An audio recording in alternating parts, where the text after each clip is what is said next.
Hello everyone, welcome to my YouTube channel. In this video, I am going to show you a quick overview of Netflix clone. So this project has been developed using Angular as a front end, and for the backend we have used Spring Boot and we have used MySQL for the database. So let's quickly start with this. So first thing, I have already started the application, the backend and the front end as well. And as you can see, this is the home page. So first thing over here you will see is there is an option for email address to get started, and we have sign in option. And before we start doing this, let me scroll a bit. So over here, the same page, you will get more reasons to join, like it's promoting ourselves, like why you have to join or why, what all things we are providing. These all are the things. And below that, you will see there are frequently asked questions already available. So we have given this clone the name as a Pulse screen. So if you see what is Pulse screen, you can see the questions, and when you tap on it, it will open up, it will expand, and it will show you the answers. In the bottom, you can see the right sections. And another thing which we have is we have buttons for health, privacy, and terms. You can add many more as per your requirement. So let's quickly go back over here. And first thing what we have to do is we have to sign up.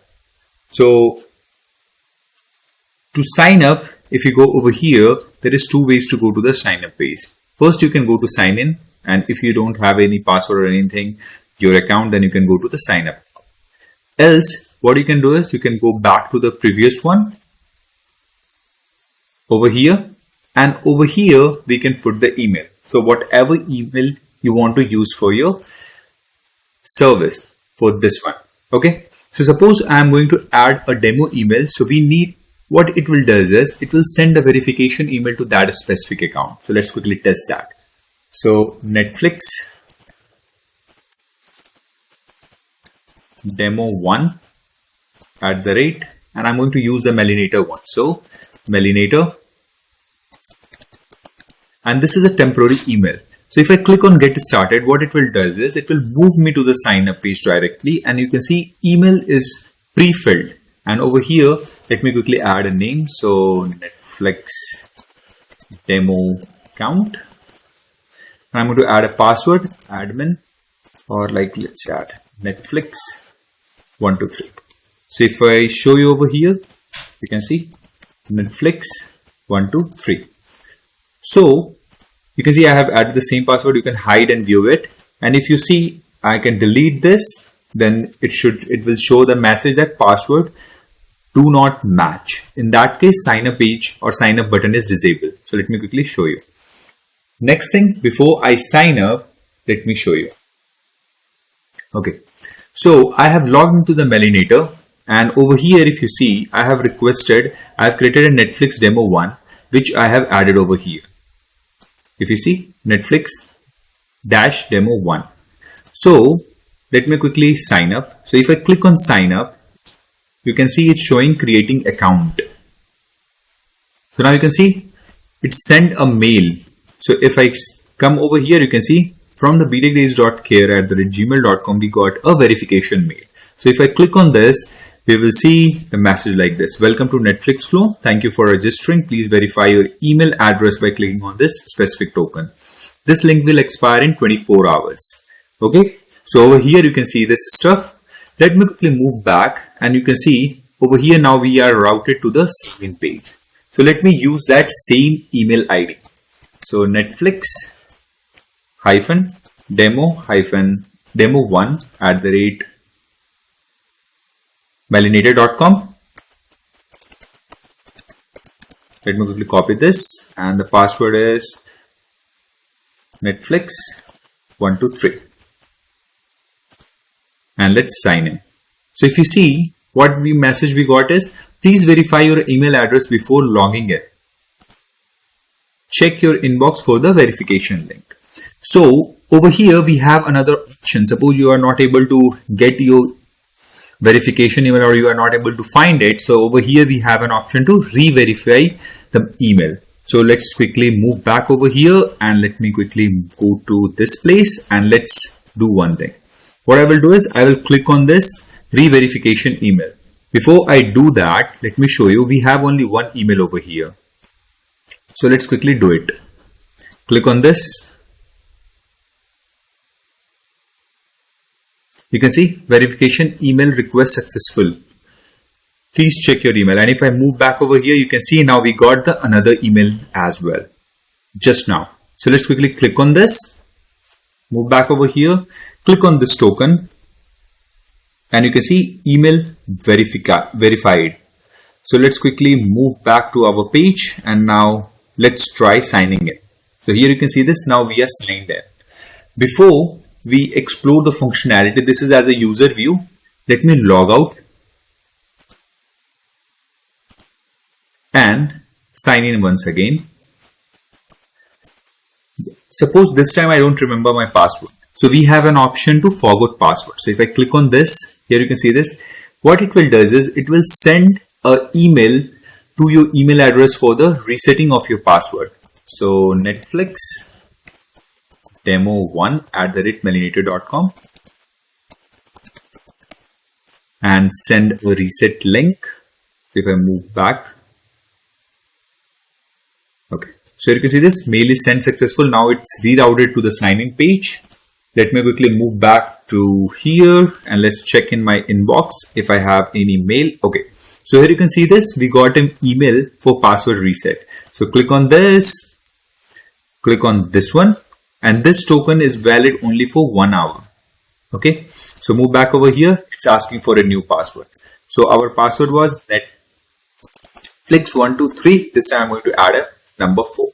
So if you see Netflix123, so Netflix1234. So reset password. So reset is done.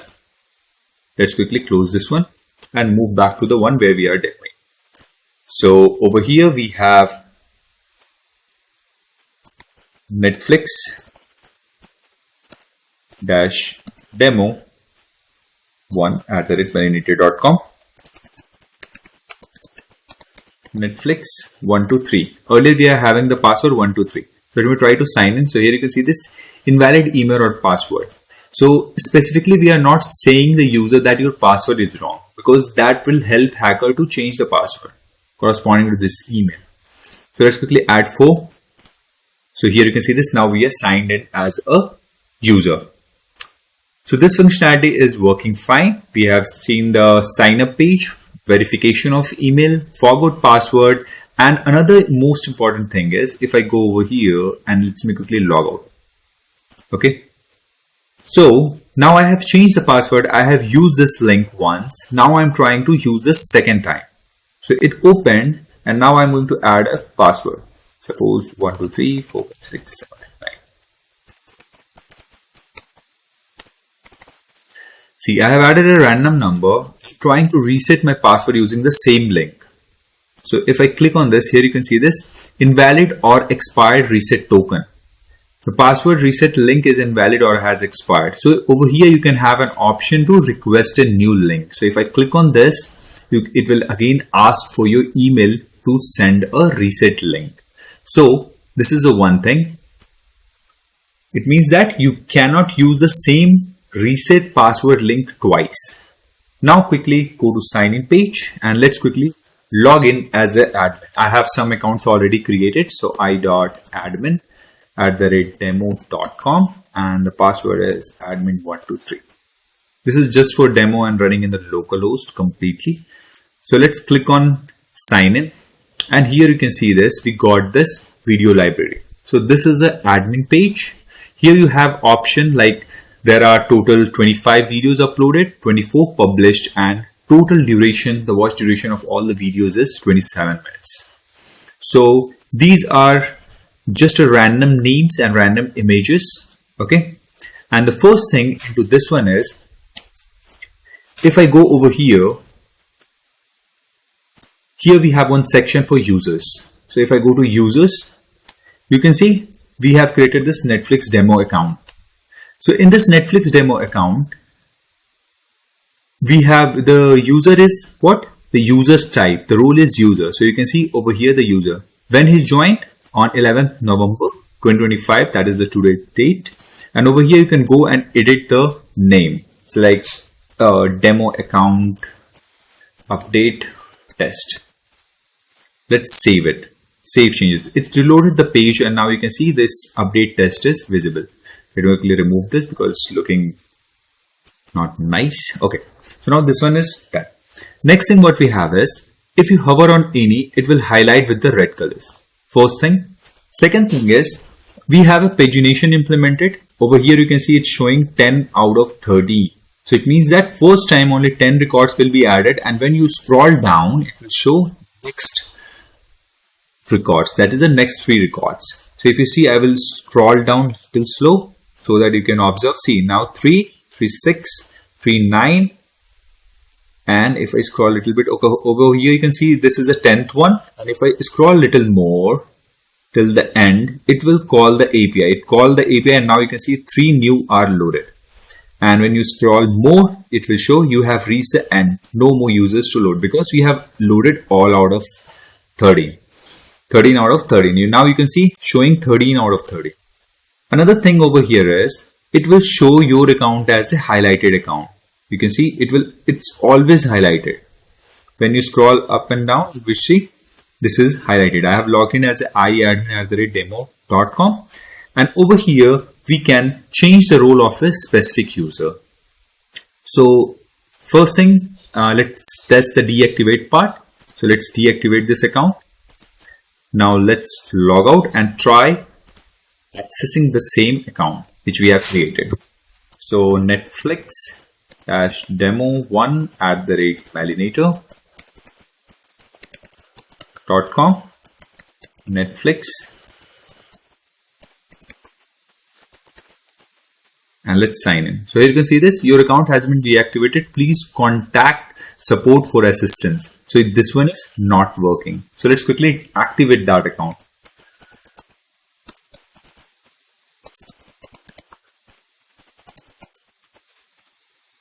Move back over here, go to users, and you can see activate this. So now this one is activated. Now this time what I want is, I want to change this user role to admin. So click on change. Here you can see it's asking for, are you sure you want to change Netflix demo account role to admin? So change role. The second option to change the role is, click on edit. Over here you can select whatever the roles and you can save on update. Let's quickly log out and see as a admin I'm able to log in with the same account or not. So Netflix demo1@myelinator.com.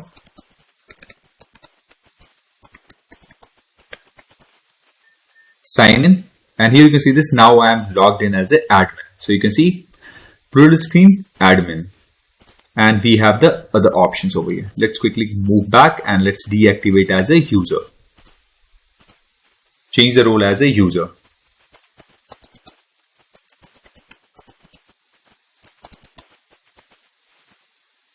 Sign in. Okay, let's go to users, and here you can see this. Over here we have an option to refresh. So now you can see it's showing all 13 out of 13 now. When I click on refresh, it will refresh the whole page and it will show the first page. It will show 10 out of 13. Here you can see this, because the page is reloaded. The first API is called from 0 to 10. So it will show only 10. Now if you scroll, it will again load it. Next thing what we have over here is, from here also we can add a new user. So let's quickly add it. Test@demo.com. Test, okay. Test@demo.com. Test user. Test 2, 3. Create user. It's creating, and it will send a mail to this test@demo.com. But that mail doesn't exist, so that mail will not be forwarded. Another thing over here is, we have an option to delete this specific user. So that user is added. As you can see, this is populated over here. And if you can see, we have an option to delete. So here it's giving us a warning. Are you sure you want to delete user, test user? This action cannot be undo. So we have an option to cancel as well. If I cancel, we will move back to the same page. But if I click on this and click on delete, this will delete the user. So here you can see user deleted successfully. So that user is gone. Next thing what we have is, if I move back over here to the video part, in the video part we have all the videos so far published or in a draft state. Draft state means that video will not be visible to the users. It will be visible to only admins.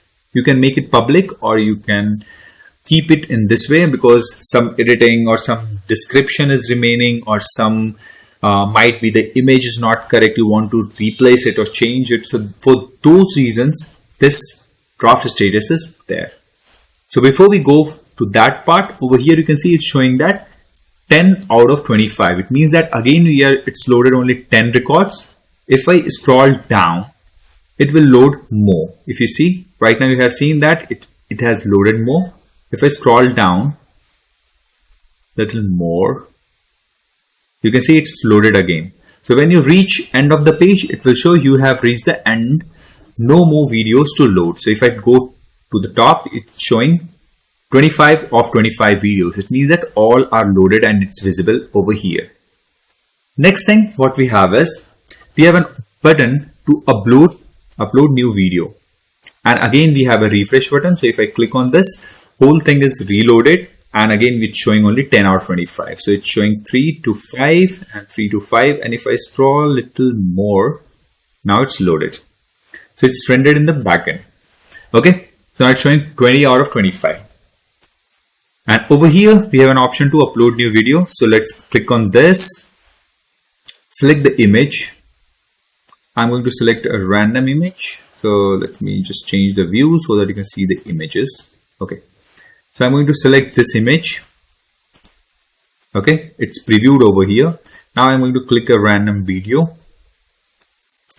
Let's quickly select this. Okay. So over here in the upload new video section, we have a preview section. First, the image is previewed over here. If you want to change it, if you want to delete it, let's delete this and add the another image in this way. Let's quickly add the another one, the same one. Okay, this is the one thing. Next thing is, over here we have an option to play full screen or whatever the way you want to see it. If you can see, we have a playback speed, picture in picture. Let's quickly play this. So here you can see it's playing. If I minimize it, it will keep on going in the same way. Over here we have option to delete this video. Suppose I have selected the wrong file. So let's quickly delete this. Click on this one and select another video. So we can select the another video as well. So if you see, yeah. So we have changed the video as well. And these two files are mandatory, as you can see with the asterisk symbols. So it means that this one is mandatory. So unless until all mandatory fields are not selected, this Save Changes button will be disabled. If I move back over here, you can see this. Now it's asking for a basic description or basic information. So I'm going to add, this is demo title and demo description. This is 2025. The current year will be automatically selected. If you want to change up and down, you can do it. Rating, you can select any different types of ratings are there. So I'm going to select the PG. This is the duration. This is auto detected from the video. So it's showing in the second. So if you observe over here, this is a 12-second video. So it's showing duration as 12 seconds. You can add in the category action, drama, comedy. So I'm going to add action and comedy. You can select multiples. And over here we have an option to make video as public or as a draft. So now all mandatory fields are selected. So it's asking for a save change. Okay. So now I will click on save change and I have kept that button as disabled. So it's showing as a draft. So here you can see this. Now the total videos count are 26 and 24 are published and 2 videos are in draft. Okay, let me make this public. So if I made this public, you can see now this count has increased in the same way. Next thing what we have is, we have an option for this one to edit. So if I click on edit, you can see we have an option to again, now this one is published. At the time of uploading, we have an option again to replace things. But after uploading and while saving the changes, again we can replace the videos and other files. So let's quickly move back to this one. Suppose I have selected by mistake or bad fight. And now you can see this duration is 11 seconds. So over here, the duration is also up. And if you want to change any other stuff like PG, and this time I'm 100% sure that I have selected the correct file and the correct poster. So what I will do is I will mark from here that is a public. So video is published, video is visible to all users. So save changes. So here you can see this. Now this one is published and it is visible to everyone. Next thing what we have is we have an option to play the video. So that playing which you have seen is a preview one. So if I select any movie, you can see demo title, it will show which year, what is the rating, what is the duration, and we have the play controls. So you can see this, and on the right side you will see the shortcuts that you can see 10 seconds, volume up and down, mute, full screen, and escape. So this complete functionality is working. So let's quickly play this, and you can see this video doesn't contain any sound, so that it will not interrupt while I'm recording this complete demo. So for that purpose, I haven't put the sound video in this one. And this was 12 seconds only. So if I play this again, if you see, if I skip this, it skipped to directly 11. So this skip functionality is also working. Here you can see this. And I can play, pause, I can increase and decrease the volume. Everything is working as expected. This is minimize, and we can close this as well. Next thing what we have is, in this video, I have added one of my own video. Let me quickly check out. Okay. So this is my own video which I have uploaded to avoid copyright stuff. So here you can see this. This contains video. In between you might have heard a little voice that was mine from this specific video. So let's quickly decrease the sound, and now the volume is decreased. You can skip and all stuff. We can mute as well, and now it's muted, and now you can see I can skipping. You can check out this project as well on our website, or you can check on the YouTube for the article hub. So let's quickly pause this, and here it's showing this shortcut. So you can see it's muted. It's showing a shortcut for up and down arrows to increase the volume. So if I press the up keys in this one, you can see the volume symbol is changing. It means that the shortcuts are working. So if I have increased and now I'm typing M, so it's muted. And if you see there is an option right left option to skip, you can see right and left arrow I'm clicking. Mouse is static at one place, but I am using the keyboards. So the complete stuff is working. F is for full screen, and then you can escape as well. Let's quickly close this. So this is the one thing. Next thing what we have is, over here again we have the change password stuff. So if I am logged in and now I'm not satisfied, think my password was weak, so I can come over here, I can enter the current password, new password, and confirm password. So my password was admin123, so 123, or I'm typing 4 as well. I'm typing intentionally wrong password over there. Okay. Now try to change the password. Here you can see this current password is incorrect. So let me quickly change and put the correct password. So all three passwords I'm going to add the 4. And now change password. Here you can see this password changed successfully. So it means that this one is working fine. Next thing what we have is, we have option over here to switch to user view. So now I'm as an admin and I want to see how this will be visible to the user. So let's quickly click on this. And here you can see this. This is the way the user account will be visible. There will be top 5 movies. This is a random movie. This is a slideshow where you will see all the movies. And we have again all videos. But in this part, you don't have the functionality to edit and do other stuff, which we have seen just now in the admin. So let's quickly switch to the admin panel and let's quickly log out, verify the password change. So i.admin@demo.com and admin123 was my old password. So here you can see this, it's not working. If I click on 4, this one is working. So let's quickly log out and move back over here. And now I'm going to sign in with the user which we have created. So Netflix demo 1@melinator.com.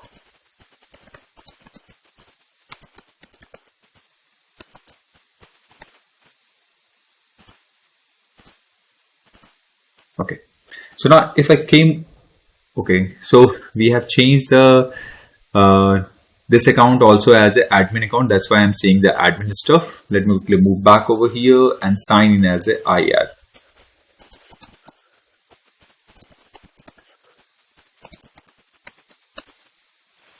And quickly change that user to a user role. Close this, log out, log out.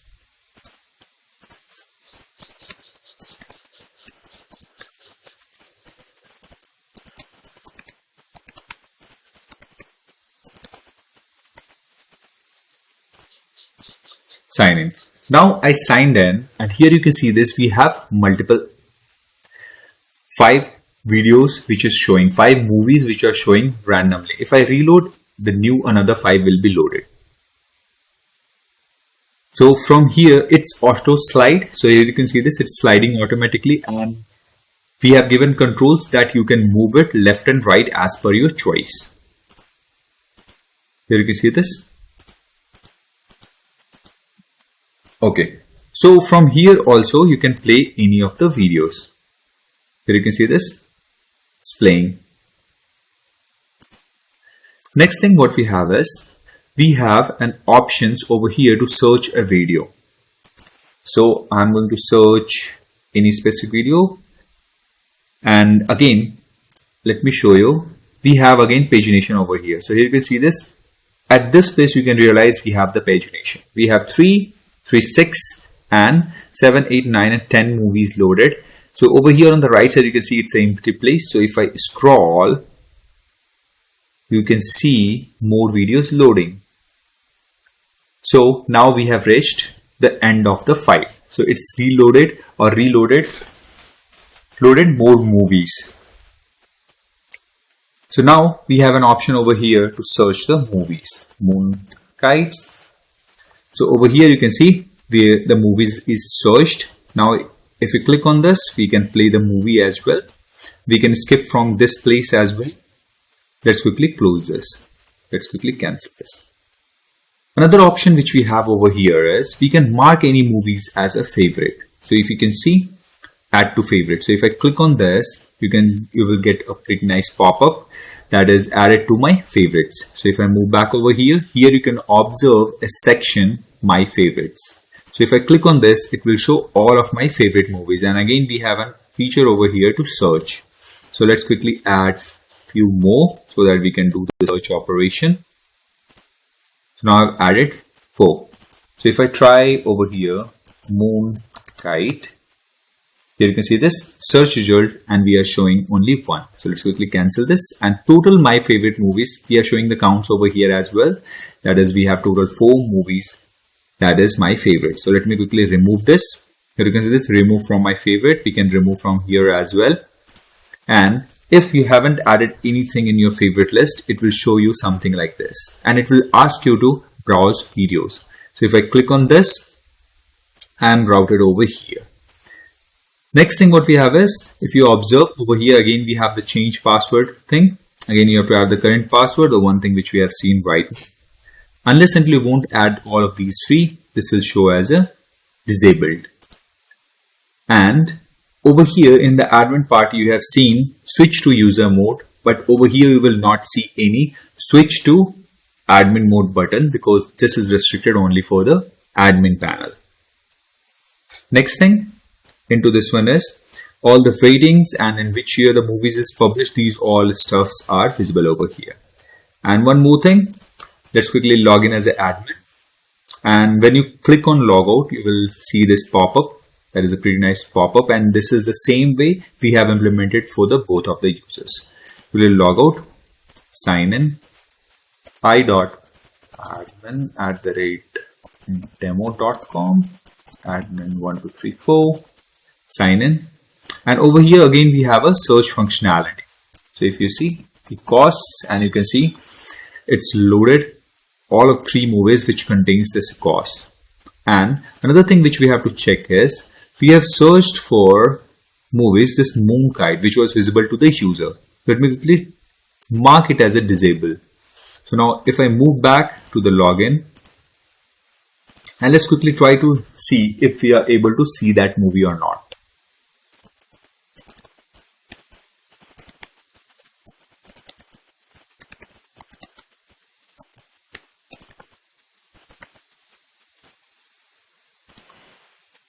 So if I scroll down, you can see we are not able to find that movie.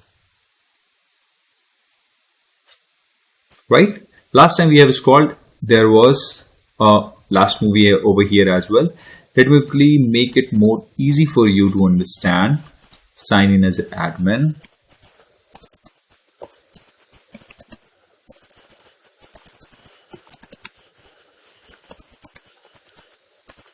Okay. And now we have marked this one as a moon kite as drafted, right? So let me really copy this one. Okay, I don't want to do that. Let me quickly copy this and try to search it over here. Now we are able to search it. Move back, go to switch mode. Now try searching over here. Here you can see this, no results found. So clear result, and it will load all of this stuff. Now move back, switch to admin panel, and now try searching it over here and try enabling it. So you can see this video published successfully. Now what I will do is clear this, go to switch back to the user view, and over here we will search it. So now you can see we are able to get the movies. So this is all about this project, and from the next video onwards we are going to start the development of the complete backend, and once the backend part is completed, then we will jump into the designing the complete UI part. So this project is token authenticated, email verified, and these all the stuff we have implemented the auth guard and all of the other stuff.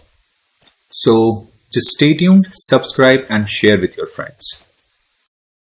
Hello everyone, welcome to my YouTube channel. In previous video, I have shown you a quick overview of Netflix clone. If you haven't watched it, just go and check out the link in the description. From this video onwards, we are going to start the development of Netflix clone backend part. So for that, first thing what we have to do is we have to start the setting of the project. So in this video, I'm going to show you the how to download or create the first project. Then we will add all the required dependency in the POM. Then we will configure all of the application or properties. Then we will create all the enum, DTO, entities, DAO, and all the exceptions. So it means that we are going to do a complete end-to-end setup of the project. So let's start with it. So I have already searched Spring Initializer. So you have to go on this one. Over here, first thing what you have to do is, over here, the first thing, the project is in Maven. You can use Gradle or Maven, anyone which you are comfortable with. I'm going to choose the Maven. Language is Java, and Spring Boot version which I am going to use is 3.5.2. And dependency, the basic one which we are going to add is web. Next thing what we are going to do is, we are going to add the group name, artifact name, and the package name. So com.netflix.clone. I'm going to copy this and paste it in this one and even in this one. And for the description, I'm going to give it a name, Netflix clone. And simply the packaging is jar and the properties is properties instead of YML. So you can choose any as per you are comfortable with. And for the Java version, I have selected 21. So this is the basic setup which you have to do, and simply click on generate. Now, once you generate, it will download a zip file. This one. Let me quickly cut this and move to the another package where I'm going to do the complete development. And over here, first thing what you have to do is right click on this and extract here. So I've extracted it. Let me quickly copy the path and let me close this one. Open the Netflix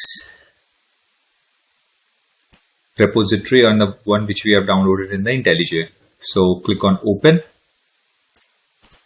paste the full path, select this folder and select folder.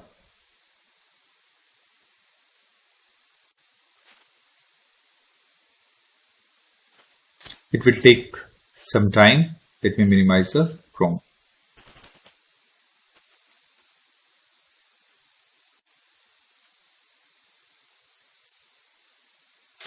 So basically it's rendering all the jars required jar from the repo, from the Maven repo. Here you can see this resolving Maven dependencies.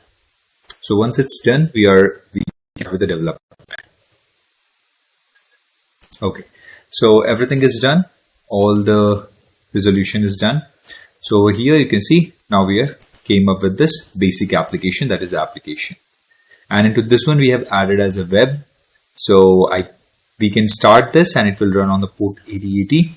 So let's quickly start it because we haven't added any dependencies for the database, so it will work fine. So I've started the application and let's check if this one is working fine or not.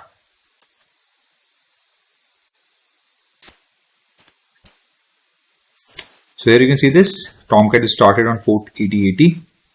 So the first step is crossed. Okay. Next thing what we have to do is we have to set up the POM. We have to add the correct dependencies, all of the dependencies into this one. So we are going to add all of the dependencies required into this one. So let me quickly copy and paste. So first thing what I need is the JPA dependency. So that I will paste over here. Then another dependencies which I need is for the Spring security and for the JWT. So let me quickly add those. And then I need Jackson parser. Then I need the MySQL one. And for the email, sending an email, we need the another one. So let me quickly copy those and let me explain you quickly. So I pasted. So, okay. So first thing what I have pasted is this one. That is nothing but the JPA. Okay. So this is basically to connect with this is an ORM. So to mark entity as a database table. So this we are going to use. Okay. Second thing is security. This is to enable the security in our application. Then we have the token. To implement the token, we are going to use the JSON web token JWT-API 0.12.3. Then we have JSON web token. This is again to implement the web tokens. These three we have. Okay. Next thing what we have is this is a MySQL one to connect with the MySQL database. Okay. Next thing we have is starter mail. This we are going to use in order to send the emails to, as we have seen in the quick overview video, that we are sending email in the case of verification and the forward password. Okay. Next thing, this is a starter validation. This is we are going to use in the entity. The different type of validation. Instead of writing the business logic in the server simple, I'm going to show you how to do this. Then we have Lombok, that is for the getters and setters, just to remove a lot of boilerplate code. And in some of the scenarios, you have to add a Lombok plugin in your IntelliJ, or if you are using any Eclipse IDE, so you have to do that. And if that doesn't work, we are fine with adding a manual getters and setters. Okay. Next thing what we have to do is we have to add this plugin as well. So what I will do is I will provide you the whole pom.xml in the description of the video, so you can go and download it. Before we proceed further, please check out our website and make sure to subscribe this channel. Okay. So let me quickly add plugins inside the build. Okay. So inside the plugins, we have to add one plugin related to the Lombok. Okay, so this is the plugin again added in order to auto detect things. So we are done with the pom.xml. We have to simply click on this one, and what it will do is again it will resolve all of the dependencies for what we have added the dependencies. So it's downloaded all of the jars. Now if you try to start it, it will not, because we have added it for the JWT security and other stuff, but we haven't implemented yet. So it will not allow this. So next thing what we have to do is we have to configure in the application or properties. Okay. And one more thing, like we have added the MySQL jar as well, but we haven't configured the data source and other stuff in the application or properties. So let's quickly jump into this application or properties part. Into this one, first thing what we have to do is we have to add the Spring security stuff, like database URL. Sorry. Okay. So into this one, we have the driver class name, that is com.mysql.cj JDBC driver, which I'm going to use. Then we have to put the data source, the URL, whatever you want to. So the project which I have used, this is a plural screen. So what I'm going to do is I'm going to put one underscore video. Okay. My username is root for my local database, and the password is 123456. Okay. So SQL is to show the SQL in the query, in the console. So whenever your application is running, if this one is false, then it will not show the queries in the console. So what I will do is I will make it true. So, and this is a DDL auto. It means that whenever you are adding a new table, what type of operation, or any new column, then what type of operation you want to perform, this is update. There are multiple operations like delete, update, or something like this. So you can use anyone. Again, for the Hibernate dialect, which dialect I want to use, I have added org.hibernate.dialect.mysql 8 dialect. Then we have to format SQL. If you want, see, this one is to, if you want to print the SQL, so that will be a single line. If your query is very long, still it will be in single line. This is format SQL. If you want a formatted way, which will be multi-line, but it is easy to read. Okay. Next thing what I'm going to add is to enable the multi-part file, just to accept the multi-part file. So let's make some space and we have to add this. The spring.servlet.multipart.enabled is equal to true. Then whatever the file we want to add, we have to put the limit. So how much file you want to allow.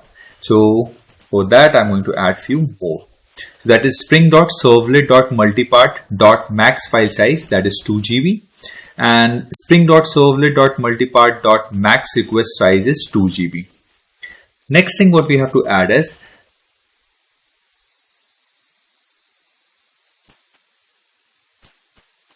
we have to add this swallow, max swallow size.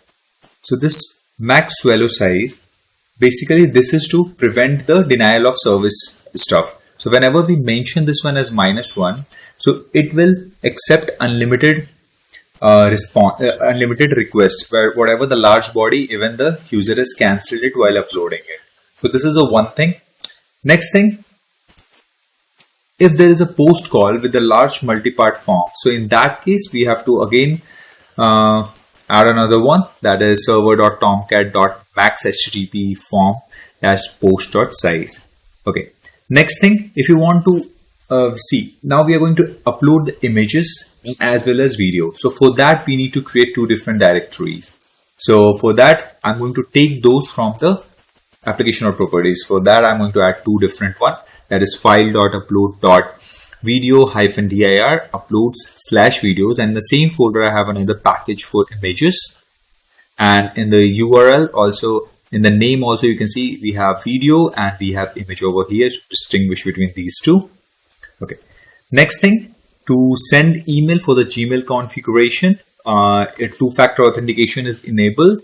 So in that case, what we have to do is we have to add some of the configurations. Let me quickly add those.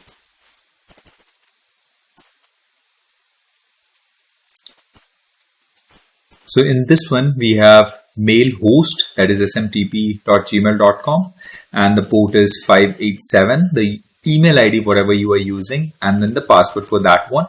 The mail SMTP auth is true, then TTLS is enabled, TTLS is required, connection time is 5000 milliseconds, timeout is 5000 milliseconds, and write timeout is again 5000 milliseconds. And for the frontend URL, we have to add one more, that is app.frontend URL. We are going to run that on the localhost 4200. Just save it. Next thing what we have to do is we are done with the application or properties, and as we are going to configure the bare minimum in this project. So right click on this, click on this one, and first thing I'm going to create one enum. So quickly create a package, enums. And we have only one enums. So right click on this one, Java class, and the enum is nothing but a role. And over here we have to select enum. So in this enum we will have only two values, that is one is user and another is admin. That's it. Next thing what we have to do is we have to create all of the DTOs, whatever we required in this project. So click on this, click on package, click on DTO. And in the DTO, we need two stuff. We have couple of request and we have couple of response. So we will start with the request. So in the DTO, I will create another folder, or we can call package, that is request. And we will create one more package, that is response.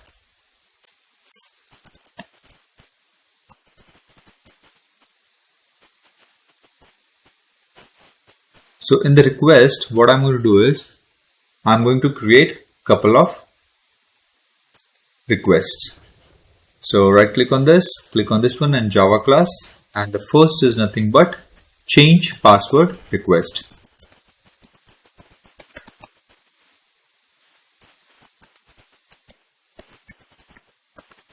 Create this one. In the change password request, first, as I have told you, I'm going to use the lamb box. So at the rate data, from the lamb box you can see. Okay, so over here I have made a spelling mistake, so word. So hover on this one, rename file. So now you can see this error is gone. Next thing what you have to do is we need two variables, that is one is private string current password,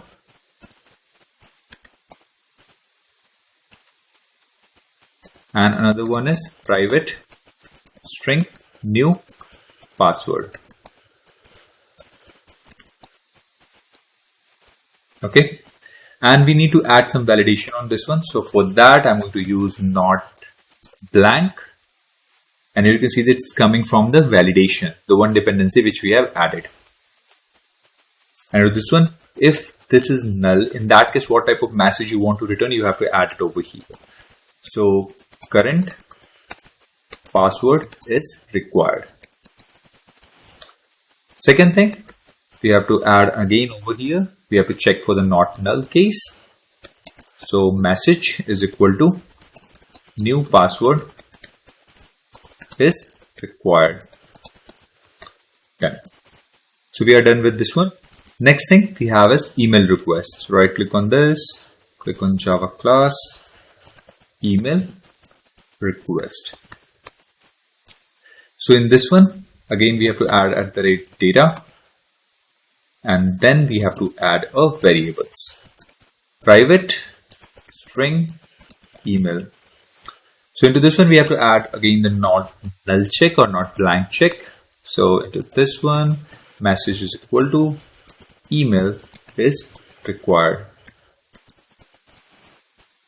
Another thing is we have, this is a type of email, so email message is equal to invalid email format.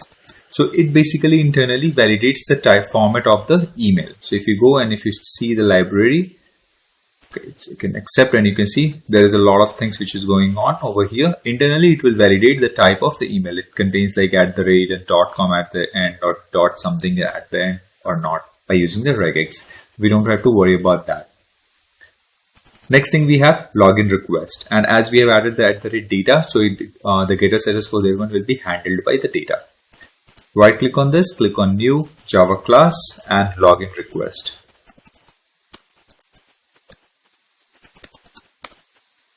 In the login request, again we will add @ data,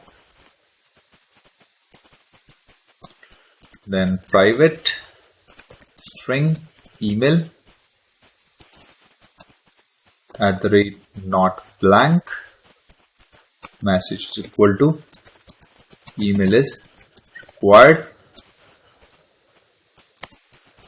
@ email message invalid email format, same thing. Then we have another one, that is private string password not blank, message is equal to password is required.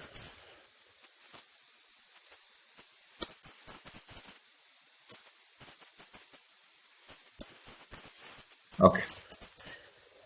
Next thing, we need another request DTO, that is for reset password.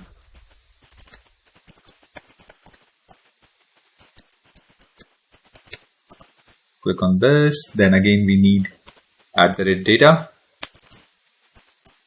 for the getter setters. Then we have private string and we need token. So in this case we will only check not blank and we will not throw or return any message. Then we need private string new password. So don't worry about how and where we are going to use it. Once we start the development of the endpoints, so I guess we will start with from the third video. So you will see the utilization of these all request and response. So just be patient and just keep on following. If you have any doubt or any question, just comment in the comment section, or you can connect us on Instagram. And over here, this is not blank, @size. And the size, the min size for the password is 6. And if that is not followed, so in that case, new password must be at least 6 characters long. Okay. Next request which we need is user request. So right click on this, click on this one, user request. In the user request, we have created this one as a common one. So we will have only variables, all the required one. So private string email, private string password, private string full name, private string role, private string private boolean active. This is the one, and again we have to add the @data from the long walk. Next one and the last one in request, that is nothing but video request. So right click on this one, Java class video request. Again we will put @data.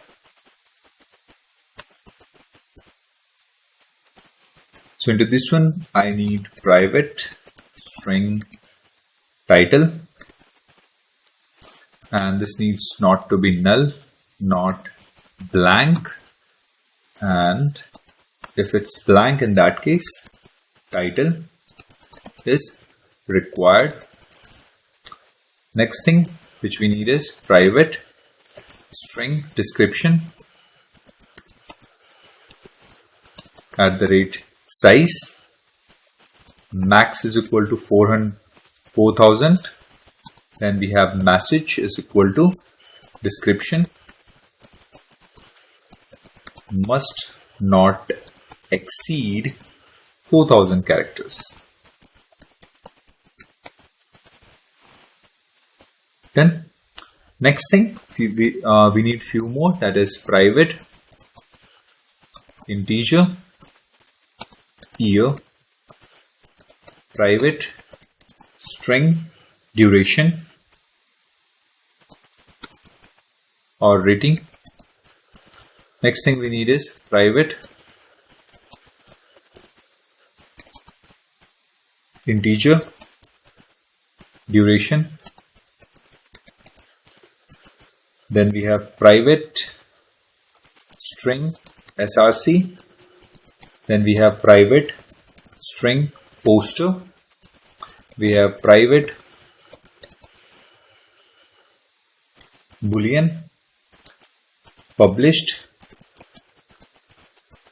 Then we have private list string and categories. So it was showing error over here, and just after that I have proceeded and it's added the import over here. So this is to store the categories. Okay, so now we are done with the request. Now we have to prepare some of the response. So let's quickly collapse this and go to response. Right click on this, click on this one and create a Java class, and that is nothing but Java class over here. This is for email validation response. Okay, so into this one again we need to add getters over here, and as it's a response so we don't need to have setters, and I need all our constructor over here, so I have added that. Into this one I will add only two variables, two parameters, boolean, private boolean exists, private boolean available. Next one which we have is login response. Right click on this, click on new Java class, login response. On the top of it we will add @data, we will add all our constructor, login response, we have private string token, private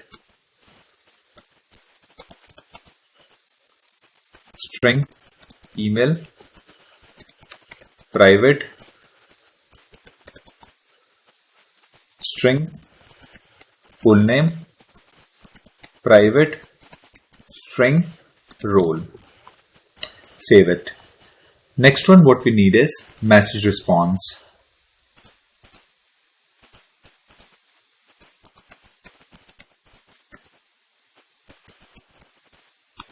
Okay, so in this one we are going to add @data, no args constructor, all arg constructor.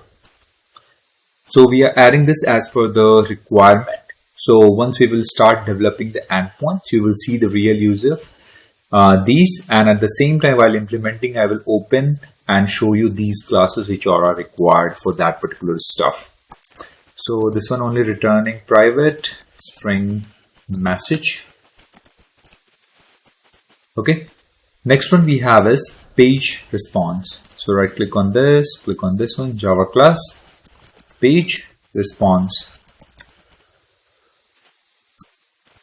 and on top of this @data, no arg constructor, all arg constructor, and this, the type of this one is T.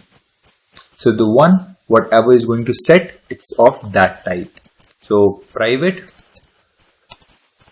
list is also of that type, and this is nothing but content.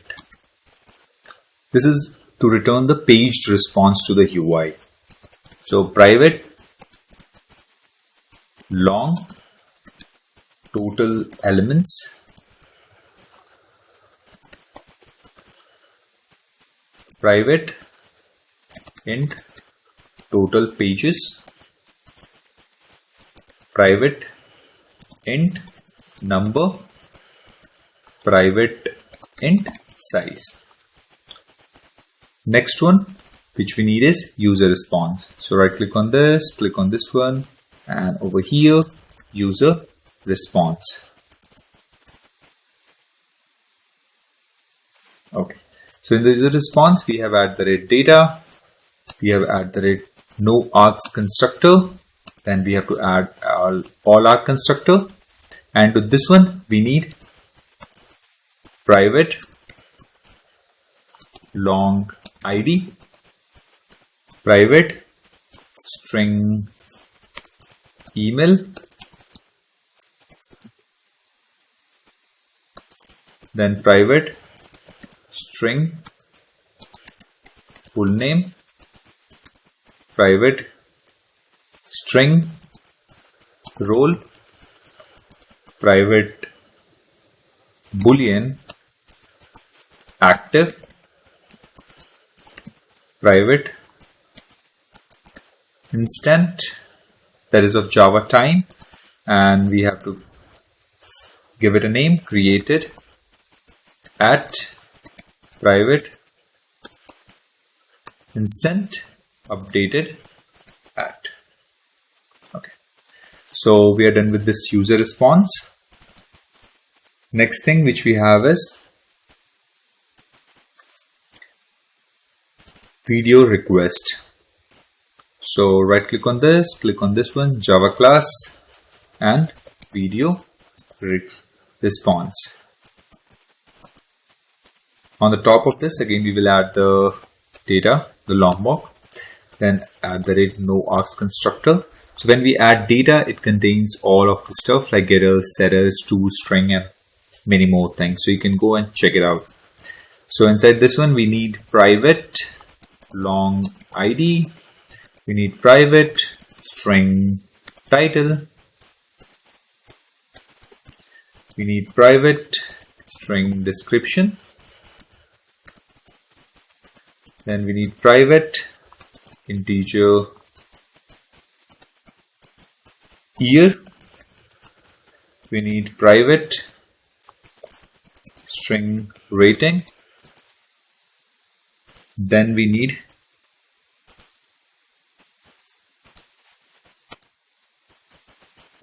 private integer duration,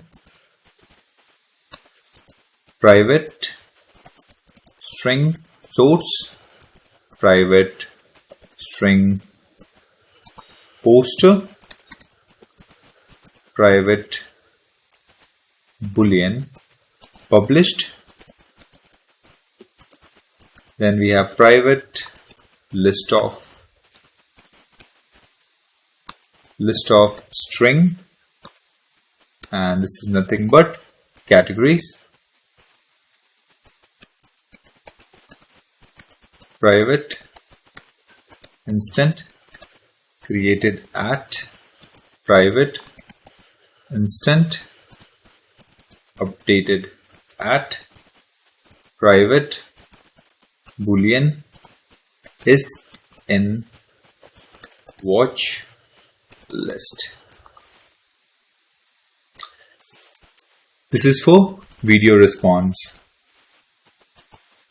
And last thing which we need is video status response. So right click on this one, Java class, video stats response.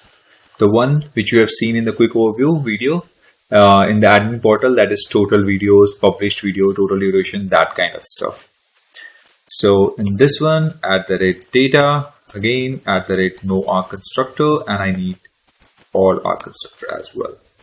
So into this one, private long total videos, private long published videos, private long total duration. So these all are the request and response which we have to create. So we are done with that. Next thing what we have to do is we have to create the entity. So in this project we need only two entities. One is for user and one is for video. So right click on this one, Java class, not Java class. This time we have to create a package first. So in the package we will create entity. Right click on this one, Java class, and I'm going to give it a name, that is user. So on the top of this, I will mark this as an entity. Second thing, @table. So name is equal to users. So if you want to change any name in the database, so you have to set the name over here. So else what will happen? This will be the default name in the database if you don't add this particular stuff. Okay. So now, right now I have given it users. So in the database, it will create a table name with users, not user. Okay. So we need getters, we need setters, then we need to string. So for this one, next thing what we need over here is we need the ID. So private long ID, on the top of it you have to put the annotation @ID in order to identify this is an ID, and this will be mapped into a table. Okay, next thing, how you want to generate the IDs. For that we have to put another annotation, that is @generated value, and into this one we have to pass the strategy. So this will be generation type and this will be identity. Okay, next thing, we have to add a field for email. So private string email @column, nullable is equal to false, and this unique is equal to true.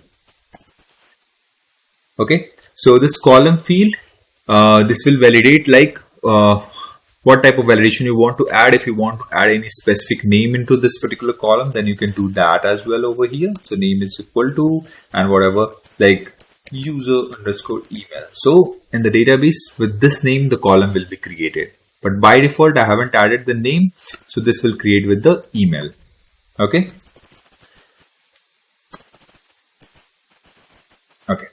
so next thing which we have is private string password column, and this one nullable is equal to false. Next thing which we have is private string full name @column, nullable is equal to false. Next thing which we have is private role is equal to role dot user. So by default, whatever role which will be created, it will be user. Okay, so into this one we will add @enumerated. Into this one we will pass enum string, enum type as string, and again this column also can't be null, so column nullable is equal to false. Next thing which we have is the active or active status. So private boolean active is equal to true by default, and the column again nullable is equal to false. Next thing which we have is to store that if the email is validated. So private boolean email verified is equal to false. By default it's false. Once user has validated from the email, then it will be marked as true. For that we will write the code in the upcoming videos. Okay, so in this one nullable is equal to again false. Next is verification token. So @column, and the uniqueness for this column will be true, and this will be private string verification token. Next thing which we need is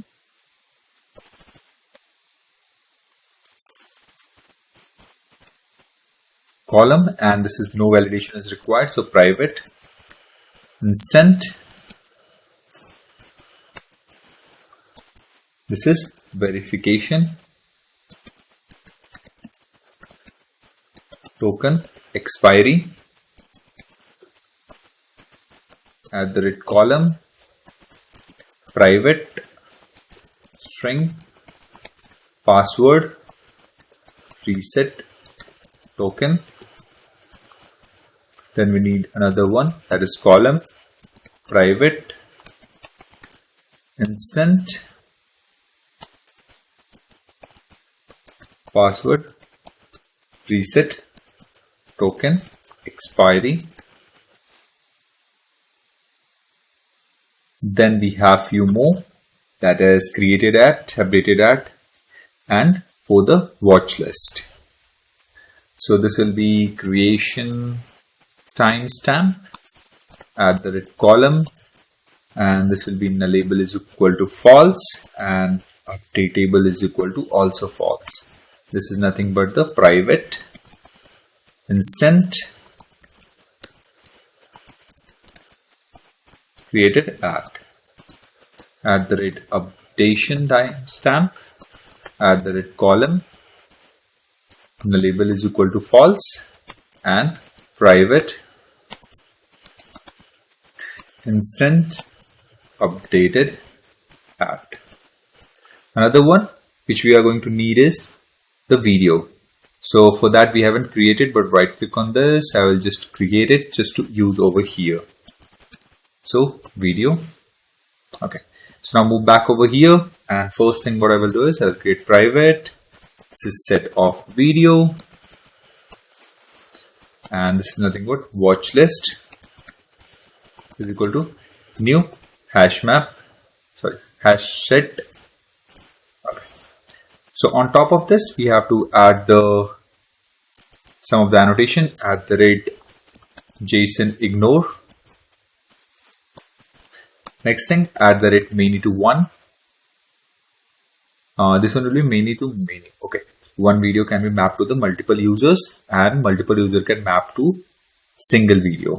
So many to many, and this one fetch type will be nothing but lazy.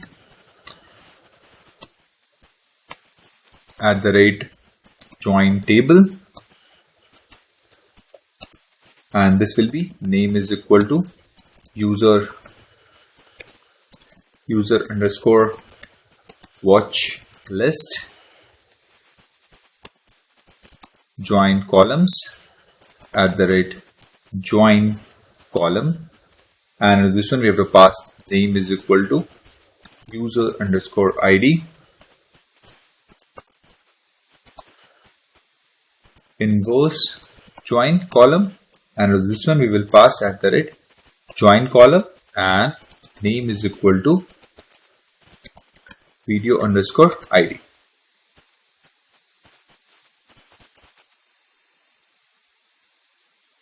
So now this one is done. We need two custom methods in order to return this one or to set this one. So that is nothing but public void add to watch list video this dot watch list dot add, and we have to pass video into this one. The another one which is required is public void remove from watch list video. Into this one we will simply call this dot watch list dot remove video. Okay, so now the task for this user entity is done. Next thing, we have to jump into the video, and in the video, first thing we will start from the top by adding the required annotation. So the first annotation is entity, to mark this class as an entity class. @table, if you want to give any name, so name is equal to videos @getters @setter. Okay. Next thing, what we have to do over here is we have to declare a variable for the ID. So annotation will be ID, then generated type, generated value, and with this one we will pass strategy. Generated type will be identity, and private, long, and ID. Next one which we have is title. So @column, and the label is equal to false, private string title. Then after title we have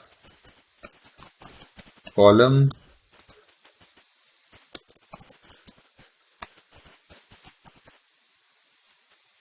and this is title, length is equal to 4000, private string description,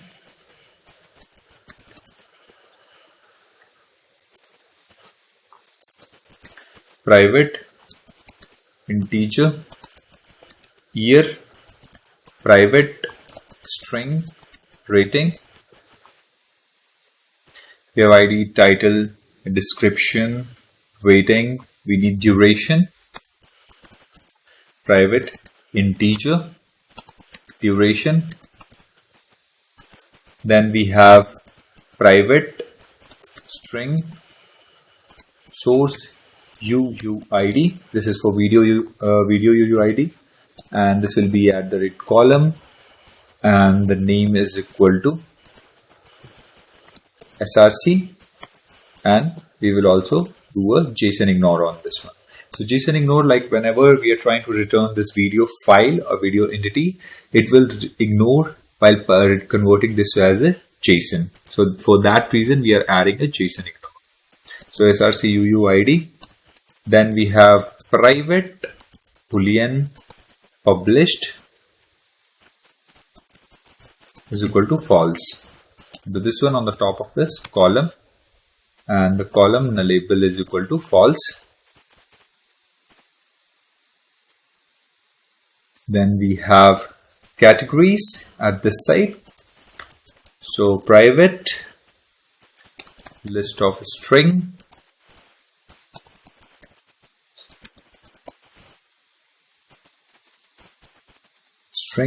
and then categories is equal to new array list.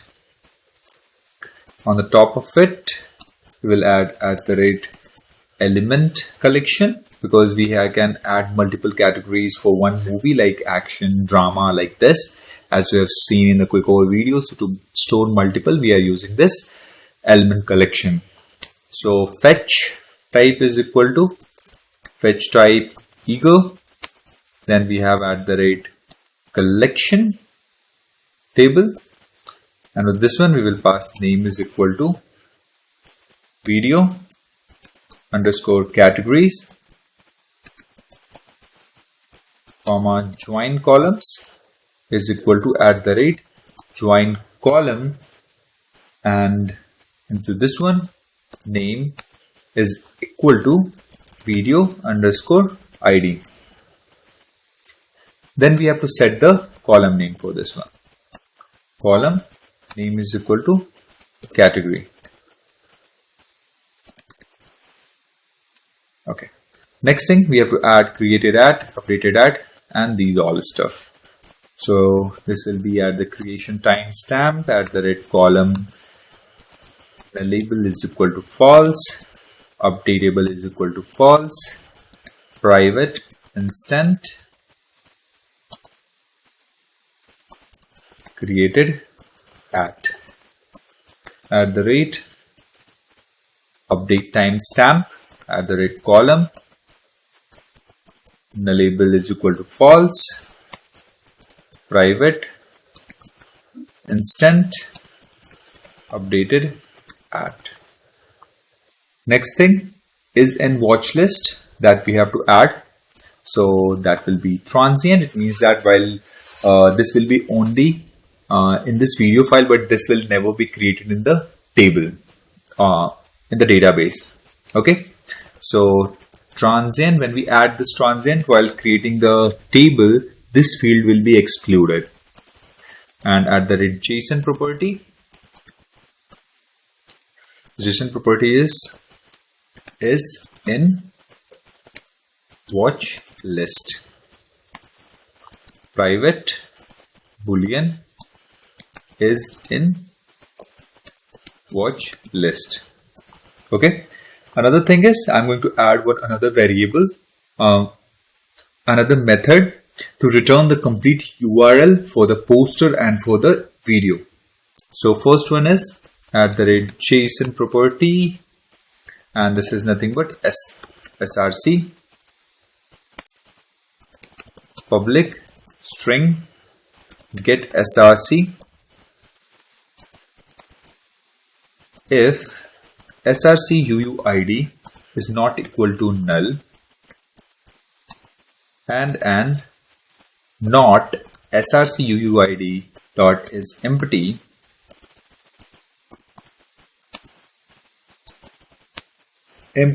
in that case what we will do is we will simply call string base URL is equal to servlet URI components builder dot from current context path dot to URI string. So we will get the base URL, and simply what we will do is we will return base URL plus we will return the URL, that is API/files/video/ and the src UUID. If this is not the case, we will simply return the null. So this is the endpoint which we are going to develop and where we are going to store the file. Okay, so this will be localhost 8080 and then this is the path, and which there is a ID, the complete image path. Okay, this will prepare the whole URL. So I will show you this once we start the development. Okay, so it's okay if you are not able to understand this for now, but I will show you how to use this. So JSON property, and with this one we will give it a name poster. Again we will do something similar to the above one. So poster, okay, I guess we have missed one of the parameters, that is poster UUID. Let me check this RC. Okay, so we have missed it over here. So at the red column name is equal to poster. At the red JSON ignore private string poster UUID. Okay, so this is poster UUID is not equal to null and not poster URL is empty. So if this is the case, then what we have to do is again we have to copy this and paste it over here. This one will be image, and this is nothing but poster UUID. If this is not the case, then we will simply return null. Okay, so what mess we have created? So we have written directly this without a method.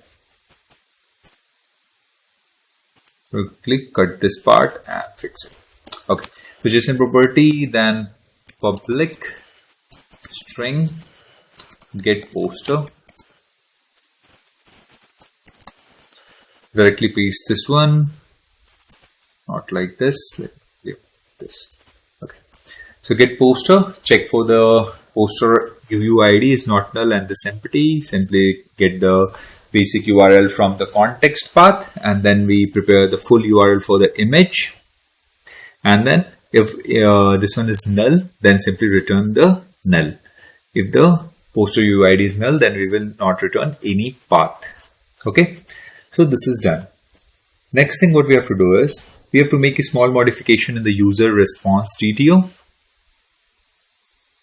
Okay, so in the user response, if I go to this DTO, go to response, in the user response, we have to add one method which will basically use to convert from the user to user response. So public static, and this will return user response.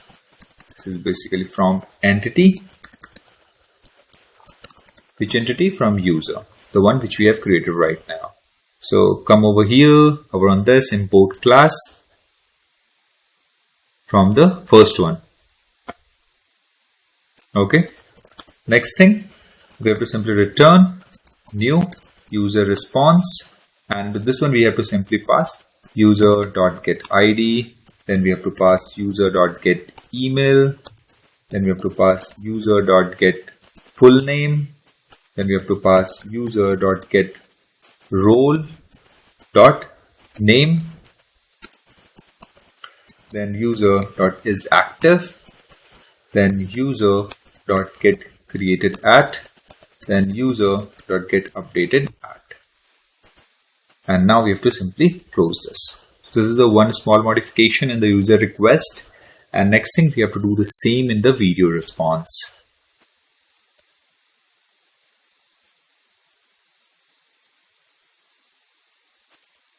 So video response is being used at multiple places with a different constructor. So we need to create few of the constructor which is being used in the query. So public video response, and with this one we need, first thing is nothing but long ID, then we need string title, then we need string description, then we need integer year, then we need string rating, then we need integer duration, then we need string src, then we need string poster. So this constructor we are going to use in the query. Okay, so poster, then boolean published,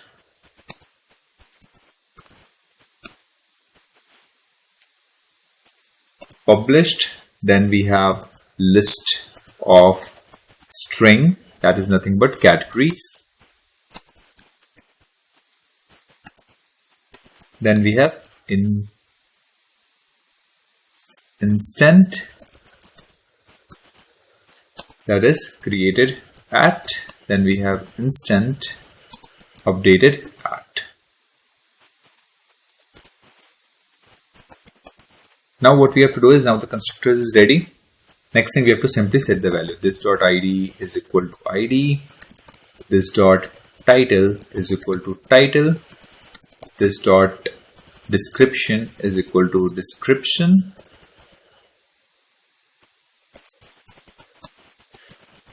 this dot year is equal to year, this dot rating is equal to rating, this dot duration is equal to duration, this dot src is equal to src, this dot poster is equal to poster,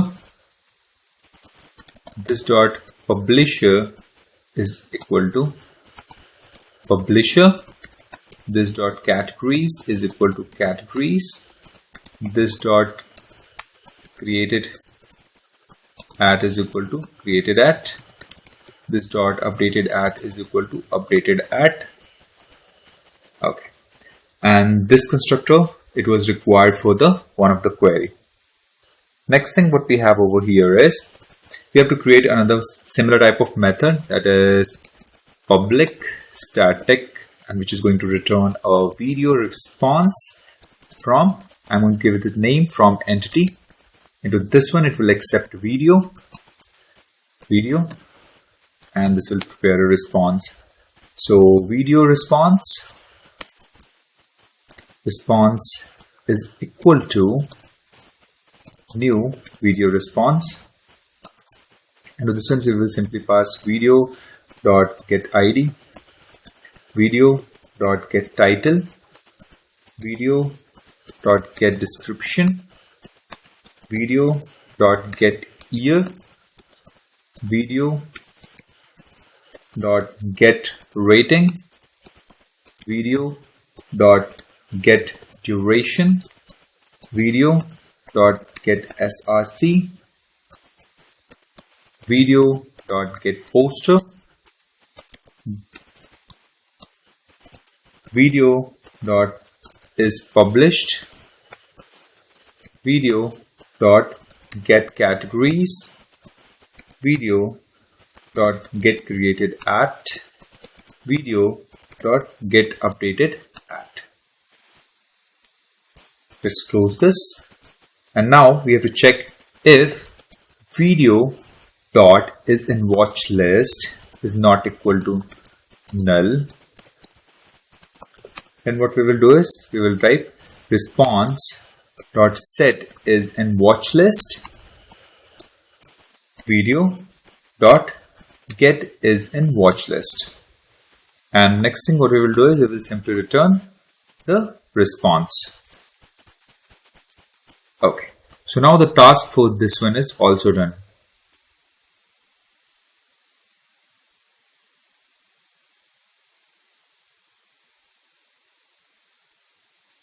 Okay, so next thing, the DTO, entity, these are done. Next thing what we have to do is we have to create the DAO for this one. So right click on this one, and the package, DAO.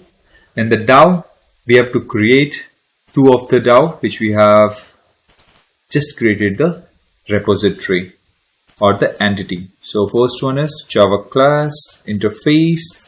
This is nothing but user repository.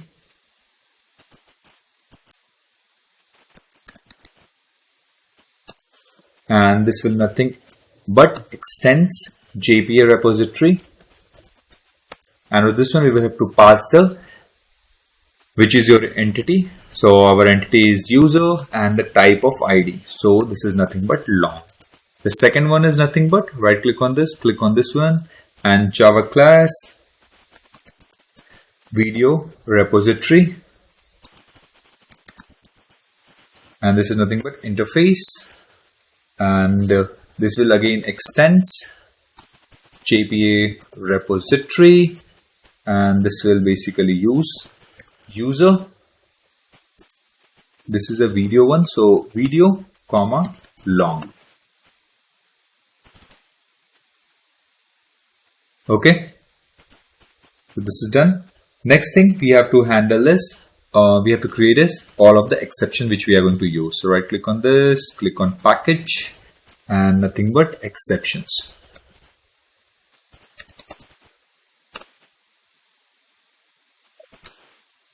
So first thing, we will create all of the small exceptions. So right click on this one, Java class account deactivated exception.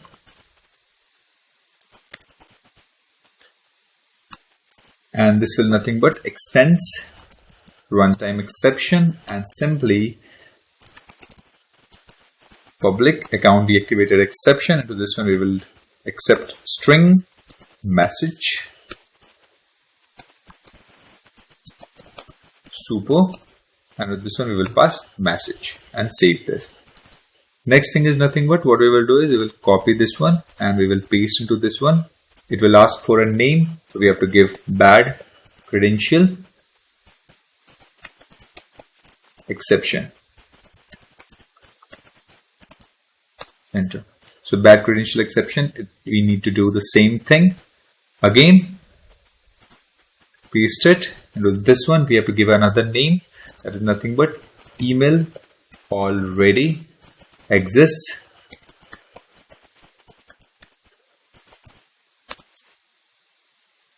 Then again we need one more, email not verified.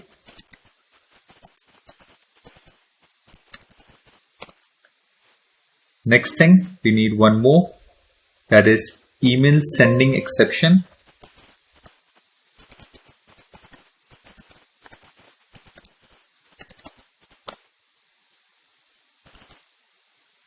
We need,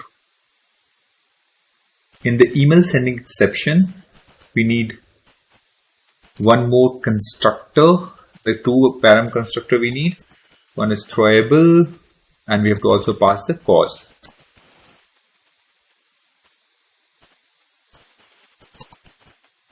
We have to pass the cause into this one. So let me quickly expand this so that you can see it clearly. Okay, email sending exception. Next we have is invalid credentials exception. So let me paste it. Invalid credentials exception. Paste once again. Then we have invalid role exception.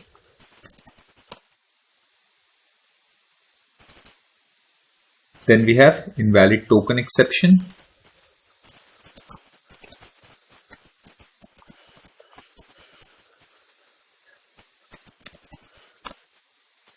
Then we have resource not found exception if there is no image found or any file is missing. So in that case.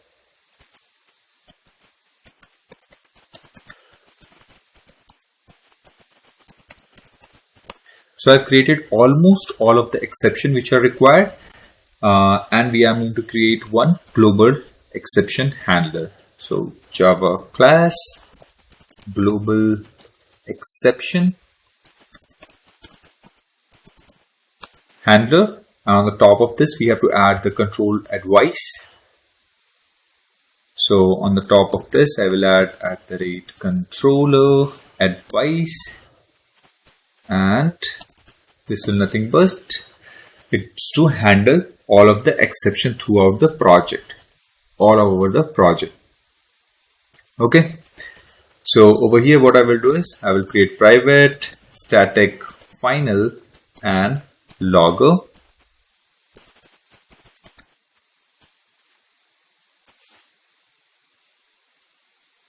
And this is logger from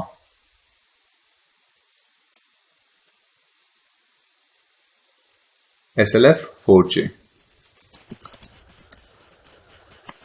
Logger log is equal to logger factory dot get logger global exception handler dot class, which we have to pass.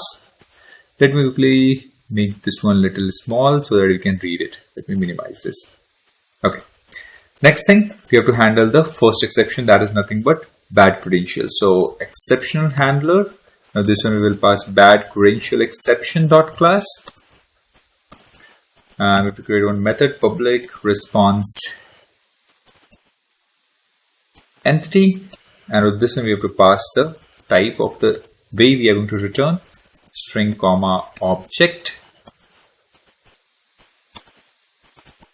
handle bad credentials.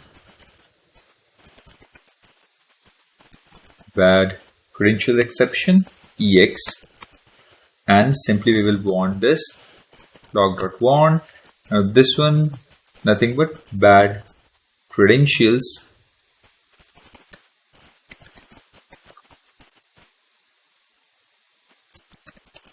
exception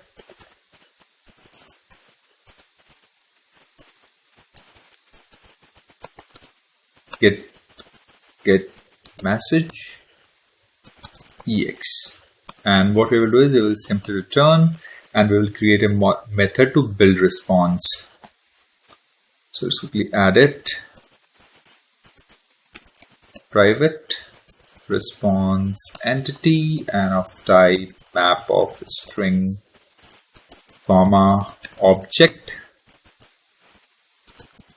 build response, and this will accept HTTP status dot status and string message, and it will simply build this one. So map of string comma object, and this is body is equal to map dot off with this one time stamp comma instant dot now comma, and the second parameter is error, and this one is message. Close this, return response entity dot status dot body, and whatever the body we have to pass. Okay. So move back over here and simply call build response http status dot unauthorized comma ex dot get message. So this one is done. Second one, let me quickly copy this and paste it so that we can do it quickly. This is nothing but account deactivated exception.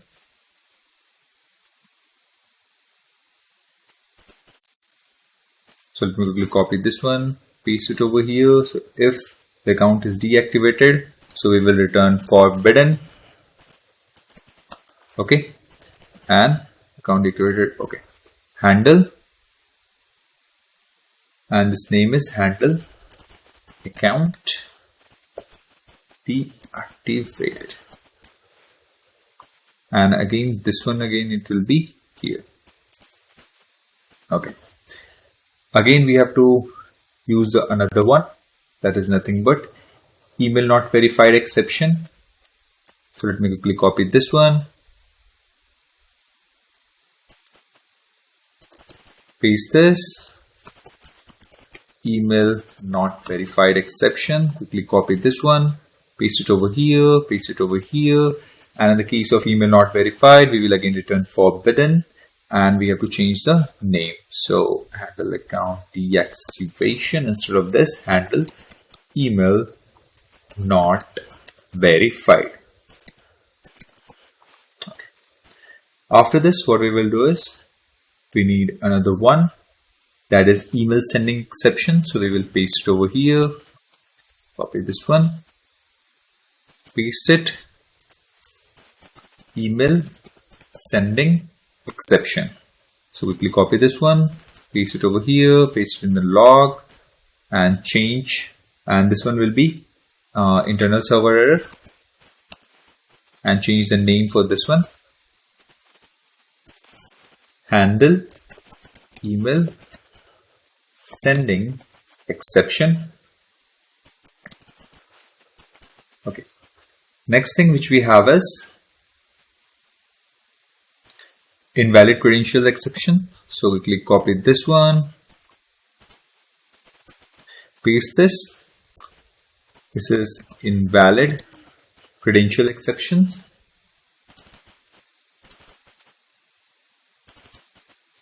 Invalid credential exception, handle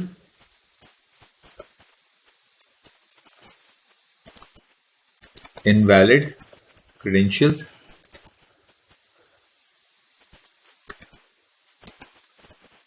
exception.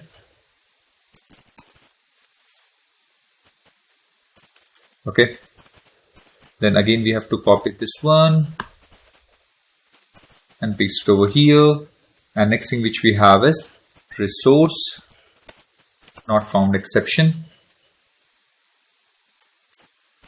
Copy this one, paste it over here, paste it over here, resource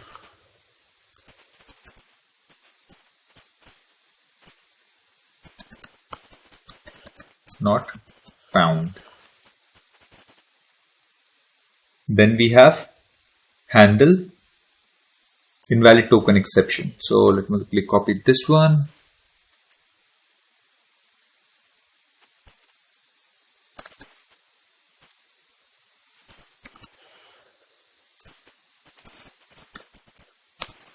invalid token exception, copy this one, paste it over here, paste it over here, handle invalid token.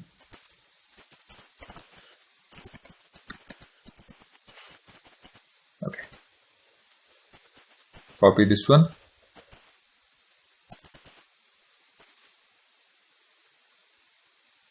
invalid role exception.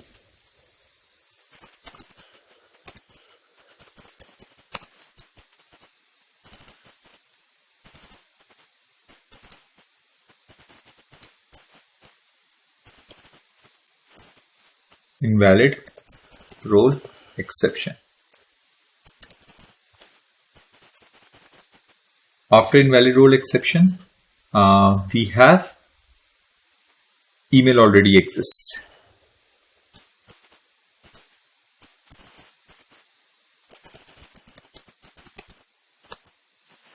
exist exception. Let me quickly copy this one, paste it over here, paste it over here. And this one is email already exist exception.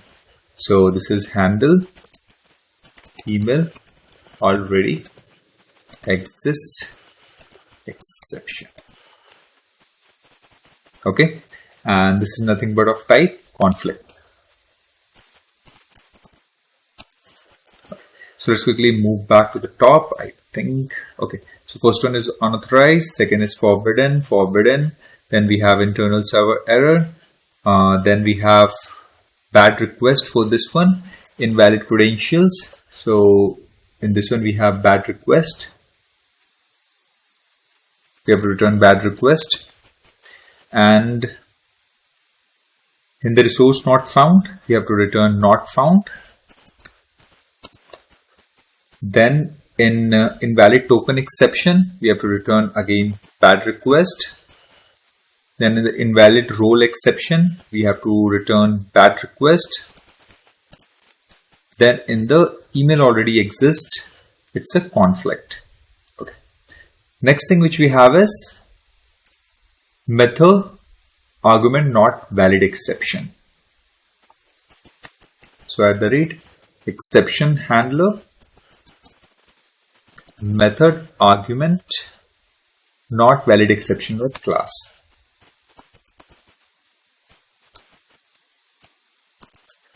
So public response entity. Now this one we have to return map of string comma object. Nothing but handle validation exception.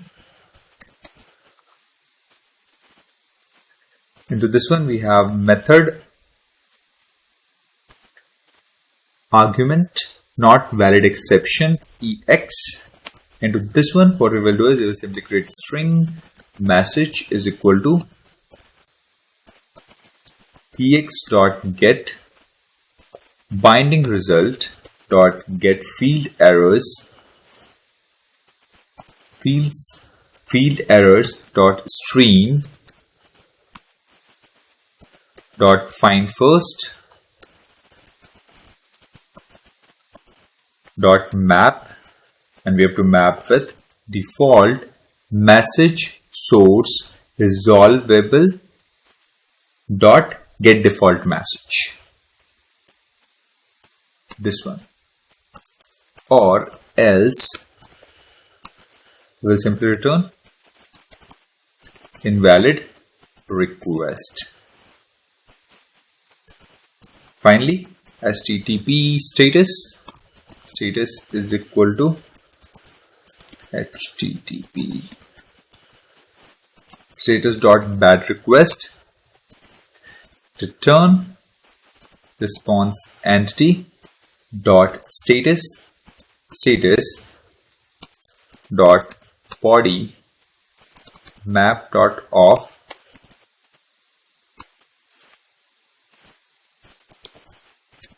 timestamp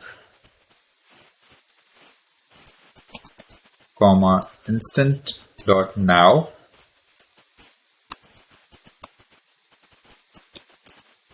status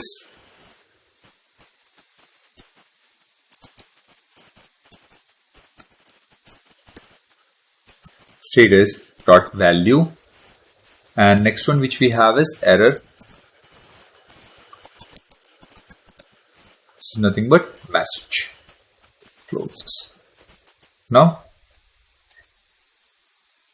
close this, save it.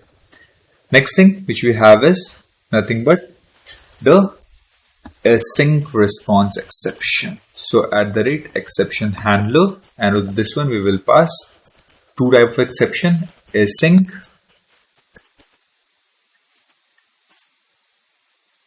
YNC request not usable exception. This one. Another one is client aborted exception dot class. If these two exception false, then public void handle client abort, into this one exception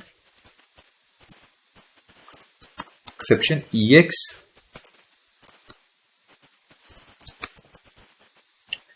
and in this one we will simply add a debugging.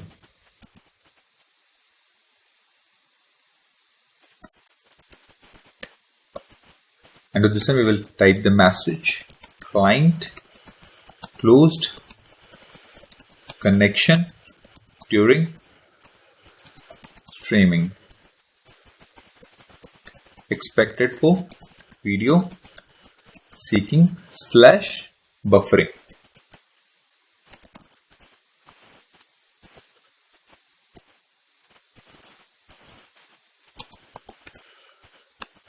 Get message. Okay, and after this, the last one which we will handle is the global, the parent of all, that is nothing but exception. This is nothing, simply go over here, copy the internal one,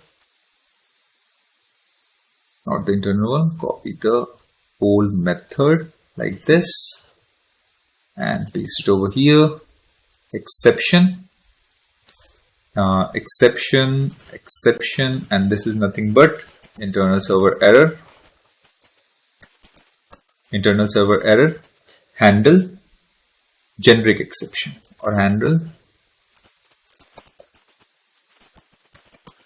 generic. Okay, so now this one is done.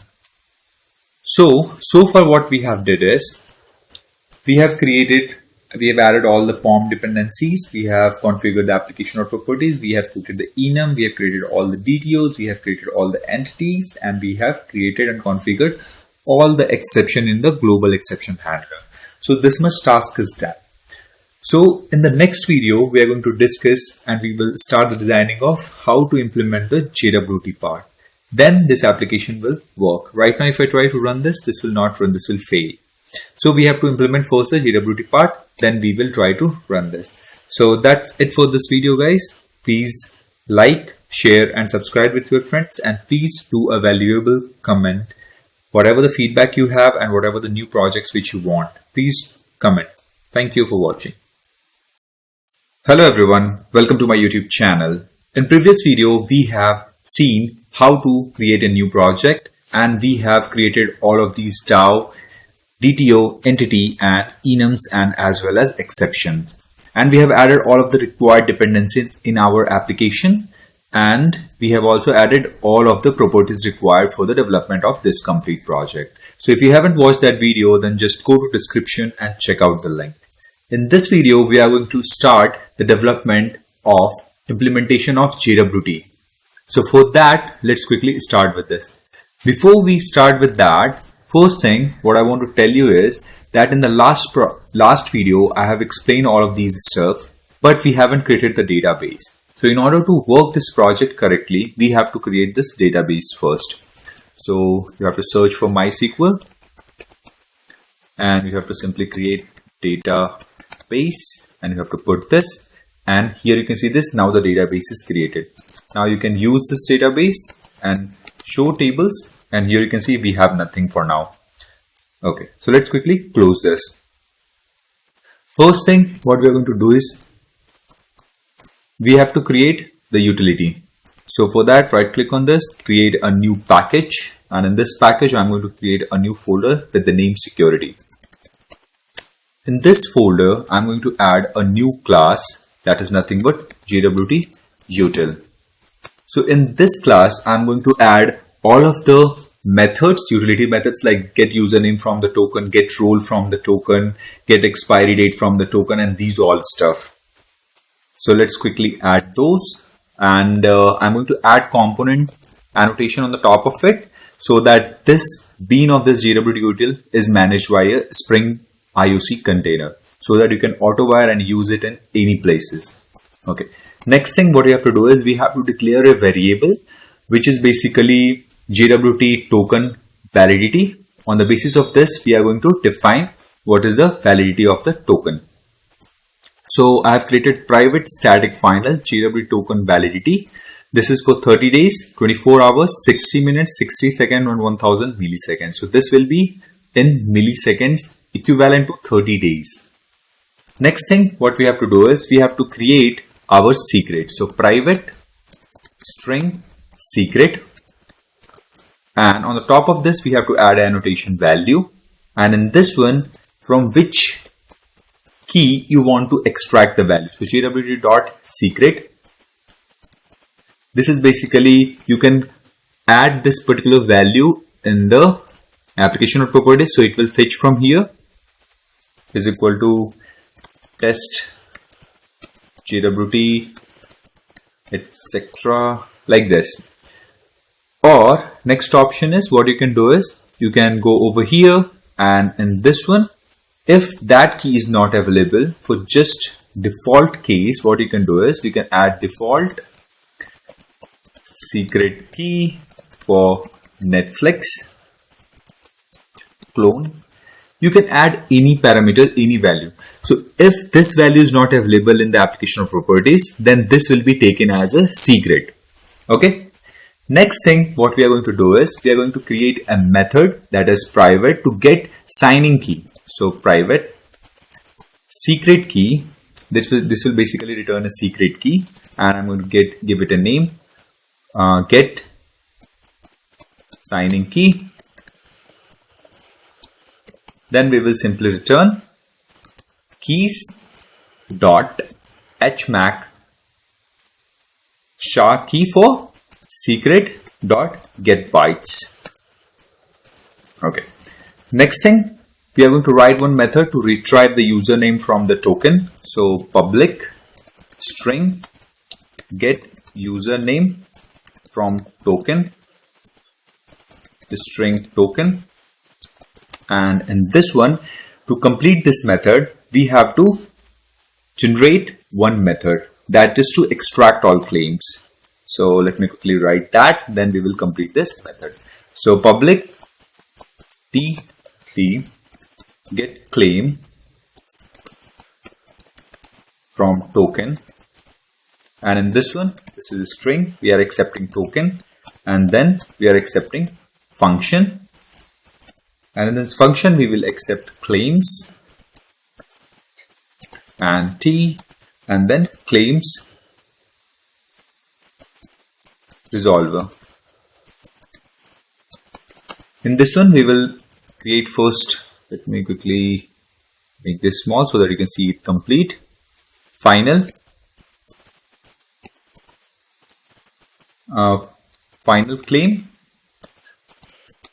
claims is equal to, and we need another method, that is get all claims from token. Into this one we will pass the token. Let me quickly create this. Okay, this is going to return a claim, and from this one we have to simply return jwts.parser dot verify with, and we have to pass get signing key, the method which we have created on the top, dot build dot parse signed claims, and to this one we have to pass the token, and dot get payload. We have to simply call this, and here we got the claims. Next thing, what we have to do is we have to simply return claim resolver dot apply, and we have to pass the claims. Okay, now we have to go to this username from the token, and into this one we have to simply return get claims from token, and into this one we will pass the token, and we will pass claims dot colon, that is the method reference, so get subject. So this get subject will be called, and when we are generating the token, we will set username as a subject in the token. Okay. Next method which we need is get role from the token. So this is public string get role from token, and with this one we will accept token. Return get claims from token, and with this one we will pass a token and the function. So for that one, claims and claims dot get, and what we want to get from this one is the role, and this is going to be return of what type? So string type. So string dot class. This is done. Next thing what we have to do is we have to add another method to get the expiration date from the token. So public get public, and this is going to return a date. So get expiration date from token, and this is going to accept a token. And let's quickly import this. And okay, and these two will be private. Okay, so get expiration into this one, we have to simply return get claims from token, and to this one we will pass token, and we will pass claims dot method reference dot get expiration. These methods are already available. If you click on this control and click on this, you will see get subject is there, get expiration is there, get not before, get issued at, these all stuff. This is basically in the class is coming from the Java itself. Okay, so now click close this. Now this one is done. Next thing what we have to do is we have to add one more method, that is to check if token is expired. Let's move back over here till the end.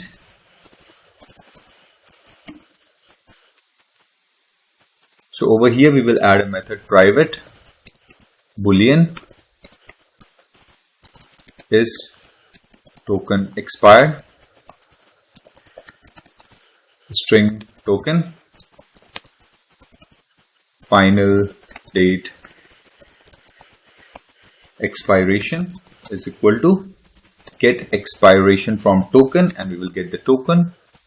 Then we will return and we will compare expiration dot before the new date. It means that the today date. If this is before, then its token is expired, else false.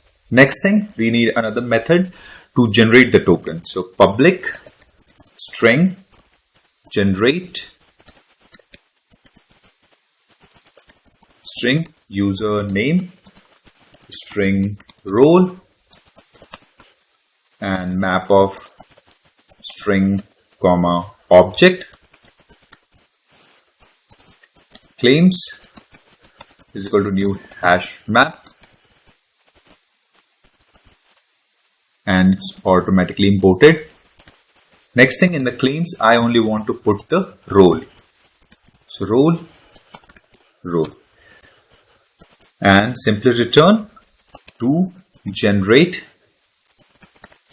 token. This is a new method which I'm going to introduce. So claim comma username.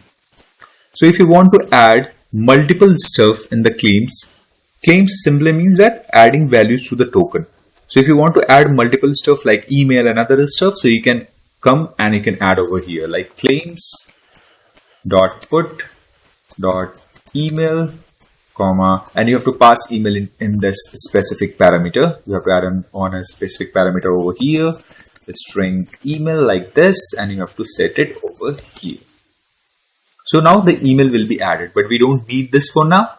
So this project, so let me just remove it. This you can do as per your requirement. So move back over here, click on this one and do generate token. This is accepting claims and this is the subject. The subject we are going to set a username. So return, and we will use jwts.builder, and we have to set the claims first. So claims, and into this one we will pass the claims. Next thing, we have to set the subject. Then we will set issued at will be new date, and to this one we will pass system dot current time in millis. Next thing what we will set is the expiration dot expiration, and with this one we will pass new date system dot current millis plus the time we have declared on the top. So JWT token validator. Next we have to set the signing with the key. So get signing key, the method which we have declared on the top, and finally we have to call the compact, and this will return the do generate token. It will generate the token. Okay. Next thing, we have to add one last method inside this one, that is just to validate the token. So public, and we return the boolean values, either that one is valid or not. So boolean validate token, and simply we will pass the token inside this one, and we will put a try catch block. So into this one we will simply call get all claims from the token, and we will pass the token. If it's returning all claims, here you can see this verifying the token. If this one is valid, then it's fine, it's working, and we will simply, what we will do is we will simply return. If not is token expired, then first thing, this will check the validity of the token. If the token signature is not modified and something like that it's not manipulated. Then second thing, we are checking that if token is not expired. If these two cases are satisfied, then it will return true on the basis of this one. If token is expired, it will return true, and it will make this not as false. And if token is not expired, then it will return false, and this not will make it true. Over here, catch exception E, and we will simply return false. It means that it's not valid. Next thing, what we have to add, now the JWT util is prepared. Next thing, we have to add another one, that is JWT authentication filter. JWT authentication filter. In this one, again we have to declare this class as a component, so that it's a IOC managed bean, and this filter will basically extends once per request filter. So for each request it will only be once filtered, so this will be done. First thing, into this one we have to auto wire the utils which we have created, JWT util, JWT util. Let's declare this as private. Okay. Into this one, you can see we are getting some error. So if you hover over this, it's asking you to implement one method. So we will implement this, click on OK, and here we got the do filter internal. Let me minimize this left side. And inside this, first what we need is we need the token from the request. So string JWT is equal to, we are going to create one method, that is extract JWT token. And if you see, we have three stuff over here: request, response, and filter chain. So from request, we are going to get the token. So we will pass the request inside this one. Hover on this, create method JWT, extract JWT token. So into this one, first thing what we have to do is we will create the variable, that is final string, and we will get authorization error headers is equal to, from request we will get header, and we will pass which key header we want. So authorization. Next thing, final string request URI is equal to request dot get request URI. After this, now we got the request URI and the headers. From the header, we will check if that one is a bearer token or not. So if authorization header is not equal to null, and an authorization header dot starts with bearer. So JWT token start with the bearer and then one space, that is total of 7 characters. If this is true, in that case we will simply return the token authorization header dot substring, and we have to pass 7 because this is total is 7 characters. So 1, 2, 3, 4, 5, 6 and one space is 7. So it will remove that 7 and it will return the remaining. If this is not the case, then else if request URI dot contains slash API slash files slash video slash or request URI dot contains slash API slash files slash image slash and request dot get parameter, and with this one we will get the token. So if this is also not is equal to null, so we will simply return request dot get parameter, and with this one we will pass token. Else we will simply return null. So now we got the token. Next thing what we have to do is we have to extract the username from the token. So string username is equal to, and we don't have to validate because this JWT is not null and other stuff is already validated. So what we will do is we will simply call JWT util dot get username from the token, and into this one we will pass the JWT. Next thing what we have to do is we have to check if we should process authentication. So first thing is if, and I'm going to write another method, should process authentication, and with this one we will pass the username. Let me hover on this one and let's quickly create a method. Let me quickly move this till the bottom. Okay, so in this method we will simply check if return username is not equal to null, and we will check security context holder dot get context dot get authentication is equal to null.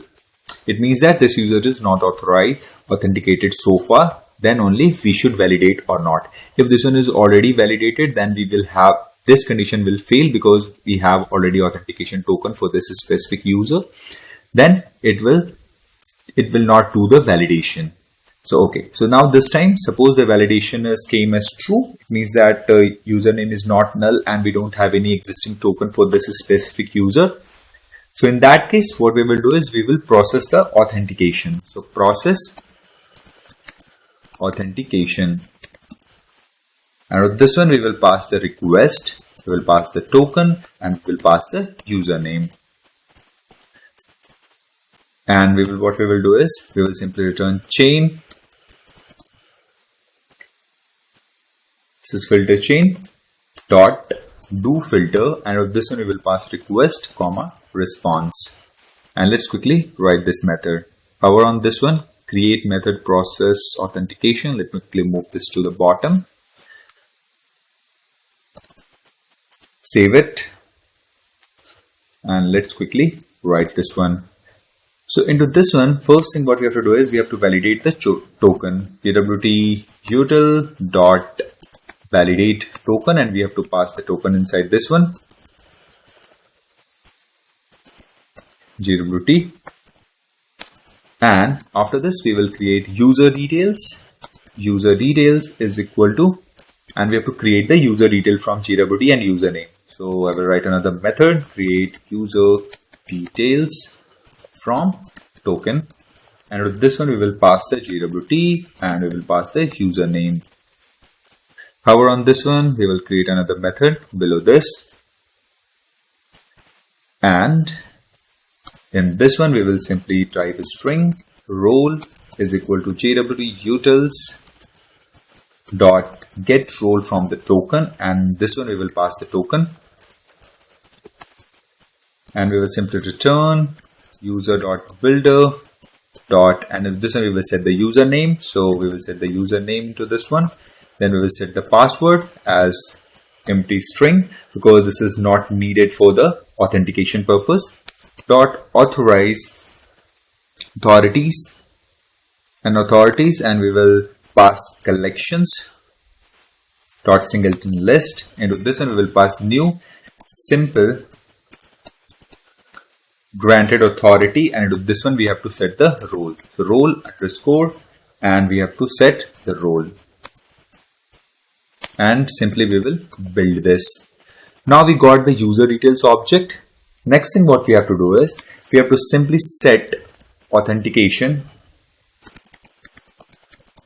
in context. We will set request and user details. Now what in this method what we are going to do is we are going to set the context so that this will be failed if the user is already authenticated. So hover on this one, create this. Let me quickly move this to the bottom. So over here we will simply call username, password, authentication token. Authentication token is equal to new username, password, authentication token, and with this one we will pass user details. We will pass second as credential as null, then user details dot get authorities. Next thing what we have to do is authentication dot set details, and with this one we will set new web authentication details source, and we will build this with the request. So request. Second thing is security context holder dot get context dot set authentication, and now I'm going to set the authentication token inside this one.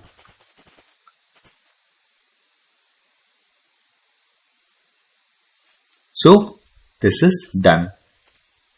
So in this one we are checking if the token is not already available, and these all stuff. On the basis of this that we are processing it.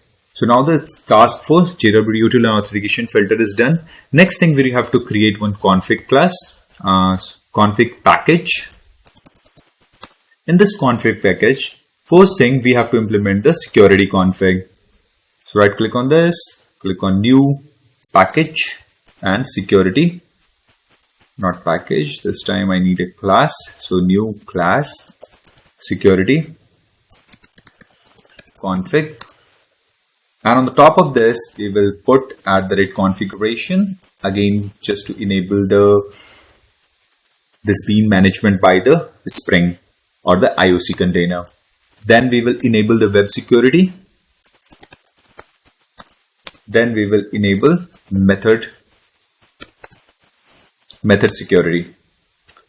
After this, first thing what we need is the one which we have created, that is JWT authentication filter. So we will auto wire it.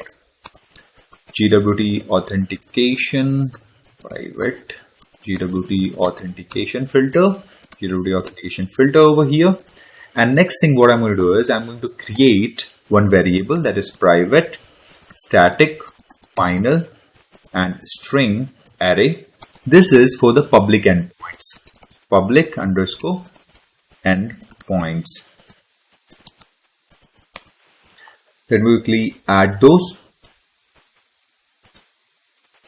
So these are the endpoints which are going to be public in this application. If you want to add any more, so you can simply put a comma over here and you can add like this, test/public endpoint or something like this.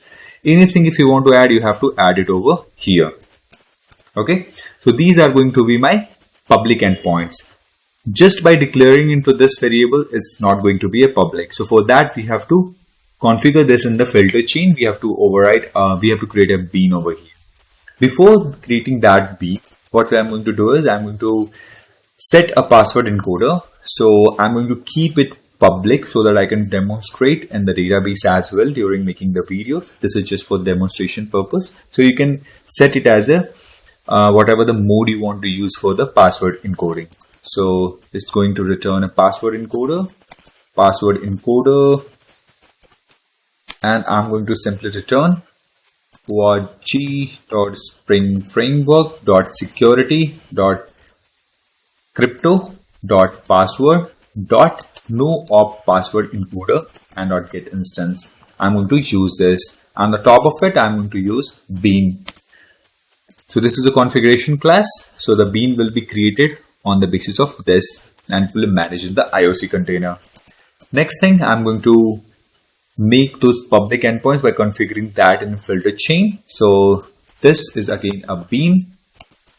So this is going to be a public and security filter chain. Security filter chain. This is filter chain, and this is going to accept HTTP security.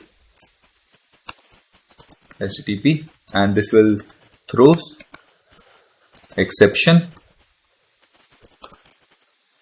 HTTP, and with this one we have to set the CSRF and CSRF, and we are disabling it. CSRF dot disable. Next thing, chorus. Chorus we will mark it as an empty, and CSFR is disabled, chorus is empty, and we have to set the authorize HTTP request. And with this one we have to set auth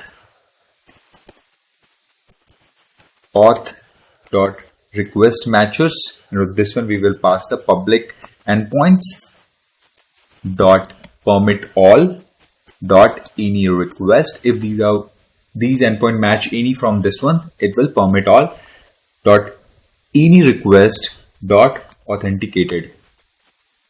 Next thing, for the session management, we will simply set session,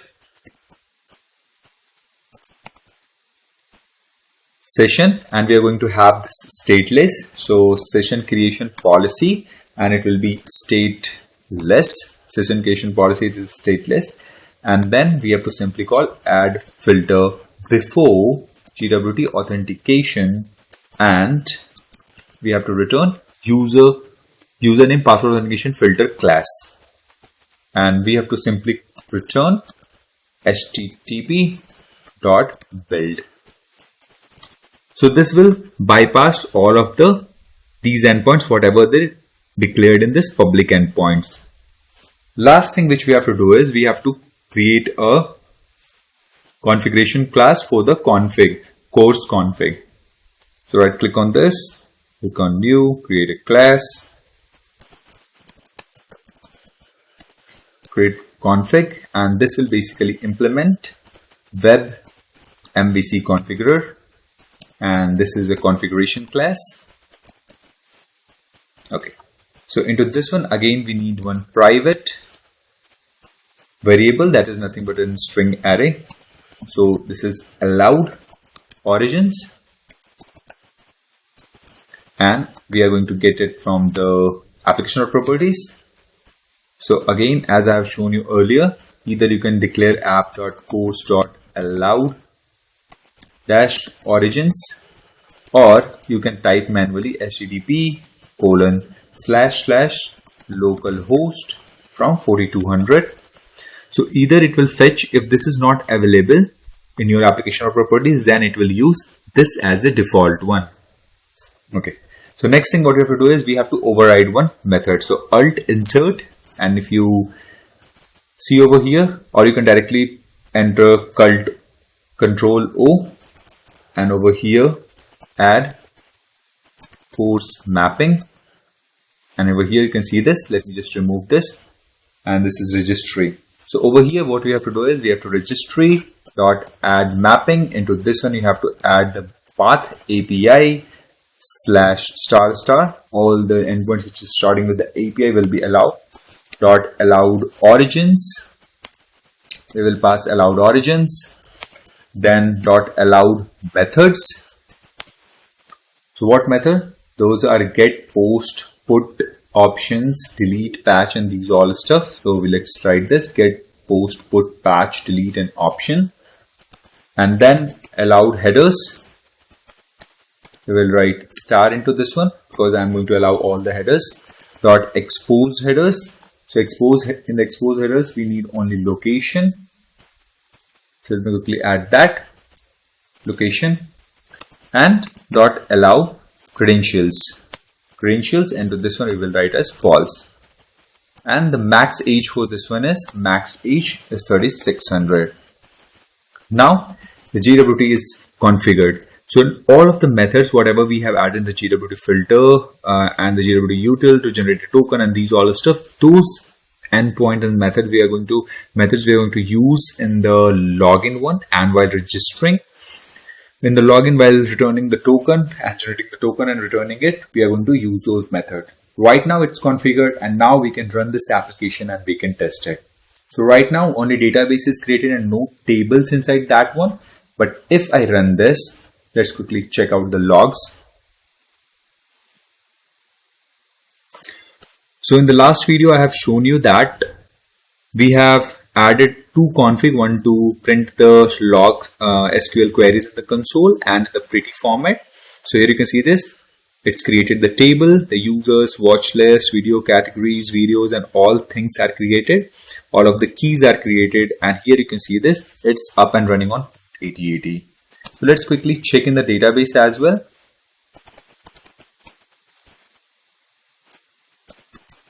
Use Netflix clone video. I think Netflix TV video or something like this. Okay, let me quickly check. Copy the name from there. Okay, pulse screen. Use this. Show tables. And you can see now we have users, watch list, users, video categories, videos. So if you see select star from users, we have nothing. DESC users, and you will see the columns and whatever the fields which we have set as null as no, this is unique, and these all everything is in place, and our application is up and running properly. So in the next video, I'm going to show you how to start with the registration, login, and these all stuff. So stay tuned, subscribe and share with your friends, and please give your valuable feedback in the comment. Thanks for watching. Hello everyone, welcome to my YouTube channel. In previous video, we have seen how to configure JWT in our Spring Boot application. So if you haven't watched that video, then go and check out the description for the link. In this video, we are going to start the development of auth controller. So let's start with that. For that, we have to create REST, and then we have to create the service, and we have to create the service simple. So let me just minimize this. Into this one, first I will create a new folder or new package, that is to store all the controllers. So controller. So in the controller, first controller today which we are going to work on is nothing but auth controller. Auth controller. And we have to create service and service simple package. So service, and we need one more package, that is service simple.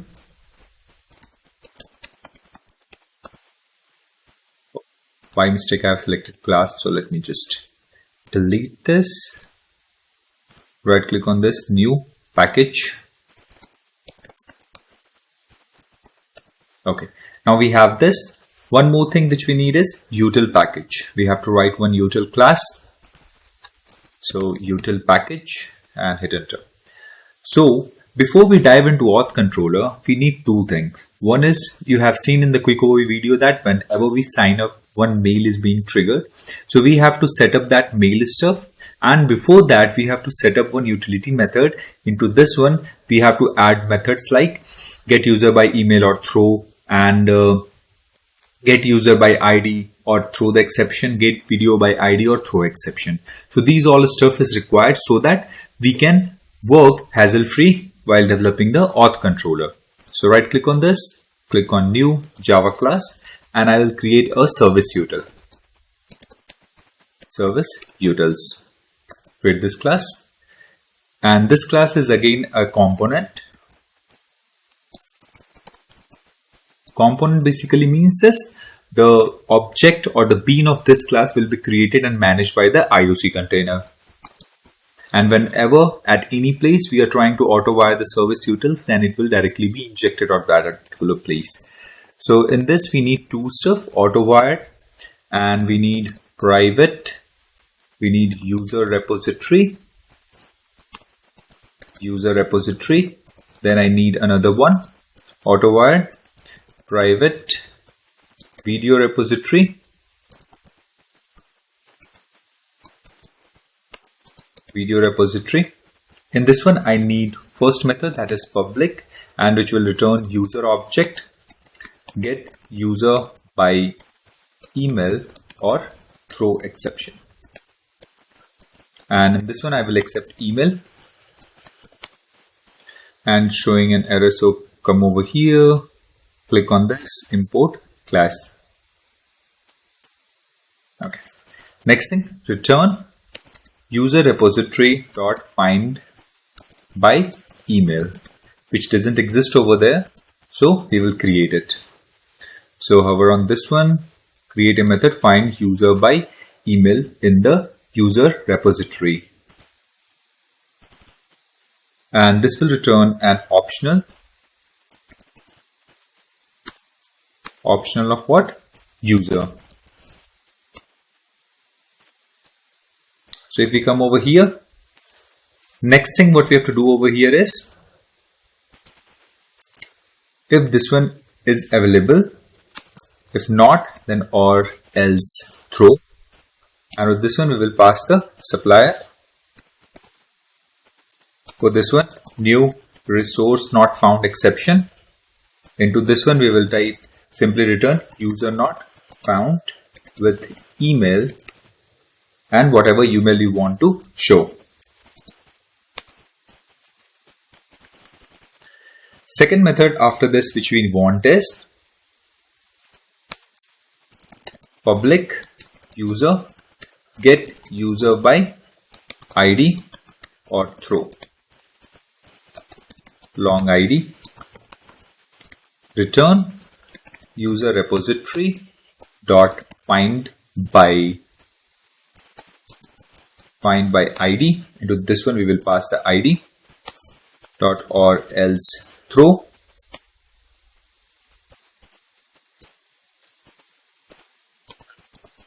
New resource not found exception. So in the previous video, in the first video, we have created all of these different exceptions. The one which I'm trying to throw over here, that is resource not found. If I show you resource not found exception, here we have created one. And in the global exception handler, we have handled it.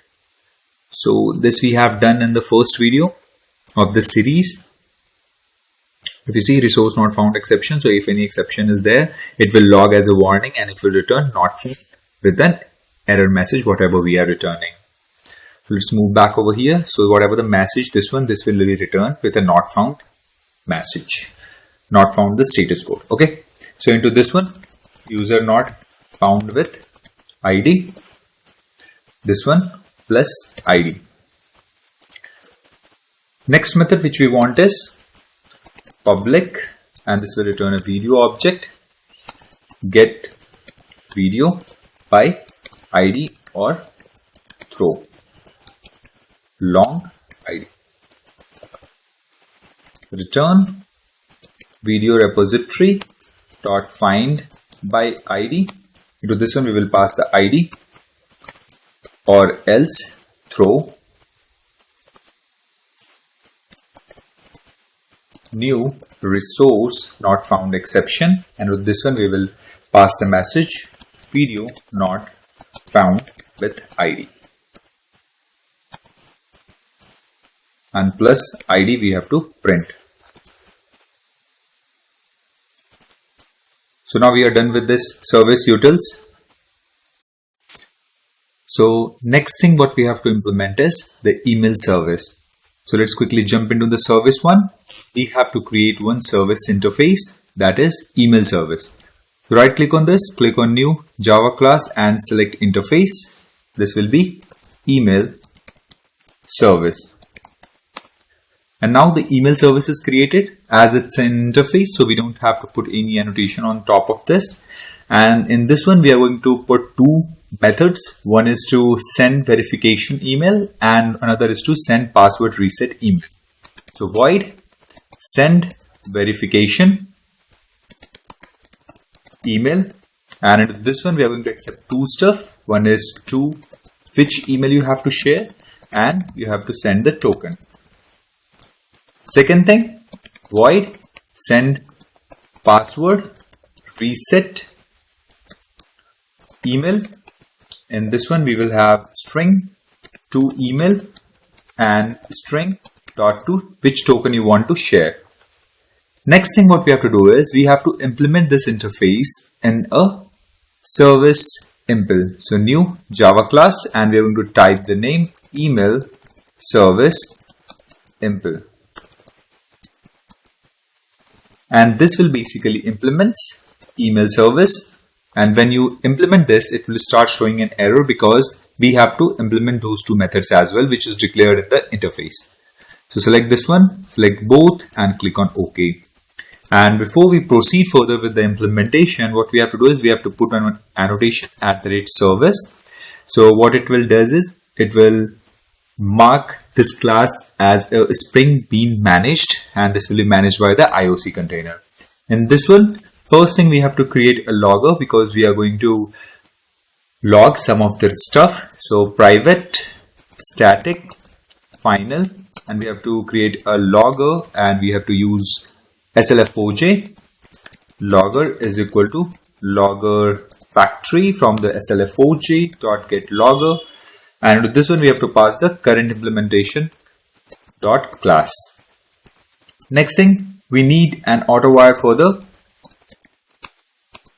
private Java mail sender, and this one is coming from, you can see, org Spring Framework mail Java mail dot Java mail sender.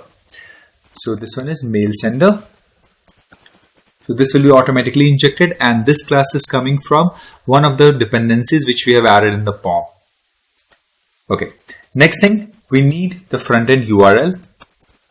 So for that, we have to declare one variable, private string front end URL, and in this one we have to add the value. So value, in the value we will put from where you have to fetch. So this is app.frontend.url, and if this is not available in your application or properties, so we have to put default one. So http://localhost:4200. This is the one thing. Next thing what we need is we need the from email, from which email you want to send.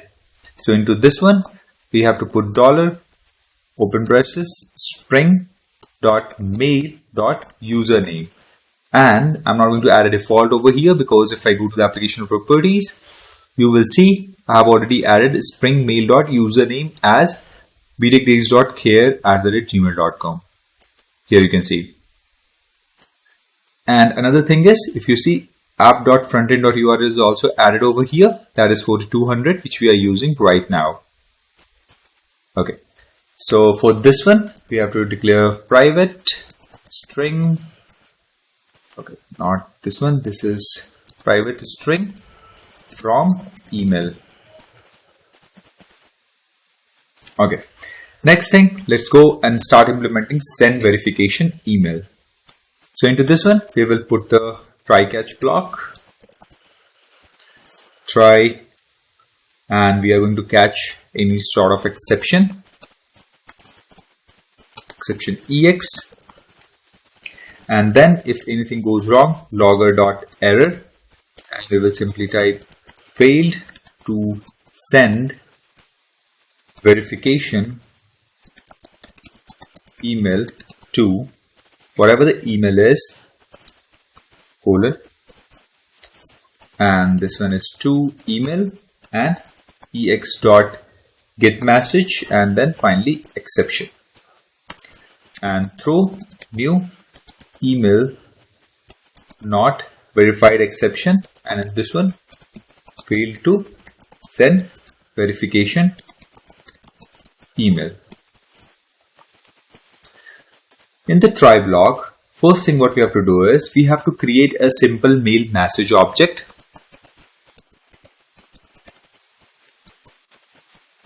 Simple mail message is equal to new simple mail message. Let me quickly minimize this one. Okay. Okay, by mistake I've typed minus. Okay, so now this one is fine. Next thing, we have to set the message dot set from, and from we have to set from email message dot set to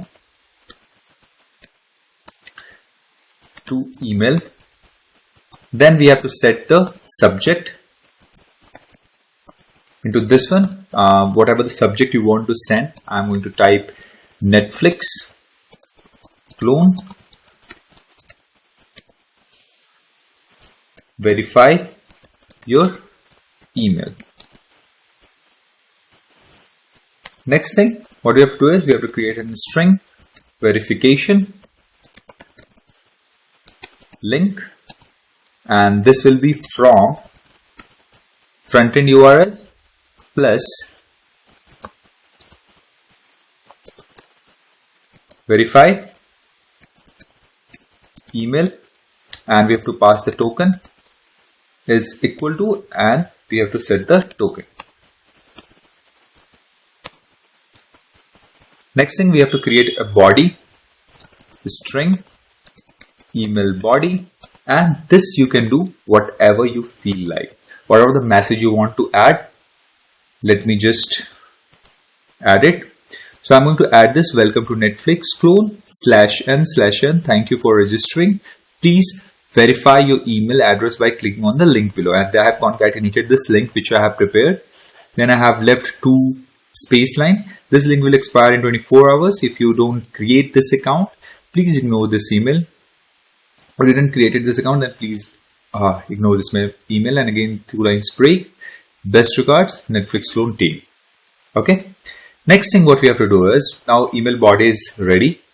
In the message object, we have to set this one. So image.setText. Into this one, we will write email body. And simply we will call mail sender dot send message.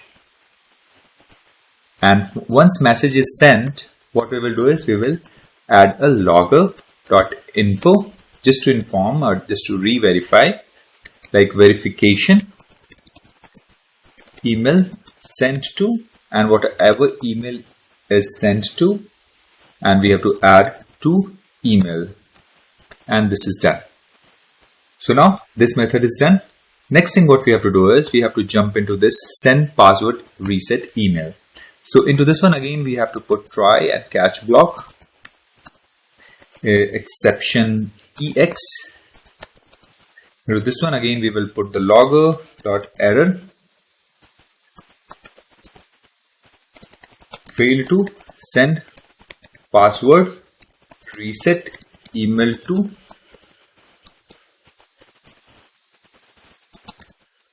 email ex.get message ex, and throw new runtime exception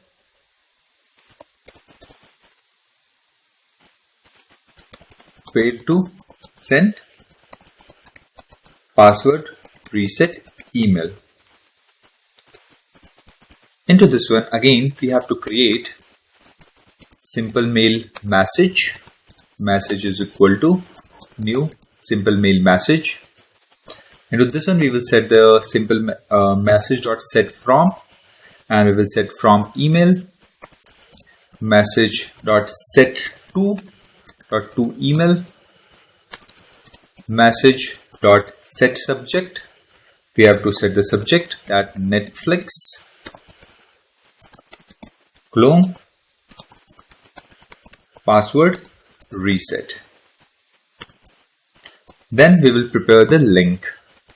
String reset link is equal to frontend URL plus /reset dash password, and then we have to set the token is equal to plus token. Next thing we have to create a body.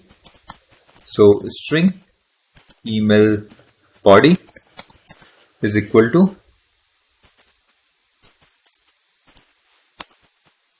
this one.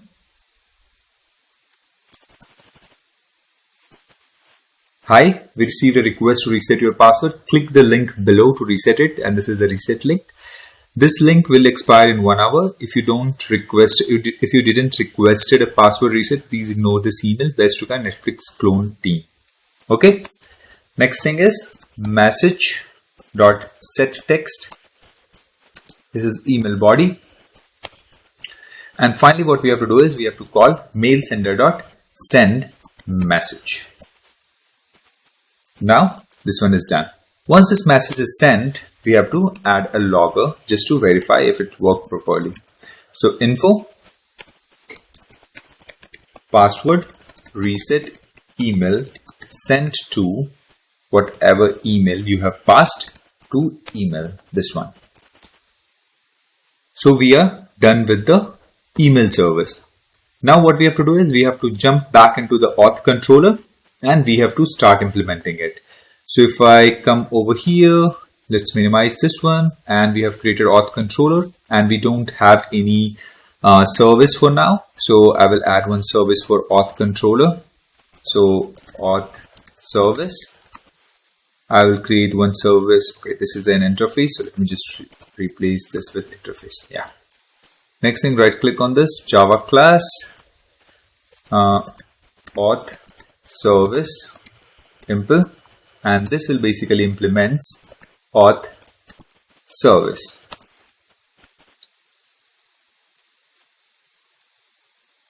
Okay.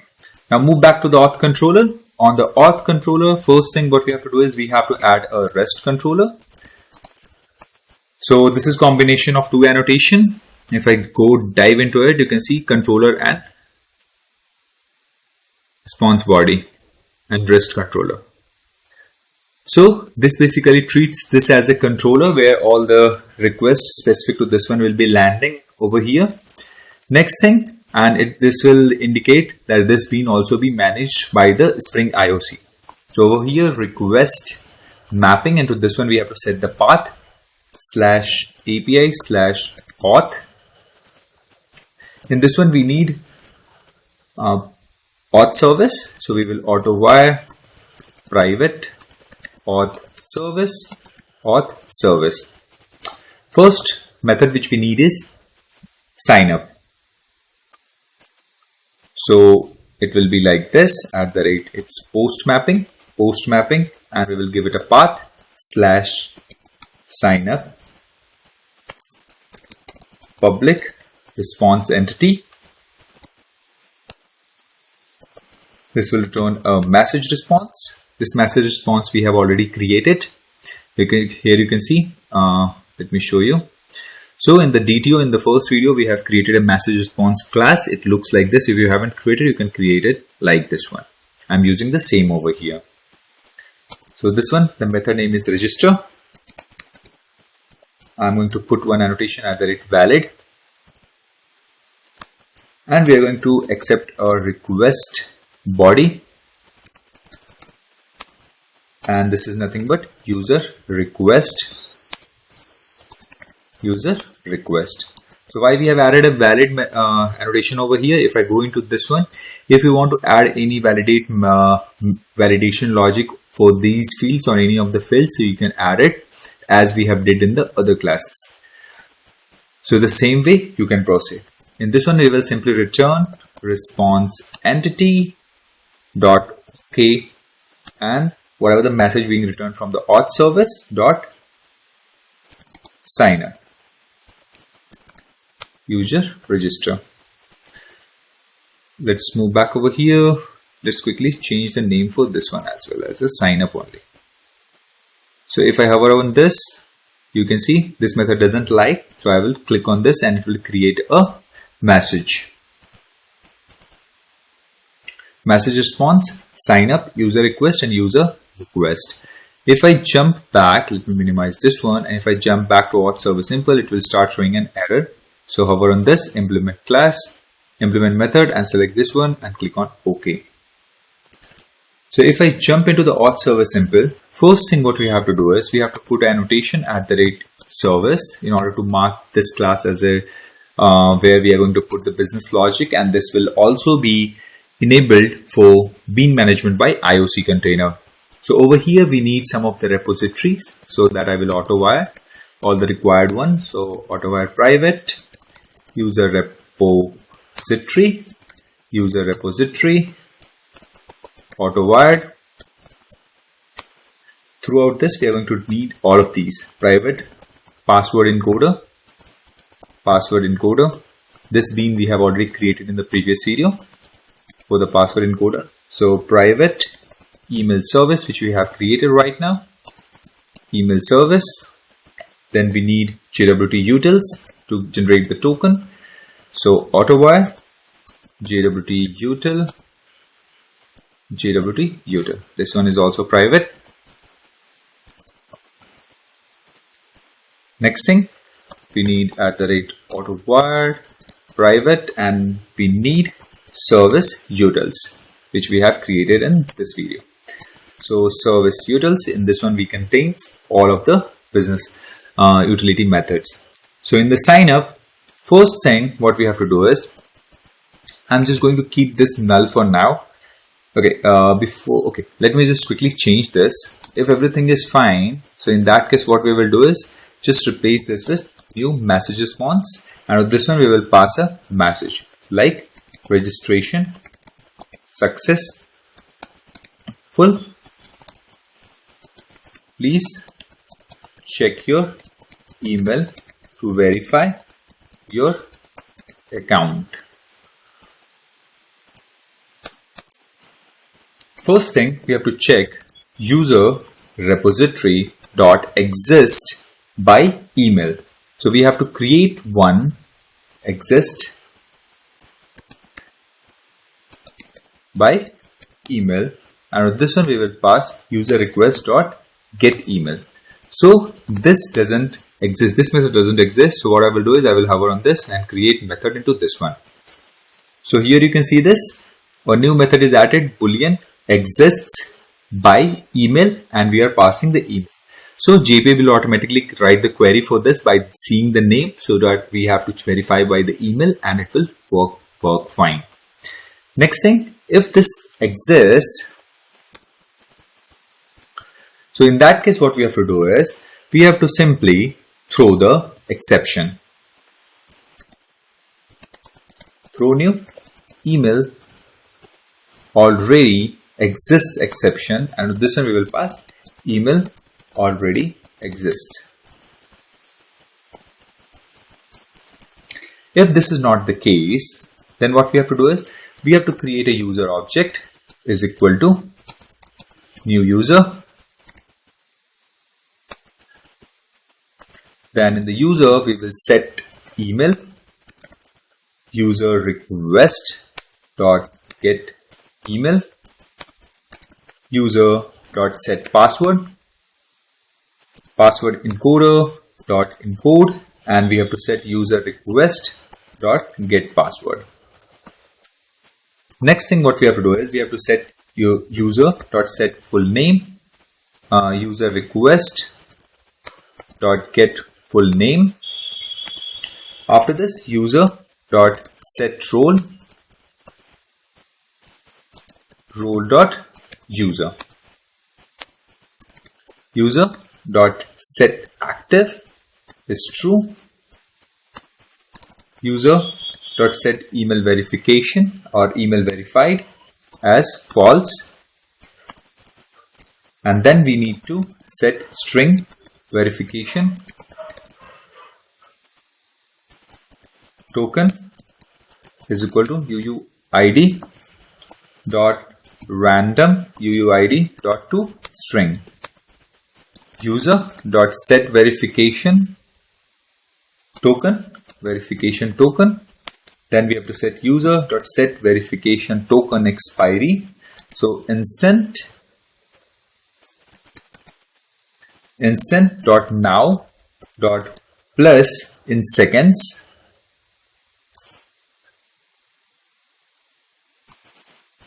plus seconds, we have to put 86,400 seconds. Next thing, simply we have to call user repository dot save, and we have to pass the user object inside this one, and then we have to simply call nothing but email service dot send verification email and user request, and we have to get the email from this one, and then we have to pass the verification token. So this will save the entity in our database, and then we will send the verification email. So now the sign up is done. Let's quickly verify this one. So I will start the application and I will start the postman.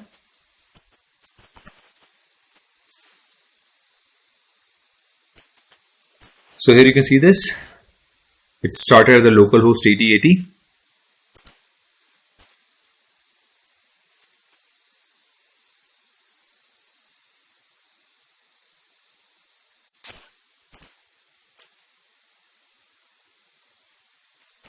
So I have started my postman.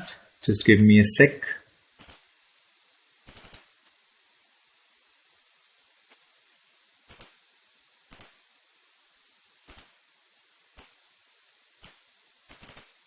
So this one is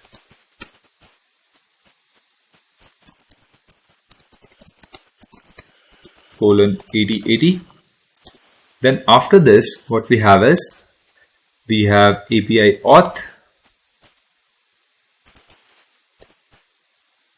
/ sign up, and we need a body. So this is a post call. We need a body over here, and we have to pass the raw as a JSON. So we have to prepare a JSON for it. So in this, we have to pass only three stuff. One is email, and one is password, and one is full name. So before we try this, we have seen that we need an email as well. So for that, what I'm going to do is I'm going to open the Malinator,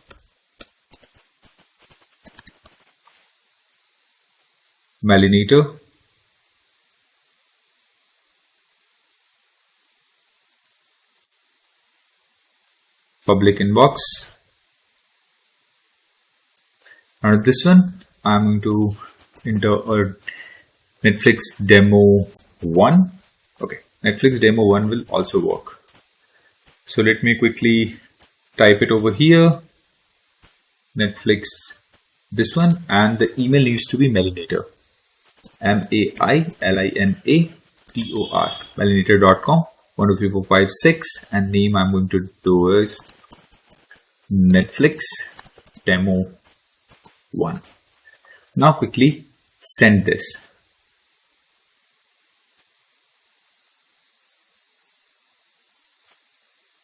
Now let's go and check this.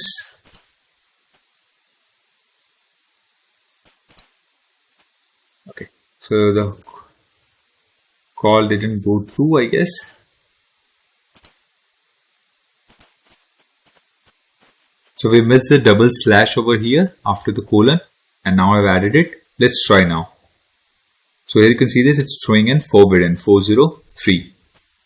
So let's go over here, the specific key byte array 237, which is not secure enough for the JWT hashmap algorithm. So the keys, whatever we have set in the configuration and security config. Okay, let me just quickly check this. Totals, we have security, we have JWT security filter, and JWT util. So in this one, let me quickly copy this one and let's do a bigger one. I have pasted it again. Now restart the application and let's check this time.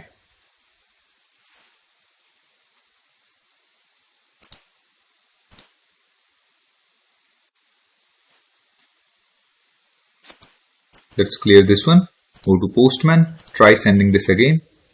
Again, we got a char sequence cannot be null. Let's quickly test this.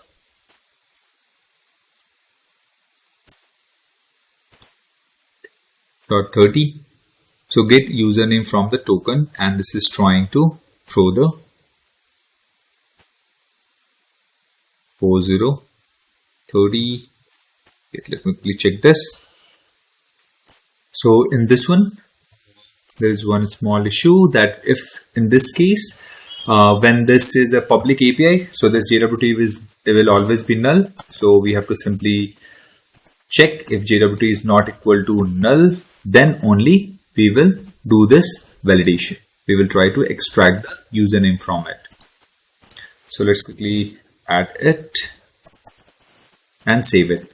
Now let's quickly restart the application.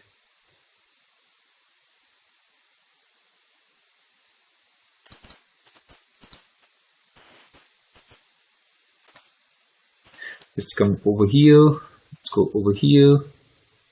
The username. Let's quickly cut this. Paste it over here. Null. Username is equal to this one. Let's quickly restart the application and try once again.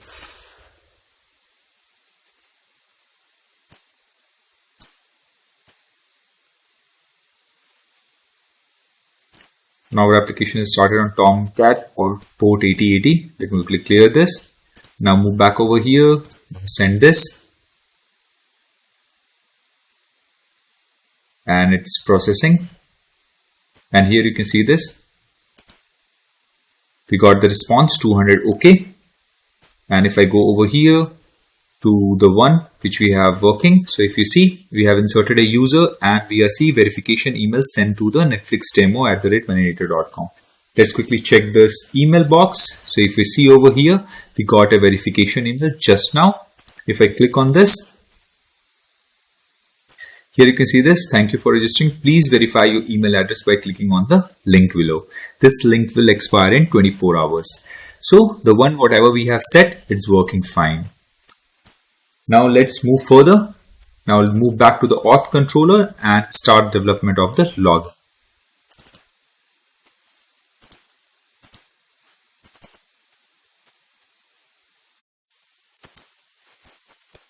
So at the rate post mapping, and this will be /login. This will be the public method and the response entity, and this will accept login request. So this login request we have created in the previous videos, so you can refer that. At the rate valid, and then at the rate request body, and we are going to accept login request. Okay, over here this will be login response. Login response, and over here we will accept the login request. Login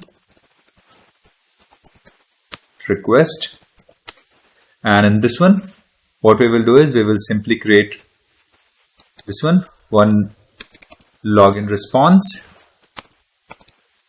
Response is equal to auth service dot login, and with this one we will simply pass login request dot get email, and we will pass login request dot get password. And this method doesn't exist in the auth service, that's why it's showing as red. And finally what we will do is we will simply return response entity, and to this one response entity dot OK, and we will return the response. Now what we will do is we will hover on this one, and it will ask us to create the method. So click on this, create method login in the auth service. So if you see, I have added a login. Okay, let me just remove it. It's added in a very bad way. Okay, so let's move back over here to the auth controller, and we need the login method. So if I go to the auth service, over here we will declare one login response login. This will accept string email and string password. Done. If I go to the login request, let me just open that. DTO request and login request, and in this you can see we have already added the validation @email, and if this one is not valid and it's not null, check is already added by the validator. So this will validate at the REST controller itself, and it will throw out if these two parameters are not matched, like not blank, and the type should be email. Okay, next thing, move back to the auth service, and then we have to go to the auth service simple, and over here if we hover this, it will show method to implement. So select that, implement method, select this login, and click on OK. In this method, first thing what we have to do is we have to make some space over here, and we have to create the object of user, that is from entity.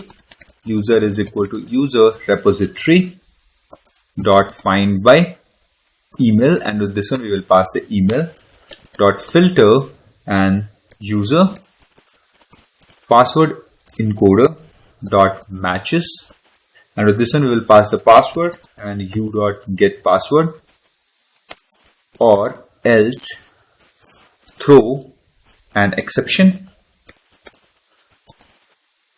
new bad credential exception. This again we have created in the previous video. Invalid email or password. Now save this. Over here, it might be you have a doubt that from the UI this password must be being sent as a plain text, and from the repository when we call this find by email, it's being returned as a encoded if you have encoded the password. Right now I have a plain text, so it will work. And for the encoded also it will work because it compares. This is a predefined method from the password encoder, so it will work fine if this password is encoded and this one is as a plain text, but still it will compare. Okay, next thing, now we got the user. If not user dot is active, it means that user is disabled. So in that case, throw new account deactivated exception, which we have already created, and this one we will simply return your account has been deactivated. Please contact support for assistance. Next thing what we have to do is, if not user dot email verified, it means that he didn't click on the email link and the account is still not activated. So in that case, throw new email verification, email not verified exception. Into this one we will simply return please verify your email address before logging in. Check your inbox for the verification link. Next thing, finally what we have to do is, suppose this is active and the verification is also done. In that case we have to generate the token. Final string token will be immutable. So we have already created an object of JWT utils and we have auto-wired it over here. So what we will do is we will simply call JWT util dot generate token, which we have already created the method for the same.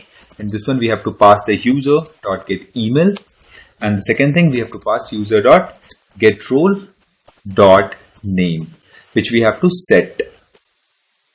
So let me quickly show you this generate token method. So in this one you can see I'm passing the username and role.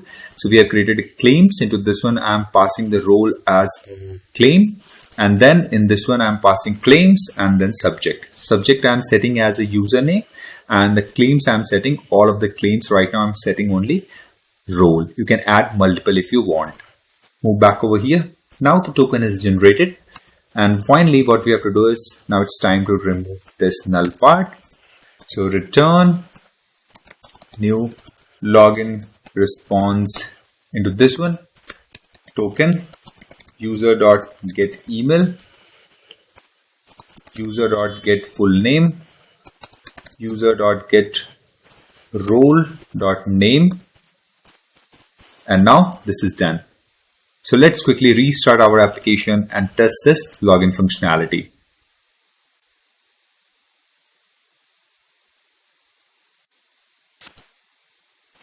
Let me quickly duplicate this.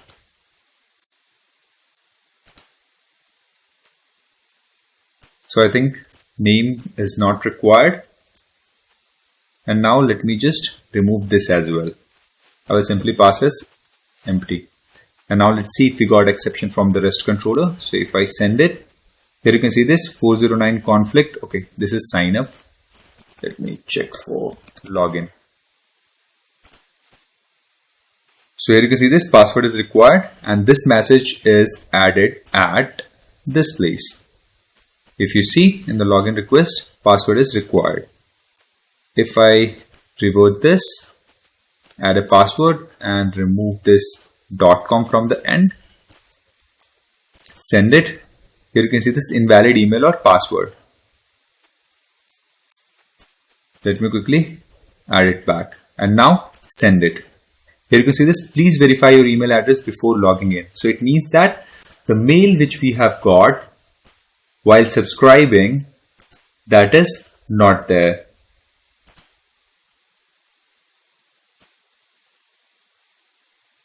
Okay. So what I will do is I will do once again let me quickly, as I'm using a Melinator. So what happen is the mail will be removed in couple of time. So let me quickly go over here to this one, go to this one, and let me remove the records from the database. So use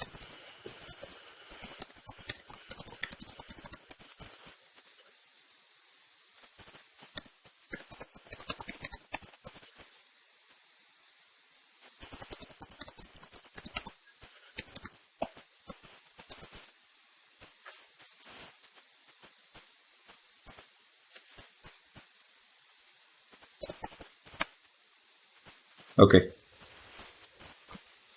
Let me just update the email.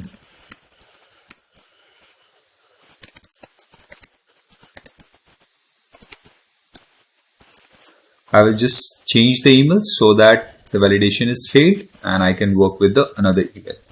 This is just like this and hit enter. Okay, so email is updated. Now our existing this one will work again. Okay, because the email is changed. So let me just try this.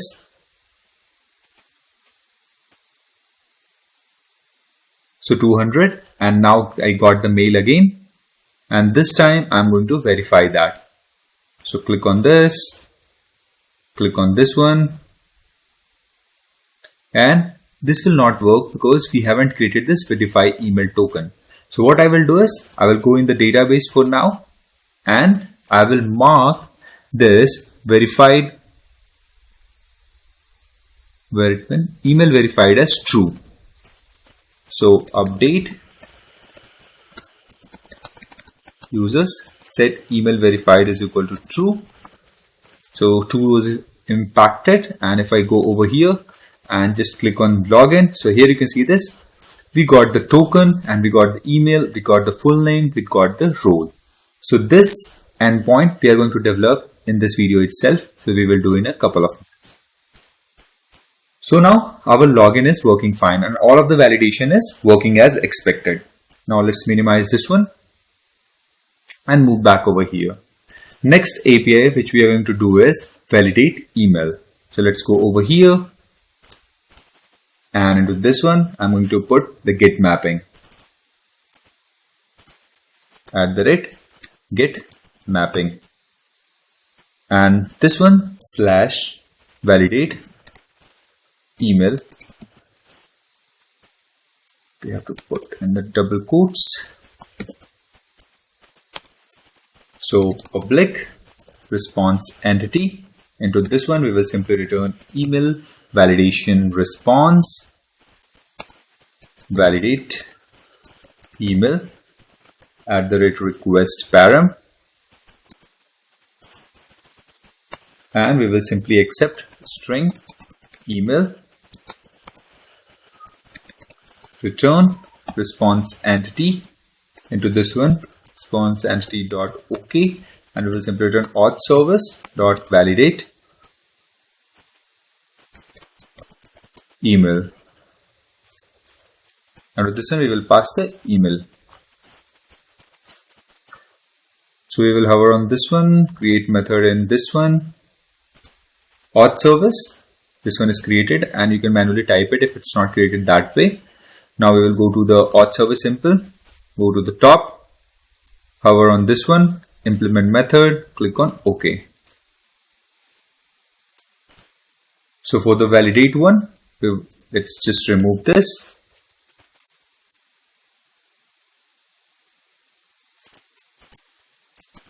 Boolean exists is equal to user repository dot exist by email return new email validation response exists. If not exists, we will simply return not exists. Available is false if it exists, and if it not exists, we will return this, because on the UI itself we are doing the validation. So for that purpose, this will work. So let's quickly restart and test this one.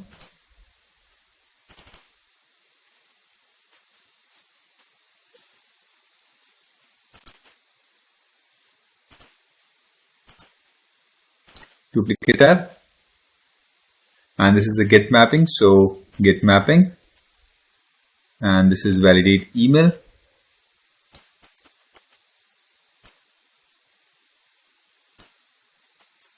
Validate email. In the request param, in the email key, it needs an email. Email is equal to, and let me copy the same email.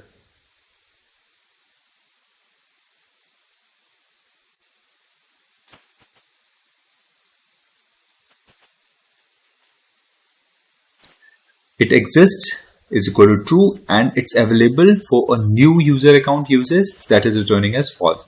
Let me change this one to true, and now try to run this. See, exist false and available is true. It means that this one is available for use, but it's not available in the database. If we go over here, if we try to check it, select start from users. So we have added 1, and we have 4 times 2 over here. If I change this one to 4 times, it means that this one is available in the database. So it will simply return true as exists in the database, but not available for a new sign up. So this one is also working fine. Let's move back to the controller, and let's quickly stop this. So next we have is verify email. So this is again get mapping. Into this one we have simply verify dash email public response entity. Into this one we will respond the message response. Verify email at the request param string token. Then we will simply return response entity dot OK, and this is of type auth service dot verify email, which doesn't exist. We will create it right away, and we will pass the token. So hover on this one, create a method, and here you can see this one is created. Verify email. This one is returning a message response and accepting one token. Let's go to the implementation for this one. That is nothing but server simple. So go to the top, hover on this one, implement method, select this, and click on OK. So over here, first we will remove this one. Then we will create user object. So user is equal to user repository dot find by verification token. So we haven't created that in the repository, so let's quickly create it. So go to the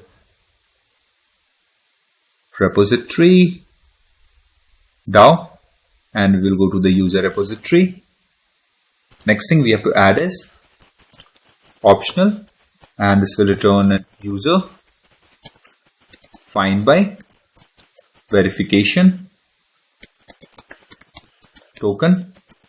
This will accept string verification token. This will be handled by the JPA, so we don't have to write any query over here. So move back over here. We will simply type this verification token, and into this one we have to pass the token, or else throw. If this one is not available, then new invalid token exception. Token exception, this is again we have created in the previous video. Invalid or expired verification token. If this is not the case, we got the user repository. So now what we have to do is if user.get verification token expiry is equal to null. First thing, if it's null, or user.get verification token expiry dot is before the instant dot now. It means that it's before the right now time. Let's quickly minimize this one so you can see it clearly. If this is the case,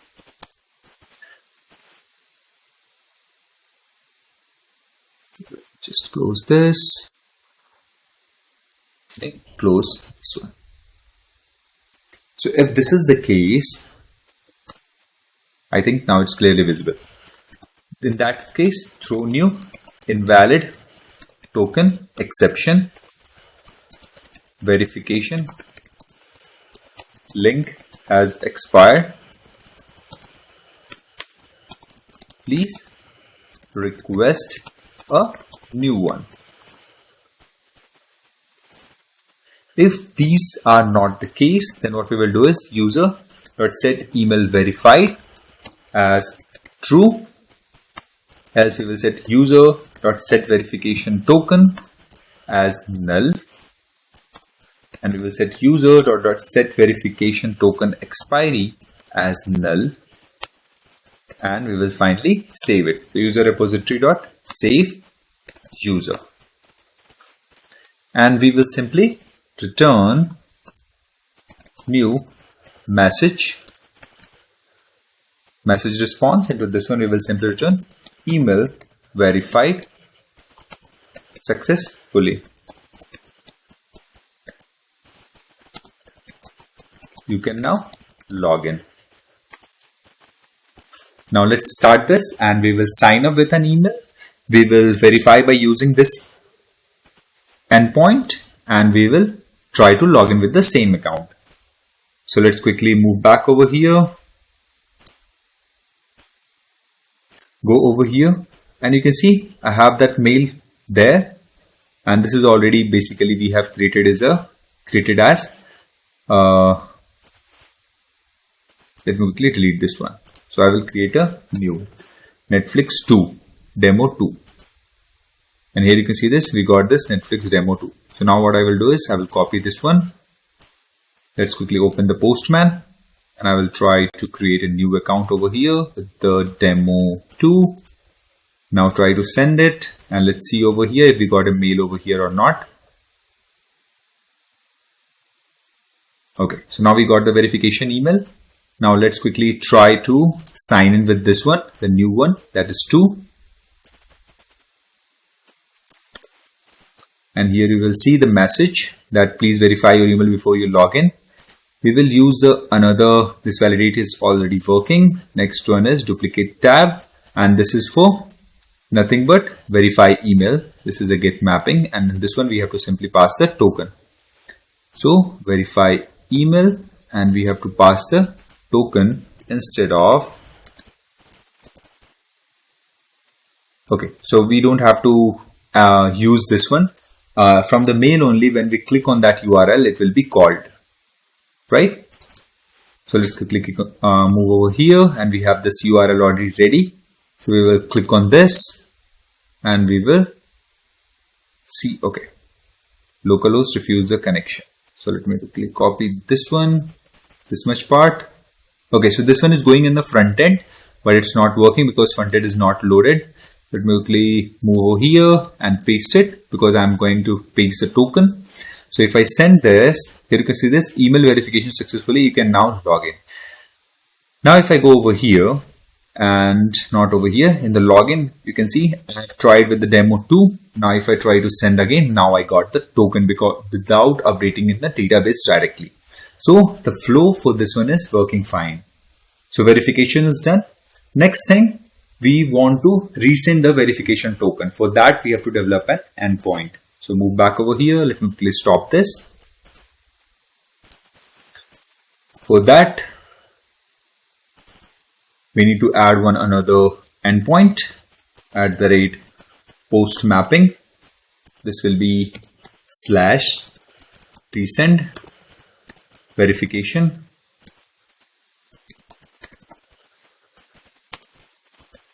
public response entity. This will return message response, resend verification,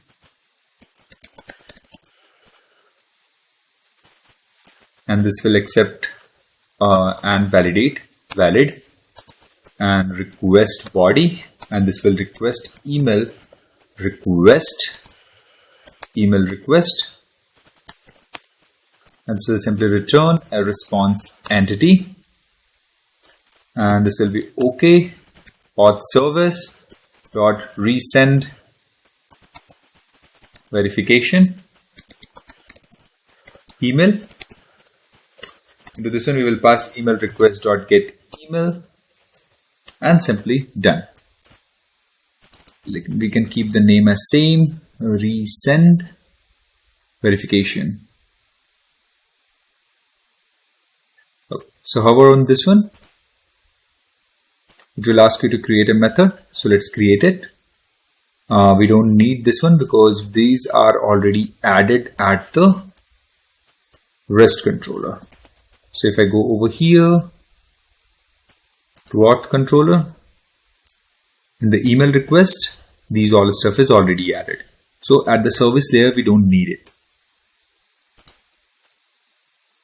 So if I move back over here to the auth service, you can see we have message response. The response type is, and the method name is resend verification, and it's accepting one string email. So let's go over here to the auth service impl, and over here it will show an error like this. Click on this one, implement method, select resend verification, click on OK. A new method will be added. Let's quickly remove this. Over here we will simply call user is equal to, and we have already created the service utils, so we will simply call service utils dot get user by ID. We are using email, so by email and or throw. So this one is done. In the service util, I will show you the method, simply calling the user repository, and we are throwing an exception if that one is not there. So close this. So these all stuff I have already done before in this video. So move forward. So string verification token is equal to UUID dot random UUID dot toString. Next thing is user dot set verification token. We will set the verification token into this one. We will set user dot set verification token expiry. So instant dot now dot plus seconds. Into this one we will pass 86,400, that is 24 hours. User repository dot save the user, and what we will do is we will simply call email service dot send verification email. We will pass the email and we will pass the verification token. And now to the UI we will simply return the new message response, that verification email resent successfully. Please check your inbox. Now save this. Now start our application and let's quickly test this.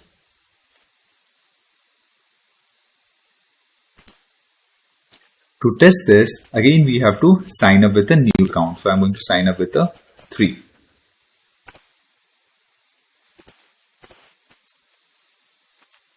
Let's quickly send this.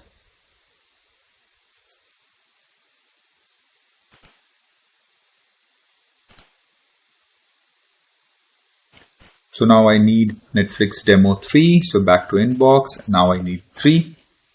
Go to 3. And here you can see this. We got a mail.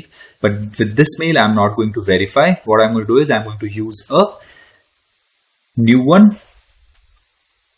Right click on this, duplicate this. Let me quickly copy this one. Resend verification. And in the request body, we have to send the resend verification. This is of type post, and we have to send the email ID to this one. So as a body, we have to send the email, so we don't have to send this password, and we have to simply send the email. So Netflix demo 3@validator.com. Let's send this, and if we see if we got another email or not. So here you can see this. We got this minutes ago, and this we got just now. It means that this API is also working as expected with the new token.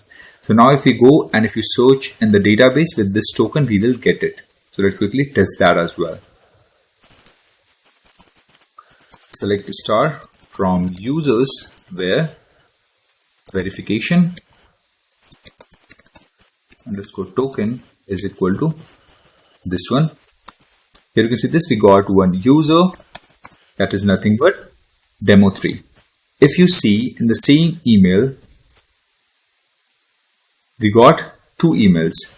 So earlier one also contains one token, so I will test that as well. So that should not be available because that one is replaced with the newer one. So let's try this one, and here you can see this, we got reset. It means that older one has been replaced with the newer one. So this one is working as expected. Let's move to our service auth controller. Next thing we have is forgot password.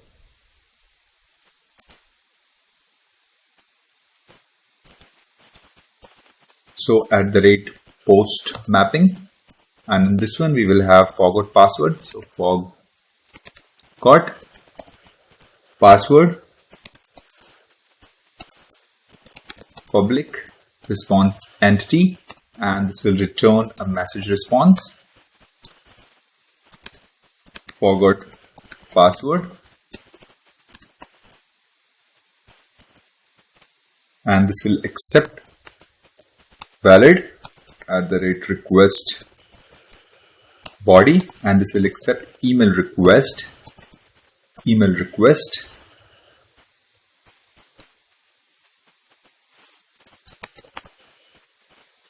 and this will simply return a response entity .ok from the auth service .forgot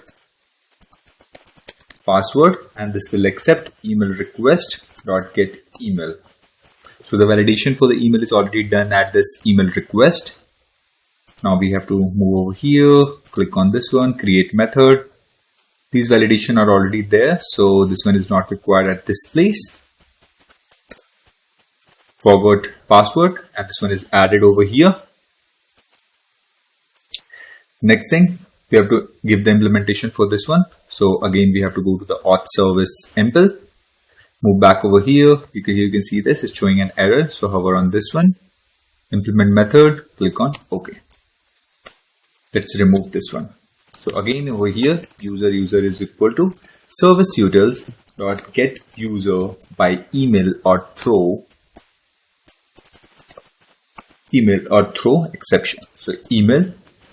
Now we got the user. So next thing is string reset token is equal to UUID dot random UUID dot toString. Then what we will do is user dot set password reset token,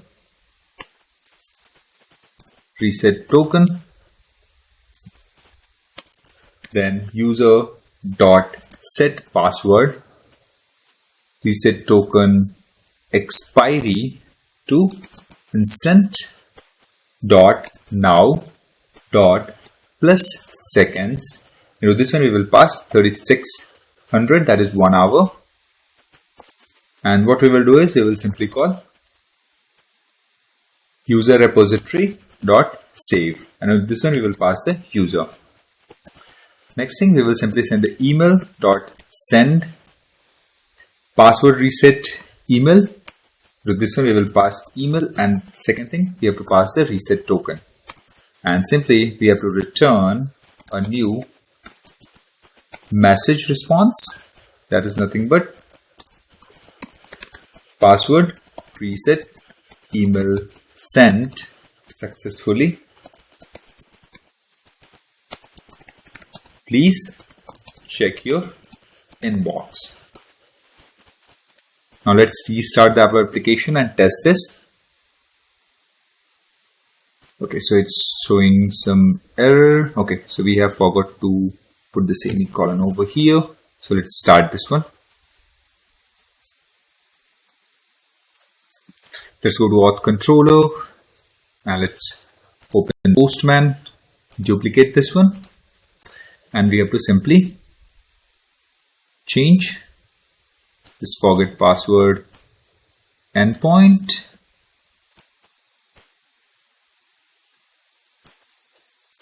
Send this on the same email. So let's quickly check in the demo tree. Here you can see this password reset. We got this. So we receive a request to reset your password. Click the link below to reset it. This is a token. The link will expire in 1 hour. If you didn't request a password reset, please ignore this email. So this one is working as expected. Next thing what we have is we have change password. So move back over here, go to auth controller.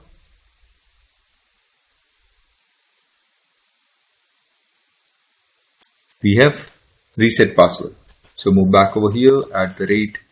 Before we proceed with the change password, we have to add one more, that is to reset password.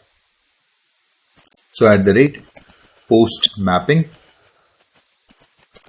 / reset password public response entity message response reset password valid at the rate request body reset password request reset password request.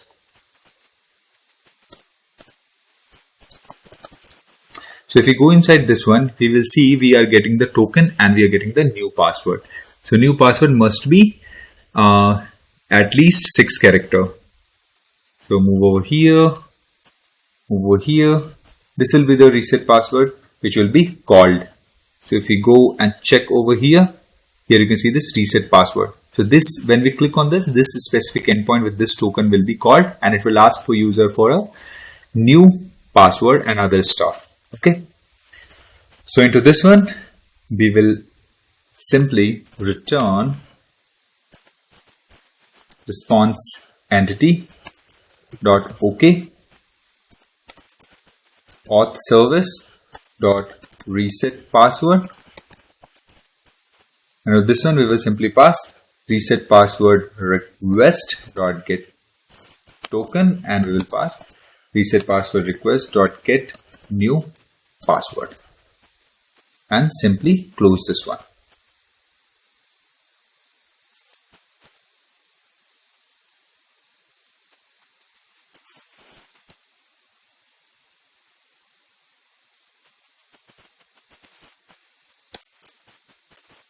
Okay, so it's showing an error because in the auth service this method doesn't exist. So click on this one, click on this, create method, this one, and these are not required. Click on this, new password,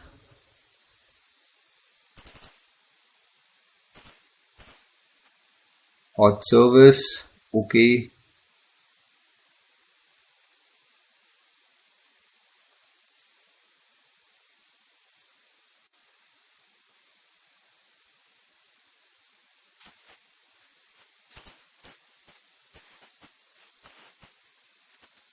When we click move back over here, I think I have removed one extra. So I have removed that token as well. So that was not supposed to be removed. We have to remove only this much part. Yeah. So like this it's required. So if I move back over here to the auth controller and now the error is gone. Now move back over here to auth service simple. Click on this one. Hover on this. Implement method. Select reset password. And now we can see this one is added. So let's quickly do this. So let's remove this one. User is equal to user repository dot find by password reset token. So we don't have that query for now in the user repository. So we will move back over here and we will quickly add this option. And this is going to return a user find by password reset token string password reset token. Now let's quickly copy this. This will be handled by the JP again. And quickly paste it over here by reset token. Into this one, we will pass the token.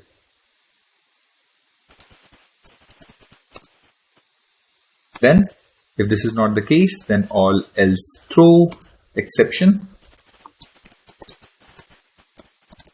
New invalid token exception. Invalid or expired reset token. If user.get password reset token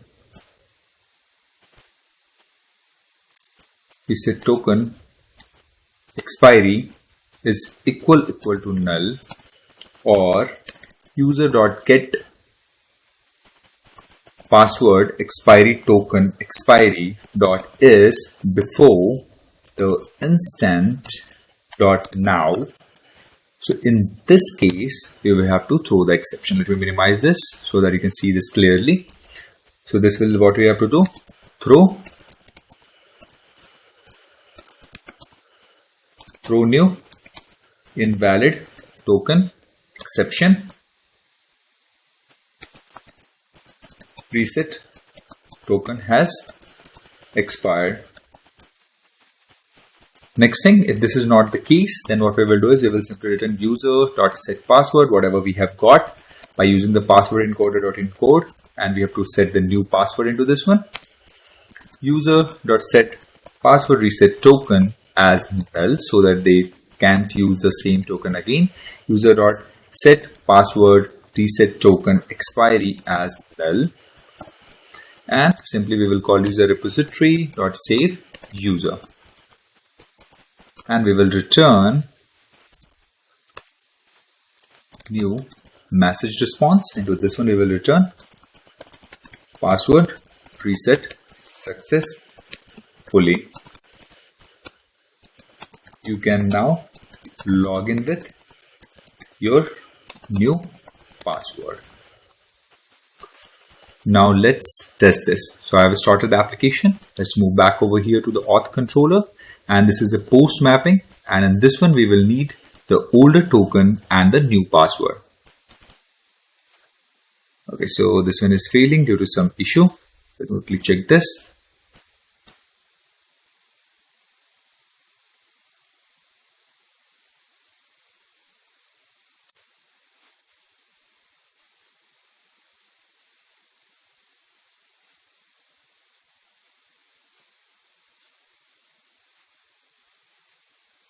Okay, so I think we have made some mistake while writing the user repository. Find password. Let me quickly check this.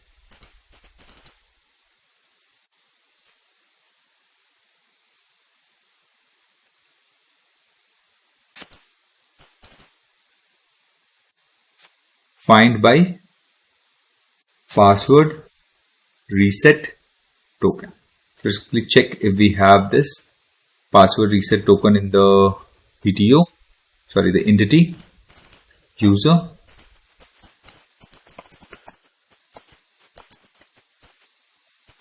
I have made a mistake, reset, S-E-T, reset token.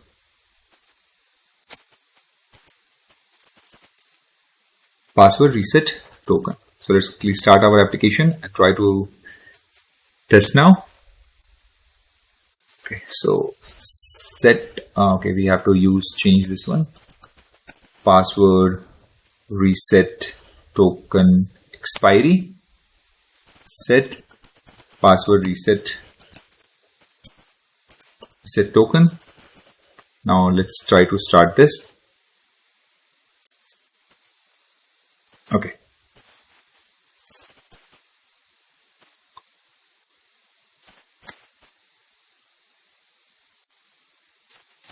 SET reset token, reset token, reset token. Now let's start this.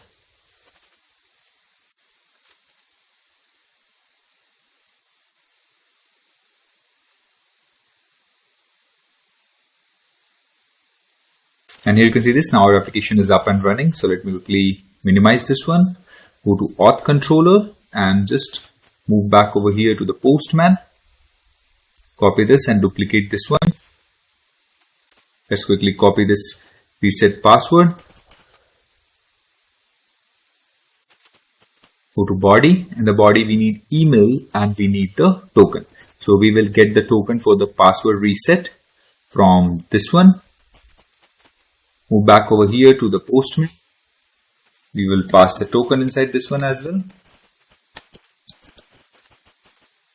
And try to send this. So you can see this error must not be null. Okay. Let's check what is required over here. So we need token and new password. Token, no email is required, and new password.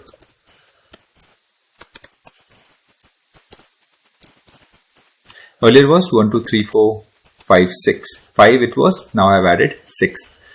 Let's quickly check for over here. Okay, it was 6 as well. Now we will add one more digit, that is 7. So here you can see this. Okay, invalid or expired reset token it's showing. Quickly check back over here to this one.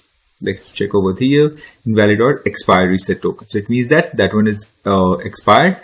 Why? Because we have updated the column, so it might has created a new column in the database, but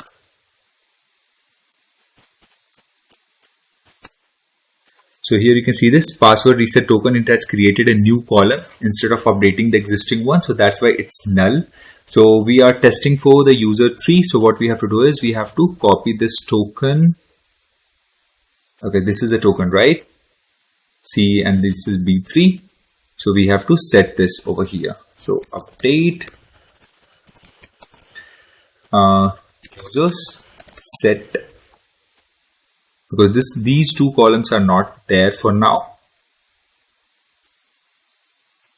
Update set, and we have to set this password reset token is equal to, and we have to set this token,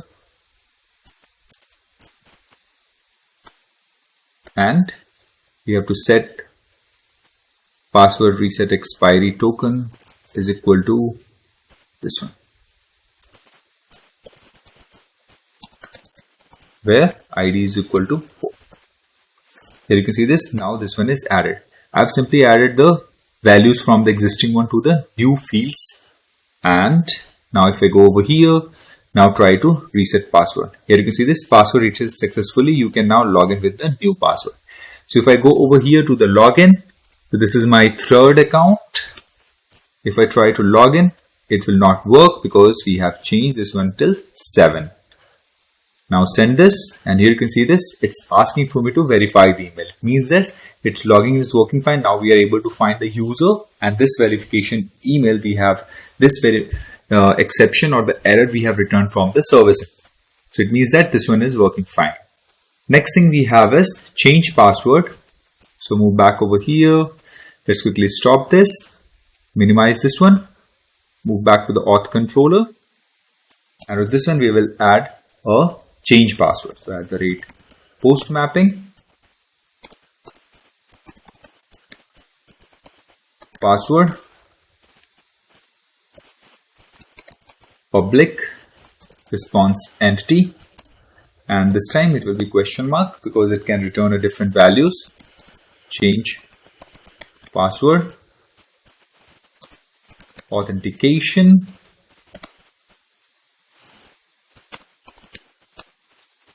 The second thing is @valid request body, change password request,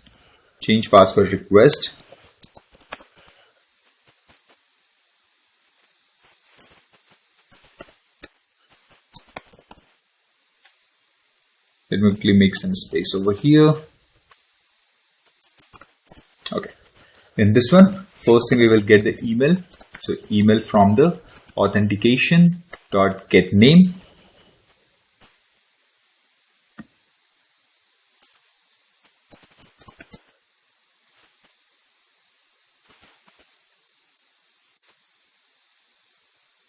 org Spring Framework Security.co. So if I hover on this one, so this came from a wrong import, that's why it's not showing. org Spring Framework .security .authentication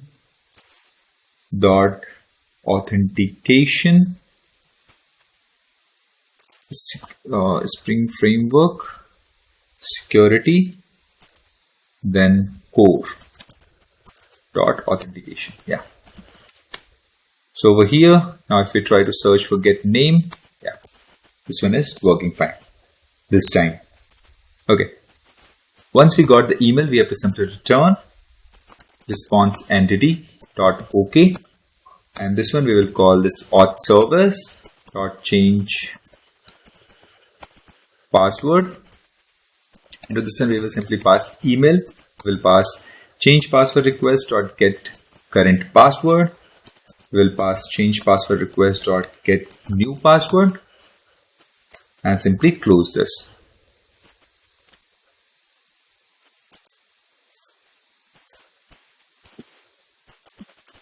So this method is not available in the auth service. So hover on this one, click on this create method over here, and these all validation are not required because these are already at the TTO.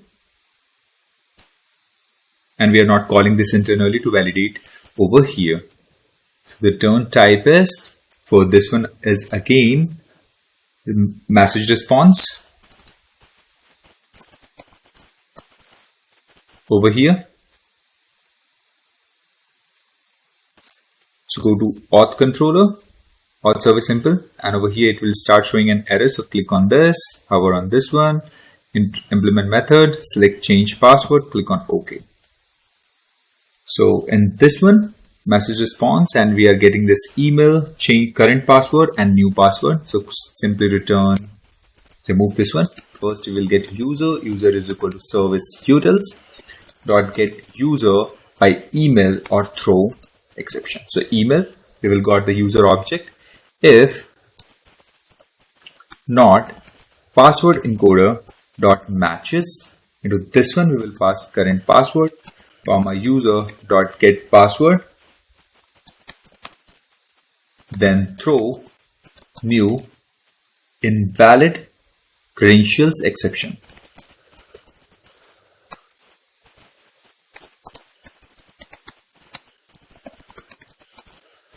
Is incorrect.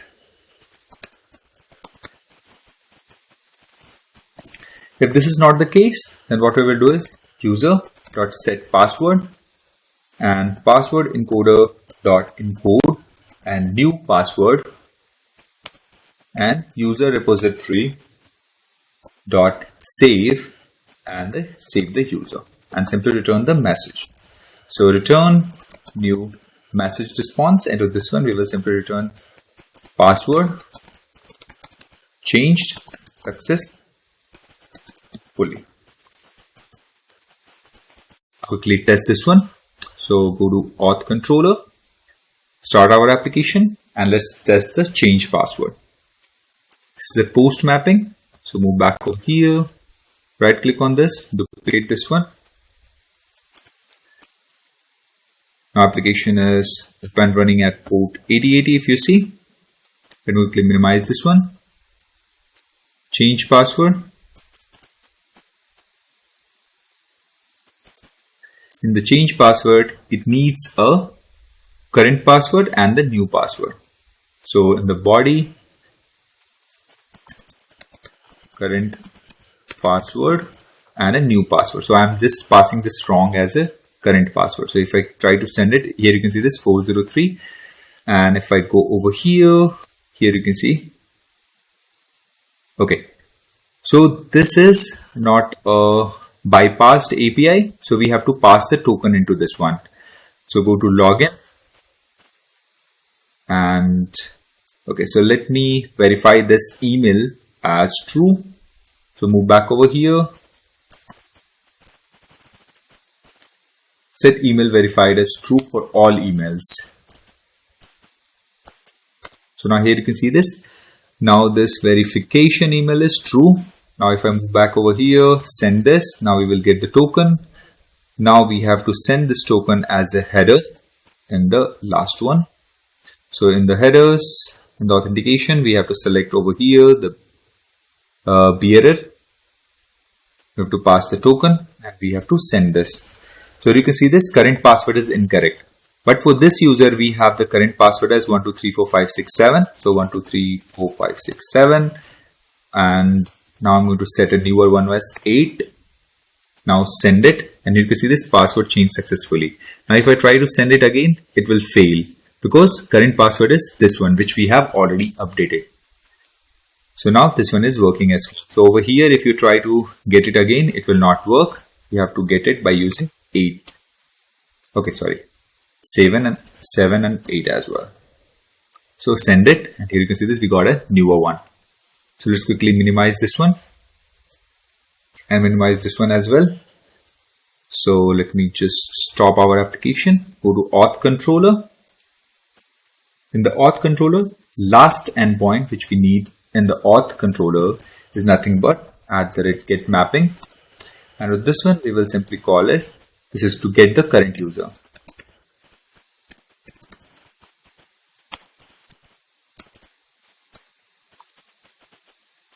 Okay, by mistake, I have started writing inside the previous method block. Get mapping, current user, public response entity, and this is again going to return a login response.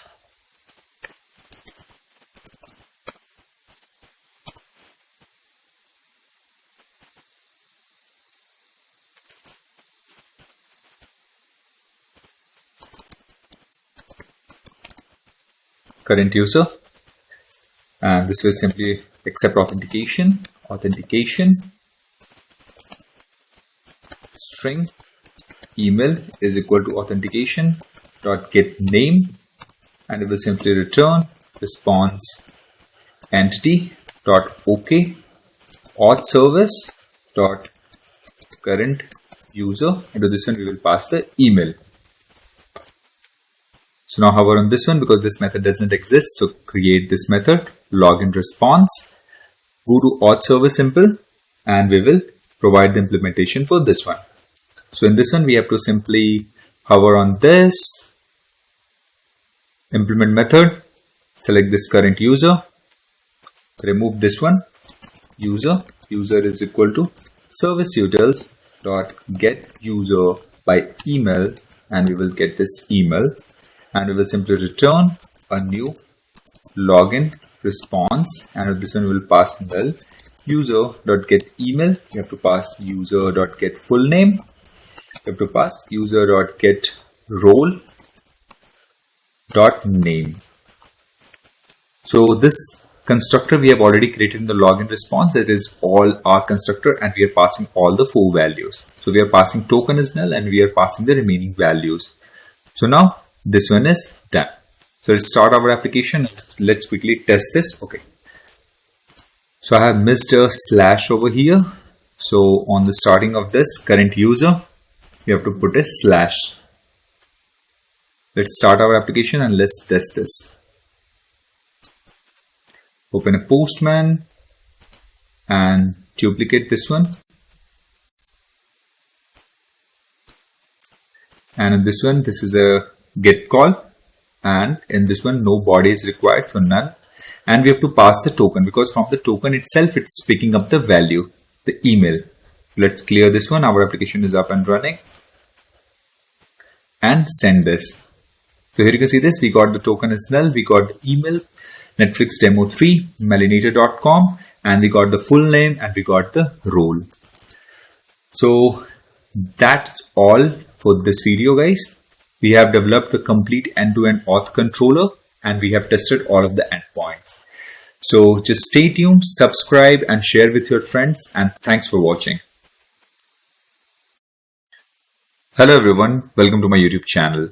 In previous video, we have seen how to develop and what to develop in the auth controller, and we have seen all of the APIs like sign up, login, validate email, verify email, resend verification, forgot password, reset password, change password, and the current user. So if you haven't watched that video, then just go and check out the link in the description of this video. In this video, we are going to start the development with the user controller. So in the user controller, we will start development for the create user, that is for by admin, and update user by the admin, and get all user and these all stuff by the admin. Okay. So let's quickly start with the development. And before we start developing it, we need one pagination utils in order to fulfill the requirement. So let's quickly create that. Right click on this, select new, and we will select a class and give it a name pagination utils. Create this one. In this, first I will create a private constructor because this is a utility class. So all the methods inside this one will be the static, so that by the name only we can call it. So we don't need object creation for this one, so that's why I haven't added any annotation on the top of it. Private pagination utils. Next thing, what we need is we need one method to create page request. So that is public. As I have told you, it's a static and it's going to return a pageable object. Pageable object, and this pageable will be from org spring framework data.domain. So this one is wrongly imported. So hover on this one, pageable.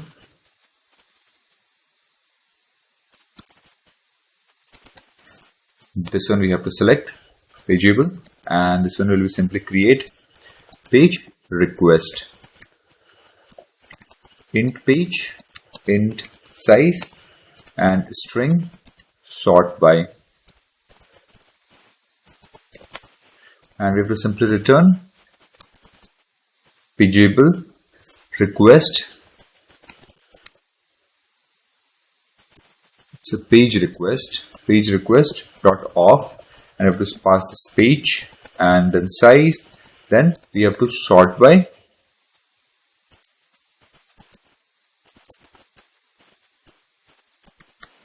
sort dot direction dot desc comma sort by.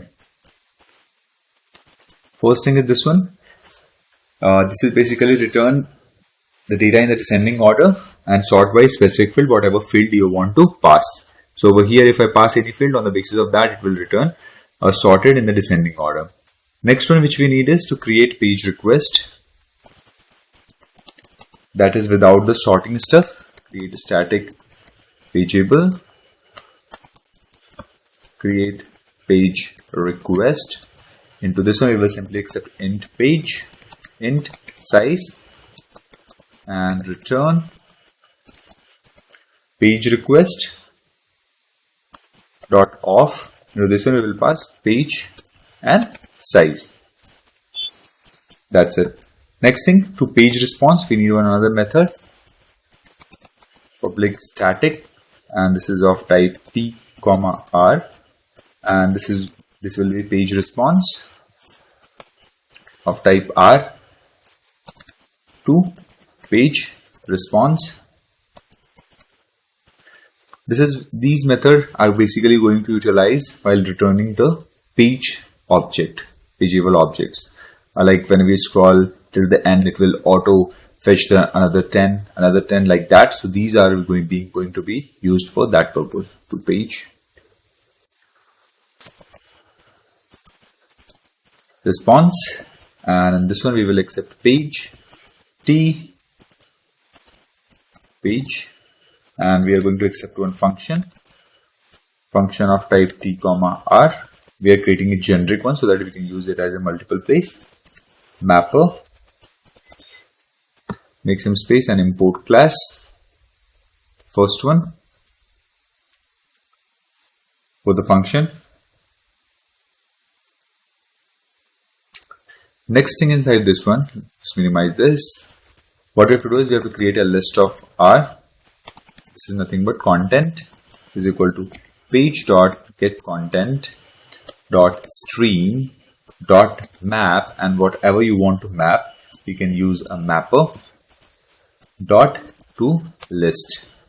Next thing, we have to simply return a new page response, and in this one we will pass content, then we will pass page dot get total elements, we'll pass page dot total pages,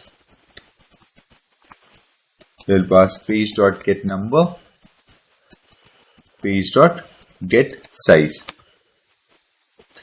And last method to page responses, this one, public static, and this will be simply R. Page response, this will be R. To page response, and with this one we will accept any type of page, generic one, and list of R, mapped content,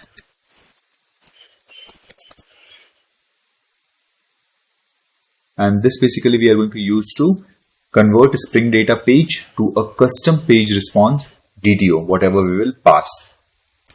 Okay, we will simply return new page response, mapped content, page.get total elements, page.get total pages, page.get numbers, page.get size, and that's it. This much only required for the pagination utils. Next thing what we have to do is we have to create a REST controller. So go to the controller folder and we will simply create the controller. That is nothing but user controller. Right click on this one, select Java class, user controller, and hit enter. On the top of this, first thing what we have to add is this is a REST controller. Secondary thing, we have to put the request mapping. Into this one we have to pass path, this API/users, and this will be pre-authorized. It means that all the endpoints into this one only be available for the admin. So @pre-authorize, and into this one we will pass has role what admin.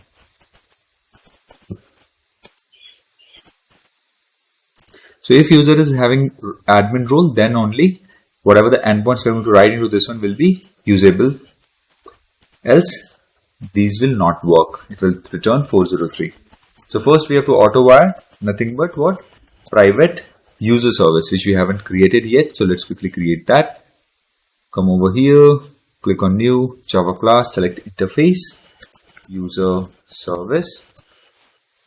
Then we need one user service simple as well. So I click this one, Java class, user service simple, and this will implement user service. Now move back to the user controller, and over here we will use this user service,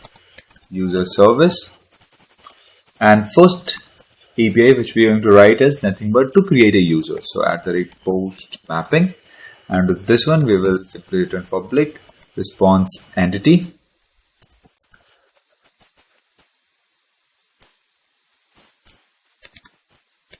Response entity of type message response. This will simply create user,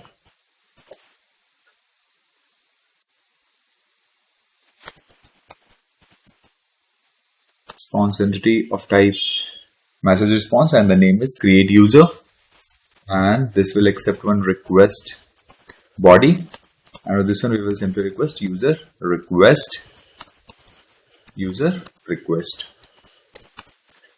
and we will simply return response entity dot OK user service dot create user, and we will pass user request. So this method doesn't lie in the user service. We will hover on this create method, and we will see we have added a message response create user, and which is accepting user request in this user service. If we go to the user service simple, now it will start showing an error. So hover on this one, implement method, select this create user and click on OK. First thing on this user service simple, what we have to do is we have to add one annotation @service. And while we add this @service, now this bean will be managed by the IOC container. And the service annotation denotes that we are going to write a business logic into this particular class. So over here we have to auto-wire few of the stuff. So auto-wire private user repository, auto-wire private password encoder,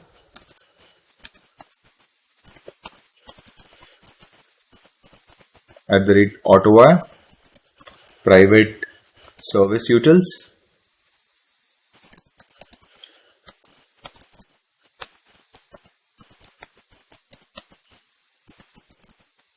next thing which we need is email service. Okay, that's all what we need. In the create user, let's move back over here and let's remove this. First thing what we have to do is we have to again check if the user is available already with the same email or not. So if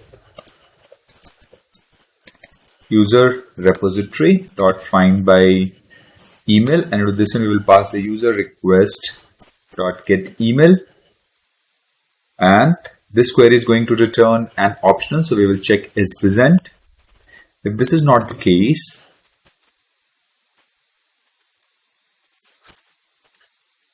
is present. Okay. If this is not the case, then what we will do is we will simply throw new email already exception. So if any duplicate email is found, then it will throw this exception. So email already exists.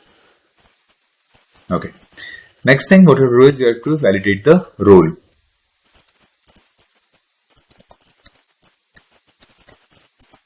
And we have to check user request dot get role. We are accepting role as a plain text, so we are validating that it should match with the only roles which are defined in the enum. So let's quickly write a method for this one. So validate role, and with this one what we will do is we will simply write if arrays dot stream, and with this one we will pass role dot values. So this role is nothing but my enum, and you can see it contains only two roles, that is user or admin. So either any one of these needs to be there. So if none matches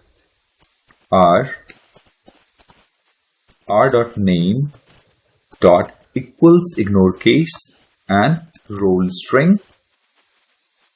This is nothing but okay role. If this doesn't happen, then what we have to do is throw new invalid role exception,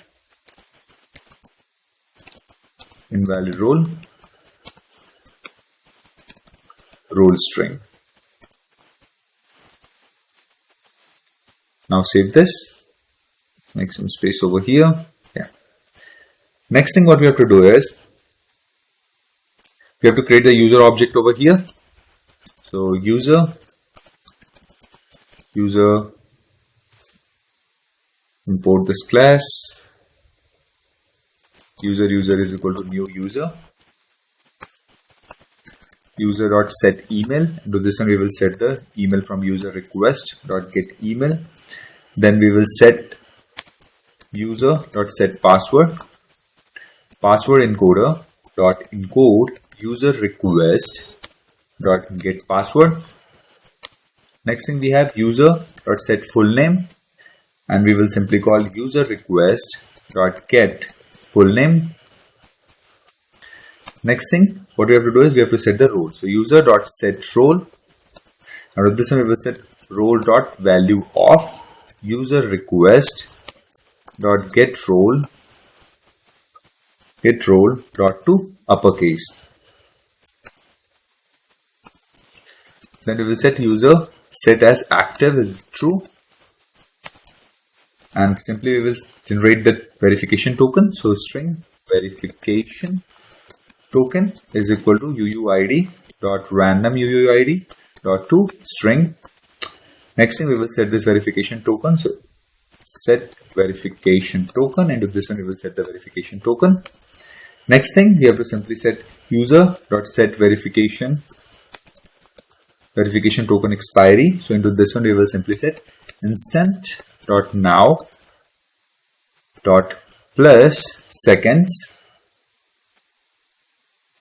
and we have to set the 86,400 seconds. Then we will simply call user repository dot save, and we will pass this user object. Once this one is done, what we have to do is we have to send the email. So email service dot send verification email user request dot get email, and we have to pass the verification token, and we have to simply return new message response. It's nothing but user created successfully.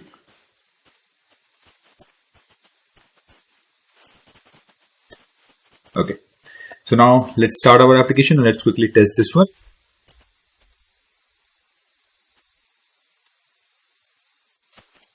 We have a user controller. Let me quickly open the database.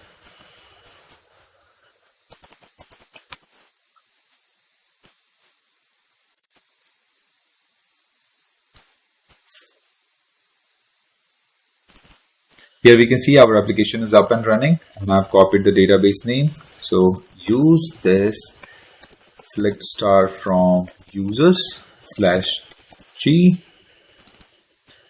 So we have this Netflix demo 3. So I'm going to get a token from this guy, and the role is user. So I'm going to update the role. Okay, let me quickly drop the database. Drop database. This one, because we have some bad data. So let me quickly close this. Okay, let me copy. Stop the application. MySQL.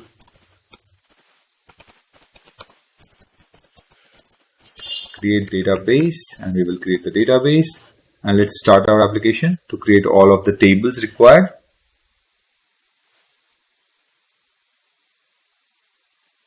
Okay, so all tables are being created, and now if I go over here, use the same database, select star from users, and you will see nothing is there. So what I will do is I will go to Postman.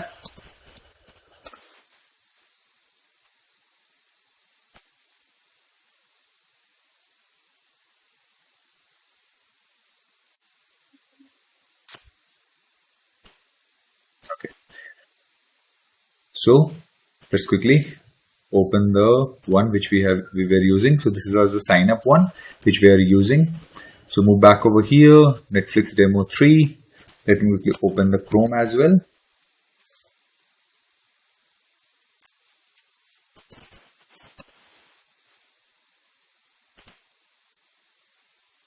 So this is Netflix demo 3. So let me quickly copy. Okay, Netflix demo 3. Let me quickly sign up.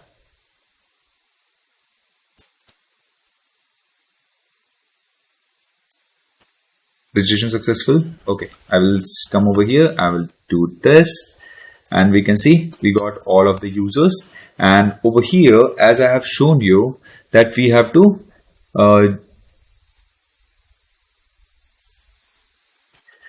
we have to we need an admin role in order to work. So what we have to do is we have to set this admin role as a role as an admin, and email verified I have also to need to mark as a true. So update users set role is equal to admin, and then also we have to set email underscore verify is equal to true. So we don't have to set any ID because we have only one, but complete way is like this, to 1. Okay, unknown column. So you can see this. Now if I try to check this, now this email verified is true and the role is admin. Now we will get the token for this specific user. So go over here, go to login, try logging in. Okay, we will check the 1 2 3 4 5 6. If I go over here, check this one, 5 6. Now let's quickly send this, and we got the token. Now by using this token, we have to call that endpoint. That is nothing but the admin one. So this is /API users, and this is nothing but post type. I'm going to create a this user. In the authentication, if I try to hit right now, you can see 403. If I go over here, I will add a bearer token, and I will delete this. This was the older one. And if I send this time, here you can see this user created successfully, and if I go over here, we got a mail as well. So everything is working fine. So let's quickly move to the next API development.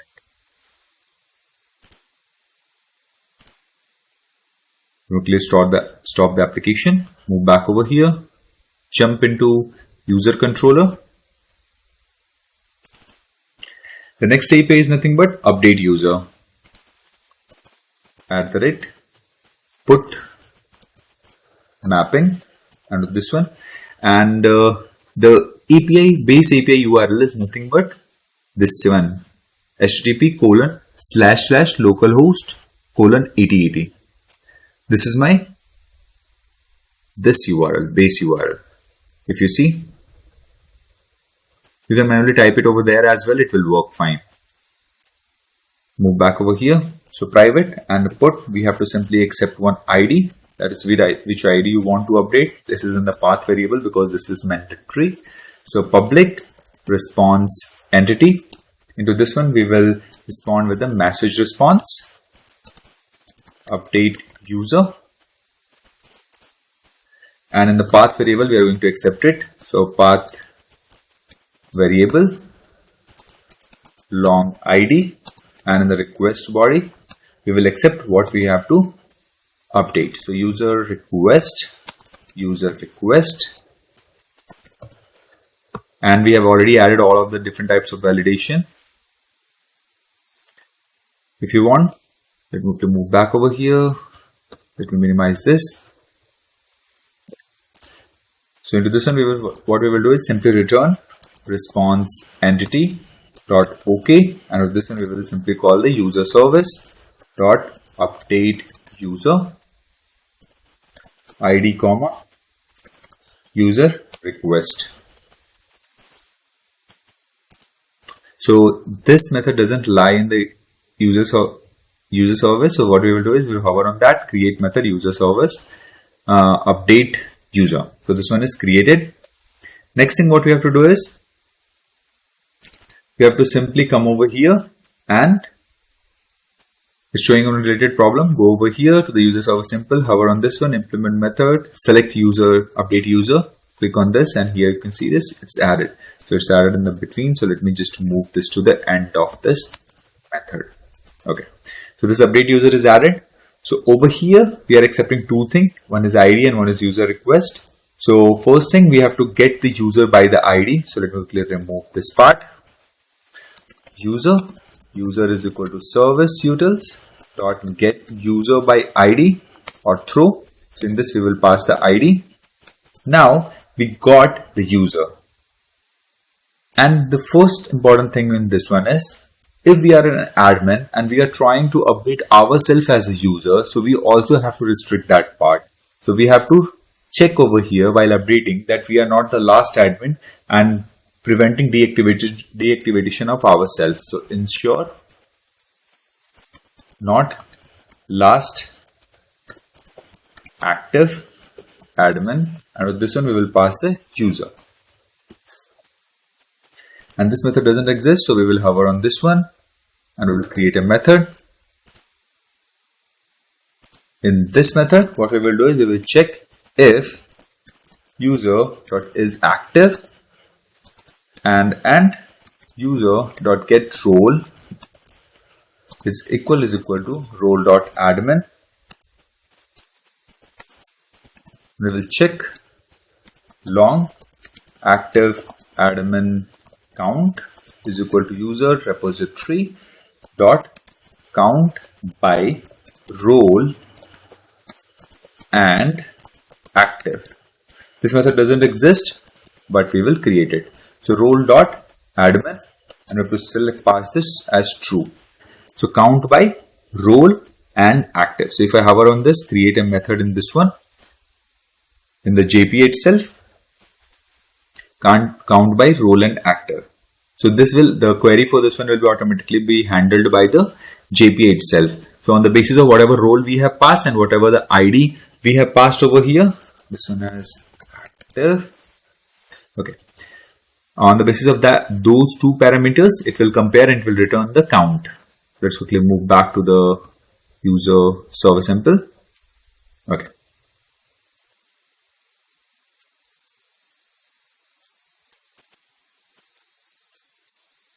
Next thing what we have to do is we have to check if active count is less than or equal to 1, then we will throw the exception.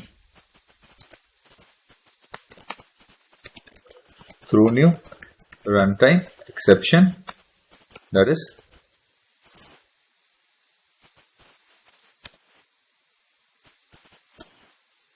throw new runtime exception cannot deactivate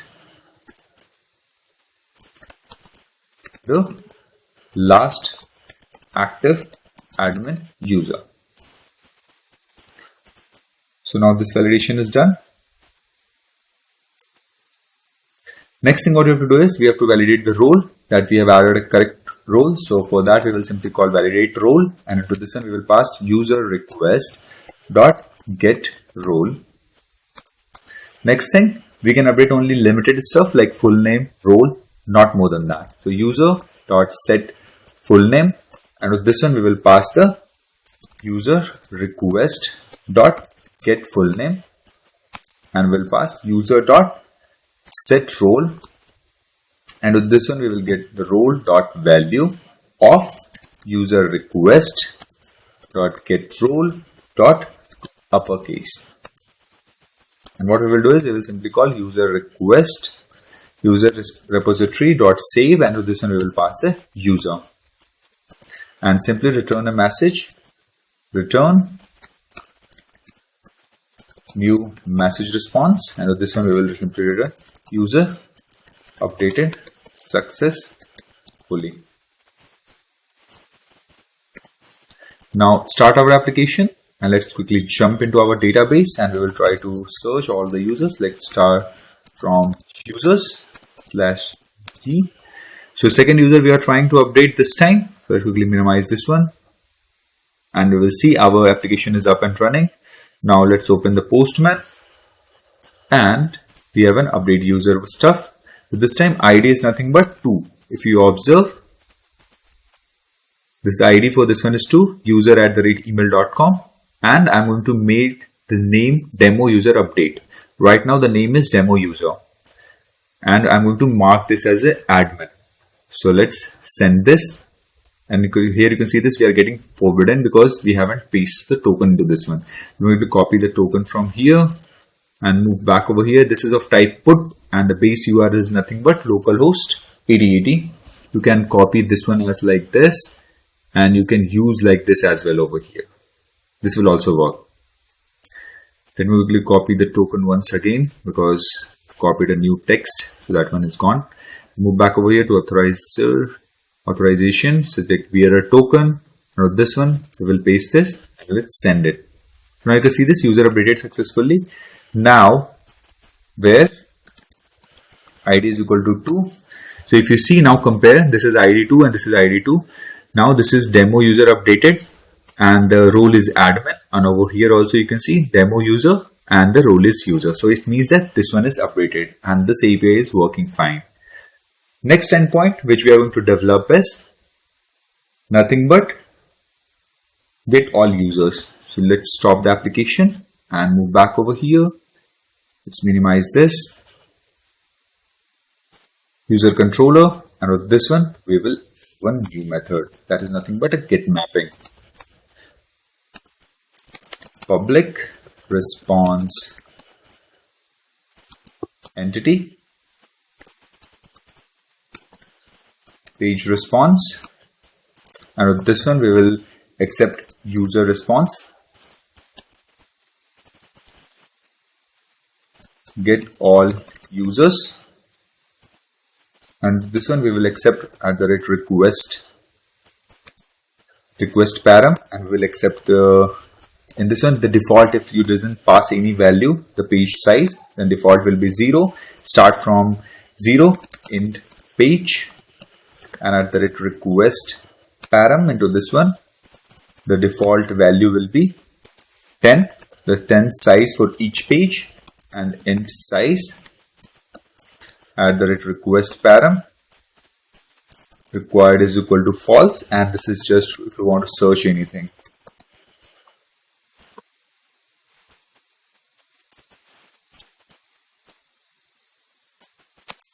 Simply return response entity dot OK and user service dot get users. Now this one we will pass page, we will pass size, we will pass search. Save this, and here you can see this method is not available, so hover on this one and create method get users, and this is returning a page response of type user response. Get user is accepting page size and search text.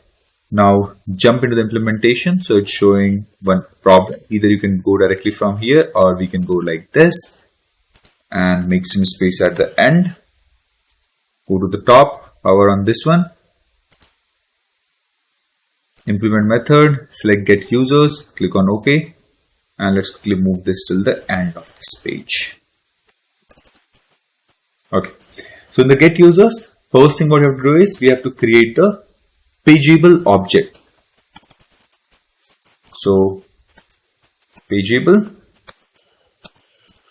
is equal to pagination utils which we have created dot create page request. This one we will pass the page and size, and we have to sort by ID. Now this pageable object is prepared. Now we will prepare one return value, that is page user. This type of data which is going to be returned from the repository query. So if search is not equal to null and not search dot trim dot is empty, it means that we have something in the search box. So in that scenario, what we will do is we will simply call this user page is equal to user repository dot search users, and to this one we have to pass the search text to search dot trim. This will basically remove the spaces from starting and beginning, and we will pass the pageable object. So this search user query is not available in the user repository, so quickly hover on this one and create this. Search user, it's taking one param, that is search. Okay, let me just type the search, and the param is also search. And this is a pageable object. And let's quickly write a query for this one.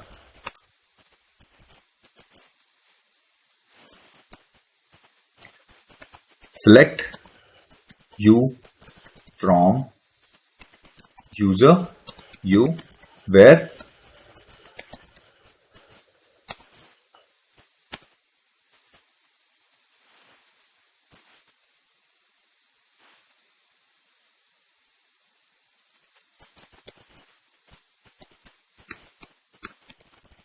lower u dot full name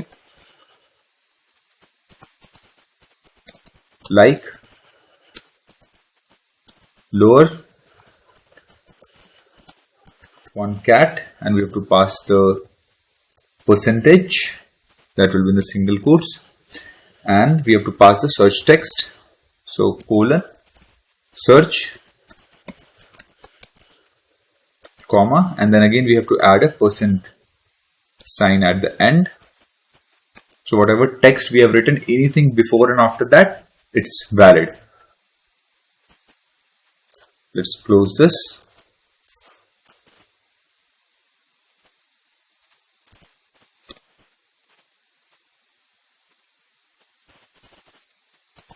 Or space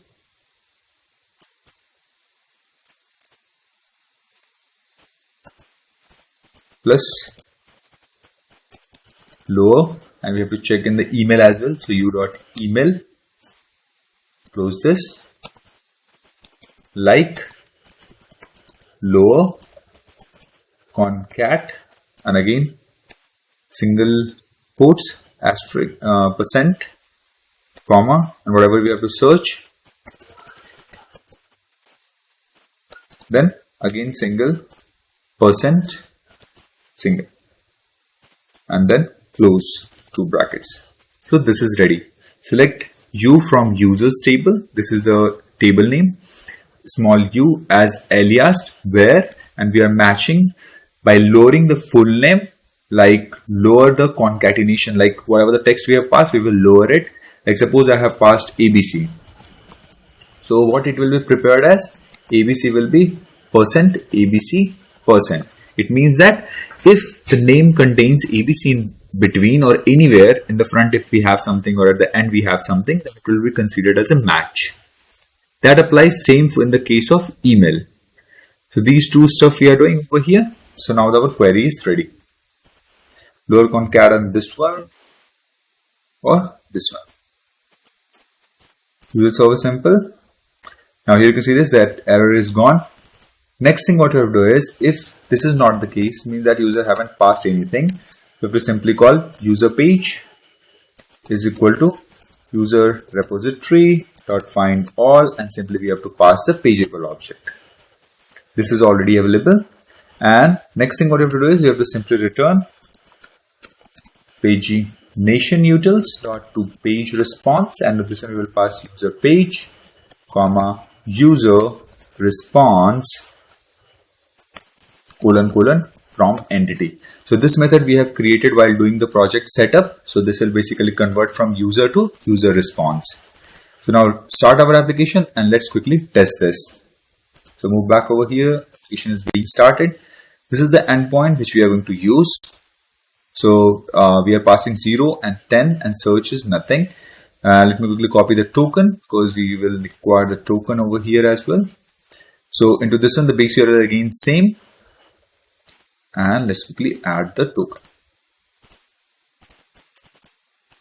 Now let's see if our application, okay, our application is up and running on port 8080. Move back over here, send this, and here you can see this, we got all the users. Now I want the user which is having demo. So search, I will pass demo and try to send this. Search as a demo, please. Okay, search as a demo. Okay, so in the both full name we have a demo. So in one we have Netflix. So let's click change the value to Netflix and send this. And here you can see this, we got only one. And if I go over here and if we try to see the query, what is being executed, here you can see this. Select user blah blah blah blah, then lower the full name, like replace the lower and concatenate whatever we have passed. This question mark represent whatever we have passed, that is Netflix. Concatenating percent and percent, and now it's search and order by the ID in the descending order. So this is working fine. Move back over here to the auth controller. Sorry, to the user controller. And next API which we have to develop is nothing but a delete user.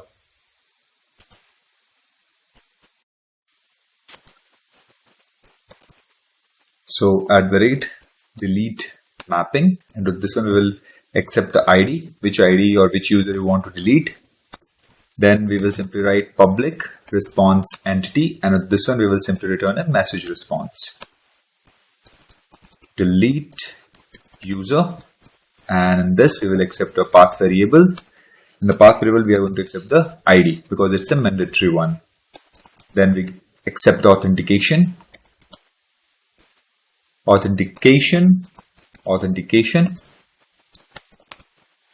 Let's quickly minimize the left panel. Let me make some space, and over here we'll get the current email. Email is equal to authentication.getName, and I will simply return response entity dot OK, and with this one we will call this user service dot delete user, and we'll pass the ID and current user email.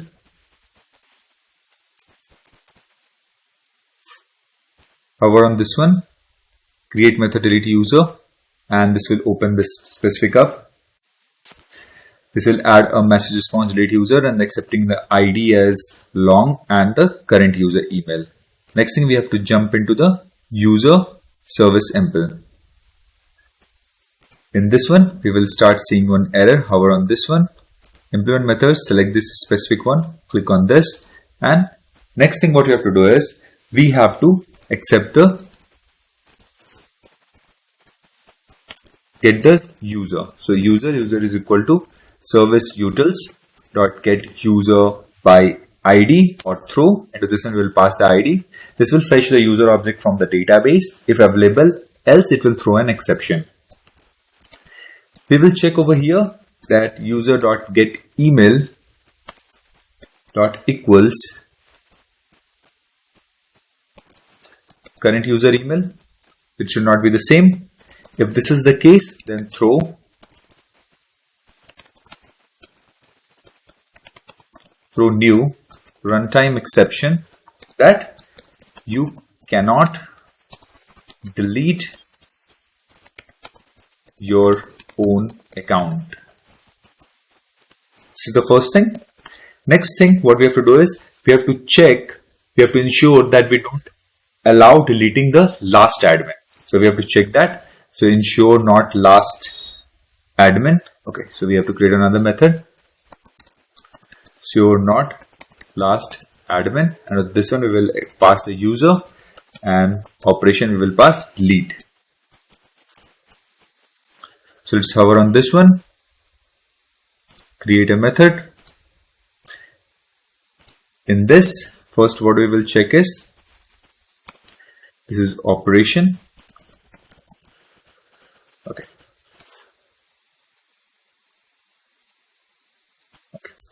We'll check if user.getRole is equal to role.admin. Then we will get the long admin count is equal to user repository dot count by role, which doesn't exist right now. So we will quickly add this role.admin, and we will pass the admin into this one. So count by role is not available in the repository. So what we will do is we will simply click on this create method, and it will add a method. So count by role. So then by the name of this method, the JPA will identify that what we have to return. We have to return a long type count, and on the basis of which field? On the role. Okay, so the query is added. Next thing what we have to do is we have to simply check if admin count is less than equal to 1, then we will simply throw new runtime exception that cannot perform what type of operation, that is nothing condition operation the last admin user.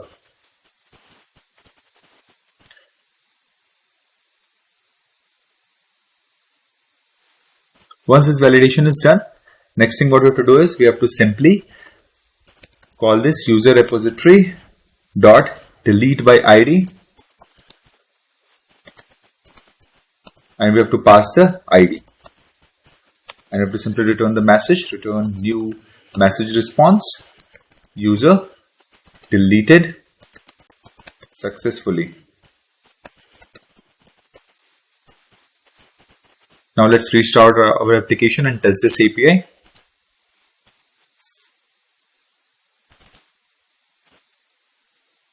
This one is the delete one. Let's open the Postman and let's quickly copy the token. And this is a delete user. So this is API user. I'm going to delete the user 2.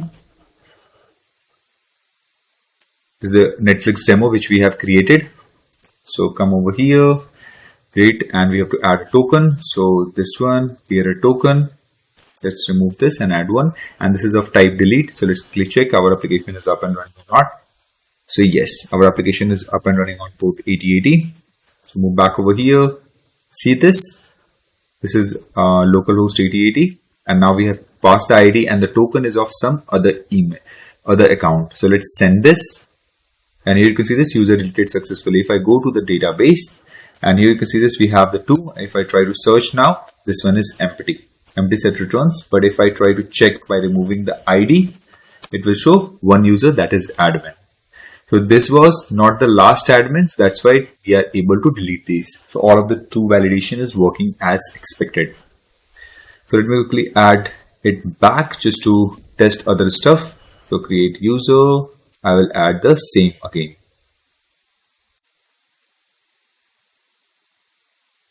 Okay, so now this one is added again. So the ID will be, this time will be 3 because we have deleted and we have added a newer one. Okay, so everything is in place.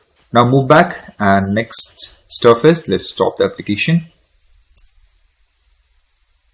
So in the user control, next thing is to toggle user status. So move back over here, make some space, add the red put mapping, and this one we will accept the ID, then toggle status, public response entity. This one we will accept the message response, toggle user status. This we will accept one path variable, that is nothing but a long ID, and we will get the authentication.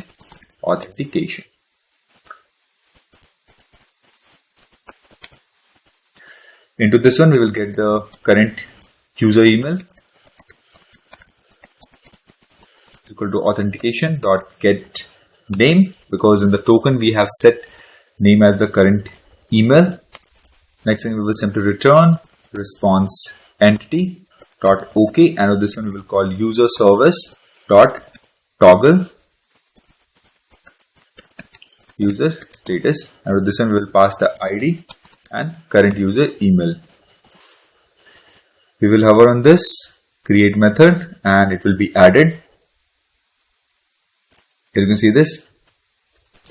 Next thing what we have to do is we have to simply go to the user service impl, and over here we will hover on this and implement method, select this toggle user status, and let me just move this to the end and save it. Let's remove this one. First thing what we will do is we have to get the user object. So user from service utils,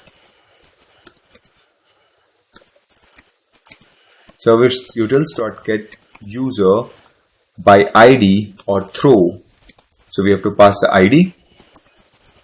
We will check user dot get email dot equals, and with this one we will pass the current user email, throw new if this is matched the current one as and the one which we are trying to disable or enable, then we will throw the exception, throw new runtime exception.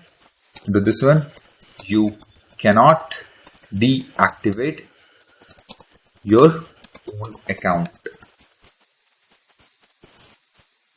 Next thing what we will check, prevent deactivating the last admin as well. So ensure not last active admin. And with this one, we will pass the user object. Then what we will do is we will simply set user.setActive, not user.isActive. User repository dot save, and we will save the user. So this is a toggle one. So if the user status is true, it will become false, and if the user will be false, it will become true with this not operation. Okay. In this way, it will be toggled. So new message response, and to this one we will simply return user status updated successfully. Save this. Now quickly test this one.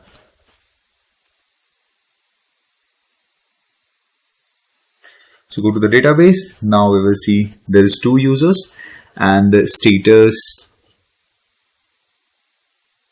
for this one is active is true for now. So I will try to deactivate the same account. So now our service is up and running. Go to the postman, and this is toggle user status. This is of type put. And over here you can see the URL. And if I try to disable I am the one, and I'm trying to disable myself, let me quickly add the authorization key over here. Here a token. Quickly add, okay, not this one. This is a token. So add it and try to send this. So you cannot deactivate your own account. But what if I'm trying to deactivate the third one? This one is nothing but a user one. User@email. Let's try this and send this. User status updated successfully. Earlier it was what? True. Active is 0x01. So let me select where ID is equal to 3. So here you can see this. Over here it was active. Over here it says 00. So it's a deactivated. Now if I send again, this time again you will see it's activated now. So it's working fine. Now the last endpoint in the user controller is nothing but change the role. So minimize this one. Move back over here. Stop the application. Go to user controller. Minimize this. And this is nothing but @put mapping. Again, we will accept the ID in the path variable because it's a mandatory. Change role. Public response entity. Into this one, we will simply return a message response, and we can give it a name. Change user role. In the path variable, we will accept the long ID. @request body. We will accept user request.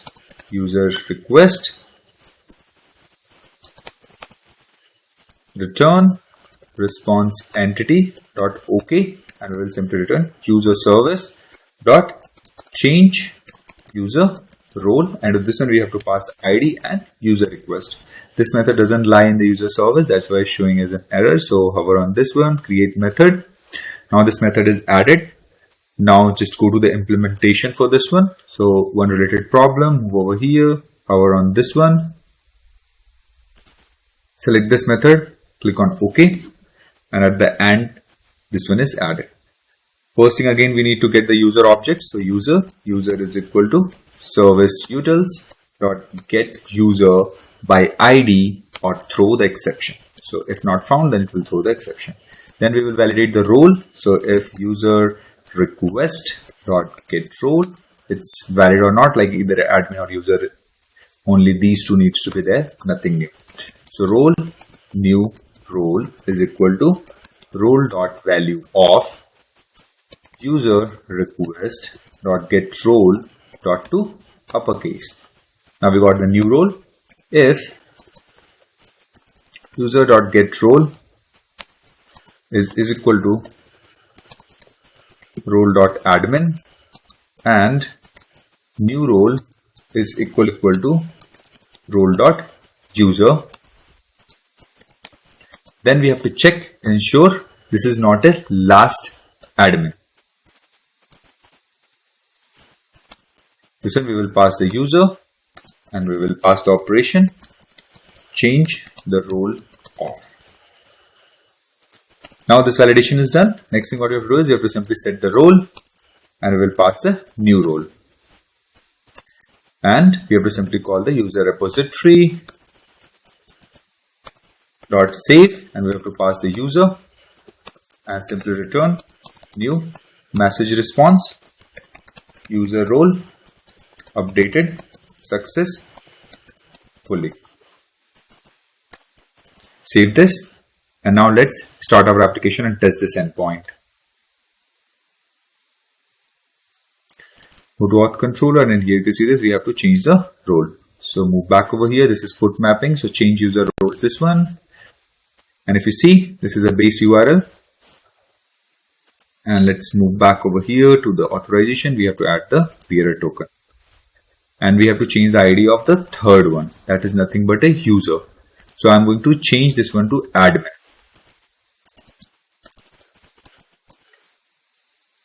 So if I go to the database, you can see the role for this one is what? User, the third ID. Now let's see over here, our application is up and running at Tomcat port 8080. So let's quickly test this. So change role.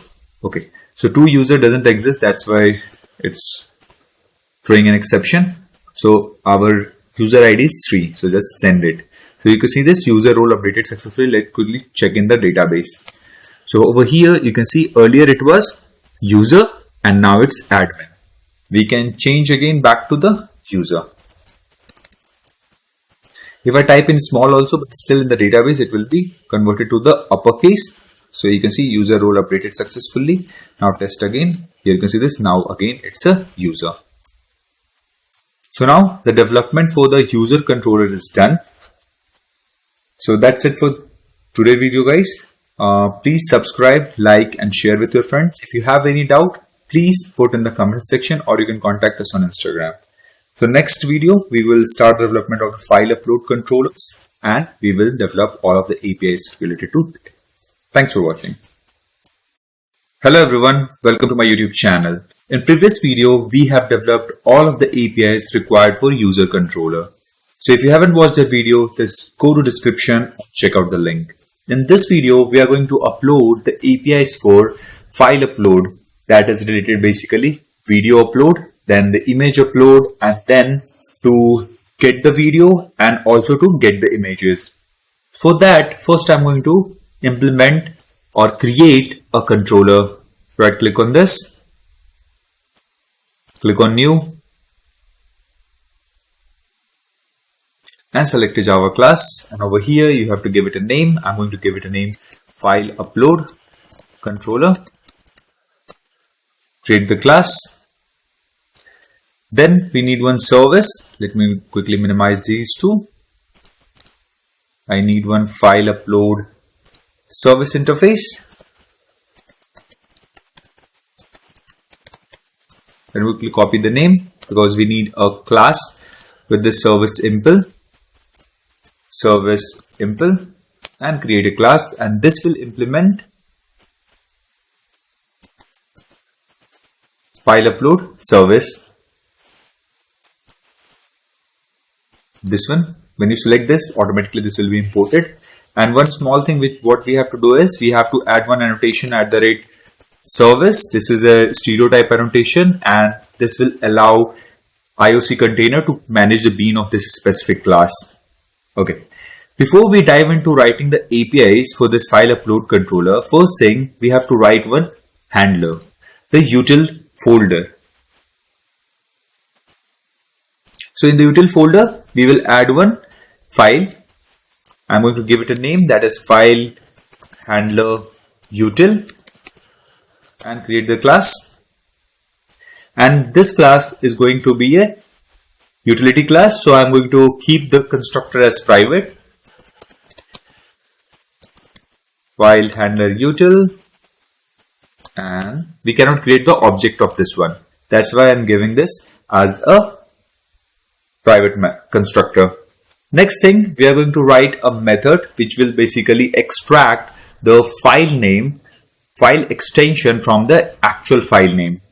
So for that, I'm going to write a public static so that it can be called by using the class name itself, and this is going to return a string. and I'm going to give it a name extract file extension. And to this one, it will accept the original file name.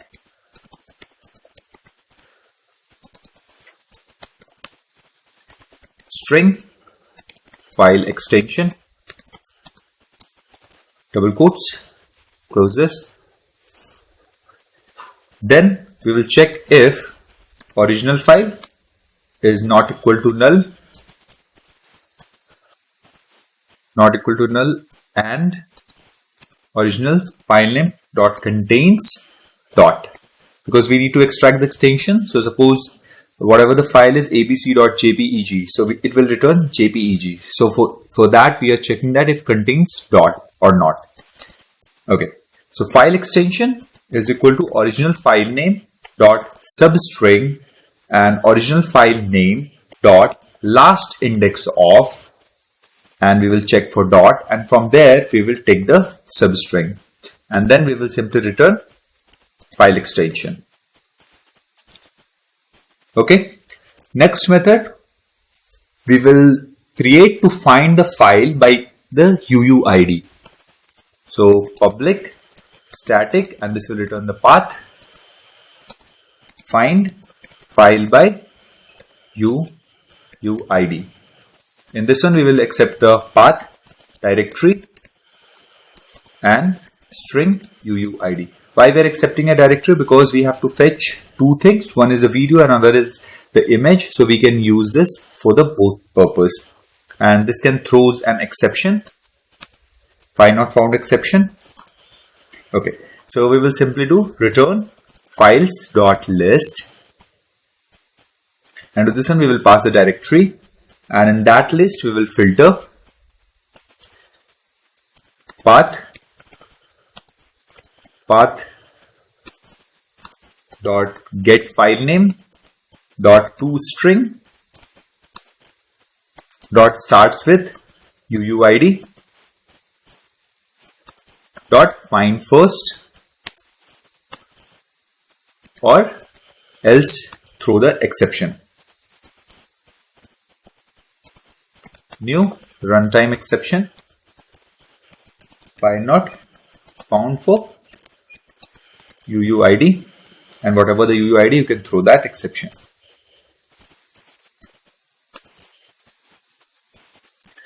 Okay, so this one is done.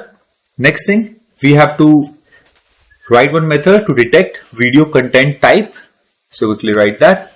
So public static, and it's going to return a string detect video content type string, and we will accept the file name. If file name is equal to null, then we will simply return video/mp4. This will be the default. If the file name dot ends with .webm, in that case we will simply return video/webm. So like this we have to add couple of more. So let me quickly add those. And the default, we will simply return the video file, that video/mp4. So you can pause the video and you can add these. This is a OGG, then you have to return this, MKV, AVI, then you have to return this one. If MOV, then you can return this one. Like this, you have to add those. Next thing what we have to do is, we have to write another method to detect the image content. So next one is public static, and this will also be string detect image content type, and this will accept file name. Let me quickly scroll a little up. Again, we will check if file name is equal to null, then simply return image/jpeg. If file name dot ends with dot png. Then we will return image slash png, and you can add as many as you want as per the different images, whatever the image you want to allow as per that. So we have to add this png. Support we will give GIF and WebP, and these are the return types. Next method which we are going to write is to parse the range headers. So let's quickly add that. So public static long parse range header string range header and long file length. Okay, now this one first we will create a string array. Range is equal to range header dot replace. Now this one we will pass bytes is equal to, and we have to replace with double quotes, and then we have to split by dash. So this will basically range. So what will happen is it will parse the HTTP range from range headers. Example, suppose we have bytes is equal to 0-1023, and what it will do is it will return start and end byte positions of the file. Okay, next thing is long range start is equal to long dot parse long, and to this one we will pass the range 0 because we are going to have we have split it on the basis of dash. So suppose if we have a range like this, bytes is equal to, and we have 0-1023. So at the 0th position in the range we will have 0, and at the first position we will have 1023. Then we will get the long range end is equal to, and this one range dot length, and it's greater than 1. We have to check and not range, and we will check that at the first index is empty. So not if we have placed, and then we are checking for empty. Next thing what we will do is we will simply do long dot parse long, and with this one we will get the range first index, or what we will do is we will get file length minus 1. Let me move these to a next line so that you can easily be able to read this. Okay. Next thing what we will do is we will simply return new long array of type range start and range end. Now this method is also ready. Next thing what we have to do is we have to write one method to create a range resource. Now we have a complete file, but suppose we have a 2 GB file, then we cannot directly upload or send that completely to the UI. What we have to do is we have to break into chunks and we have to deliver it. So now we are going to write a method. What it will do is creates a Spring resource that reads only a specific byte range from a file for partial content delivery. So that we are going to do it. So for that we have to write a public static, and this is going to return a resource create range resource. Into this one first we will accept the path, file path, then we will get long range start, then we will get long range length. Let me quickly minimize this left panel so that we can easily write this.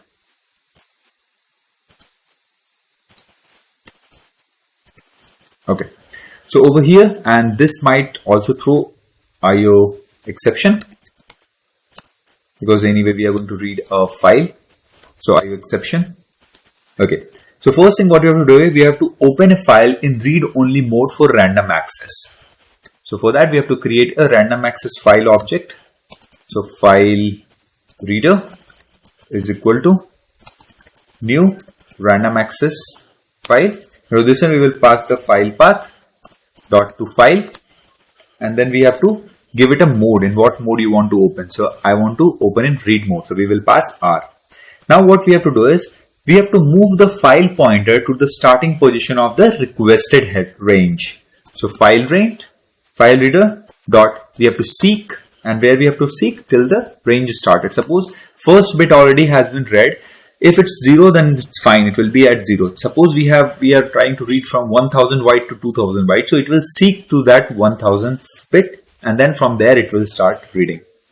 Next thing what we have to do is we have to create a custom input stream that limits reading to only the requested byte range. For that we have to create an input stream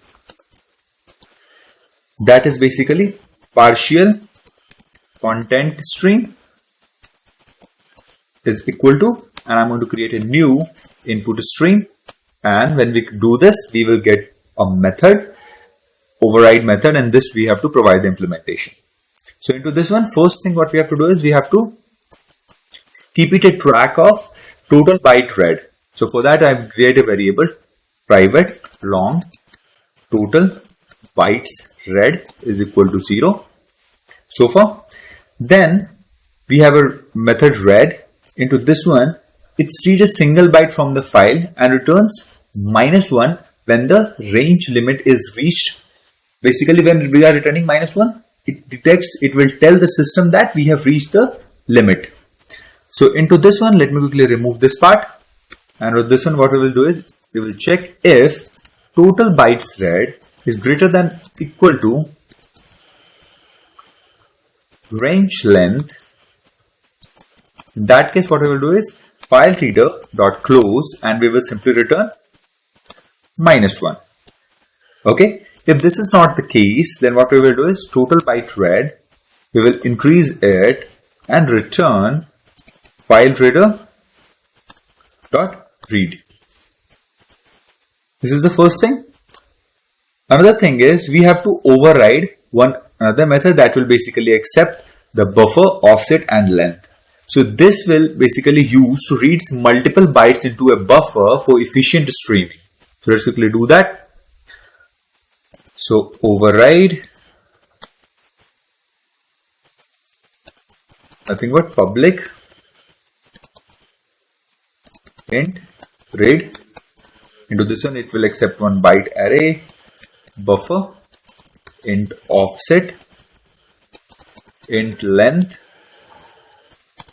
throws exception, that is IO exception, and into this one we will simply start checking if we have already read all bytes in the requested range or not. So if total byte reads is greater than equal to range length, this is the first thing.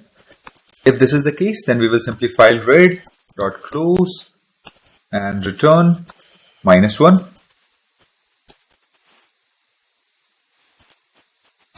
Then what we will do is we will calculate how many bytes are left to read in this range. So long, let me scroll a little bit up, long remaining bytes is equal to range length minus total bytes read. Next thing what we have to do is we have to read only up to the remaining bytes or buffer length, whichever is smaller. So for that what we will do is we will simply type int bytes to read, and we will typecast it to int, and we will do max.min, whichever is minimum. So length or remaining bytes. Okay. Next thing what we will do is perform the actual read operation from the file. For that what we have to do is int bytes actually read is equal to file reader dot read. Into this one we will pass the buffer object, and we will pass the offset, and we will pass the bytes to read. Now after this what we will do is we will update the counter if bytes were successfully read. So we will check if bytes actually read is greater than 0, then what we will do is we will update the counter. Total byte reads plus equal to bytes actually read. Next thing what we have to do is, if once these all stuff is done, what we will do is we will simply close file if we have finished reading the entire range. So if total bytes read is greater than or equal to range length, it means that however we want to read that range is crossed or it's equal to this total byte read, then we can simply close the file reading. So file reader dot close, and what we will do is we will simply return the bytes actually read. Okay.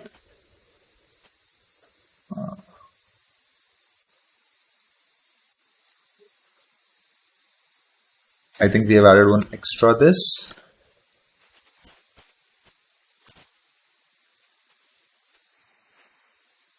Let me bring it back. Okay. After this one, last thing which is remaining is we have to add a override the close method and close the file read. So override public void close. Not here. Let me look at this below, just below this one. Override close, and this will also throws IO exception. And into this one, we will simply close this file reader dot close, and this will close, and let's close this one as well. Okay. Let's quickly check this. If this is the case, this one is done. And for this one, while showing an error, let's quickly check this. Missing return statement over here. Missing return statement. Okay. After reading the file, one more thing what we have to do is we have to wrap the custom input stream into the Spring's input stream resource with the specific content whatever we have read. So for that, what we have to do is we have to write over here simply return, and we have to return input stream resource, and we have to select the Spring core, this one. And into this one, what we will do is we will simply return the partial content stream whatever we have read, and just override the method override, and with this one we will simply type public. Okay, we must over here return new, and we just delete this public long content length, and return the content that is nothing but range length. Now save this and close this one. Not this one, we have to close. Range this, this, this. Just delete this. This one is correct. Let's try to wrap this up. This one, this still here. I think we have added one extra close braces somewhere. That's what causing the issue. Let's quickly check this. Okay.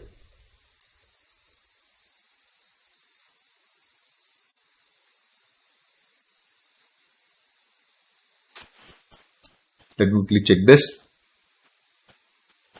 So this showing that we need a resource. So if I go to the top, here you can see this. This one is wrongly imported. So what we have to import for the resources, let me quickly change this one, as we are trying to return org.springframework.io.resource. So now if we go till the end, and here you can see this, now the error is gone. Okay. So this method is done, and the last method to this one is nothing but to create full resource. It means that if you want to serve the entire file with the extension in a single go, for that you have to write one method. So public static resource And again, this time we are going to use org.springframework.co.io, create full resource, and we will add accept path, file path, and this will throws IO exception. Then resource is equal to new URL resource, and with this one we will pass the file path dot to URI, and then we will check if not resource dot exists or not resource dot is readable. So in that case, what we will do, we will simply throw an exception, throw new IO exception, and with this one we will pass file not found or not readable, and we will pass the file path. If this is not the case, then what we will do is we will simply return the resource. Okay. So now the development for this one is done. Make sure you match these all imports in your project. If you have any issues into this one, please match this with the whole code. So over here we made few stuff, but now it's working. So if you check, if I double click on this, for this input stream, we have all of these code added into one. But after this, we have this input stream, which is basically returning the partial content stream in the form of input stream resources. Okay. Now let's quickly move back to file upload controller, and we will start writing the APIs over here.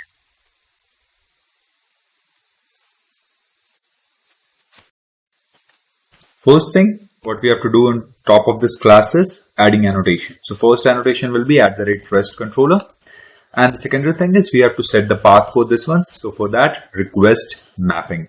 So into this one, we will select /API//files.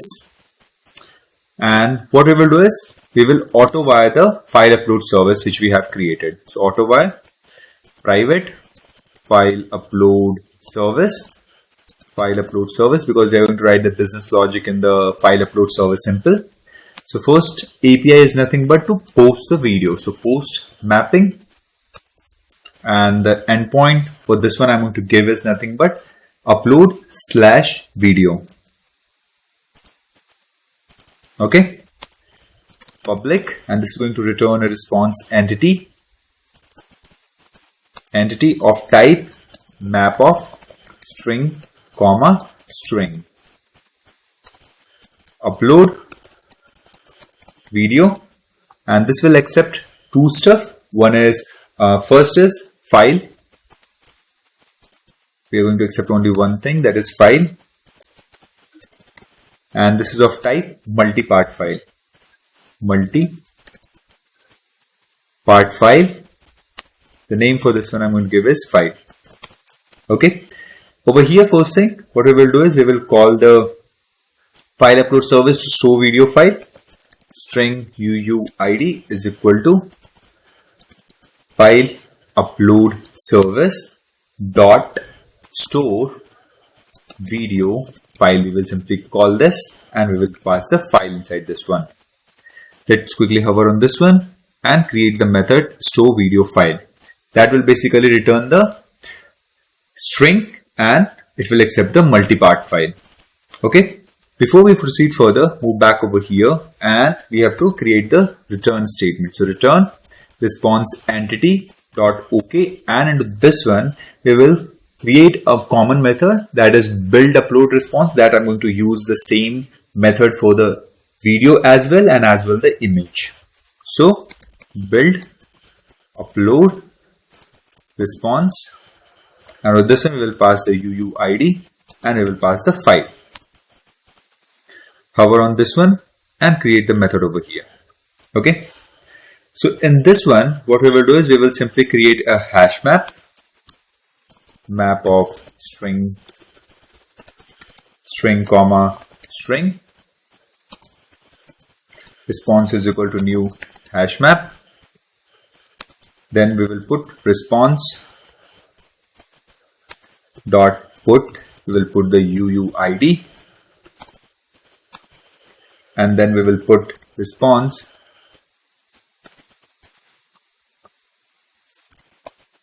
response.put, and we will put the file name we will get from the file.get original file name, and then we will put response.put, and we will put the size string.value of. Into this one we will pass the file.get size, and we will simply return the response. So now at the REST controller, the thing is done.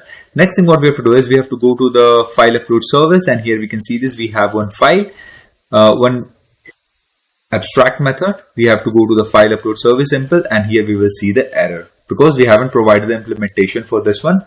So let's quickly provide an implementation. So hover on this one, and we will implement method, and we will select this one and click on OK. So before we provide the implementation for this one, first thing we need to get the path for the image upload as well as the video upload. So private, I'm going to give it a path, video storage location, and this path will be imported from Java NIO file. So hover on this Java NIO file path, import this one.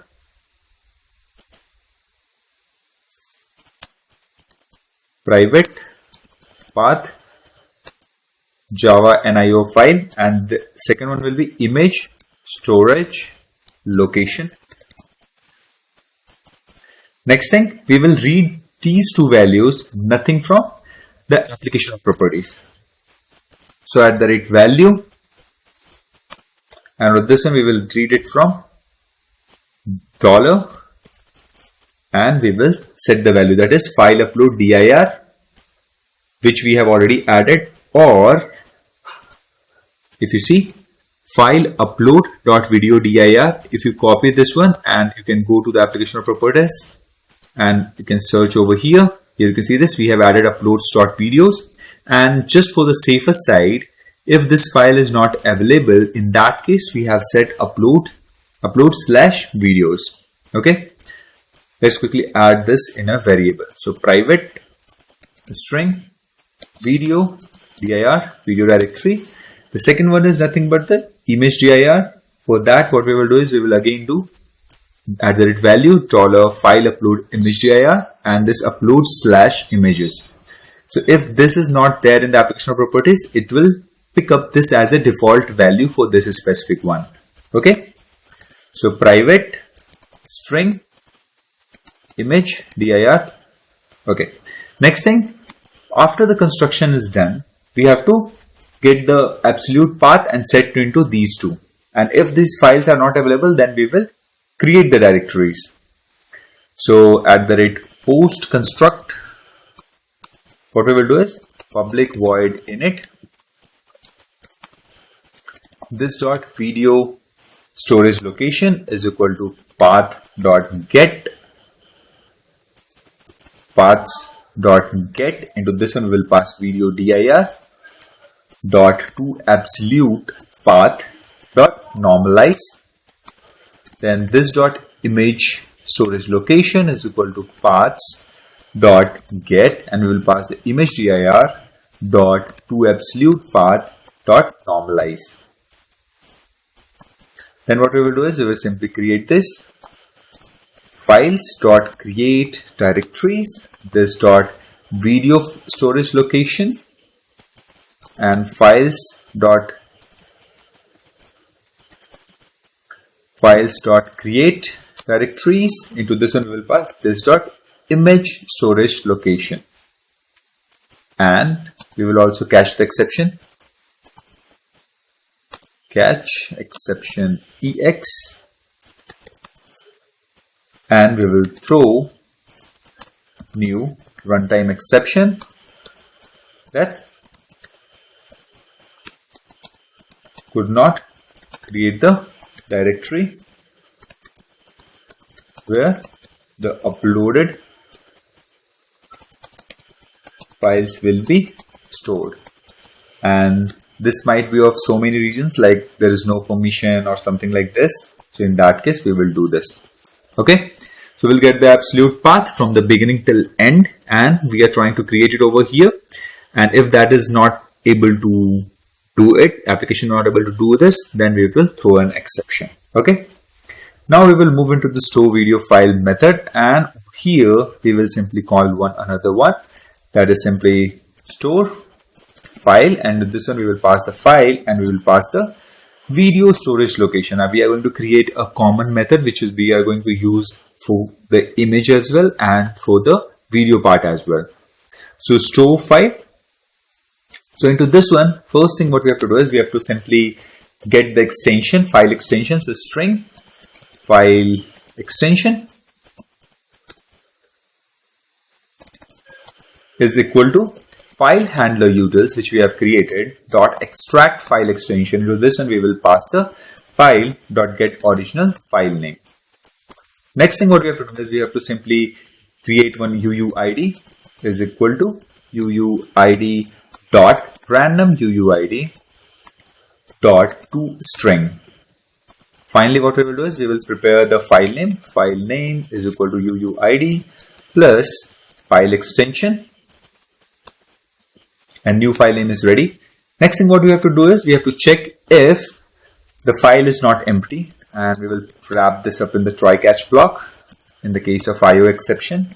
So IO exception EX, and if it throws an exception, what we will do is we will simply throw new runtime exception.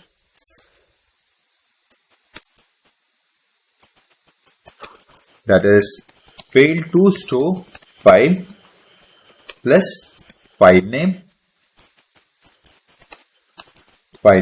and exception. Okay, so in the try block, what we will do is we will simply check if file dot is empty. If this is not the case, then what we will do is we will, if this is the case, it means that file is empty. We will simply return or throw an exception, runtime exception, failed to store empty file, and we will pass the file name. This is the first thing. If this is not the case, it means that we got a file which have some content. So we will check this path, target, location is equal to store video location. So store location. So this is not only for video. So let me just change this one to store location. So store location dot resolve, and we will pass the file name into this one. Next thing, we will simply files dot copy, file dot get input stream, target location, and standard copy option, and we will use replace if exists. And what we will do is we will simply return the UUID. This is the first thing. Let me close this one, and let's quickly test this endpoint. Start our application.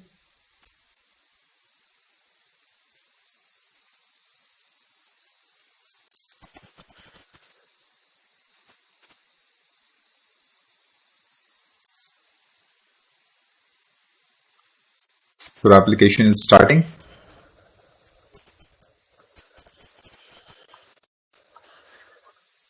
So our application is up and started at port 8080. Let's quickly jump into Postman. Okay. So we have this endpoint, that is API/file/upload/video. If we see over here, let's show you. So API/file/upload/video. So if we go over here, and we have to go to the body, and over here we have to pass a file. We have to select this form data, and we have to select file, and we have to select the type over here as file, and we have to select any file. Let me quickly select a file from my system.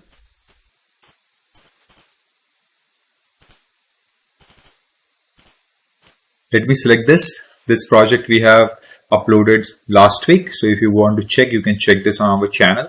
So I'm going to select this video and click on open, and here you can see this file is available over here. Now if I try to send this, it will throw 403 because we haven't added the token into this one. This endpoint is a post call. If I hover over this, you can see localhost :8080. Now what I will do is I will go to user management and I will use the token for the login API. So login API, I will call this admin. I think we don't have this. Let me quickly check one user.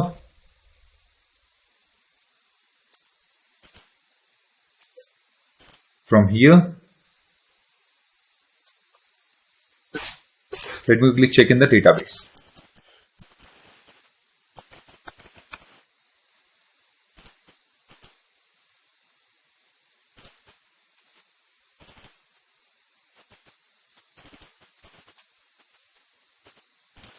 Use this one, select star from users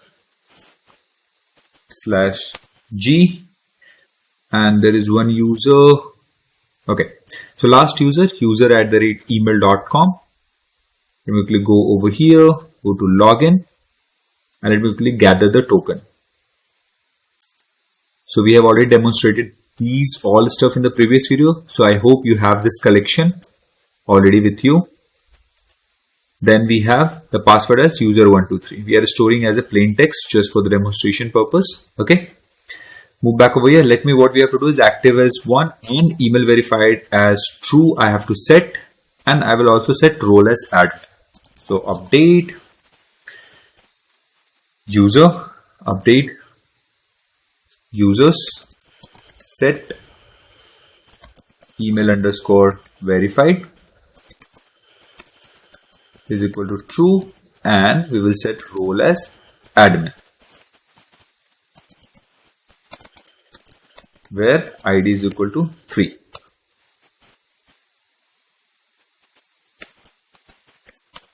Okay, this one is done. Now you can see this one is also true, active is true, and we have role as admin. Now quickly jump back over here and quickly minimize, hit this one.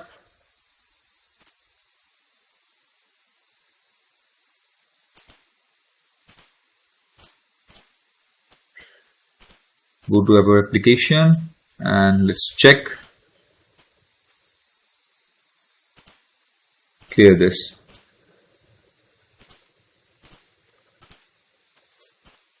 Okay, so in this one the base URL is not set. Let me quickly do that.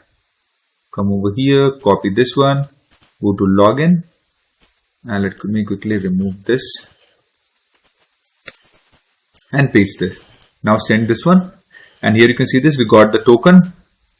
Now let's copy, minimize this all, file upload, let me quickly minimize this and come over here, go to authentication, go to bearer token, and we will paste the token. And now send this.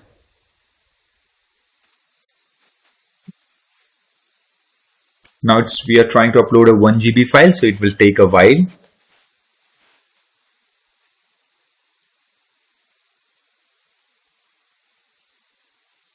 Okay, so now this one is added. So actual file name was this one, and size of this upload file is this one, and the UUID is this one. So this one is returning 200 OK, that file is uploaded. So let's go back to our application and let's see if that one is uploaded or not to the folder.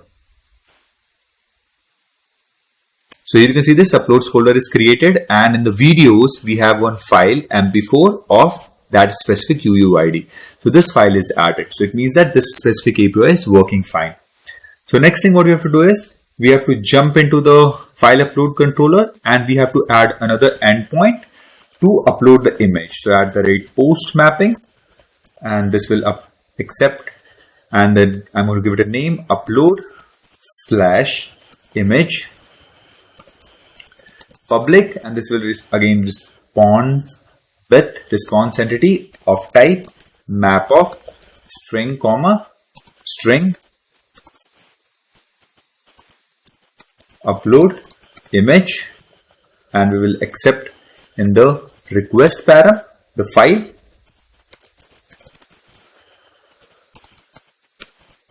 This will again be a multi-part file.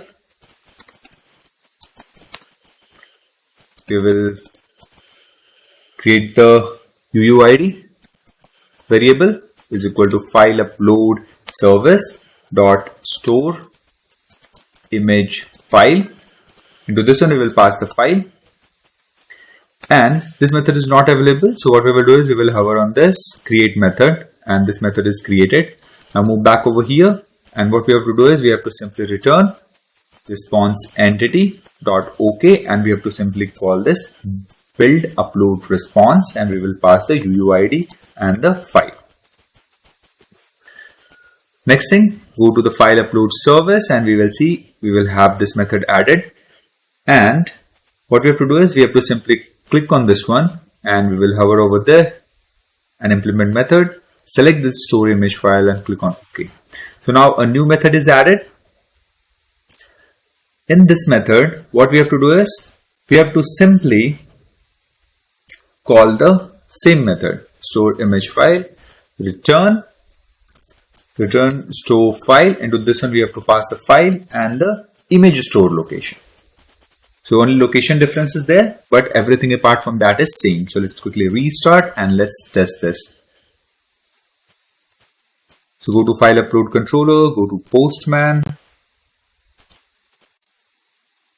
Again, I will add a token, the same token, basic here, this one. And this time I'm trying to send an empty file. I haven't selected any file and try to send this. And you can see this file failed to store empty file and this file ID, whatever we have generated. So because we haven't sent any file, so that was an empty file. It means that it's reaching our service implementation. Now quickly select a valid file. Select this one, and I'm going to select one thumbnail.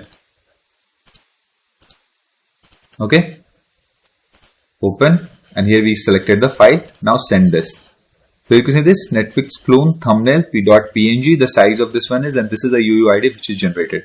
So move back over here to the Netflix clone, and over here we will see in this specific image now we have one file that is nothing but our thumbnail. So it means that this one is also uploaded successfully and saved at the correct location. Okay.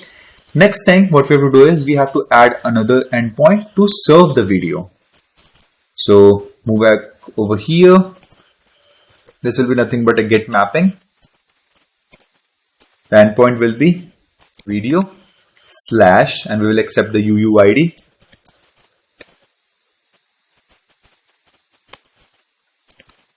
Public response entity resource serve video @path variable. The path variable will accept UUID @request header. Into this one we will accept the value is equal to range and required is equal to false. String range header @request header. Value, we will accept the token. Required false. String token para.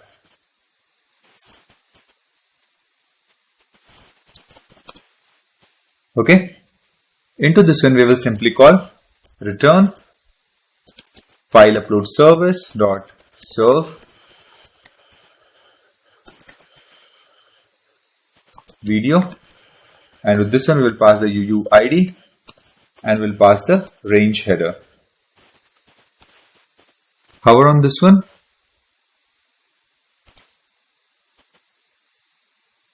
Create method, and now we got one method. Let's go to file upload service simple by clicking over here and click on this one and implement method and select this and click on OK. So now we have added the serve video method. Let me quickly move this till the end.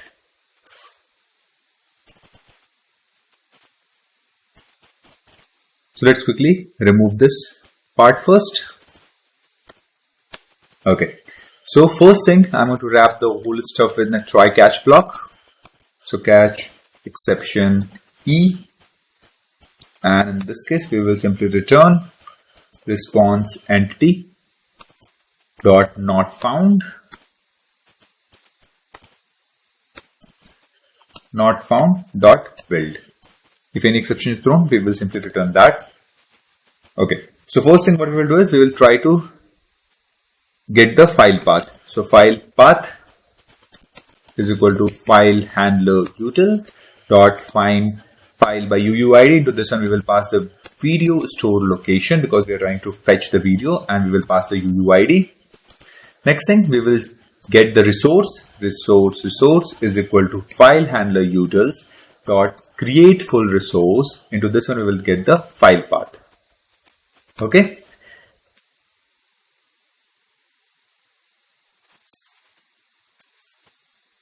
So this resource is again of type, not this one. The type is from the Spring. So resource, this is from org.springframework.co.io. Okay, now here you can see this. Now we didn't got any error over here. So response. Okay, next thing what we have to do is we have to get the file name. So file name is equal to resource dot get file name. Next thing, content type string, content type is equal to file handler utils dot detect video content type, and we will pass the file name. Next thing, we will check long file length is equal to resource dot content length. After this, we will check if we want to get the full content. So is full content request, and we will pass a range header. And if this is the case, then what we will do is we will simply return the build full request response. So we'll quickly create this first.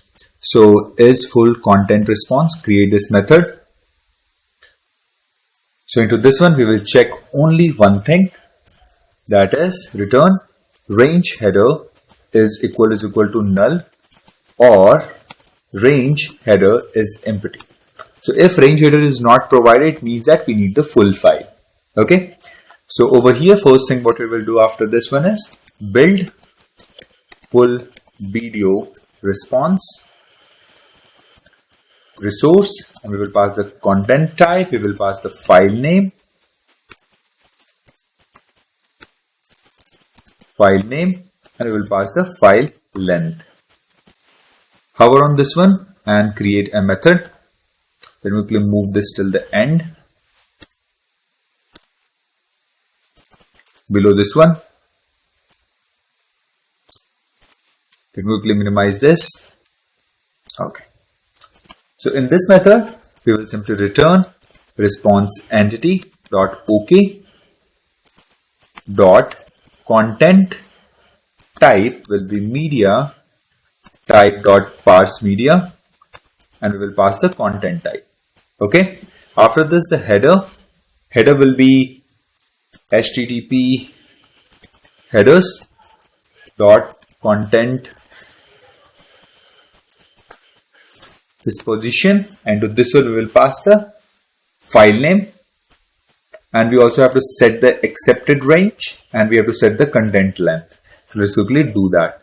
Select this, let me quickly add this. Okay, so over here we have to set the file length. This name is wrong, file length over here. So the name over here is wrong, file length.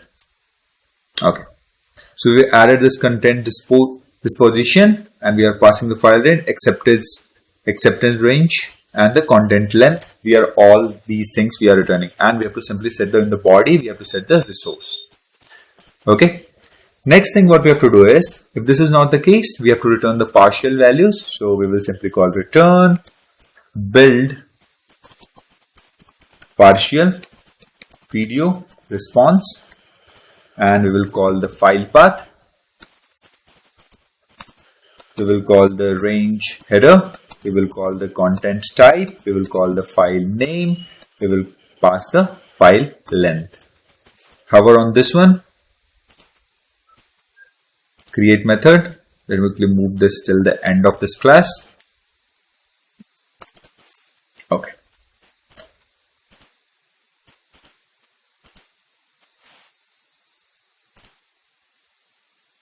So into this one, this method also can throws IO exception because we are trying to read the file.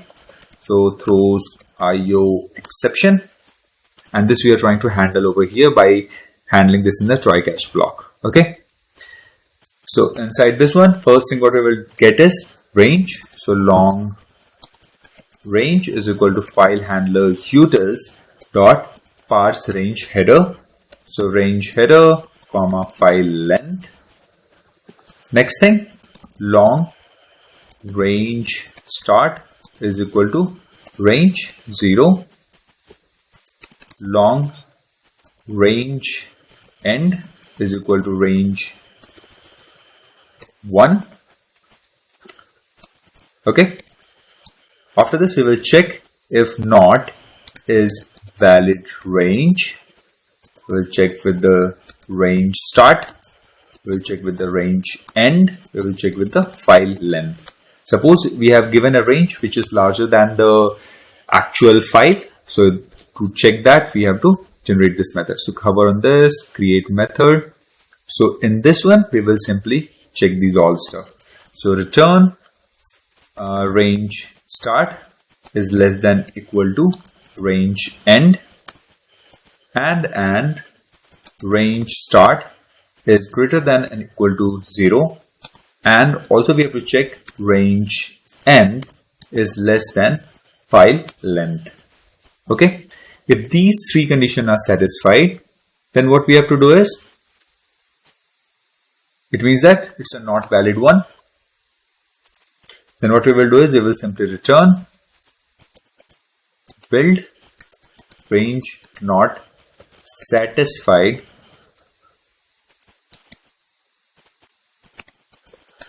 response. We will pass the file length. Hover on this one, create method. We move this till end.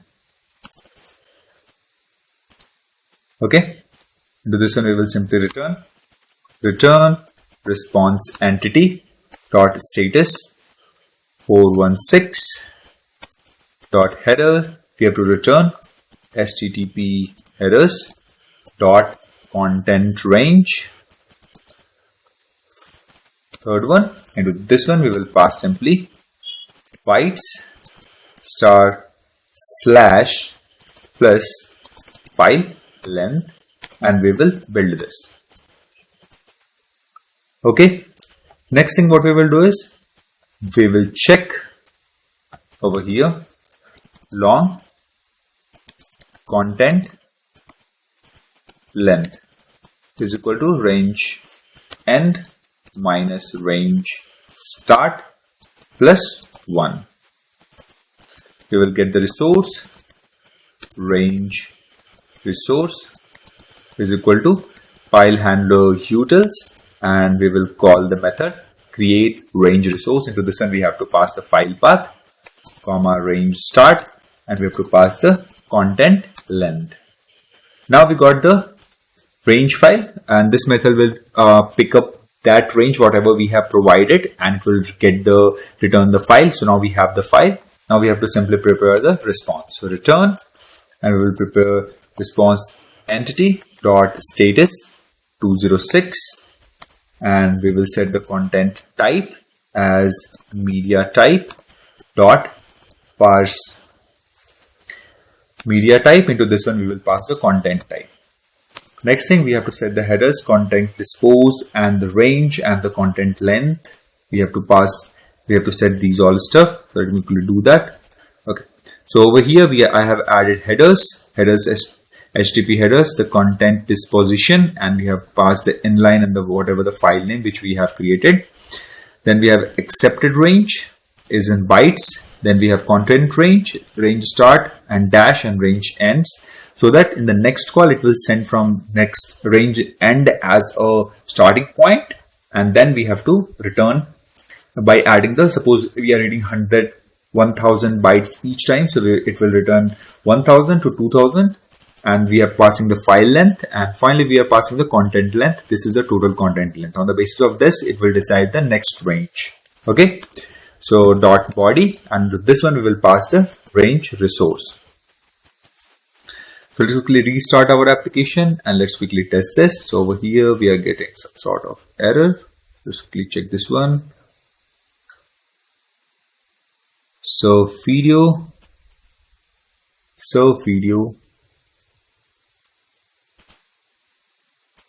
Quickly check this file upload service. Okay, so resource over here is wrongly imported.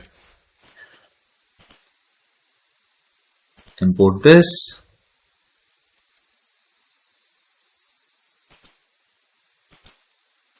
And if we go to file upload service, now here you can see this, the error is gone. Let's restart our application and let's test this.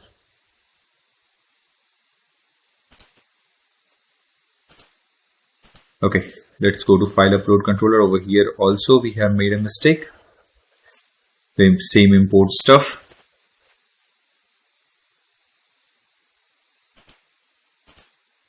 Okay, now start our application. Go over here. So in the video upload, we have this UUID which we have to pass. So let's go to serve video and this video UUID. Let me quickly paste this. And we also have to add a tokens authorization bearer token which we have previously added. And in the path, we have to send this. So our application is up and running on port 8080. I'll move back over here. Let me quickly copy the token.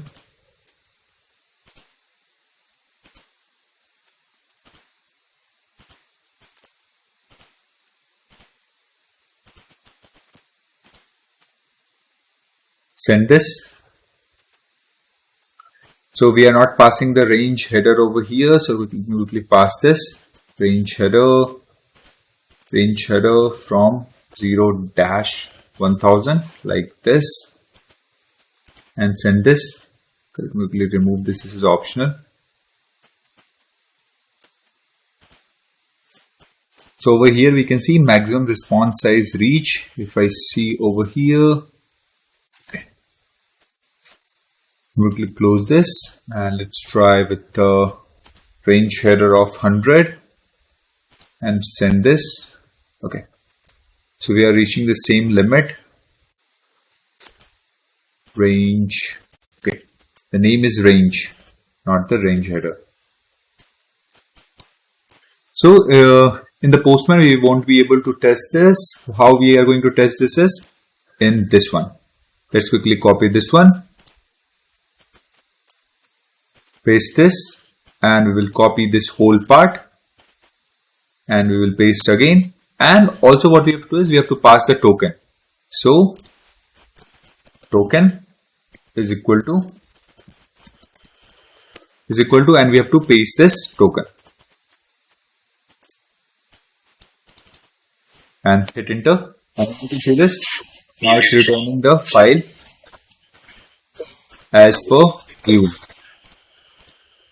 If I inspect this and go to console, network, all, and if I play this, here you can see this, it's fetching the media, the next media automatically. So we are able to read the whole file, right?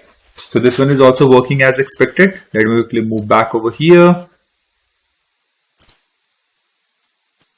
to the Postman. And let's quickly stop the application. So serve video is also working as expected. Next thing what we have to do is we have to serve the image. So last API which we are going to add into this one is to get the image. So get mapping into this one will add /image/UUID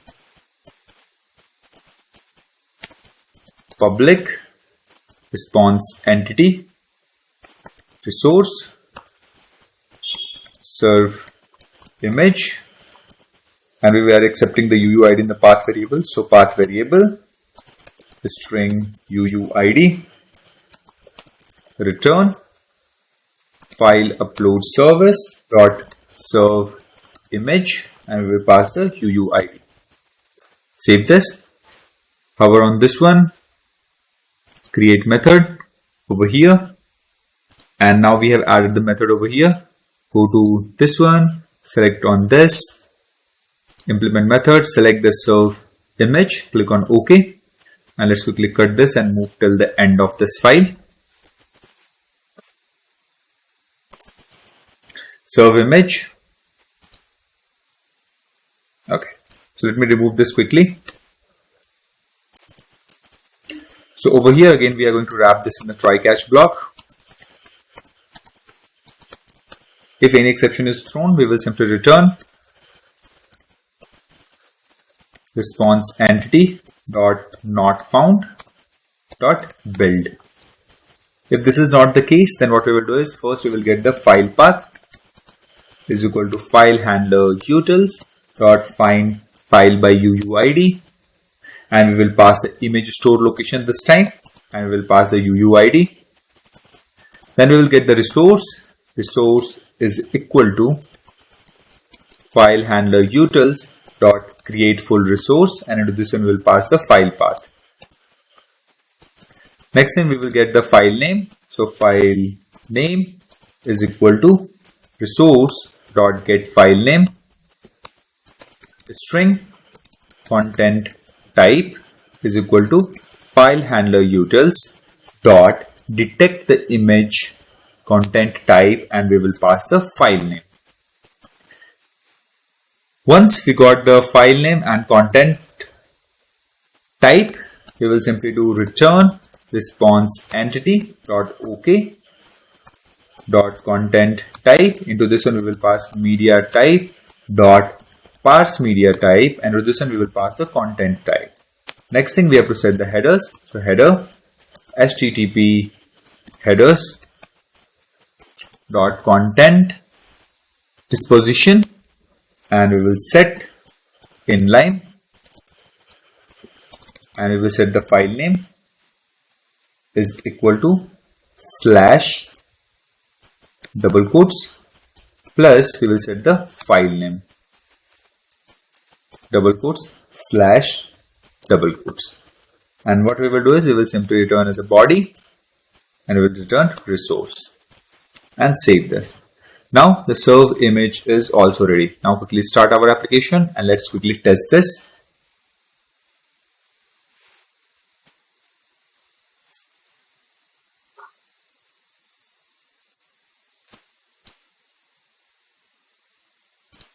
Our application is started on port 8080. Move back over here. Let me quickly copy the token, serve image, and we will set the bearer token, and this one is already here. Okay, so upload image. Let me quickly copy the UUID from here. Serve image, paste the UUID and send this. And here you can see this, we got the image. So this one is also working fine. So move back over here. Okay, let me quickly stop this one. So we have already developed all of the endpoints required for the file upload controller. So that's it for this video, guys. In the next video, we will start with the video controller and we will develop all the endpoints required for the video controllers. So please like, subscribe and share with your friends, and thanks for watching. Hello everyone, welcome to my YouTube channel. In previous video, we have seen how to develop API for file upload controllers like upload the image, upload the video, get the image bytes by bytes and get the image. So if you haven't watched that video, just go and check out the link in the description. In this video, we are going to start the development of the video controller. So let's quickly start with creating the required files. So first we will go to the controller, right click on this and we will select a new and select a Java class. Into this one, first we will create a video controller. Once controller is created, we need to create the required service class and service implementation class. So So click on this, select interface, video, service. Then we will create one video service implementation class. This will be a class, video, service, impl, and this will basically implement video service. And on the top of this, we will put the stereo time annotation @service, and this will allow the Spring IOC container to manage the bean of this video service impl. Now move back to video controller.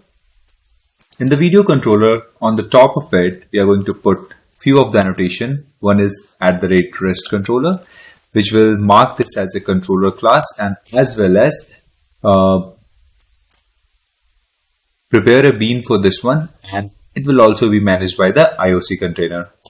And we will put request mapping to set the path for this controller, that is /API/videos.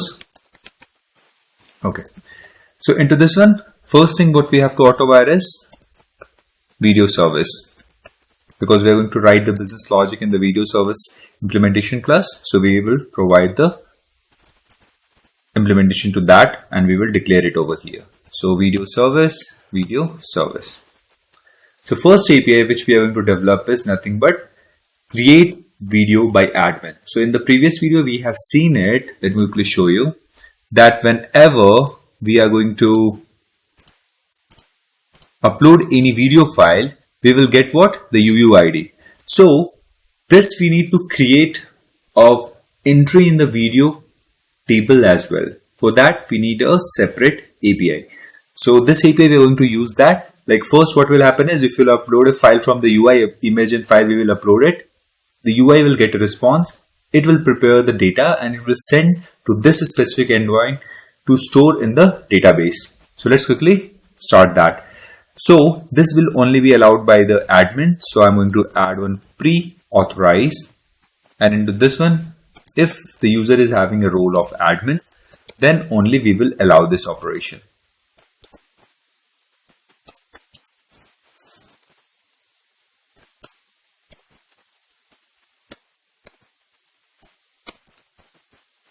Next thing, @put mapping,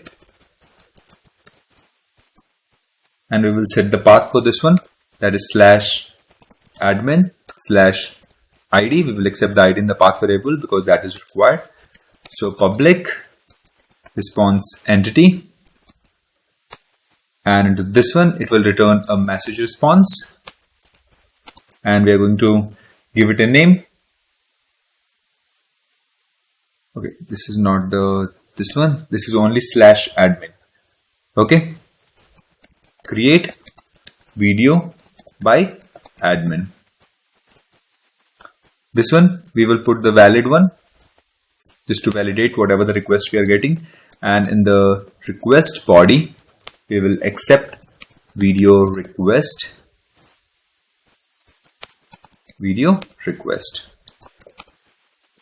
And what we will do is simply return response entity dot OK, and we will return video service dot create video by admin, and to this one we will pass the video request. Save this, hover on this one, and create method this. So here you can see this in the video service, one method is added. This one is not required because we have already added it in the controller.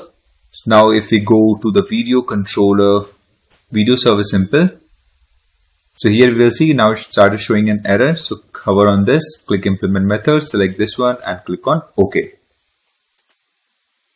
So now next thing what we have to do is, we have to simply create a video object. So let me quickly create a video object, video. This is from the entity, video is equal to new video. Now I will set video.setTitle, and we will set from the video request. So video request.getTitle. Then we will set video.setDescription. We will set video request.getDescription. Then we will set video dot set year, and we will get it from video request dot get year. Then video dot set rating, video request dot get rating, video dot set duration, video request dot get duration. Then we will get video dot set src UUID, video request dot get src, video dot set poster UUID, video request dot get poster, video dot set publisher, video request dot is published. And finally what we will do is video request dot set categories, and into this one what we will do is simply we will call video request dot get categories is not equal to null. Then what we will do is video request dot get categories, else what we will do is simply we will return an empty list of this one. And finally what we have to do is we have to simply call video. Okay, we have to auto wire the repository on the top, so @auto wire private video repository, and finally we will call video repository dot save, and we will pass the video object. Now save this, remove this null part, and over here we are going to simply return a new message response. Into this one we will write video created successfully. Now save this. Now let's start the application and test this API.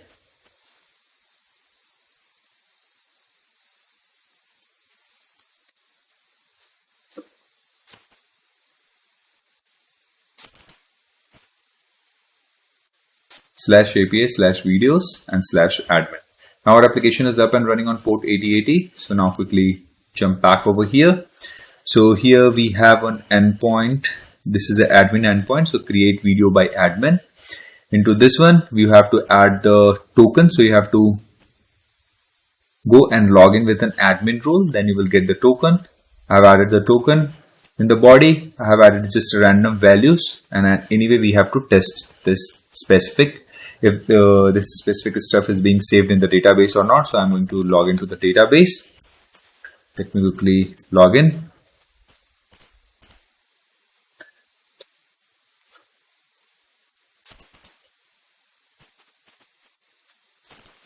Use show tables and select star from videos. And here you can see we don't have anything over here. Let me move back over here and send this. Okay.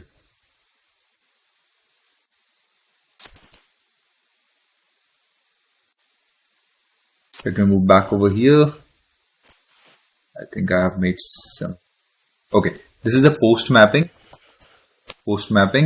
Let's quickly restart my application.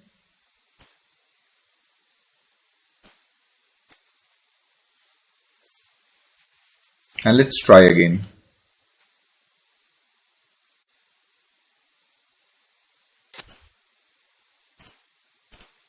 Now send this.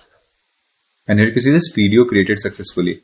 If I go over here, and this time we can see we have the data related to created at. Right now this is a sample video description, duration is this one, poster UUID is here, published true, rating is this, SRC is this, title is sample video title, and updated at this, year is this one. And we have categories as well. So select star from video categories, and if you see we have action and thriller, two items which we have passed in the over here in the categories. So those two are also added. So it means this one is working as expected. So let's quickly stop this and let's go and write another endpoint, that is to get all admin videos. So move back over here. So first thing what we are going to do is we are going to add a pre-authorize. This is also for an admin. So let me quickly copy this one and paste it over here. Next thing, this is get mapping and the path is /admin public response entity, and with this one this is going to accept a page response of type video response, get all admin videos, and this is going to accept few of the stuff. First is request mapping, and the default for this one is request param, and the default for this one is 0. This is nothing but int page.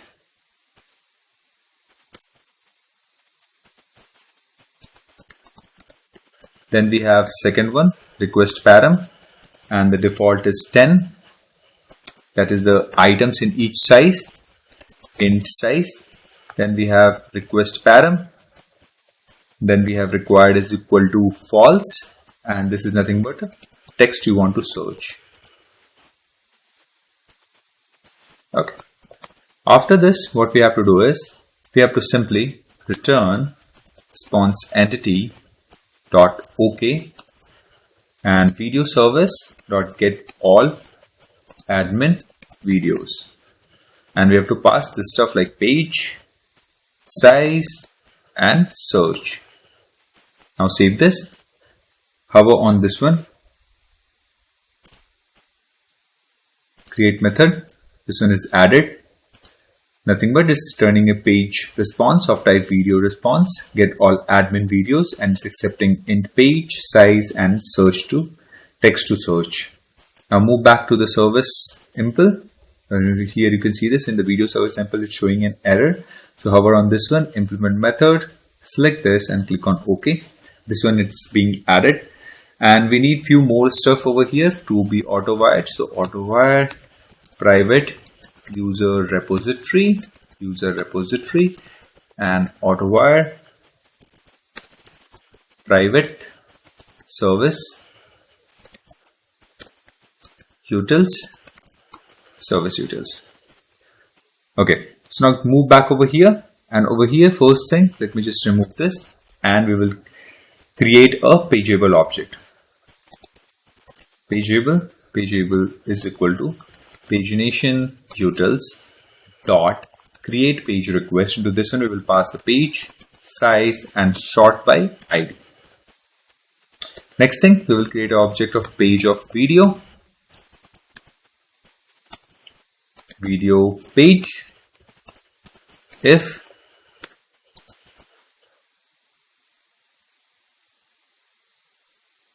okay, so we have imported the wrong one.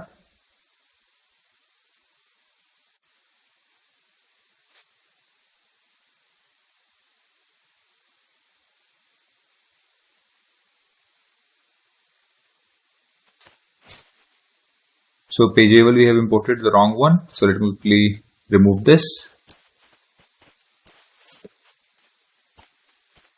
And the error is gone. Okay. So move back over here.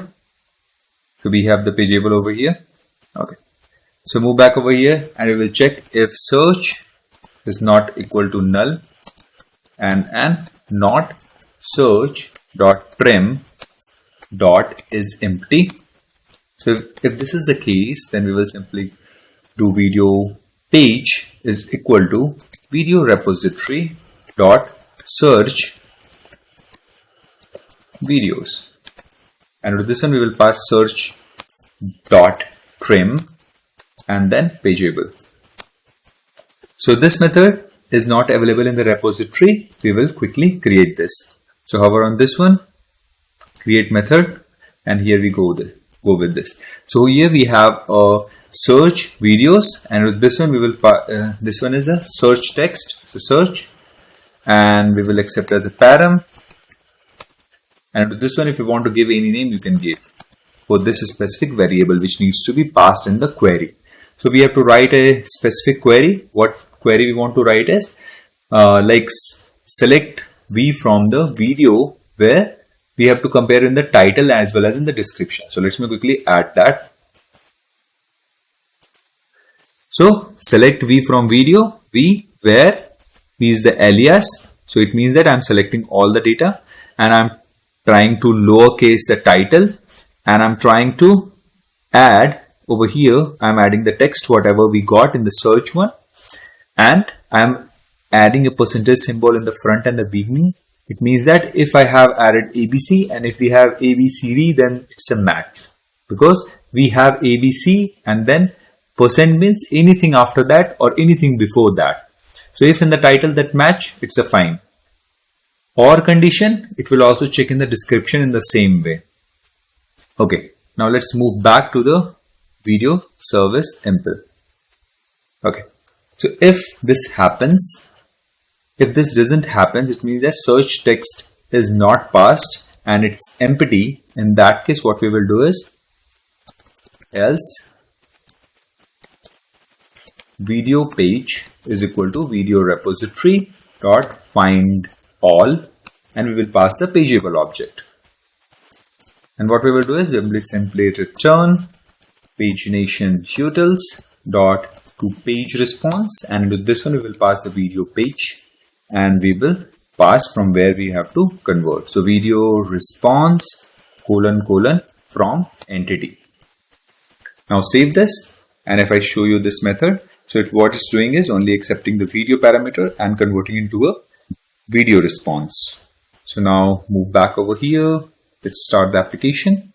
Go to the video controller just to see the endpoint, that is /admin. So let's go over here.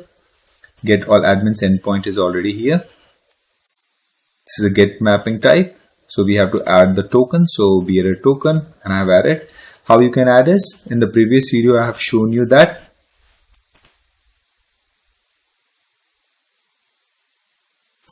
so we have the endpoint, this one, sign up, then we have login. So if I send this with the username and password, I got the token. So same token you have to paste it into the one which you are testing. So I'm testing this one, I have pasted the token over here and I'm trying to get this first 10. So let's send it, and here you can see this, we got only one. So we have one record, so I got only one over here. Okay. So it has concatenated the local host and other stuff. Everything is fine. So it's returning 10 size and this all. So if we want to search anything which needs to be searched in the either in the title or in the description, so I'm trying to search this. So let's go to param and give some value to this. Then still we will get this specific value. But if I type like this, a character which doesn't exist either in the title or either in the description. So let's send this, and here you can see this, we got 0. The size is 10. I'm trying to get the size. That size is being returned. So total element 0, total page is 0, number 0, and size is also 0. It means that this is working. So if I try to send this, yeah, we got this. Okay. So now move back to our IntelliJ, and over here now we will write another endpoint to update the video. So now I'll quickly stop this, move back over here, and now quickly add another endpoint.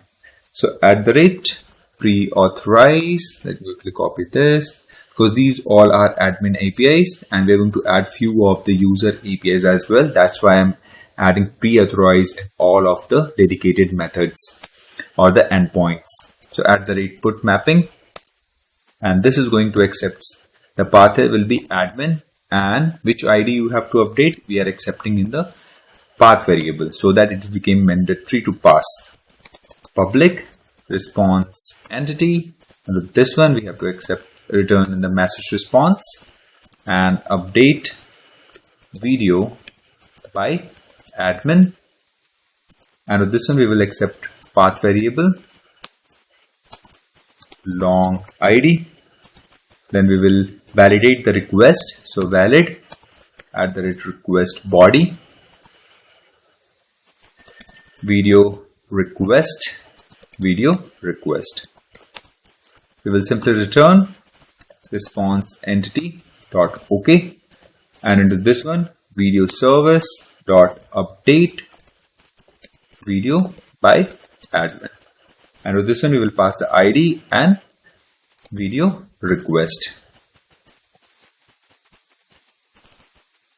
Okay, so hover on this one, create method, update video by admin. This is added in the video service. And then what we have to do is we have to simply go to this one related problem. Click on this. It will reroute us to video server simple. Hover over here, implement method, select the one, click on OK. It's added at the end. And over here, again, what we have to do is we have to create one video object, new video. Then we have to set the video dot set ID. We have to set the ID, video dot set title, video request dot get title, video dot set description, video request dot get description, video dot set year, video request dot get year, video dot set rating, video request dot get rating, video dot set duration, video request dot get duration,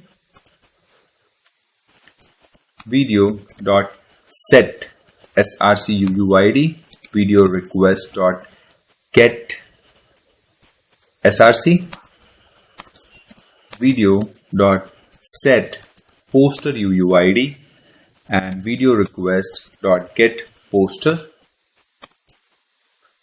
video dot set categories, and with this one we will set video request dot get categories is not equal to null.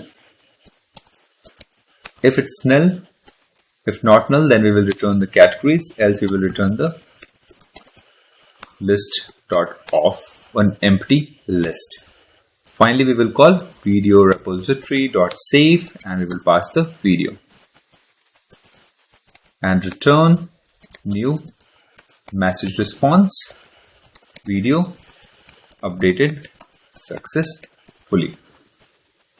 Now save this and now start the application.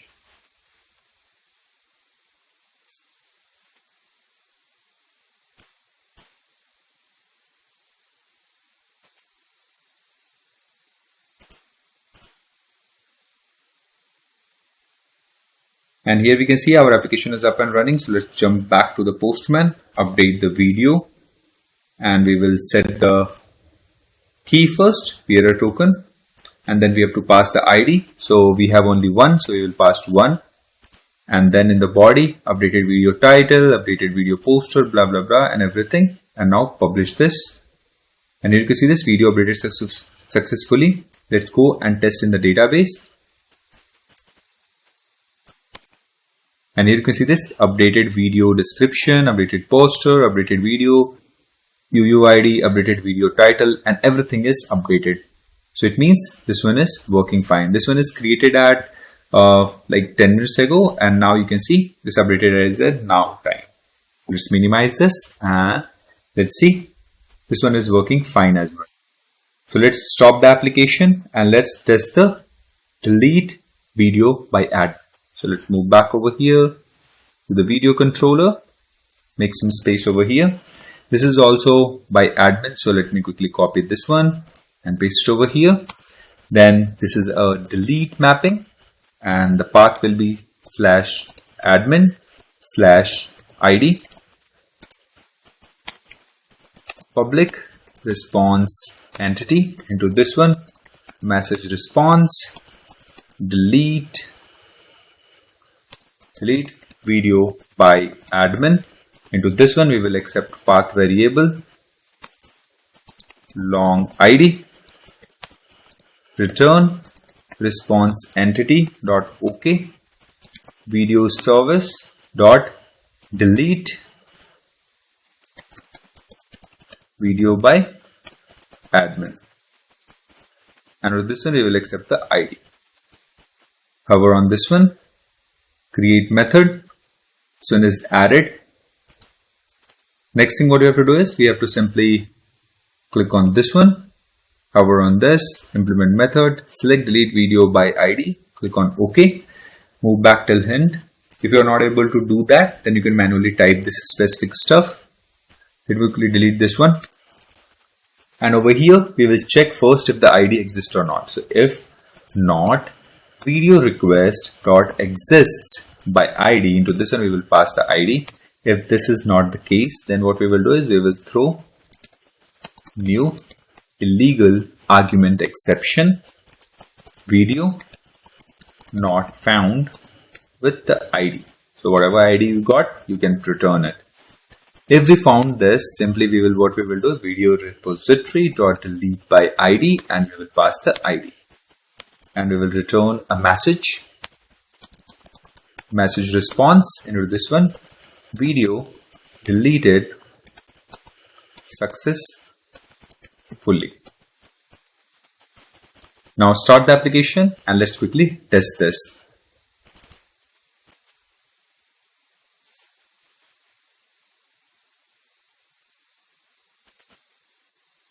So our application is up on port 8080. Now move back to Postman, and then we have delete mapping over here. So this is the one, /API/video/admin, and we have this as an ID. So ID is 1 and the type is delete mapping. So we have to add one token and let's send it. So you can see this video deleted successfully. Let's quickly go and verify in the database. Select start from videos, and we can see we don't have anything added now. So this API is also working fine. Now move back to the video controller. In the video controller, next API which we have to add is to toggle video published status by admin. So we have added this pre-authorize. Let me quickly stop this and minimize this one. And this is a patch mapping.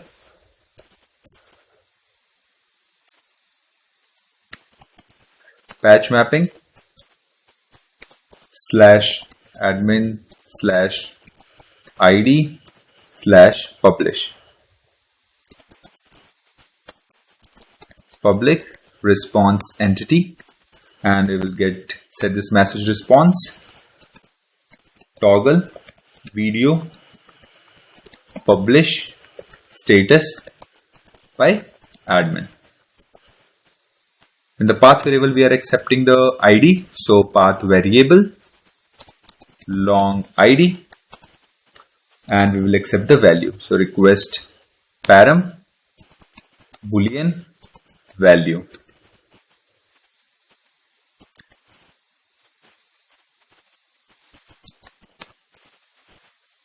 And we will simply return response entity dot OK video service dot, and we will use the same name, and we will pass the value, ID and value. Now hover on this one, create a method. This method is added, toggle video publish status by admin. Now next thing what we will do is we will click on this one, hover on this, implement method, toggle video publish status by admin. Simply remove this. We will create a video is equal to service utils dot get video by ID or throw the exception. So ID, and what we will do is we will simply set the video, set published, and with this one we will pass the published status or the value. So this one is basically what? Published, or like we can keep it as a value.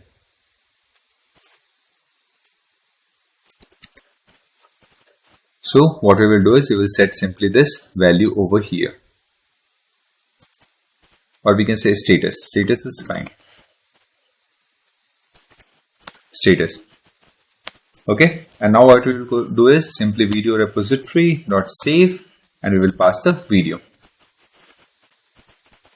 and simply return new message response and video publish status updated successfully. Now quickly start the application and let's test this.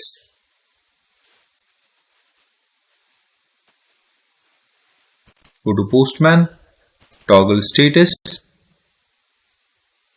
and this also needs, this is a patch API and this is the /API/video/admin, and we have to pass the ID. So I am going to pass the ID as 1 for now. 1 doesn't exist now because we have deleted it, and we have to set the authorization over here. So bearer token is here. Now let's check if our application is up and running or not. So yeah, our application is up and running on port 8080. So move back over here and now try to send this. Here you can see this video not found with the ID 1. Now what we have to do is, we don't have any record in the videos. So what we will do is, we will quickly create one. So create video by admin. We will send this. So video is created. Now move back to the toggle status.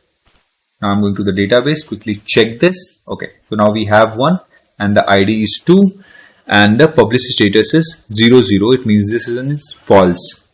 So I'm going to pass the status as true. Okay, we have to change the ID to 2 and now publish this. Video publish status updated successfully. So move back over here and you can see this. Now the published is 1. So this API is working fine. You can toggle back as well. If you put false, then it will be returned as false, marked as drafted. So video service simple, and over here video service simple, publish spelling is wrong, LISH. Yeah. Next API for this one is video controller. Next endpoint is to get admin status.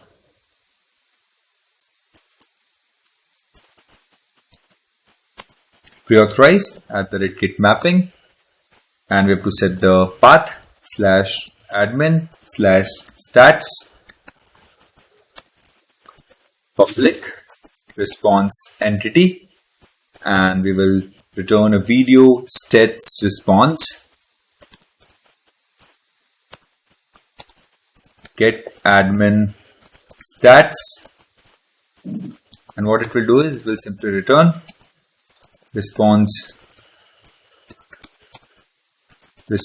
entity dot OK video service dot get admin stats. And with this one, this will not accept anything. We will hover on this one and we will create method in the video service, and we will click on this one, hover on this, implement method, select the get admin stats and click on OK. So now this specific one is added. In this one, what we have to do is, we have to simply call long total videos is equal to video repository dot count long published videos is equal to video repository dot count published videos, only published videos. And last one is long total duration is equal to video repository dot get total duration. So these two methods are not available in the repository, so hover on these two, create, move back over here,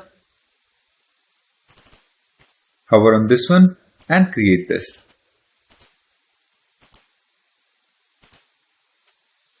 We will add one small query over here to select count, to count published videos. Select count V from videos where v.publish is equal to true. And to get the total duration, what we will do is, we will select cold case sum and we will add all the duration. So sum v.duration 0 from video V. So it will sum all of the duration in the V and whatever the match. So it's basically both published or not published, all the duration will be returned. Now move back to over here. Now we get all of the counts. Next thing what we have to do is, we have to simply return new video stats response. Into this one we will pass total video, published videos, and we will pass total duration. Now save this and now quickly test this one.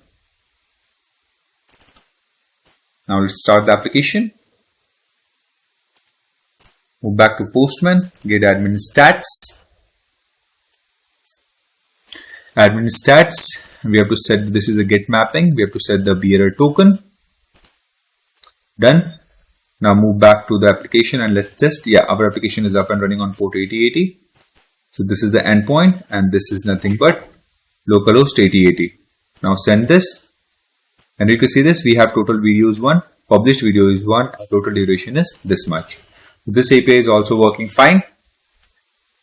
Now move back to the video controller and we have to add 2 different endpoints for the users. So video controller, quickly stop this. Okay. So this one is nothing but get mapping. This is to return all of the published videos to the user and it will be in paginated format. So first it will be 10 to 10 or then when you scroll till the end of the same page, it will return the another 10. So in that way. So published, then public response entity, and it will return with a page response, video response, get published videos. And in this one we will accept request param, that is default as 0.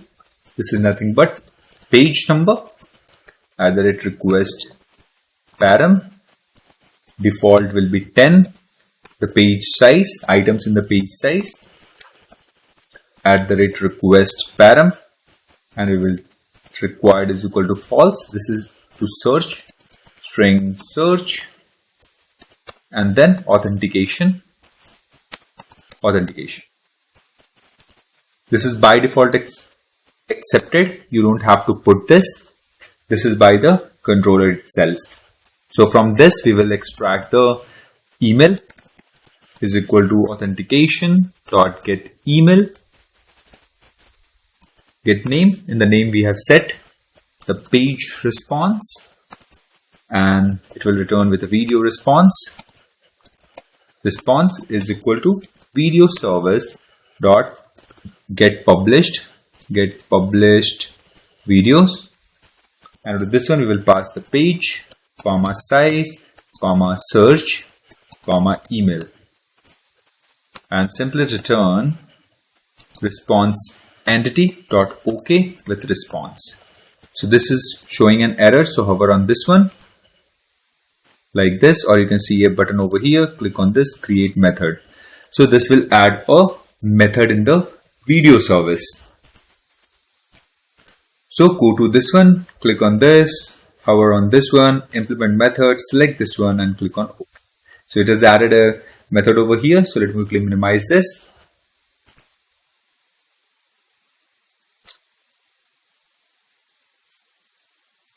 So in this place, first let me remove this part.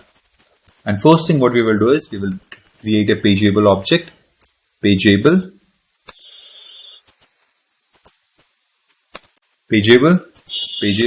is equal to pagination utils dot create page request of page size and sort by ID.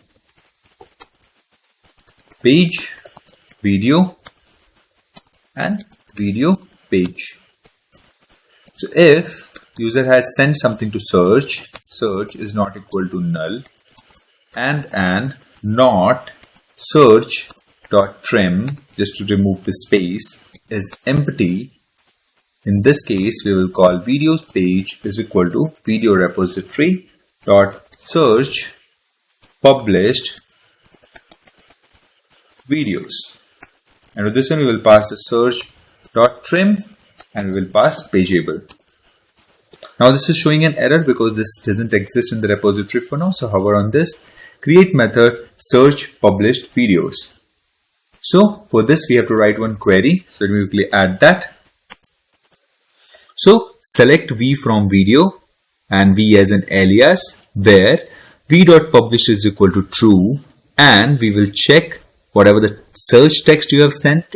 We will compare with the title and the description and order by created at and in the descending orders. Okay, so now move back to the video server simple. Next thing, if this is not the case, then else video page is equal to video repository dot find published videos, and with this one we will pass only pageable.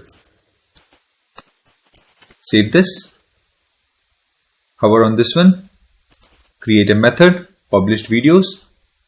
This is also not available, and this time we only have to remove these two lines, and we will add quickly this one. So search v from video v, where v.publish is equal to true, and order by v.created at description, descending order. Move back over here to the video server simple. Now we got the videos. Next thing what we have to do is we have to simply create a list videos is equal to video page dot get content. Now we got the content. Now what we have to do is we have to fetch watch list IDs only for current page videos. So set long watch list IDs is equal to set dot off, and we will set as empty for now. So if not videos is empty, so in this case we have to do that operation. So what we will do is we will simply put a try catch block first, exception E. If exception is there, then we will set watch list IDs as empty. Okay, if this is not the case, then we will create a long list of long video IDs is equal to videos dot stream dot map, and we will get the video ID, video : get ID dot to list. Next thing what we will do is we will collect the watch list ID is equal to user repository dot find watch list video IDs, and in this one we will pass the email and we will pass the video IDs. So let me quickly add this query in the user repository. So hover on this, create, and this one. So we came into this user repository. So into this one we have to quickly add one query, that is nothing but select v.id from user, and we will put a join on the watch list v, where u.email, and email we have passed, and we have passed the IDs in. This is a list of video IDs, so it will be returned the list of video IDs. Now move back to the video server simple. Video service simple.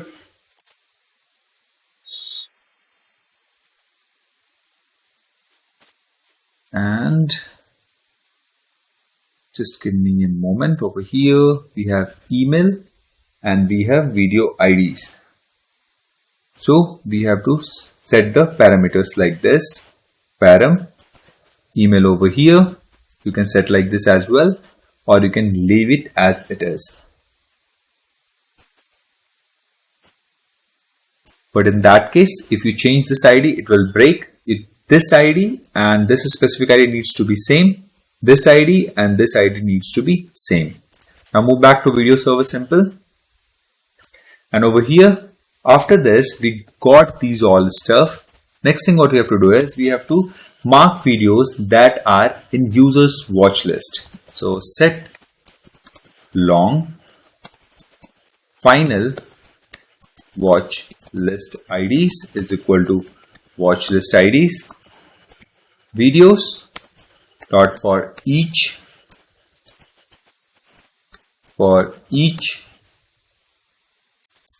into this one we will create video dot set is in watch list. Into this one we will set final watch list ID is dot contains, and we will pass the video dot get ID. Quickly minimize this one, and what we will do is we will convert to the video. So list video response is equal to videos dot stream dot map, and to this one video response colon from entity dot to list. And what we will do is we will simply return pagination utils dot to page response and video page comma video response, and save this. So this will basically return the favorite ones. So let me quickly start the application and let's test this one. Go to the video controller and move back away to the published. Move back over here to the postman. Let me quickly minimize this one. Get published videos. So when it's published, page is 0. Let's quickly set the authentication for this one as a bearer token. Now let's test this. So our application is up on port 8080. Back over here, send this. And here you can see this, we got this specific stuff. And we got the video, and it's showing total elements 1, total pages 1, number 0, and size is 10. So this API is working fine. One last API which we have to develop for the video controller, that is nothing but gets the featured one. So the featured one is on the top, so which returns, you must have seen 5 sliding videos, so that we have to set. Okay. So in the watch list, it's running as false. So it means that in the favorite part, it's not there. So as I have shown you in the quick overview video. So if this one is true, it will show in the favorites as well. So move back over here. Quickly stop this. Move back over here to the video controller, and with this one last endpoint which we have to add is get mapping / featured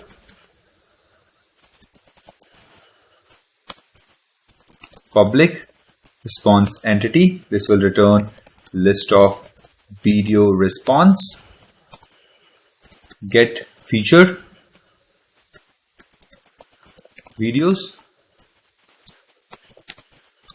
list of video response is equal to video service dot get featured videos. Now return with response entity dot OK and response. Simply save this, hover on this one, create method, and this method is added now. Next thing what we have to do is we have to simply go to this one recent related problem, hover on this one, implement method, select this one and click on OK. Over here we have to delete this. And simply what we have to do is we have to create a pageable, and we have to create one page request of 5 size. So it will be 0 to 5, and it will return list of videos is equal to video repository dot find random published videos, and to this one we will pass the pageable object. So this method doesn't exist in the repository, so hover on this, create method, so this one is added. So into this one we have to add one small query. Quickly add that. So select v from video, where v.published is equal to true and order by function, and this is RAND. It means that random items will be selected. Now move back to video server simple, and now here you can see this. Now the error is resolved, and next thing what we have to do is we have to simply return videos.stream.map, and we will do video response : that is method reference from entity dot to list. So now start our application and let's quickly test this.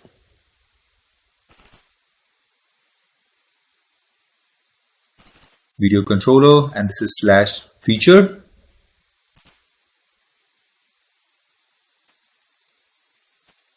Here you can see this.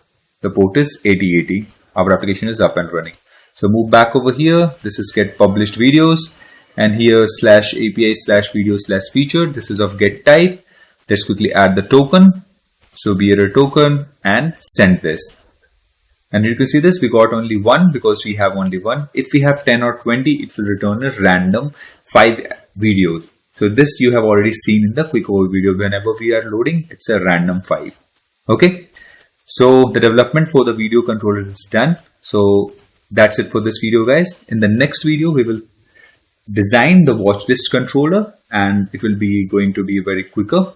So please stay tuned, subscribe and share with your friends, and thanks for watching.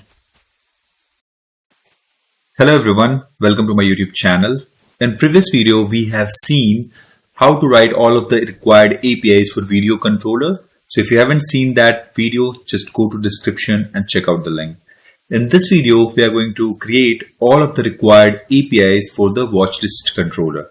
Basically, it means that to add to the favorite, remove from the favorite, and get all from the favorites. So let's quickly start creating the controller first. So right click on this, click on Java class, and over here we will give it a name, watch list controller. Create the class, it's a REST controller. So quickly add one annotation, that is REST controller. Another annotation which is required is request mapping. To this one we will add the required path like /API/watchlist. Next thing, we need service for this one. So right click on this, click on new, select Java class and select interface over here. And we are going to give it a name, watchlist service. We will copy the name, click on enter. Next thing, we have to create an implementation class for this one. So watchlist service IMPL implements watchlist service, and on the top of this we will add one annotation at this service to mark this class as a being managed by the IOC container. So move back to the watchlist controller. In the watchlist controller, first thing what we will do is we will auto wire the service. So auto wire private watchlist service. So first API which we are going to create is to add to the watch list. So that will be post mapping. So @post mapping. And I'm going to give it a name / and we will accept the video ID. This will be the public response entity. And this will return message response. Add to watch list. @path variable, long video ID, and we will accept the authentication. And what we have to do is we have to get the email ID from this one first, from the authentication. So authentication.getName. Then what we will do is simply return response entity .ok watchlist service .add to watchlist, and with this one we will pass email and video ID. Now hover on this one and create this one, and now one new method is added into the service, and it's showing an error because this interface is being implemented by the watch list service simple. If I go over here, you can see it's still showing the error. So hover on this one, implement method, select this and click on OK. Before we proceed further, please subscribe the channel. It's free, but it will help us a lot. Okay, so over here, first thing what we have to do is we have to add required auto wire. all of the required dependencies. So AutoWire, private user repository, then AutoWire, private video repository, @AutoWire, private service utils,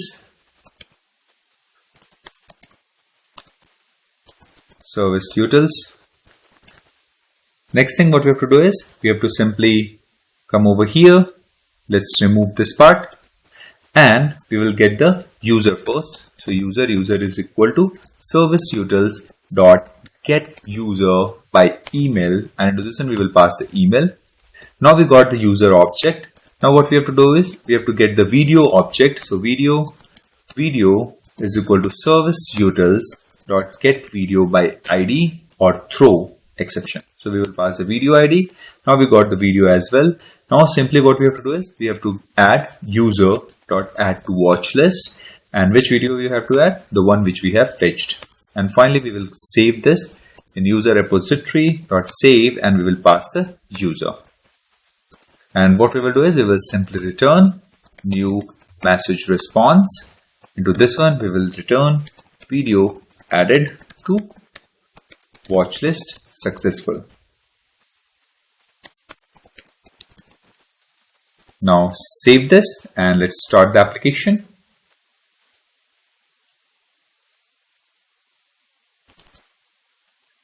So our endpoint is /API watchlist and /video ID.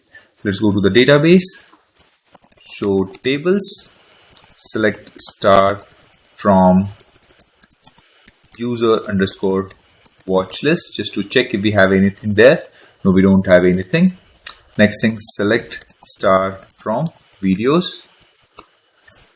So we have one video over here which we have added in the last video. So the ID is 2. So move back over here. So the URL is /API/watchlist, and we have to pass the video ID over here. So 2, and we have to add the token over here. So we added token, and I have added the token. Let's send this. Okay, so we have to remove this colon as well, and now send this. So here you can see this video added to watch list successful. So if we move back over here, try to check the user watch list / this one, and here you can see this user ID is 3 and video is 2. If you see, video ID is 2 and user ID is 3, the token which I am using. So this one is working fine. Now let's quickly add another endpoint. Let's quickly stop this. Go to watchlist controller, and over here we will add another endpoint to remove from this mapping. So @delete mapping. Into this one we will pass video ID again.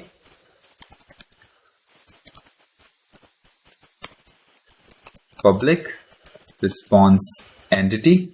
This will return again a message response.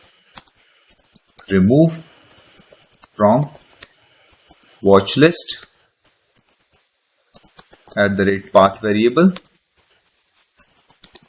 long video ID, and we will accept the authentication just to get the user email and in which email we have to add. Next thing, we will get the email authentication.getName, simply return response entity.ok watchlist service.remove from watchlist email video ID. Save this, hover on this one and create method. Now this method is added in the watchlist service, and now let's go to the implementation for this one. Click on this, hover over this one, implement method, click on OK. Let's remove this one, and first thing what we will do is we will again get the user is equal to service utils dot get user by email or throw. So we will pass the email. Then we will get video is equal to service utils dot get video by ID or throw, and to this one we will pass the video ID. Now what we will do is we will simply remove user.remove from the list, and we will pass video, and user repository.save, and we will call user. So if we go and click on this one, here you can see this, we have already added this method which will be helpful in order to remove the video ID from the watch list. Okay, so next thing, simply return new message response. Into this one we will add video removed from watch list successfully.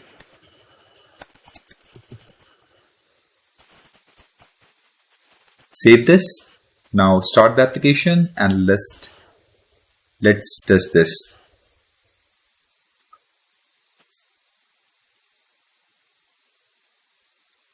So this one is started at port 8080. Now move back over here. So we have added 2, remove from this one, and I'm going to use 2 over here. And authorization I'm going to add as a bearer token. The base bearer token, yeah. Now we have added this, but we don't need this. Bearer token only we have added, and now send this. And here you can see this video removed from the list successfully. So if we go to the database and if we try to search user from the watch list, and you can see we don't have anything. Last endpoint which we are going to work on is to get all items in the watch list. So let's quickly add over here, add the get mapping, public response entity, and this is going to return a page response of type video response. Get watch list, and with this one we will accept one request param, and default is 0. The page into page at the request param, default is value is 10. Items in the page at the request param, required false. This is text to search. Authentication, you will get the authentication over here. Now just open the braces, and into this one, first thing we will get is the email. So string email is equal to authentication dot get email, get name. We will get page response of type video response, and this is response is equal to watchlist service dot get watchlist paginated. To this one we will pass email, we will pass page, we will pass size, we will pass search text. And what we will do is we will simply return response entity dot OK with response. So it's showing an error because this method doesn't lie in the watchlist service. So hover on this, create method, and this will add a method. Next thing what we have to do is we have to simply dive in over here, click on this, hover on this one, and implement method, select this one and click on OK. So now this one is added. Let's quickly remove this part.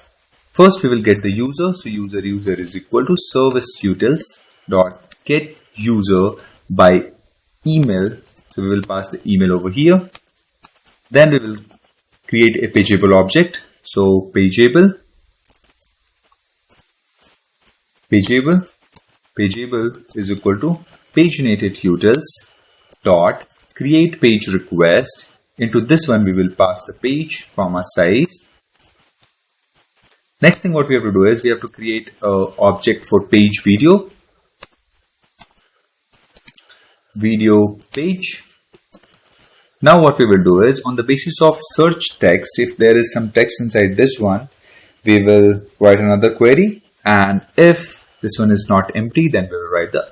So if search is not equal to null, it means that it contains some value, and not search dot trim, which this will basically remove the space from beginning and end of the text, dot is empty. If this is the situation, then it means that we have some value. So video page is equal to user repository dot search watch list by user ID. And with this one we will pass the user dot get ID.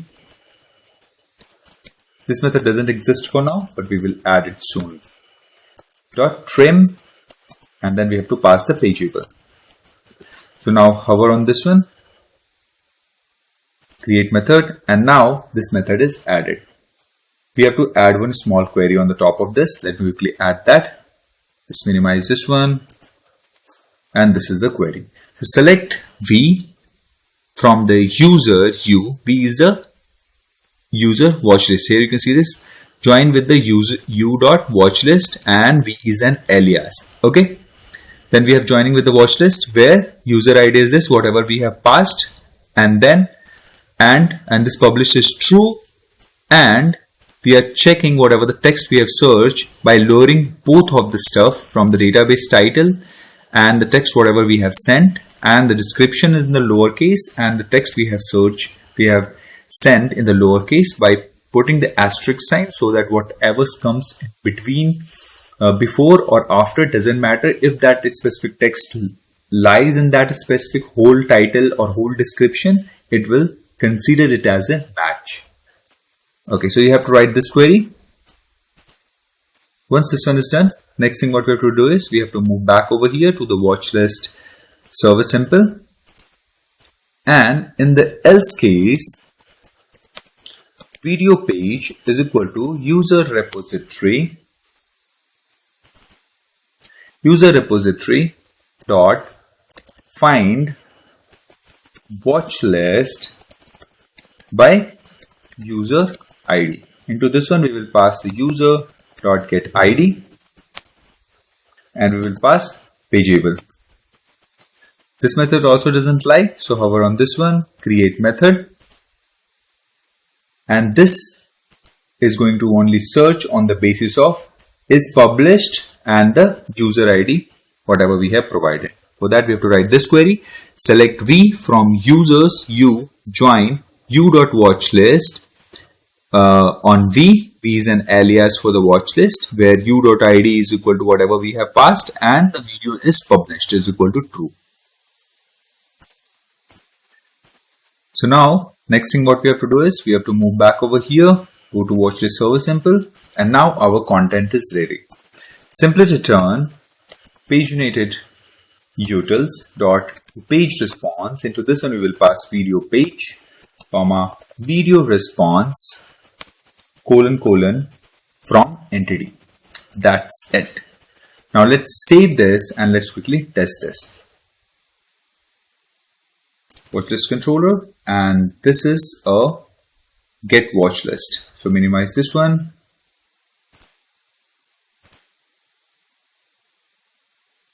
So our application is up and running on port 8080. Move back to Postman, and over here first thing what we have to do is we have to add one item to the watch list. So I have added one. Move back over here. Here you can see this, nothing was there. Now if I try, now we got one. So if I move back over here, try to get watch list 0 to 10. You have to add the token. So we add a token. Now send this. Okay, no argument for the user ID. In the params, I guess we are passing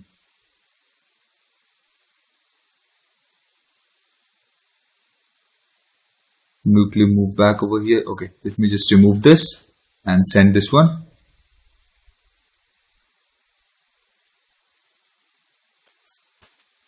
So I think we have made a small mistake. Let me quickly stop this and move back over here to the repo.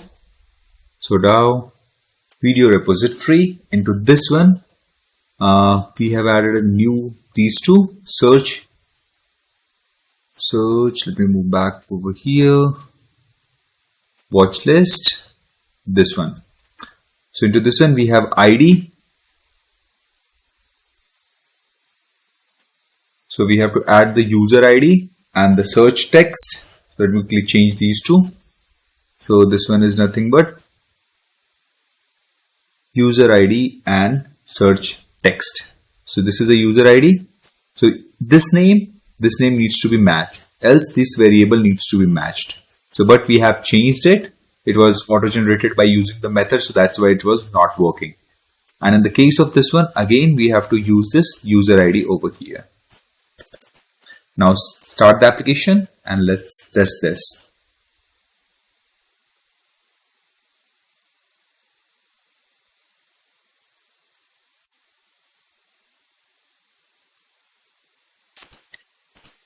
Move back over here. Now send this.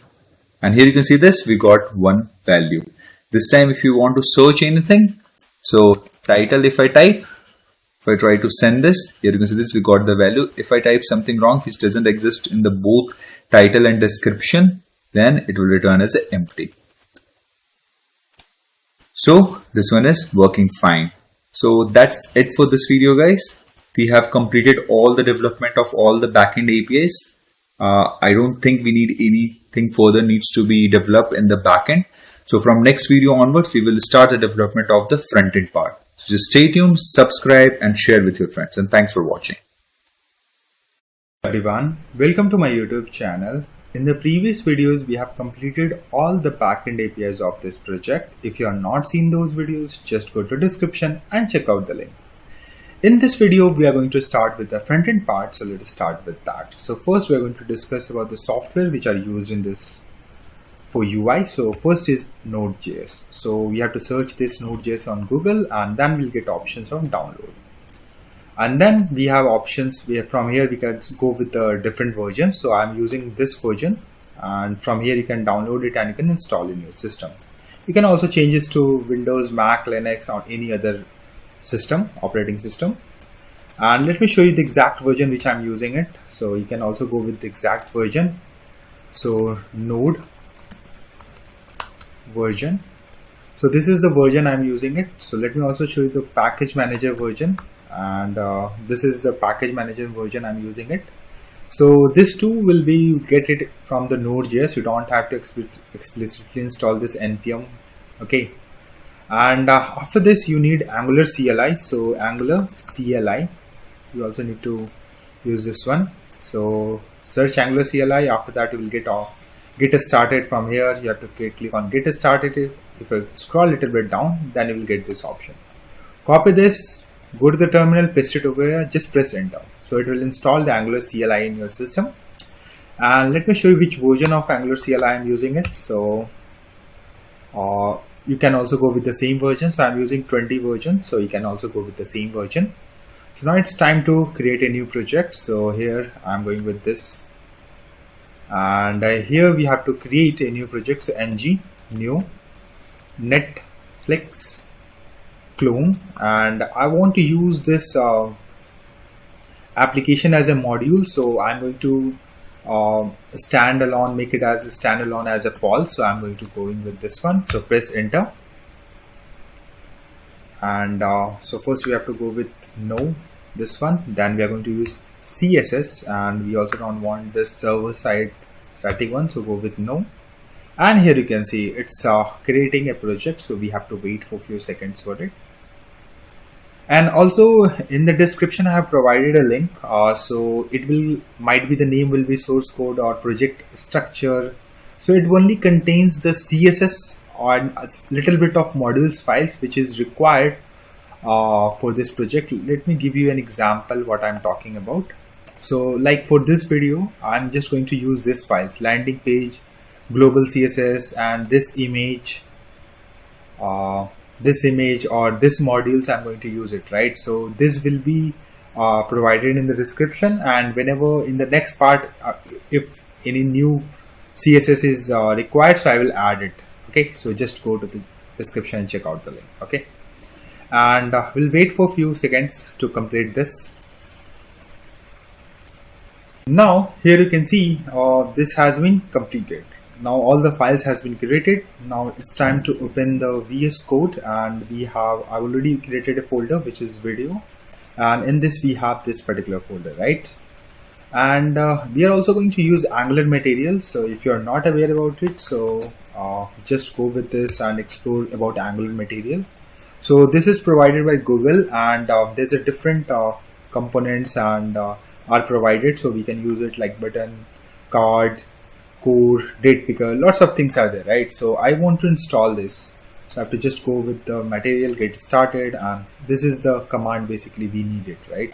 So we have to just copy this one, and then we have to go to the code, and we are going to right click on this folder, and we'll get options of open in integrated terminal. And then here we're going to just paste that, and we're going to press enter, and it basically will ask for some of the things that need to be set up, need to be done. So it's asking me, okay, you want to, so I just go with yes, and it will ask for which particular theme you want to go, and few questions are there, so just go with yes, yes, yes, and all. So yeah, I just want to go with this one, press enter.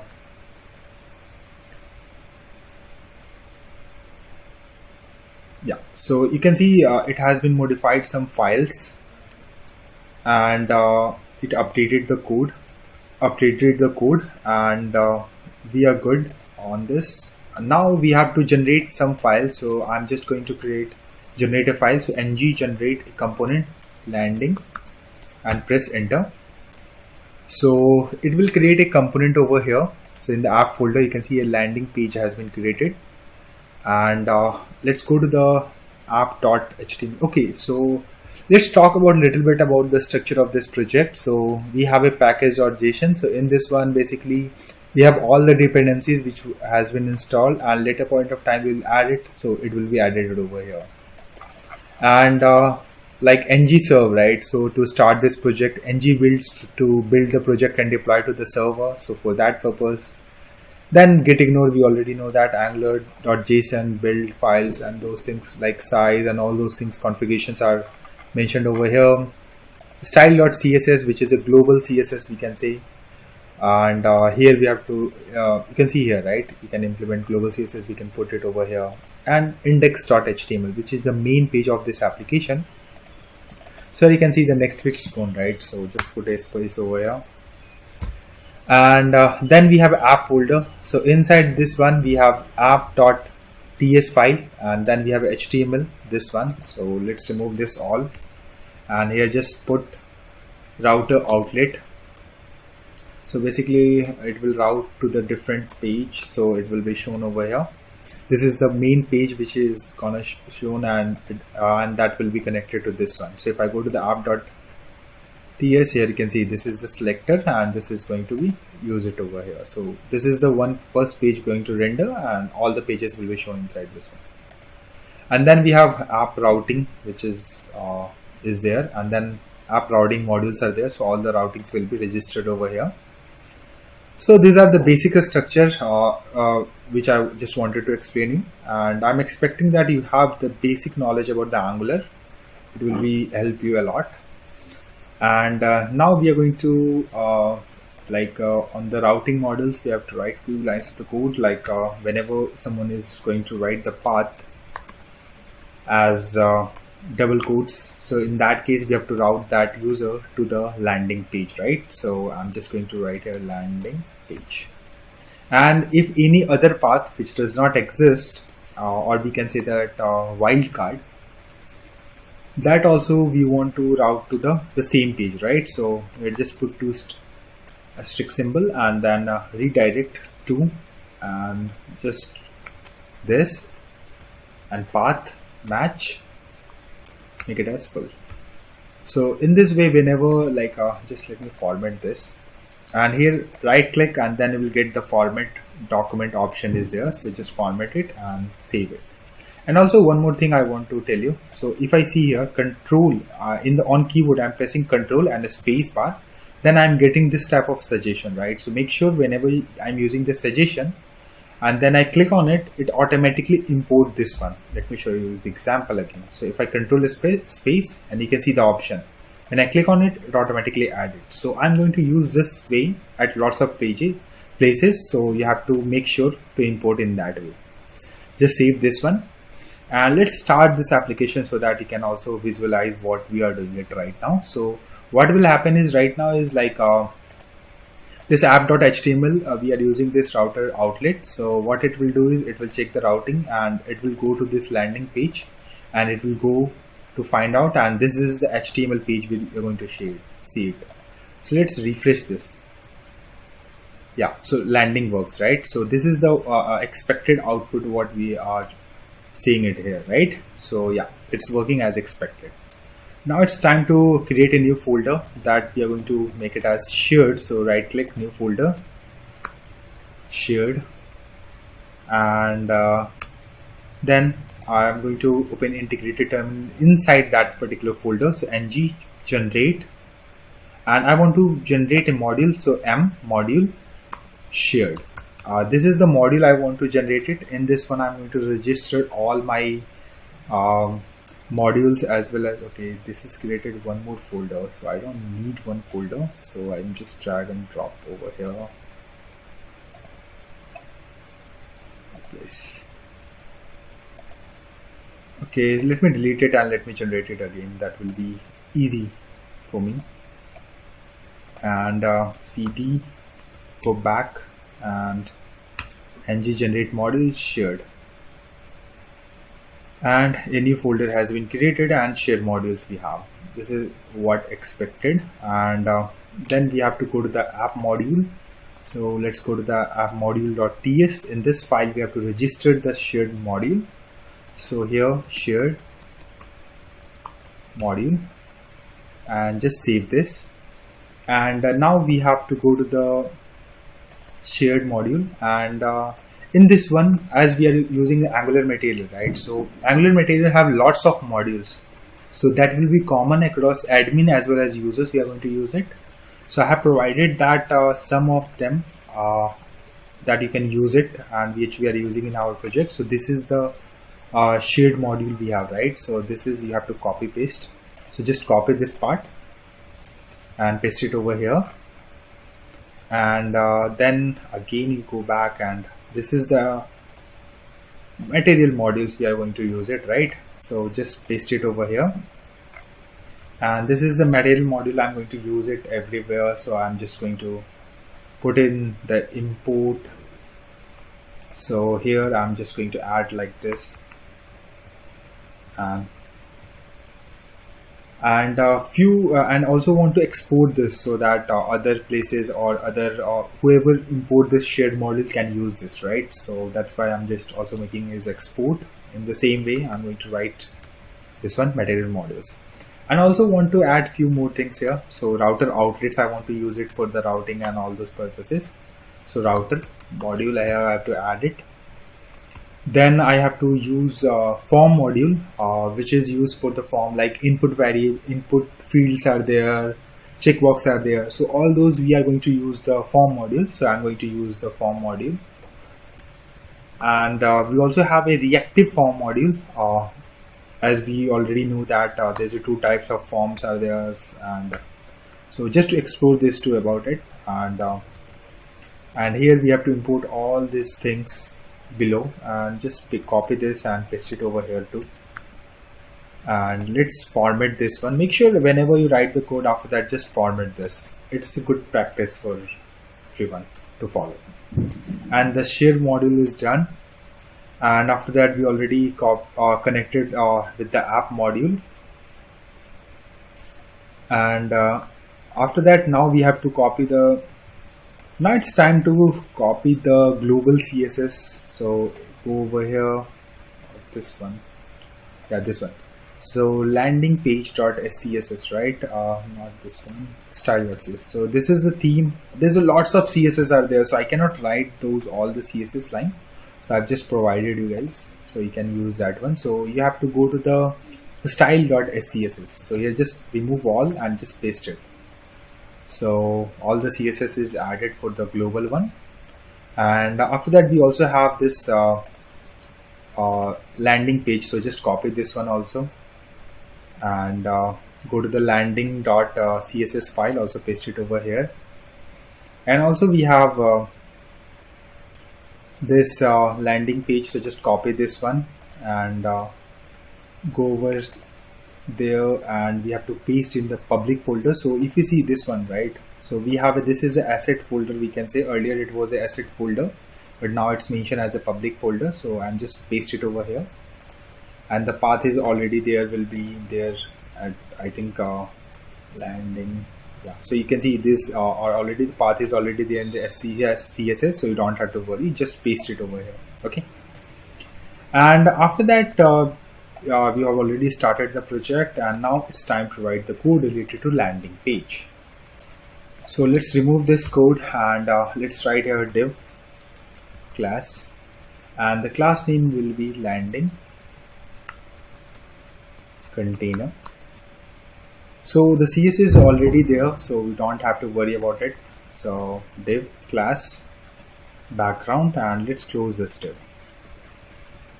and let's see what's the UI we see right now. Yeah, so this is the UI we are seeing it, right? This is exactly same what we have on the demo video, right? And then we have to create a toolbar, mat toolbar. So mat toolbar, let me show you the Angular material. So if you don't know what the component we are using it, so you can refer it here. Toolbar. So this is the one which I'm using it. So if I go to the examples, you will get more idea of what exactly it is. Okay, it's not exactly same. So this is the toolbar, basically the header one, which is right. So these are the different types of toolbar we have. So you can explore it more about the toolbar for now. So let's get back to over here. So mat toolbar class, and we are here, we're going to top bar, and color we are going with transparent,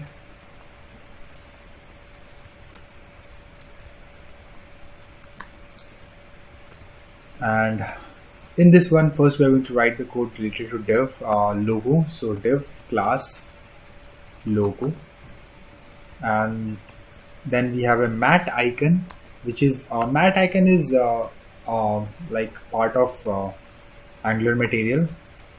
Most of the things we are going to use is from the Angular material. So class, and here we are going to use logo icon, and that will be a movie icon. And then we have span class, and then we are going to write the name of logo or text of the one. So the pulse screen. So if I go back again, so we'll able to see this one. So right now pulse screen is created. Now get back over here. Now after that the pulse screen is created, then we'll put some space. So span class spacer, and then let's close this.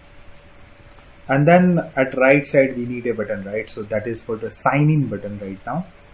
So we are going to create here the button, and mat flat button, and class we are going to use as a sign in button. Sign in button, and on click. So click is a event type. So whenever you gonna user gonna click on that particular button, so the method like we want to call it, so that will be called. So here I'm just considered as a login. In the UI I'm showing as a sign in, but internally I'm using as a login. Not a worry. And we have to copy this login, and we have to create a method over here, otherwise it will throw the error. So login. For now, this just create a blank method.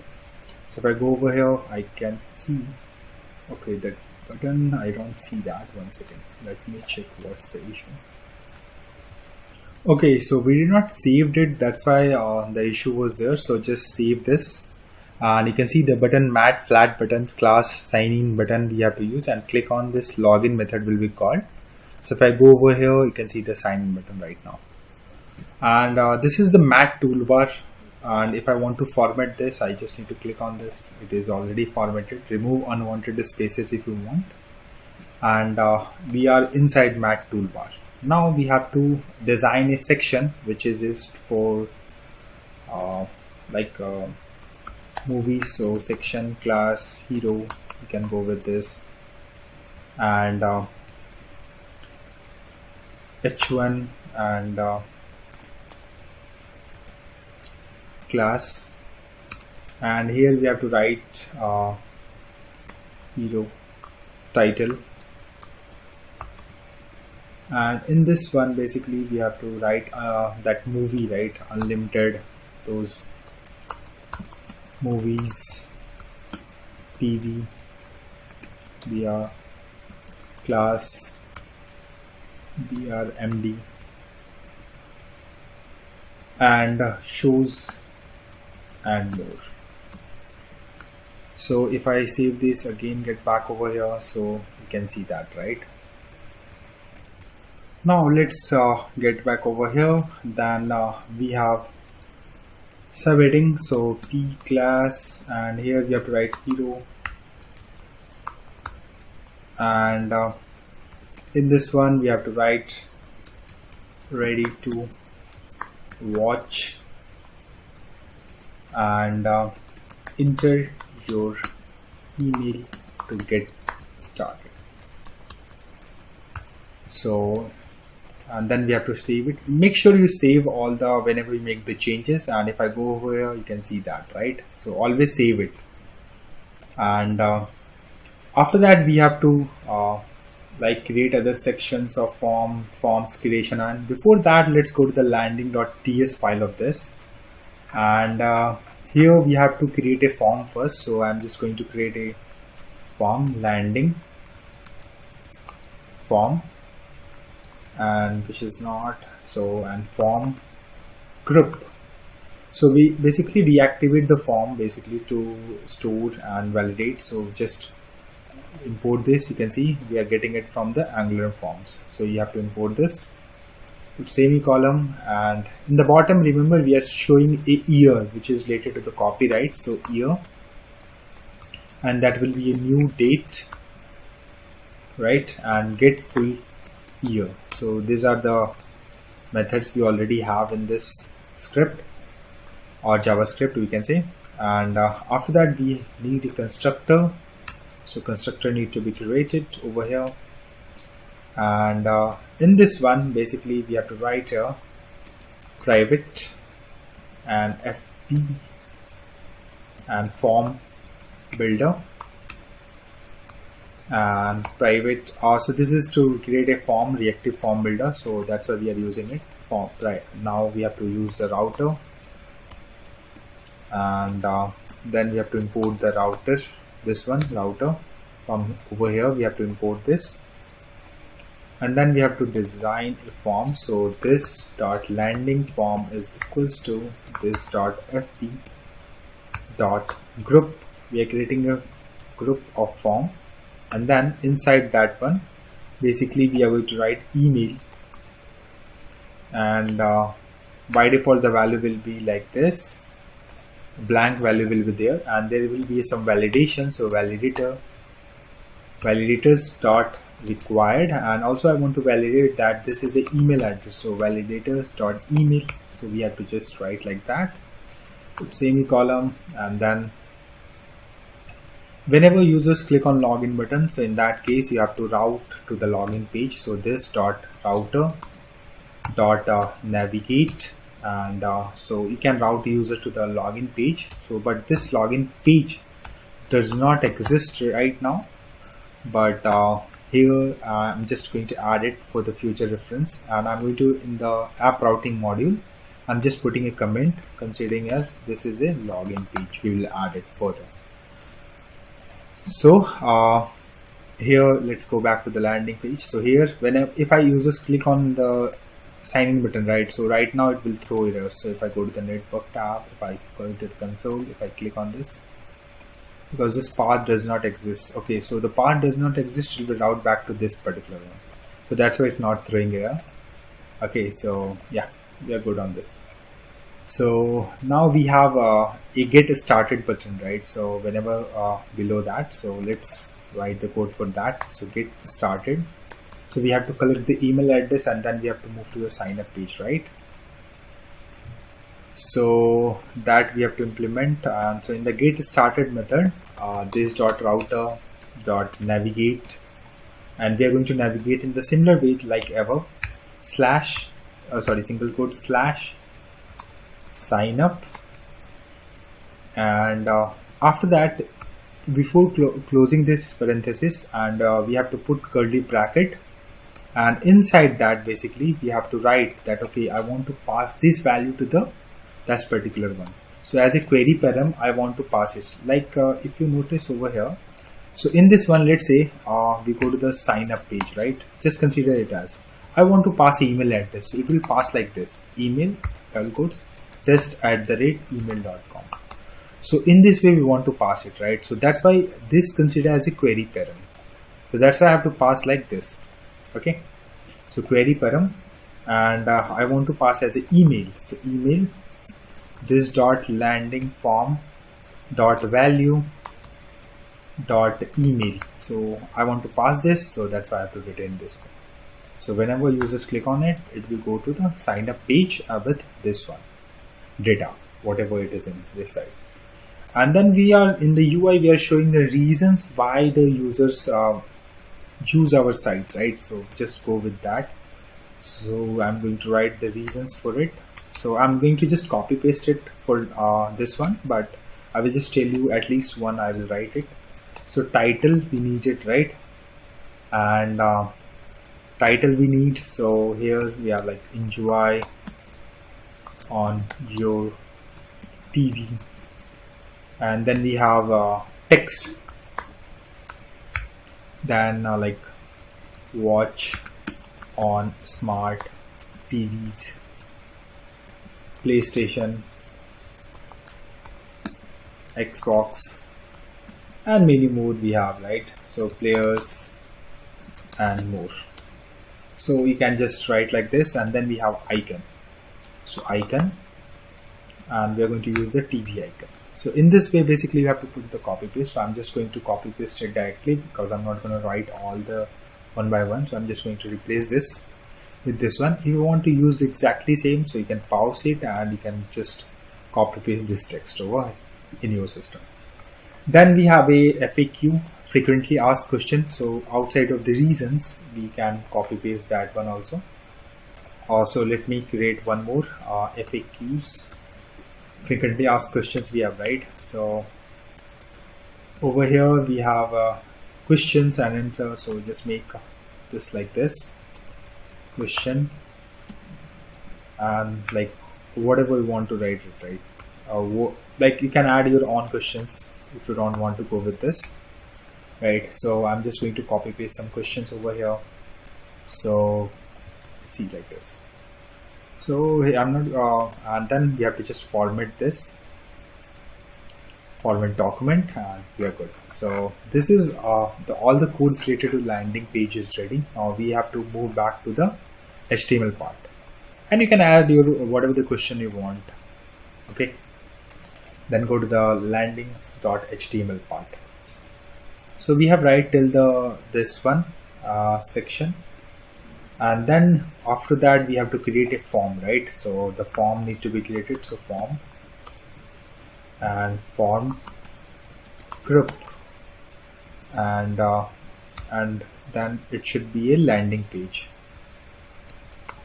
landing form, and then we have to use class CTA, and whenever someone uses submit, so ng submit, then we have to call a method which we have created it to get started, right? So this method we need to call whenever validate, and then we have to call this one, and the form is created. Inside this one we have to create an input field and a button, so that whenever user click on it, it will route it, right? So input fields we have to use it. So again we are using the same Angular material. So if I go to the Angular material, we have an input, right? Explore it about the input. So it is an input, so this one, and inside this is different types of there. So this type it supports, so just explore this all, it will be very helpful. And get back over here, then we have this mat form, and then field and appearance will be outline,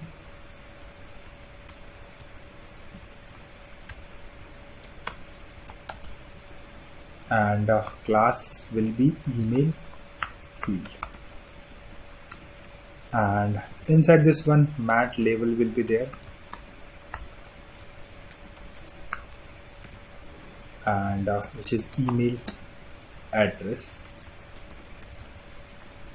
and it will show as a label, and input mat input, and form controller name, and that will be email address. So if you see right here the landing page, so this is the form group. So if I scroll over here, you can see this should be matched with this one, and this email and this form controller name, that should be matched, otherwise it will throw error. And let's close this one. And mat icon, we also showing an icon in it, right? So mat icon and mat prefix. So these are all a part of little bit of Angular material, so you can explore it, of the design and what are the features which are provided under mat form fields. Okay, then we have to add some validation. So mat error, then star ng if, and landing form dot get. So get on this one, basically if any error occur, then we have to show the message. So hash error, and it should be required. So if any this is required field, right? So if email does not exist or someone's try to fill the form, in that case it will throw this. And here there's a small mistake, so I've just tried as a controller, so it is a form control name. So just correct this and save it, and then go over here and let's refresh this. So if I see and go out, you can see the email is required, we are getting this message. And then add another error over here. So mat error and star ng if, and then landing form dot get, and then email and hash error, and this time it should be email error. So in that case we have to show enter a valid email, and after that okay, we are getting some error. Okay, here we have to put the question mark, and our error is resolved. Now we have to put a button over here. So then mat flat button class CTA and type submit, and then we also want to validate it, whenever any error occurs, so we want to disable the submit button, right, or get a started button. So disabled, and in this one then the form is not valid, so landing form dot valid, and it's only get started. And we also want to show a icon, so mat get started enter, and mat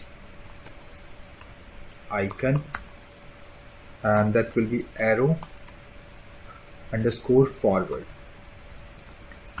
Make this as a capital, because as per video I was have added like that way. So if I see here, okay, it is inside the form.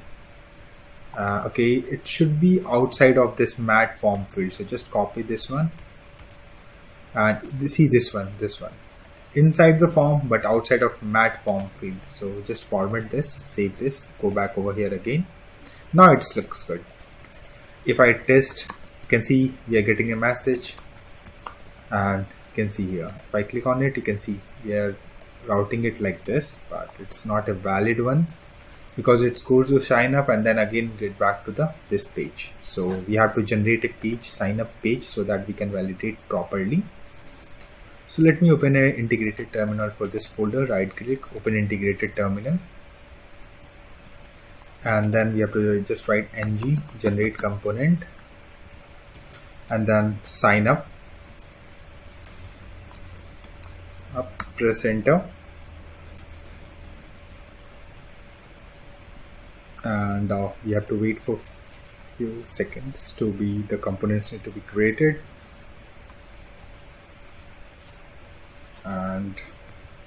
And here you can see the component is created now. So now we have to go to the app routing module over here, and let's add a path over here. So path, and that will be a sign up page, sign up, and component sign up. So this one, and here we have to put comma at the end, format it again, save this. Now let's try over here, let's try to test@email.com, get started. Now you can see we are at sign up page and we have that email address, and from this particular URL we have to extract this email address and we have to show to the UI. So this part is working as expected. Now let's get back over here and let's go to the landing.html, and then the next section. So this section is completed, and this will be, so header and all those things is completed. Now outside of this div, last div we have, then section we have related to the reason wrap, and in this one basically we are going to show h2 class raw title and more reasons to join. So this is a message we want to show to the user. Then we have to show the cards and all those things. So div class reasons grid basically, sorry.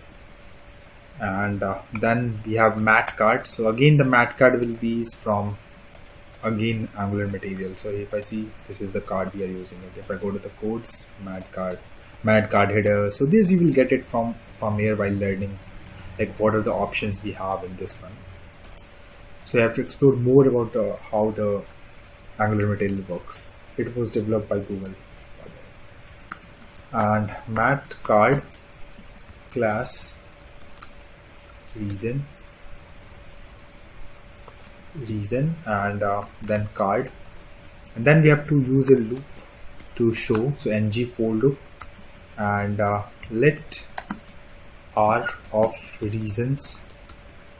So basically it will be reasons. This one will be going to check over here. We have a reasons, this one, right? So this will consider as a get the values one by one. So I'm using a loop to show all these values, so it will be show as in the loop over here. Inside mat card h3, and we have to show. So this is the two-way binding we call it, right? So this is interpolation we call, and this is one-way binding it is. So whatever the values in the TS will be just show over here. If any changes done on over here, it cannot be updated on the TS file. So r dot title, and then we have this p paragraph, and here we have to show the text. So r dot text. Then we have to show that batch, you can say. So div class and or icon, we can say mat icon, and here r dot icon, and let's close this and save this. Now let's go to the UI part, and let's go over here. Let's get back to the page. Okay, it's look quite weird, and okay, I think here we have to forget to write grid. So let's save this. Now let's get back over here. Now it looks similar to what we have in the UI, right? Okay, I'll get back over here again. Now let's start with the next section, which is a frequently asked question related to this. And here we have to go with the section, and also we need to see class FAQ, and in this one h2 class FAQ title, and frequently asked questions we have to write.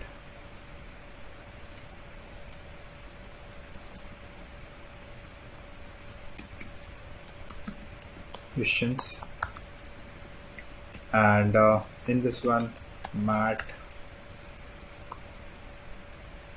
on class and FAQ,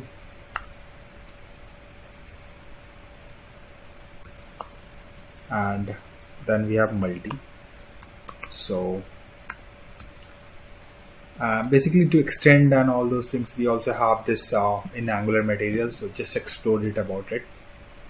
So mat expansion panel,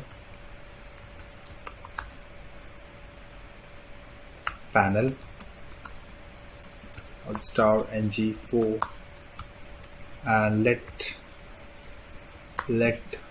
FAQ of FAQs, and the class will be FAQ item, and we have to hide and show the button, right? Hide toggle of true, and then we have hash panel, and this mat and expansion panel. Let's close this, and then we have to write the header. So mat expansion panel header,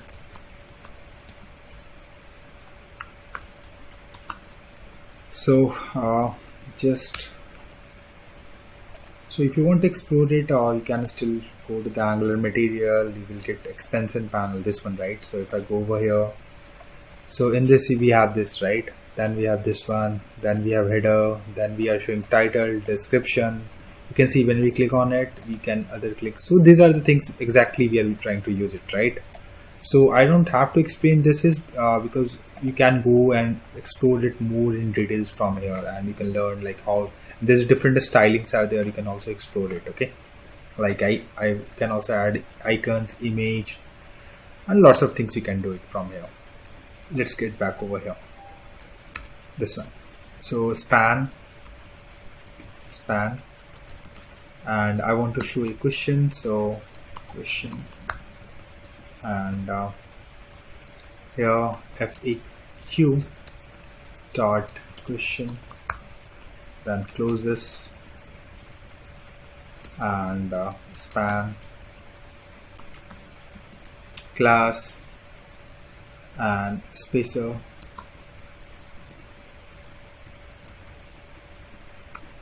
and after that we have to show the icon to close, and so on the basis of we have two different class and icons, we have to show it, right?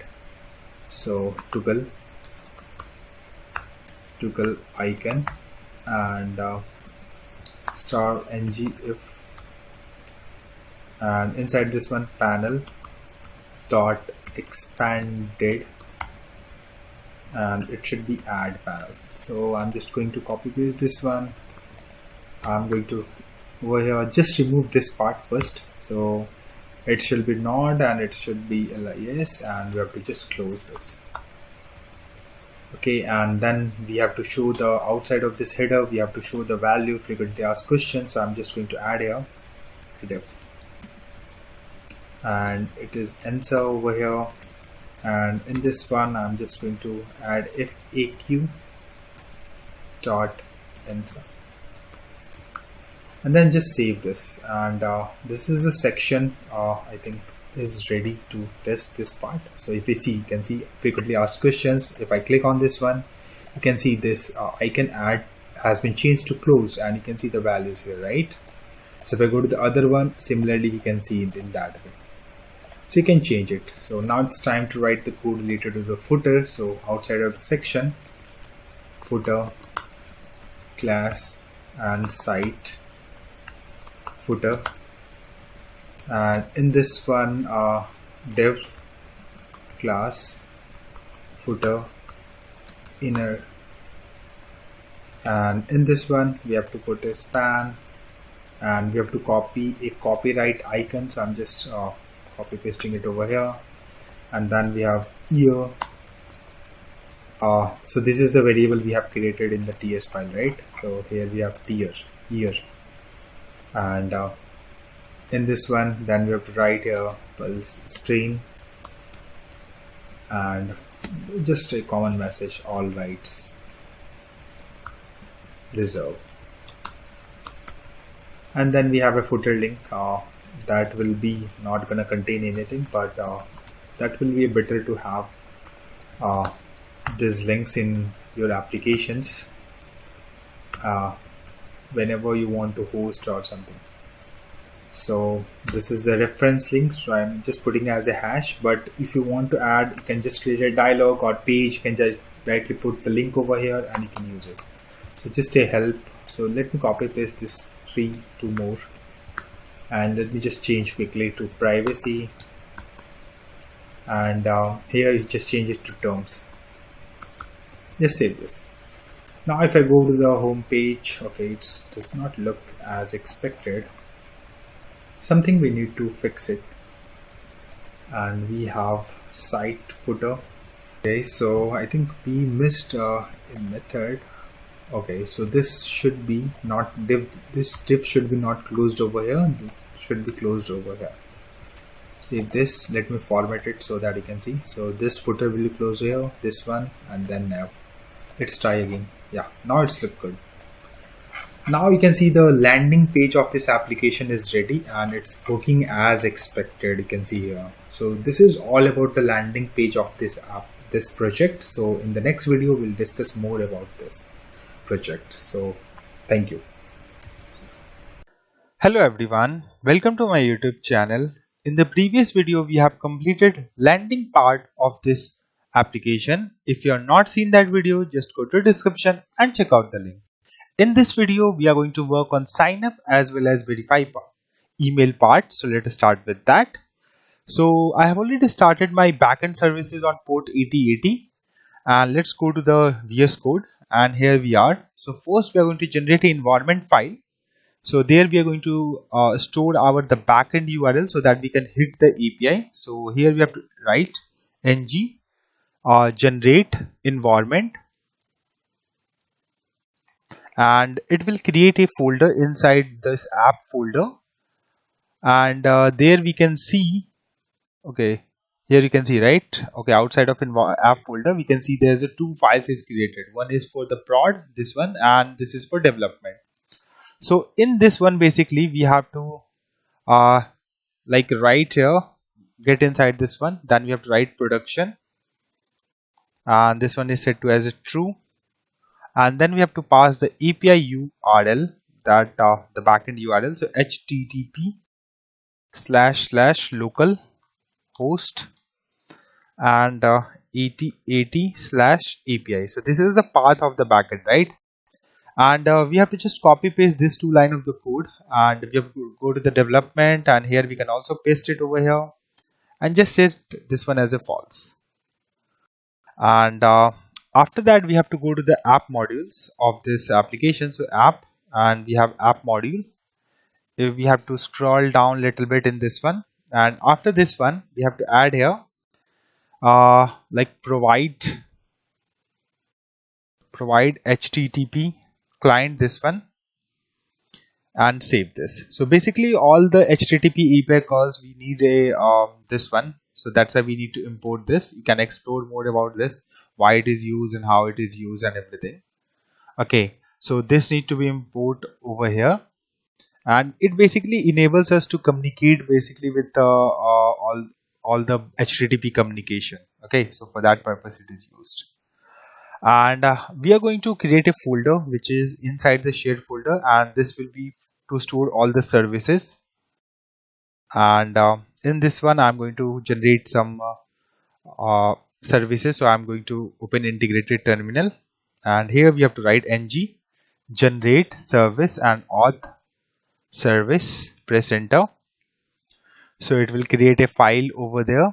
You can see file has been created, and we don't need a auth service spec file, so you can also delete it whenever you want. So ng generate service notification service, press enter. And then we have to generate ng generate service and error handler service. And now we have to go to the auth services, get inside this one, and in this one basically we have to write here like private API URL, and this environment we need to import from the one like prod. You can go with this, you need to import this one for now. Okay, so environment dot API URL, and then we have to add a path which is like all the path will go to the auth services, auth controller, right? So we have to just pass auth over here, and inside the constructor we need to import HTTP so that we can call the APIs HTTP here, and HTTP client, this need to be import over here. And inside first method which we are going to write it, so basically remember on the sign up page we have like password and confirm password, right? So I want to put that validation logic inside this auth services so that it can be commonly used at multiple places, because after login admin can also create an account there, also we can use it, reset password, or at like change the password, or at sign up page we need those validation checks, right? So that's why I'm adding it over here. And in services basically you can also put the common method, or that can be used on multiple components, so that's why we are putting it over here. So password match validator, and in this one basically the field we need to pass, so password control name, and it should be of type string, and then the return type will be validator fn, this one. And right now it will throw error because we are not returning anything till now. So return, and here we have to confirm control, abstract control, this one. And then we have to validation errors, and then we are going to check null, also we're going to return. So let's say if we don't have error, right, in that case we are going to just return the null, and if any error occur, or if that password or confirm password does not match, so we will return password mismatch error as set as true. So for that we are going to write the code. For now, first checking that okay the form controller is initialized or not, so that's why parent return null, and then we have const password, and then confirm this one dot parent dot get, and then we have to password this variable, and then we are going to try to fetch the values from it, so question mark dot value, and then we have to get the confirm, okay, not this one, confirm password, so confirm control dot value, and then we are going to return password is equals to confirm password, then we are going to return the null, or we are going to return the error which is password mismatch error. So password mismatch is true. So this is gonna error we are going to return. Just save this. After that we have to call the API. So sign up API we are going to call. So here we are going to expect the sign up data of type any, and in this one basically return this dot http dot, and here we have to put whatever the method like get, post, put, patch, anything. So this is post type of method, so I'm just making it as post, and this dot API URL plus, and then we have to pass that path like sign up, right? And then we have to pass the body, so sign up data. So in this way basically whenever we call this method from the component, and after that we can call this particular path. So the path will be like if you go to the environment, right? So this is the path. After that this will be added, and then it will be, this one will be added. So in this way the path, complete path will be created. Now it's time to write the verify email. So token string, and in this one return this dot http dot get, and this dot API URL plus verify email question mark token equals, and then we have to pass the token, so plus token. So in this way basically we are going to first from the email we get the token, and the token will be passed, and this particular API, and this is a get API. So in this way verify email will be checked. Okay, so now we have to move to the different service which is notification service. So let's move to over here. Now here we have to go to the constructor and create the constructor, and then we are going to write here private snack bar. So this is a part of Angular material, so you can explore it about it. So snack bar, this one, and this is basically like we want to show the messages, right? Whenever, let's say, if we get like user created or video uploaded successfully, or something went wrong to the backend API. So in that case, we want to notify to the user. For that, this particular services will be used.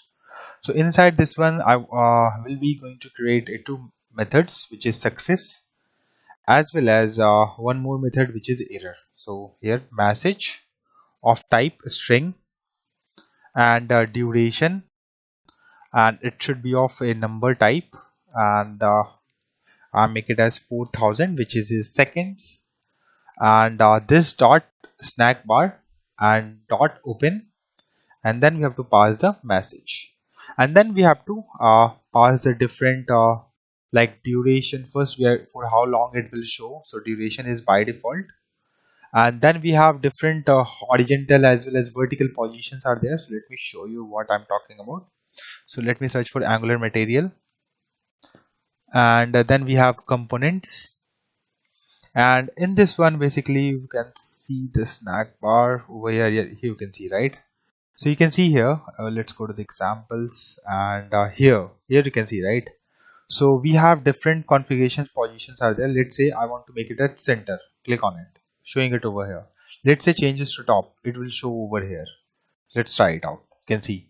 Now let's change to the end, so it will change the position, it will show it. So in this way basically we pass the different configurations. So for that basically we have to passing it over here. So here I will pass the horizontal position. Okay, it should be horizontal position. Okay, let's check it out why it's throwing the errors. Let me open. Okay, so we have message, action. Okay, action we have to pass first, then we can pass this configuration. So here after message put a comma, and then we have to just write close. Okay, and then get back over here. So horizontal position now we can see here. Then here we have to put the center, and then here vertical position, and then make it as top. So it will show at the top this particular position. You can see my cursor, and as per your preferences you can change the position where you want to show this particular message. And the panel class, like you want to apply some CSS, you can also do that. So I already have a notification success. So I'm going to use this one, which I've already created it. So just save this one. And after that, we are going to copy this exact one and paste it over here with the different name. So this time it will be error. And I want to increase the duration at least 1 second so that user get chance to read the error message. So I make it as 500. And this close will be same duration, center, top, this all things other than this one. Here we have to just change this to error. That's it. Other things will remain same. After that, we have notification services code is completed. Now we have to move to the error handle service. So basically, whenever any API calls, right, after that, the API might throw error, right? To handle that or show a proper message to it, we are creating this service. This will be used at most of the component. So private and notification, and this one notification service, this one, and handle will be a method inside this one, and it will be the actual error we get it, or a fallback error. Let's say we did not have the message which we are looking for that need to be shown. So in that case, the default message we can show it from here. So that's why we have this default or fallback message. So here we have to create a const error message, and error dot error question mark dot error or fallback message, and this dot notification services dot error, and then we have to pass the error message, this one. And if you want to console log, then you can also do that, console dot error, and just write API error, or you can also ignore this. It's not required, but yeah, good to have. So yeah, after this okay, it's throwing error. Okay, just put a comma over here and it will be fixed, and save this. After that, let's go to the sign up we have, right? So let's go to the first thing is you're gonna copy paste this CSS code of sign up. So I have already provided you in the description, just check it out. And after that, we have to go to the TS file of it. So in this one, let's go to the TS file, and over here we have to write the code. So first, remember on the password field, right side, we have a button to hide and show the password. So for that, we need few variables. So hide password, and which is set to true. And then we have hide confirm password is true. So these two variables we need. And then sign up form and a form group, this one is needed. And we also want to show the loader. So loader by default it's set to be false. And then we are going to create the constructor, and in this one, first form builder we need. So private fp form builder, and then private auth service, and then auth service, this one, private, and router we need to route to the different pages. And also we need activated route to get the values from it, from path. So also I'm to import route over here and activated route. And then I also need notification services. So notification and notification service, this one, and private error handler service. So over here, error handle service, this one we need to import. And inside this curly bracket, we have to just write the code related to the sign up form. So this dot fp dot group, and after that parentheses, and then curly bracket, you can see here. And over here we have to just write full name and then first this value will be, and then validation will be there. So validators dot required, and then validators dot min length. Basically we want at least the user should name should be at least of 2 characters, right? So that's why it's set as 2.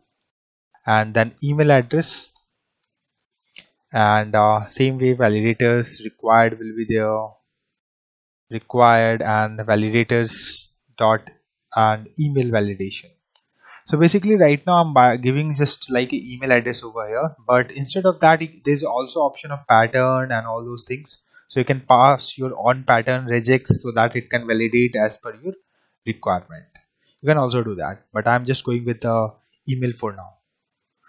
Password, and then validators dot required, and validators dot min length. I'm going to set it at 6 characters for now. Here also you can use a regex so that it can validate, okay, let's say capital letters required, a special character required, numbers are required. So all those validation you can put it over here using just a pattern. Okay, and then confirm password, we have confirm password, and in this one we are going to pass similar way validators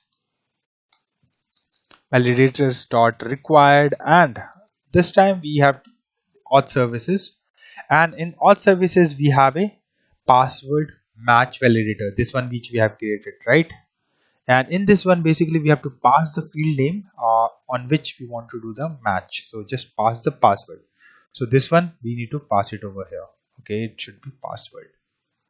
And yeah, I think this form is created, and after that we have also need to implement over here on init. So implement, okay, let me decrease the size of this one so that we can, okay, so here we have to write implements on init, this one, and then it will throw error, so not need to worry about it. Here you have to just write ng on it, and it will be automatically error will be gone. And now it's time to basically get the email address, and before that here one more logic will be there. So basically whenever user move to the sign up page, right, in that case we are going to check, okay, if the user have the token in the local storage, then I will move that to the home page of the application, like after login whatever see, right, will route to that particular page. So that will be a to do because we don't have the token or in logic related to it. So I'm just putting here as a to do. So later point of time we are going to fix this, and right now we are going to write the code to fetch the email address. So let's say test@email.com. I'm going to click on get started, so we route to this particular page. So now I want to fetch this email address, so here I'm going to write the code for it. So const email this dot route dot, make sure you write this one route, not router. Route should be there, and then dot snapshot dot query params, this one, and then we have to just write email, and after that if email is exist, in that case only this dot sign up form dot patch value, and in this one I'm just going to write email and put semicolon end. If you want to format it, just do like this, format it. Now it looks good. Now let's try to print that value in the console so that we can validate it, okay, that we have those values or not, right? So here I'm just going to write email. So I'm going to network tab of it, and let's validate that in the console. It should print that value. You can see I'm able to see the email address. It means we are able to fetch the email address. Now it's time to write a method, so that will be useful whenever like we click on submit button. So it will call a backend API, and it will return the response or show the response to the UI. So this dot loading, it's set to true. So whenever someone click on submit button, so loader will be start showing up. So for that's why we have set as true. Then const form data. So I want to get the data. So this dot sign up form dot value, this one. Then we have const data and email and form data dot email dot trim. Okay, so I'm doing trim because might be there's a chance that start or end of the email address there will be a space, right? So that I just want to, and I also want to make it as lowercase so that it always sends in one format, because our email address are not case sensitive, so that's why I'm just making it as small so that it can be stored in the database also, or we can validate it later. Password and format data dot password, and then we have full name and then format data dot full name. Here the sequence does not matter, so that's why email, password, whatever we write, right? So it will not gonna cause any trouble. Okay, so this dot auth services, and then we have to sign up, and here we have to pass the data whatever we have created it over above. In this one here we are passing it, right? So in this one it will go to this services, it will get over here and it will put over here, and then it will send to the backend. Okay, so once we hit that method, then we have to subscribe and wait till we did not get the response. So here we have to just make like this, and it should be like next, and then we have to wait for response of type any, and then this one, and this dot loading is set to false. Like we get the response, right? So after you can see this, we are inside this one. So when we get the response, we want to stop the loader which we have started it, right? And then I want to notify that user notification that okay, success response, and here response dot message over here, and then I want to user to route to the, so here use router dot navigate, and in this case we want to slash login. In this case I want to route to the login page after successful response. If any error occur, in that case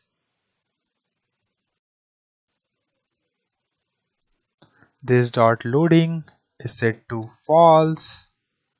This dot error handler which we have created, handle, we are going to pass, and the error whatever we get, and with one message, okay, station failed, please try again. So if error is not proper and with the descriptions and everything we are expecting, so it will show this message. Otherwise whatever the error is in this one, it will shows up. And also we want to stop the loader, so because in the false condition also it's need to show, right, that it is completed.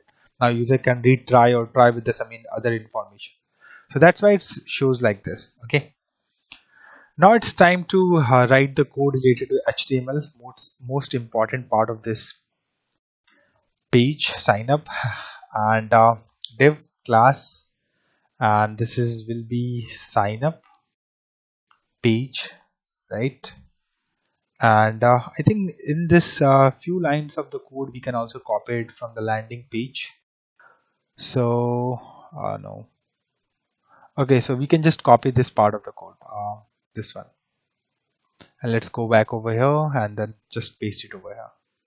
And at this place we have to just write div class bg and background, just format this. And if I save and go to the UI, you can see it's nice looking pulse screen is visible now. Let's get back over here. Now it's time to design our form, right? So I'm going to use mat card class and sign up card here, and I want appearance to be outlined. So these are basically different way of design of the card, so that was provided by the Angular material. So Again, you can go to the Angular material, explore about what mat card is and how it works, how it's helpful. Those things you can explore it. Okay, sign up. And after that, I want to show a small message. Okay, so P class, and here, and in this one, create an account to start watching. Right, so if I go over here, I can see, right, this is what we have written. So now expected things are visible in the UI as per we write the code. So now it's time to create a form, and form group, and the form group is name is sign up form. And whenever someone uses submits or click on submits, or ng submit, and in this case submit method need to be called. So submit, and form class form, here we have to just write, and mat form field, and appearance it should be outline, class field, mat label, full name, and in this one input mat input, and form control name should be full name, and in this one basically we have to put mat error. And okay, so before mat error I also want to show a icon, right? So I just change it over here, mat icon, mat prefix person, I want to show as a person icon. After that mat error, basically here we have to just write n star ng if, let's say if any field or like required field, right, someone's click on that field and move to other field, in that case we have to show error like full name is required. So for that one we are writing this code. So sign up form dot get, and it should get full name, and we are going to check, okay, this has error or not. So hash error, and required, and full name is required. And in the same way we have to just copy and paste it over here, and here we have to just change this to min length, and name must be at least 2 characters. And let's go to the UI. Let's see we have this form field or not. You can see here, right, if I move out it should show the error. You can see full name is required. Let's say I write only T, name must be at least 2 characters. If I write one more character, you can see the error is gone. So in this way basically it is handled that this particular error, and form is working as is expected. Okay, so now it's time to write the another one. So let's copy paste this one and paste it over here. Let's format this first, and then the first thing is we have to change this one as a email. So just change it to email. Next we have to change this to email over here also, and then also here also in the person we have to change this to email, and this full name also need to be changed, this one also, and also here we have to put at email. And the message here we have to show as a different message, like please enter a valid email. this one, right? So I think this form field is also ready. You can see automatically it started showing up this particular email address because it's fetching and it's putting in the patch. So I'm just going to write, I want to remove it, I can add it. Okay, you can see please enter a valid email address. If I remove this and I move to over here, okay, it's showing full name. Okay, we did not fix the text. So over here we have to change this to email, right? So email. Now let's get back over here. See, email is required. Now if I refresh this page again, it will show this. Remove it, move to others, you can see email is required. If I write this one, please enter a valid email address. So validation is working fine for this one. We'll also do.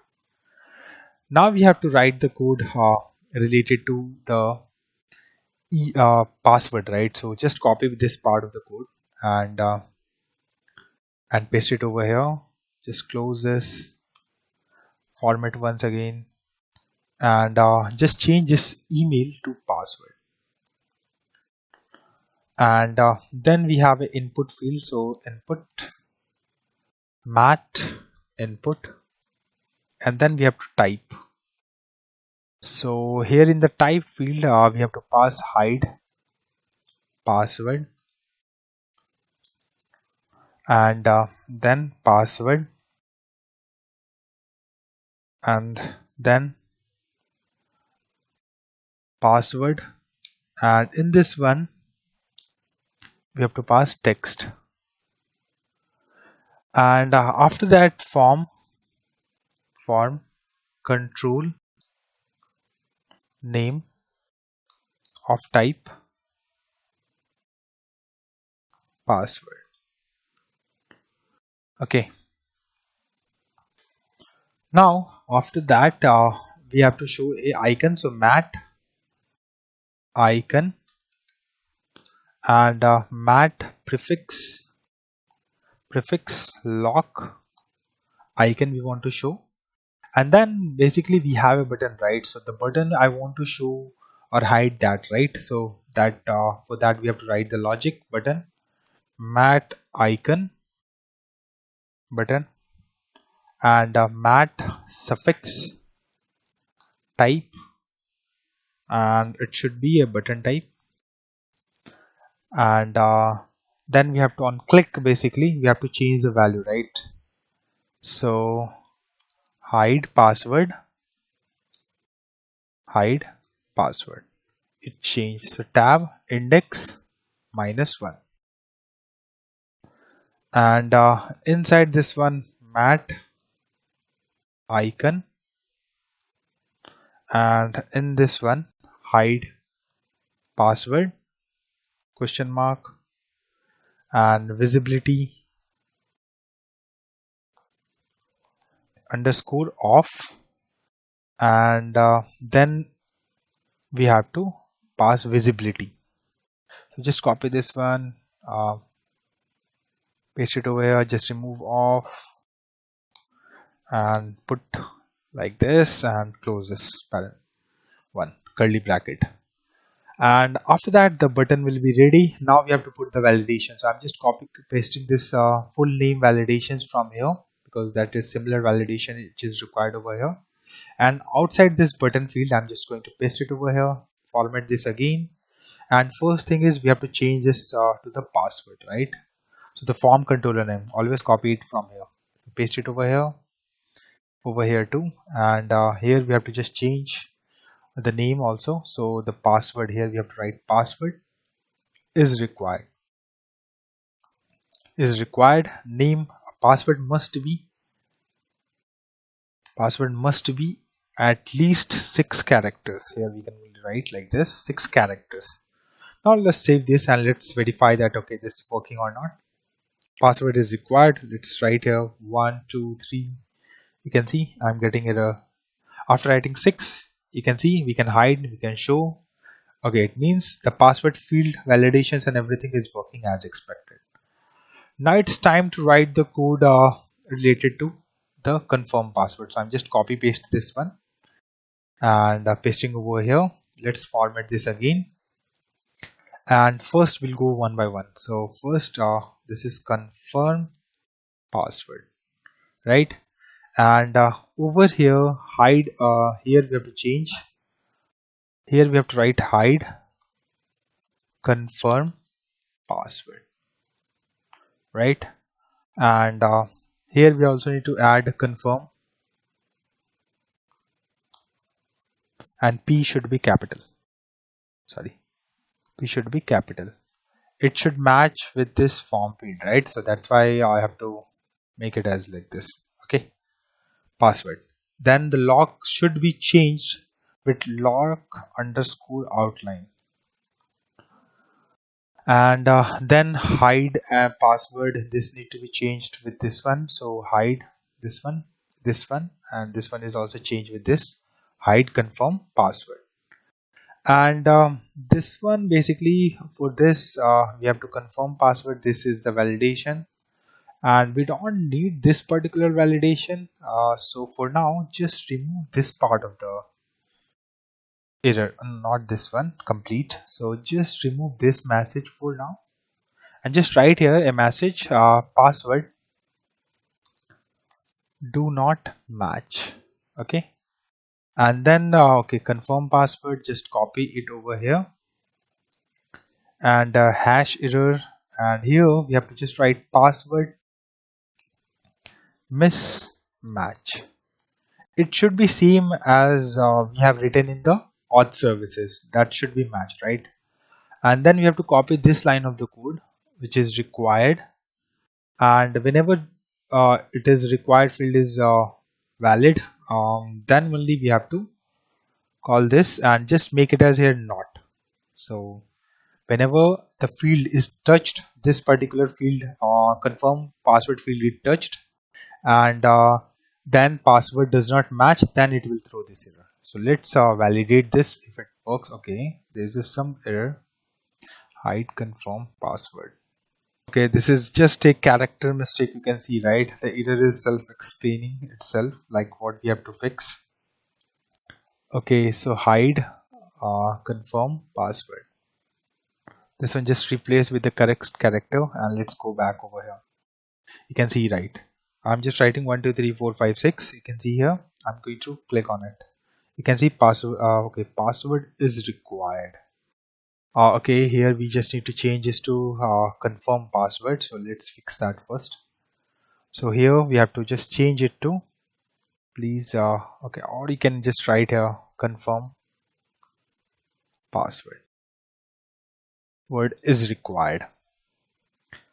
And here you can see confirm password is required. I'm going to write here 1, password do not match, 3 4 5 6. You can see suddenly that error is gone because validation is not throwing an error, so it means it's working as expected. Now this is the inside the form we are add form field, and here we have to add a button, mat flat button, and class sign in up btn of type submit, and I also want to disable whenever it is loading as well as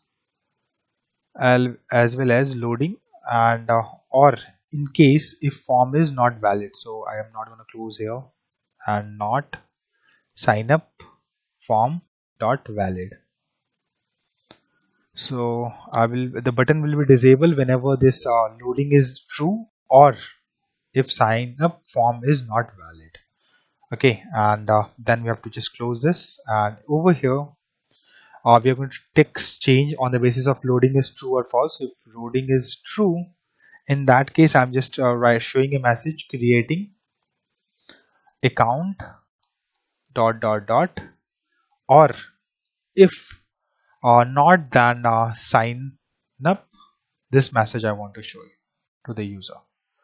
And after that we need to give options to users to go back to the login page. So I'm just going to add here div class sign in, and span already have an account. And here we have to put a router link. So just save this and let's go to the uh, app routing module. So do we have a no, we don't have any login page. Let's do one thing. Let's generate a component. So just open a new terminal, ng generate a component, and just write here login. Press enter, and it will create a component over here somewhere around this. You can see here the login component is created. And now I will go to the app routing module. I'm just going to remove this. This is a to-do task, but I will just fix it now. And path slash, okay, it should be login, and the component should be login, this one. So the path right now exists. So I want to route to this particular page whenever user click on that button. So here I'm going to write a or create a link. So a router link, and it should be slash login and class link, and it should be sign in now. Save this. Now let's get back over here. You can see, right, if I click on this, you can see we route to the login page, and otherwise we are showing it over here.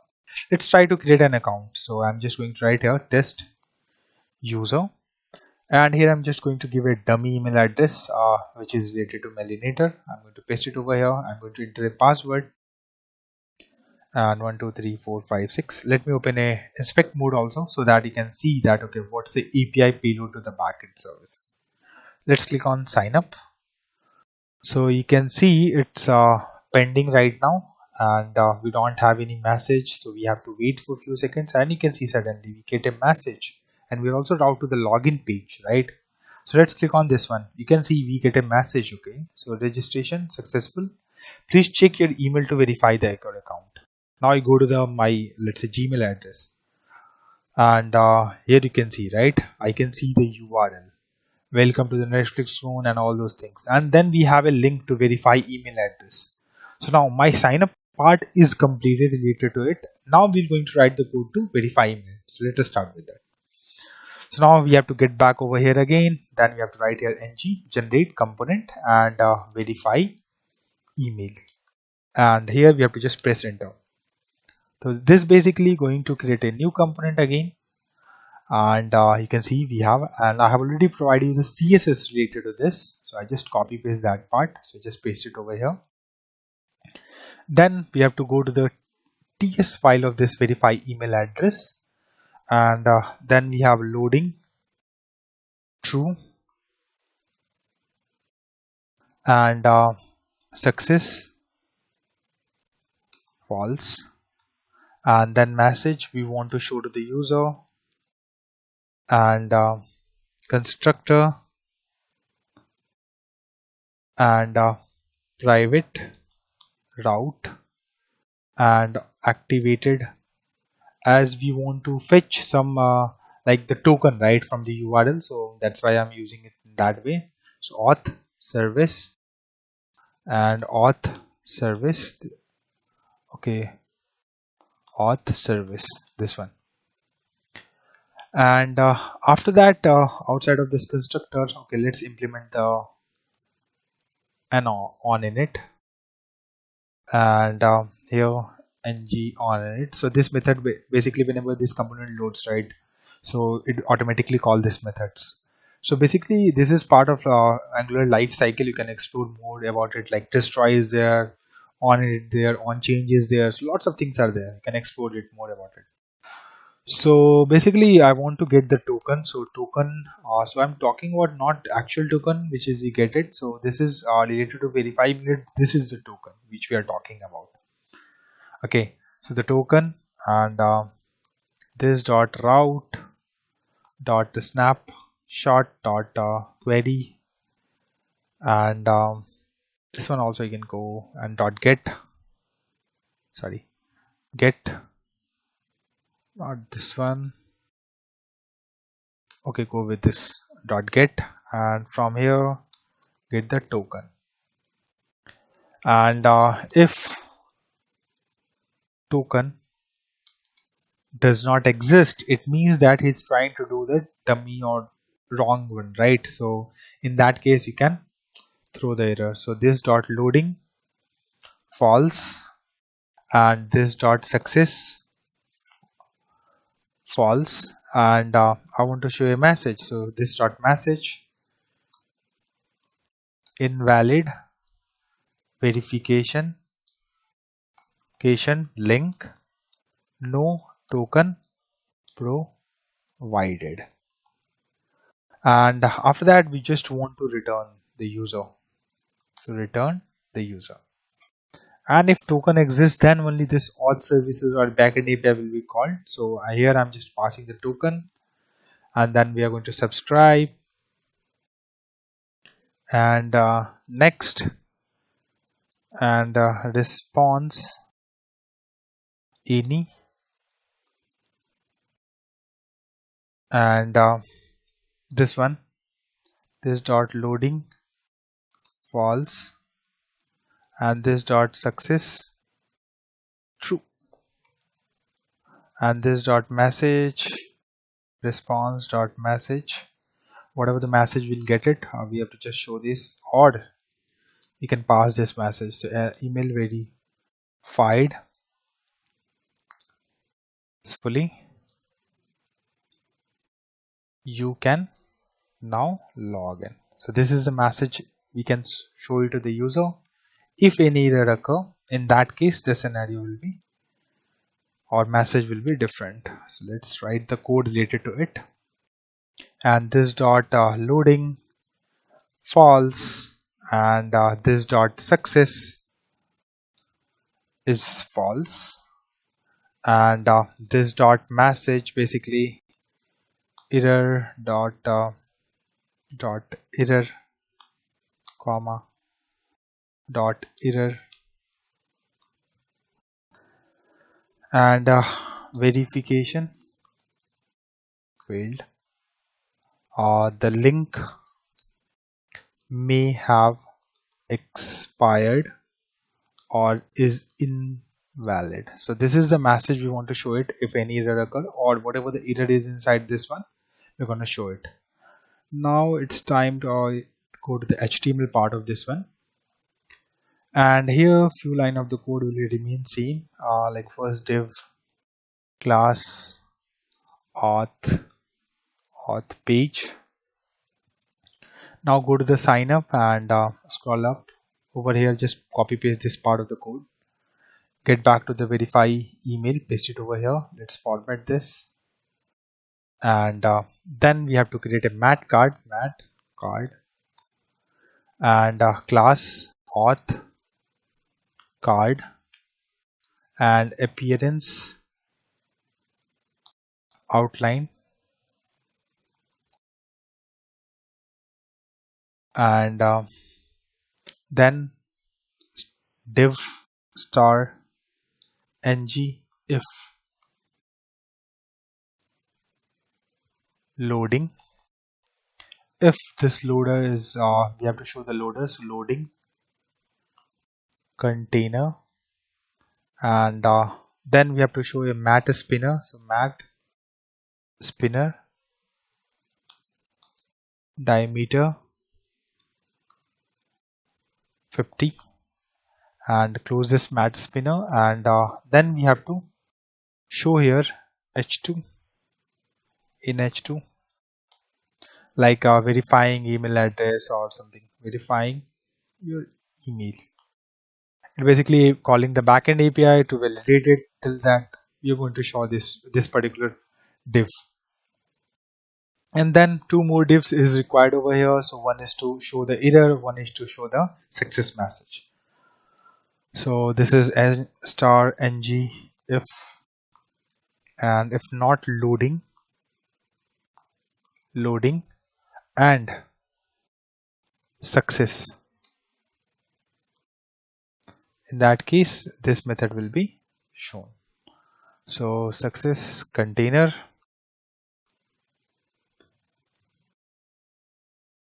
and inside this one mat icon and class success icon, and this one check underscore circle, and after that we have h1 email verified, and then p class message, and here you have to just show message, close this.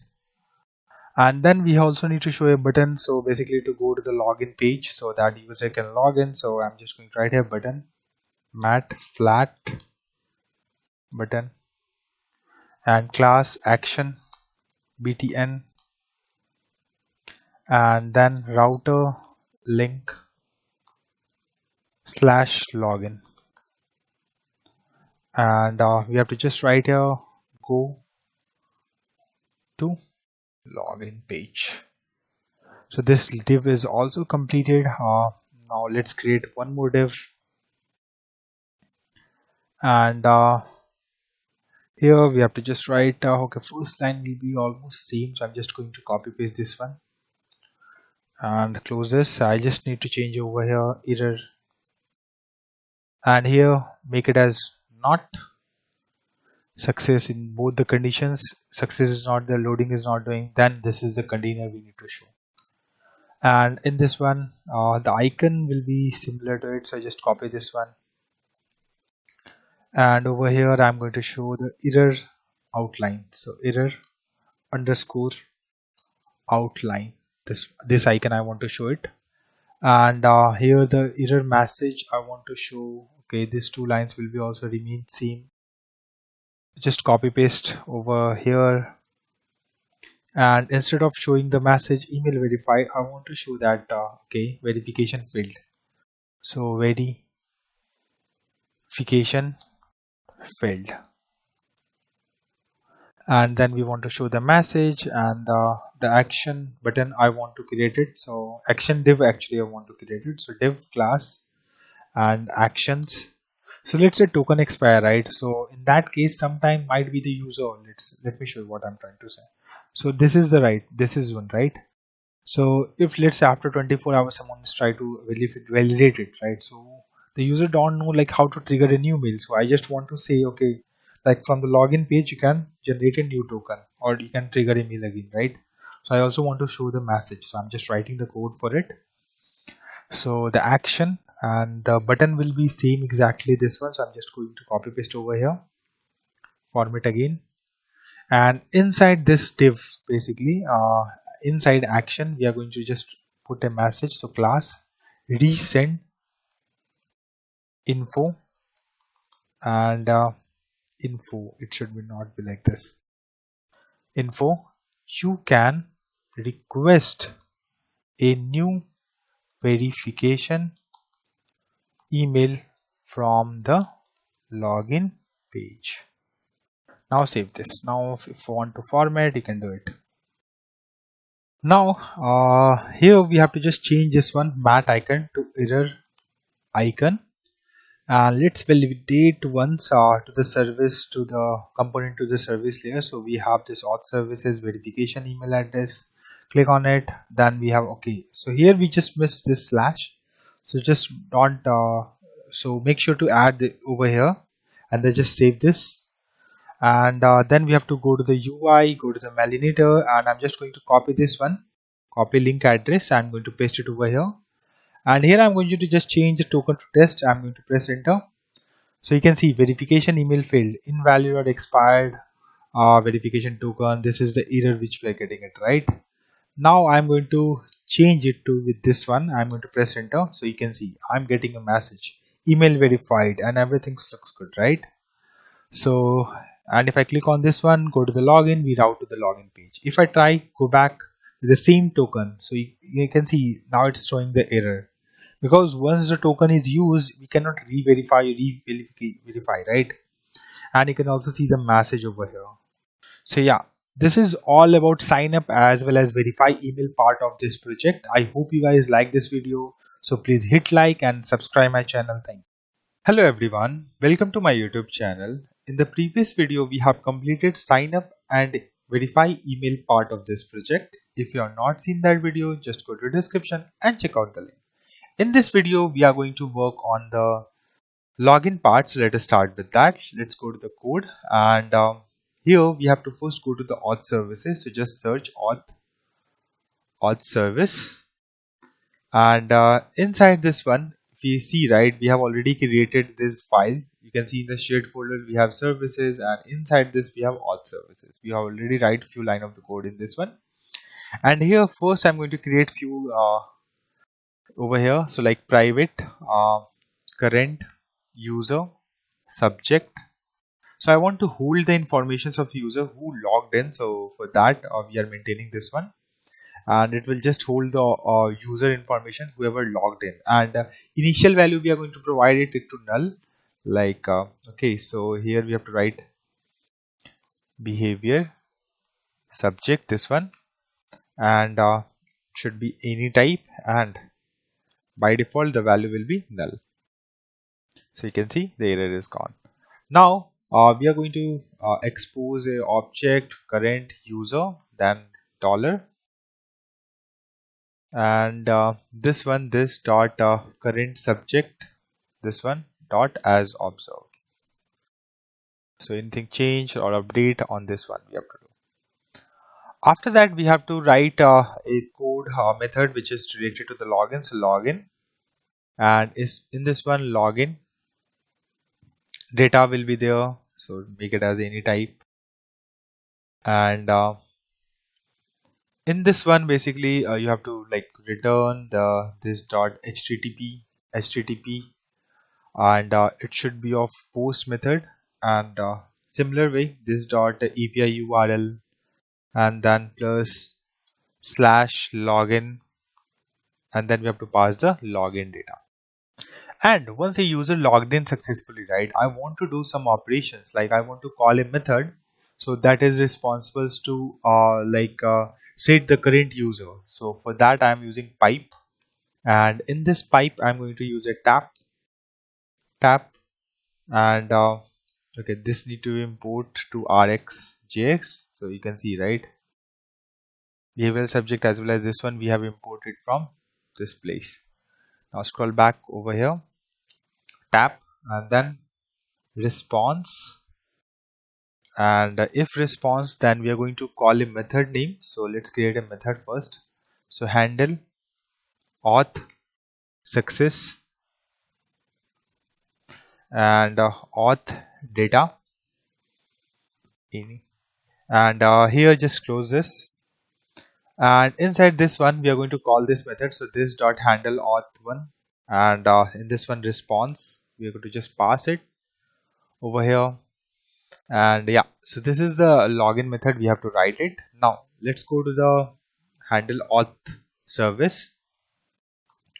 So if auth data exists dot token, it contains the token, right, so set it to the local storage. So whenever login successfully, then we'll get a token, right? So the token I want to store in the local storage, so I will just call this method. It is responsible to set in the local storage, set item, and here the token and the value auth data dot token we have to pass, and save this. And then I also want to set current user, or in this particular object, right, subject one, this one I want to pass it. So here first, before that, outside of this one, let's create a method. So set current user type any, or it could be null, and this one, this dot current subject, this one dot next, and then we'll pass the user object in this one, so it will hold it. And over here inside this handle auth success, this dot set current user, and we just pass the auth data, so it will hold the auth data object in this one. And let's say I want to get the this information, right, so we also need to create a method. So get current user, and return this dot current subject dot value. Okay, and after that, few more methods we want to create. Here we have to create. So let's say we want to get a token, right? So the token is stored in the local storage. So for that we have to create a method. So it could be of type string or it could be null, and return local storage dot get item, and in this one we're just fetching the token. And one more method, a few more methods we have to write. So is logged in, and it should be of a boolean type, and it will just check, okay, so the token exists or not. So return double not this dot get token, this one. So basically double this not going to ensure that it will return the strictly that boolean value. So that's why we have added in this way. And then we have a redirect r- based on role. So basically, let's say I'm a user, right, and I'm gonna log in as an admin, or let's say I'm a normal user, so I'm going to log in as a user, and it will go to the user page, and I'm trying to access the admin page, right? So it should not automatically redirect to those pages, so it should be go on the page where expected. So that's why redirect based on the URL we are going to use it, and the const target URL, and this dot is admin. Okay, is admin. Okay, one more method we have to create it. So let's create is admin, and it should be of a boolean type, and const user, and this dot get current user, this one, and return user question mark dot role is equals to triple equals to in capital admin. So if admin exists in the rule, then it basically return the true. If not, then it will return false. So we call this method, and in this one basically I'm going to check if the role is admin, so I will route to the admin page, else we are going to route in the home page, so that particular user. And after that, this dot router, okay, we don't have router, so just go to the constructor over here, comma private router, and here we have to just import the router, and scroll back over here, and router dot navigate, and parentheses, then square bracket and targeted URL, and just save this. And one more method here we need to write, which is to resend email, like on the login page. Let's say users are there whose email does not verified, right? So in that case we want to show an option so that user can resend a mail. So for that we have to call a API, so that's why we are writing this method verification email. And in this one I'm just expecting an email of a string type, and this, okay, return this dot http dot post this dot API URL plus slash resend verification, and comma, and in this one just we pass as a email, put semicolon, save this. Okay, so we have all these methods are created, and now it's time to go to the login page. So let's go to the login.ts file in this one, and here we have to write hide first, like the password field I want to hide or show. So hide is equals to true, first variable which we have created, and login form, not this one, form group, and then we have a loading which is set to be false by default, and there's a one variable which is to show the recent link or not to the user.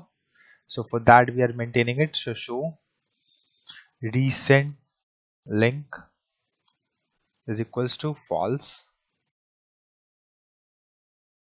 And then we are going to create a variable that will hold the email address that we can pass it to the different or the show recent password. We have to just pass that email address. So I'm just creating a variable. So constructor over here, and we have to import like few like form builder. This is the first thing, form builder, and then private auth service, auth service this one, and then private, so router, then router this one, and notification we have to show, so notification, and it should be a notification service this one. And in this curly bracket we have to write the form, so login form equals just dot fb dot group, and in this one email will be the first one, and the same way we are going to add it over here. So validators, like validators dot required, and validators dot email will be there. And after that we have password, so password, and we are not going to do any other validation just other than required field, validation dot required. And over here we have to just put the semicolon, and after that we also need to implement in on it, so implements on in it, and here outside of this constructor just below ng on in it we have to just write like this. And here we have to just check, okay, if this dot auth services is logged in, okay, if users is logged in, it means that in the local storage we have a token. In that case the auth services is responsible to redirect based on role. So if logged in user as admin, so it will redirect to the admin page. If normal user, then it will route to the home page. So that's the way we have to write the code. And yeah, so after that we have to go to the right, like submit code, so submit, and in this one this dot loading is equals to true. After that const and form data, and this dot login form dot value,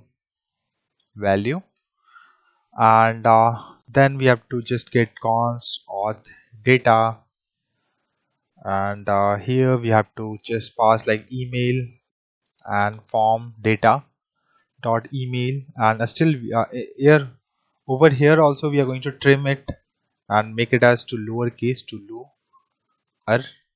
case, and password will be form data dot password, and just put semicolon over here, and this dot auth services dot login, and here we have to pass the auth data dot subscribe, and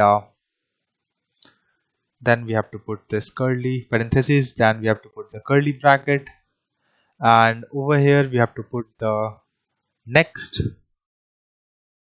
and in this one basically we have to write response any type, and over here this dot loading, so loading I just want to make it as false, and I want this dot auth service dot redirect base rule which we have created, so that as per rule it will route to that particular page. And if we have any error, so this will be little bit different compared to others, because let's say we are getting a error that okay, your verification email is not working or having error, so we get some 403 401 errors, right? So in that case I want to show some error, or also want to show recent email link, so that conditions we have to handle it in the error one, so error, and in this one this dot I want to loading make it as false because our API call is completed, and then we have to pass a default message or the error which we are getting, so error question mark dot error, or Here login failed. Please check your credentials. Please check your CLs. So this is the message we are going to show it if we did not get error.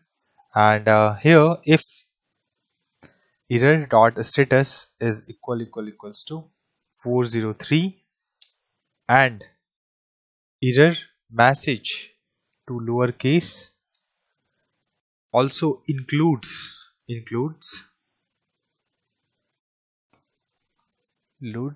verify.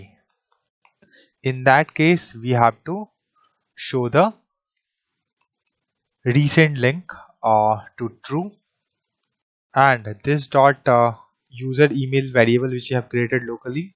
So this dot login form dot value dot email, we have to pass it to that one. Else condition, we are going to set this dot show recent make link to false.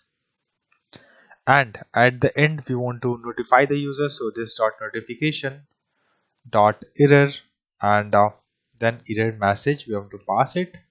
And if you want to print in the console, so just print console dot error, sorry, not this one, console dot error, and login error, or comma and err, and put semicolon. And yeah, so this is the submit method. We have to write the code, and then we have to write the code related to resend verification code. So this is the method we have to create, and if this dot user email is not there, just notify please enter your email address. But this will be not a case, so but still, just to add an extra check, we have added this. Please enter your email address, and just return over here. And after that, this dot show recent link to the false, and this dot loading is true, and this dot auth services dot resend verification email, this one. And in this one we have to pass the user email address, and then we have to subscribe to it. And okay, so it's showing, okay, 2 times we have just added this one, clear this. Okay, and in this one response, oh, sorry, not response, next, then we have to write response of any type. And over here this dot loading is equals to false, and this dot notification dot success, and with response dot message if we have anything, and else verification email sent, please check your inbox. So this is a message we will get it, right? And or else if any error occurs, so just need to show the error. So error, and error over here, and this dot loading false. And over here I think we can import this service, not this one, private error handler service, right? Error handler service. So error handle service, this one, and I will just use this one. So over here this dot error handler dot handle, and then we are going to pass the error, and then whatever the message I want to send it whenever we have an issue. So failed to send verification email, please try again. So just save this, and also like from this login page we have options to route to the forget password, right? So I'm going to create a forgot path, and right now the path does not exist, but I'm just going to add it right now. So router dot navigate, and over here slash forgot dash password, and put semicolon over here and save this.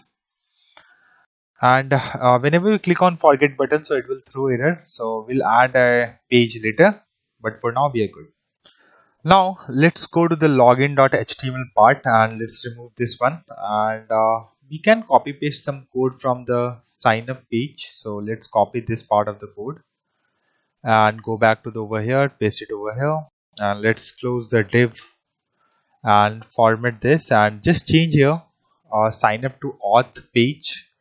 This background will be remain same, login icon, pulse screen.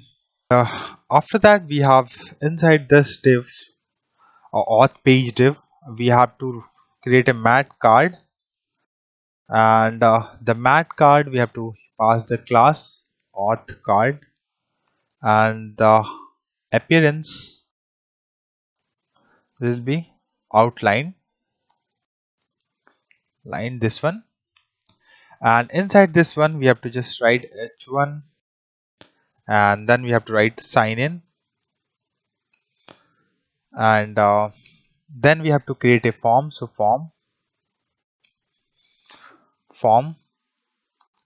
group, and then we have to pass login form, and then we have to write ng submit, and submit this one, and class outside of this class form, and close this. After that we have this field, right, mat form field. So on sign up we also have the same field, right? We can copy paste it from there. So this is the field, right? Not this one, this one. So this will be exactly same. So from the signup.html we can copy paste over here. So just go back and paste it over here and format this and save this. Now if I go to the, okay, it's showing some kind of, okay, this is a sign up form, right? That, and we are using login form, so that need to be changed. So just change it to the login form, and yeah, error is gone. Now if I go to the UI, if I go to the back to the sign in, okay, it's showing quite weird because might be we did not add it. Okay, so in the description I have already provided the CSS. Just copy paste it over here, just save this. After that you can see it has been changed to as expected. You can see right now it's look good, right? It is exactly same as shown in the quick overview video, so you can refer to this. And now we have to go back to the code over here to the HTML part of this one, and in this one after the form is created, which is related to field, the next field is related to the password. So password field also we can copy it from sign up page. So if I scroll down a little bit, you can see this is the password field we have, right? So just copy paste this one, and we have to just change few variables name in the same way we have did it for the email field. So this is login, and the name of the field is password, right? So this is the password field. So first this will be password, and the form controller name will be password. So this is correct. And here hide password, we are using the hide. So just you can change it to hide over here, and this place also, and on this form, this too, we have to just change this to login form, and we don't need this one because we are not adding this validation. So remove this part, and visibility on off will be there, and other things will be remain same, right? So let's verify once again. So the password and hide password, we have to show the text password field, and then we have to lock icon, we have to show mat icon suffix button hide, yeah, it looks good, and then mat icon hide visibility on off, and then we have to showing a validation. Now let's get back over here. Now you can see, right, it's throwing the error if we don't enter anything, right? So if I write not a valid, it also throwing the error. If I write something value, I can view and hide it. Now get back over here, not this page, this page, and form field is ready for us. Now we have to create few buttons over here. So inside this form itself, we have to create two buttons. So button type, on this should be a type button, and okay, so first button should be of not type button, so it should be a submit, right? So flat button class sign in dash in btn of type submit, and it should be disabled if loading, and not loading, sorry, login form dot valid. And so whenever it's like loading, so we have to show a different text, and whenever if the button is enabled, so we have to show the different one. So loading question mark, so here we have to show signing in dot dot dot, and if it's not loading, so sign in button we will show the option. After that, two more buttons we have to add it over here. So one button is to resend email address, so it will visible whenever there is a conditions check enables, so we'll verify those scenarios. So button and class link btn and resend this one, and we have to show ng if show resend link. So this is the variable which we have created in the ds, you can verify that, and on click we have to call a method. So resend verification. So this is method will be called over here, and inside we have to just pass the text. So resend uh, verification email will be there, and after that the next button is to like forget password. So this dot button and class link btn and forgot, and on click basically click call this forgot method. So this one, and let's close this forgot password question mark, and after forget password the next is div class sign up and span new to pulse screen question mark, and then we are going to put a router link and slash sign up, and then class link and sign in up now. So just save this. If I go to the UI, okay, it's showing some kind of forgot. Let's okay, we miss R over here, so just save this now, changing it, fix this one, and now you can see it is gone. I can see the login page and sign form and everything, right? So let me do one thing. Let's first sign up so that I can show you the recent mail one. So sign up. Okay, I think we already have a button, so we can you refer to that. Test user one, and I'm going to enter the email address. So let's say I'm going to paste the email address and 1123. So I'm just going to change a mail this one, and I'm going to enter the password, and so I'm just creating an account and it will trigger a mail over here. So we have to wait for showing the message. So we got it, and now we also get the mail over here. Now I will try with the same password and email address. So I'm just going to change it 3, and I'm going to enter 1 2 3 4 5 6. So if I try to sign in, we are getting an error message. Please verify your email address before login. Check your inbox. So you can see, right, if I click on resend mail, so it will again send a new mail to us. So let's check and see.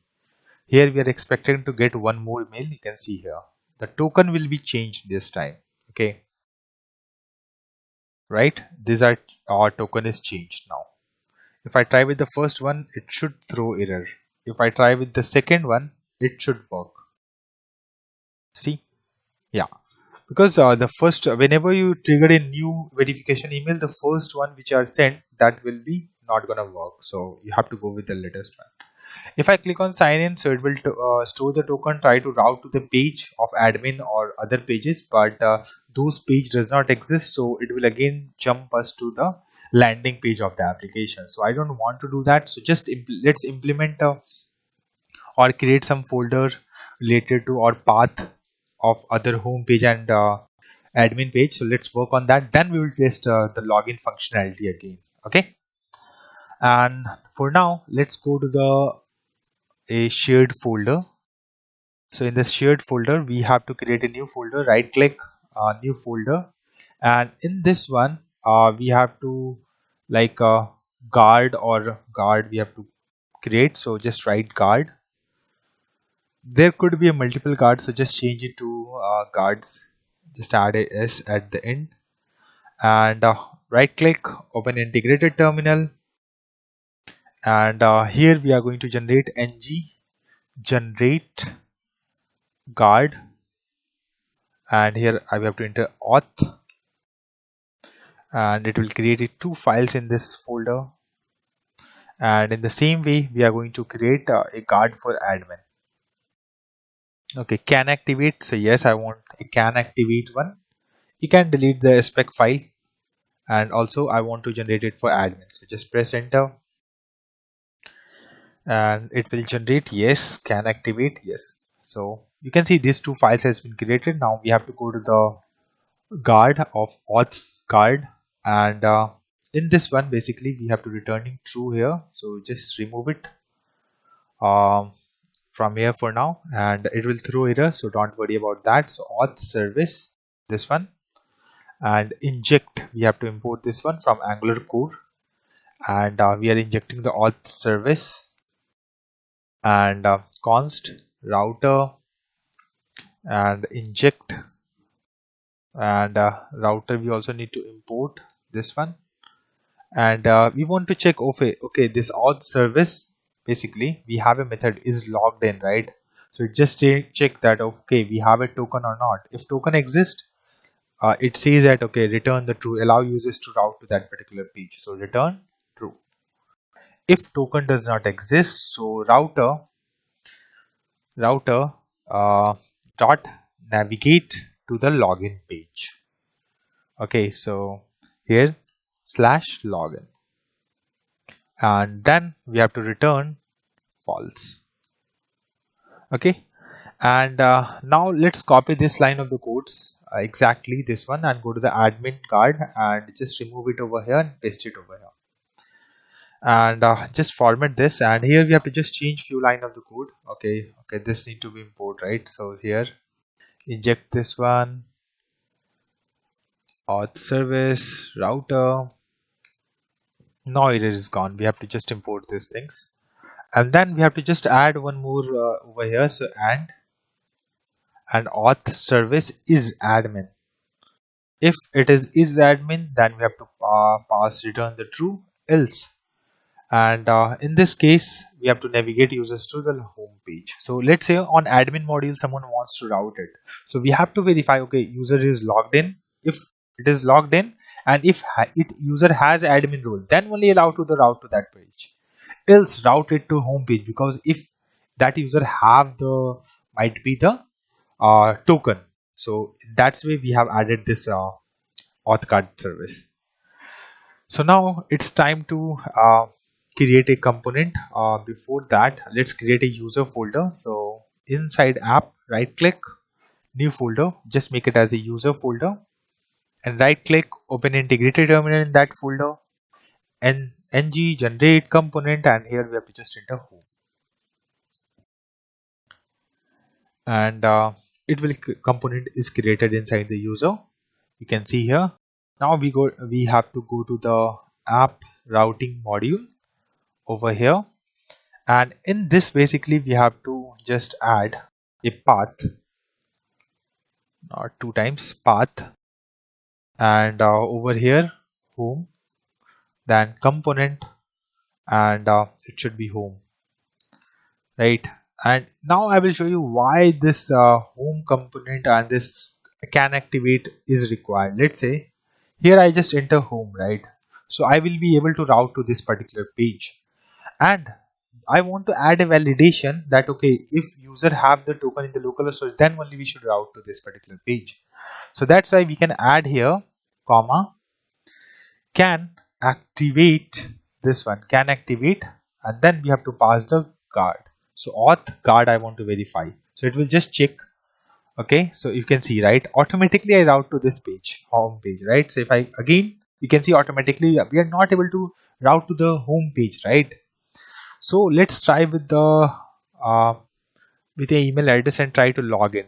After that only we are able to route to that particular page. Let's try with this 1 2 3 4 5 6. I'm going to click on this one. Now I'm able to route to this page. If I try to go to the login page, I will not able to do it, because once we have the token, we are not able to go back to the login page. Once I remove the token from here, then we are able to go to the login page. So I am expecting that you already aware about the dev tools we have, and from here how to go to the local storage, how to see the network calls and everything. Okay, so we are at home page, so let me clear the local storage so that we can do more validations and everything on this. So let's clear this, and let's try to refresh this. You can see I am route to the login page. If I try to go to the home page again, I will not able to do that. Okay, so the route guard is working as expected. Now it's time to generate a module. So let's close this. Let's open a new terminal, and we are going to generate a module, basically ng generate module, and it should be admin module dash dash routing. I also want routing related to that module, and it will gonna create a folder inside this one. You can see here admin modules is created with the routing. Okay, fine. And app routing module, in this one I want to import that module, correct? So in this one basically I'm going to add a path. So and this will be path and admin and load children. So basically here I'm doing lazy loading. So initially whenever like users logged in and only user have admin module, then only this module get loaded. Otherwise it will not loaded if a normal user gonna log in.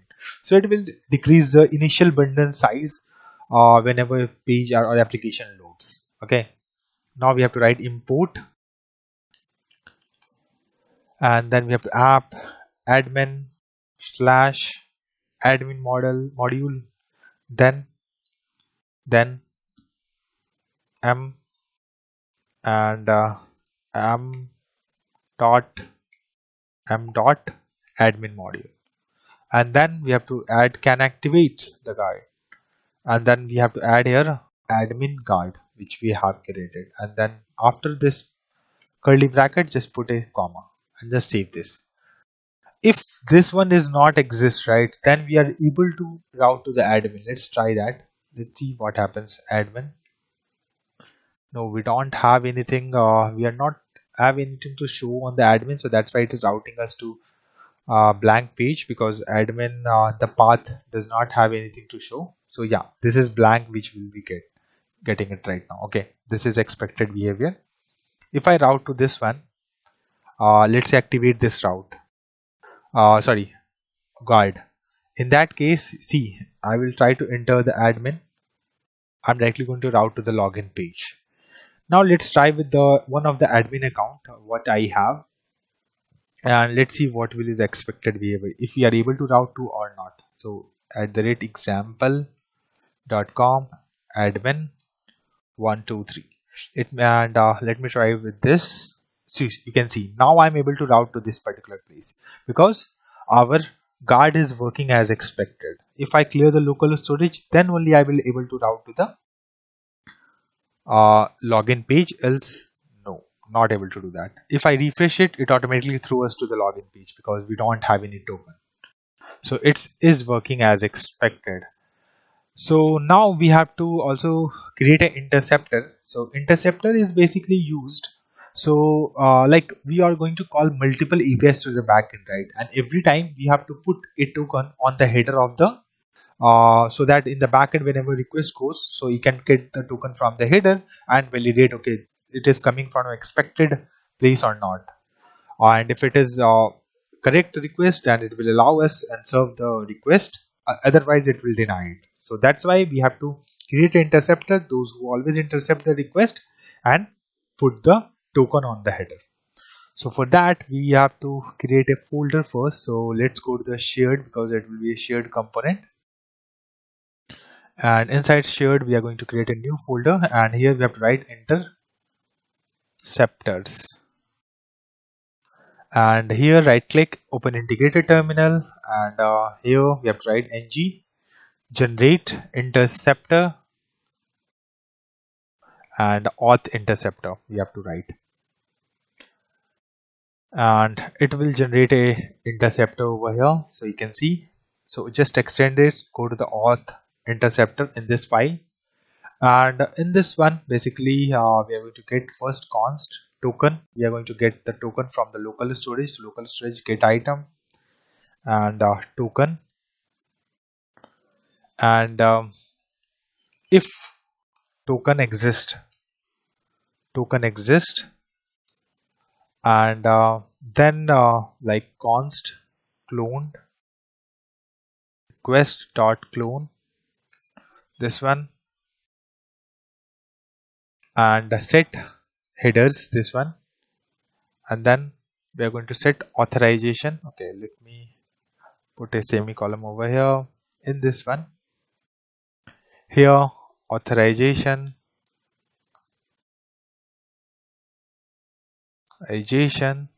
and here bearer, and then we have to pass the dollar and this like token over here. And in this way basically this authorization will be created, bearer, token, and the token will be passed. And next here we have to just change this to cloned, and if inside this one, okay, not outside, in this one basically we have to return next, and here we have to just write clone and put semicolon, and in the next we have to, and if you want you can put a console logs over here, but I just don't want to do that. So this will be basically whenever API call will be there, it will intercept and put a authorization variable inside that header and the token whatever it is inside that. And we also need to register this inside our app module. So we have to go to the app module. So app module.ts, inside we have provider HTTP this one, and in this one basically we have to register it. And over here we have to just write with interceptor this one, and in this one auth interceptor we have to call this one, and it will automatically call or intercept all the requests now.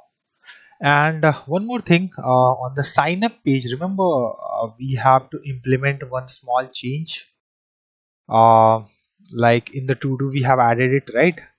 So that you have to fix it. So here we have to just write a few line of the code. So just remove this to do, and over here we are going to just check, okay, if this dot auth service is logged in, and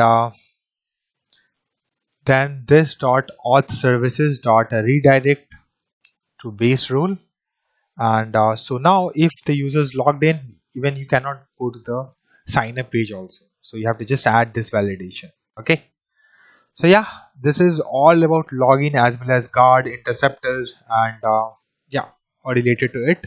I hope you guys like this video, so please hit like and subscribe my channel. Thank you. Hello everyone, welcome to my YouTube channel. In the previous video we have completed signing part of this project. If you have not seen that video, just go to the description and check out the link. In this video we are going to work on forget as well as reset password parts. Let us start with that. Let's get back to the VS Code, and over here we have to open a integrated terminal. So click on it, new terminal, and here we have to enter ng generate component forgot password and press enter. So it will generate a component for us.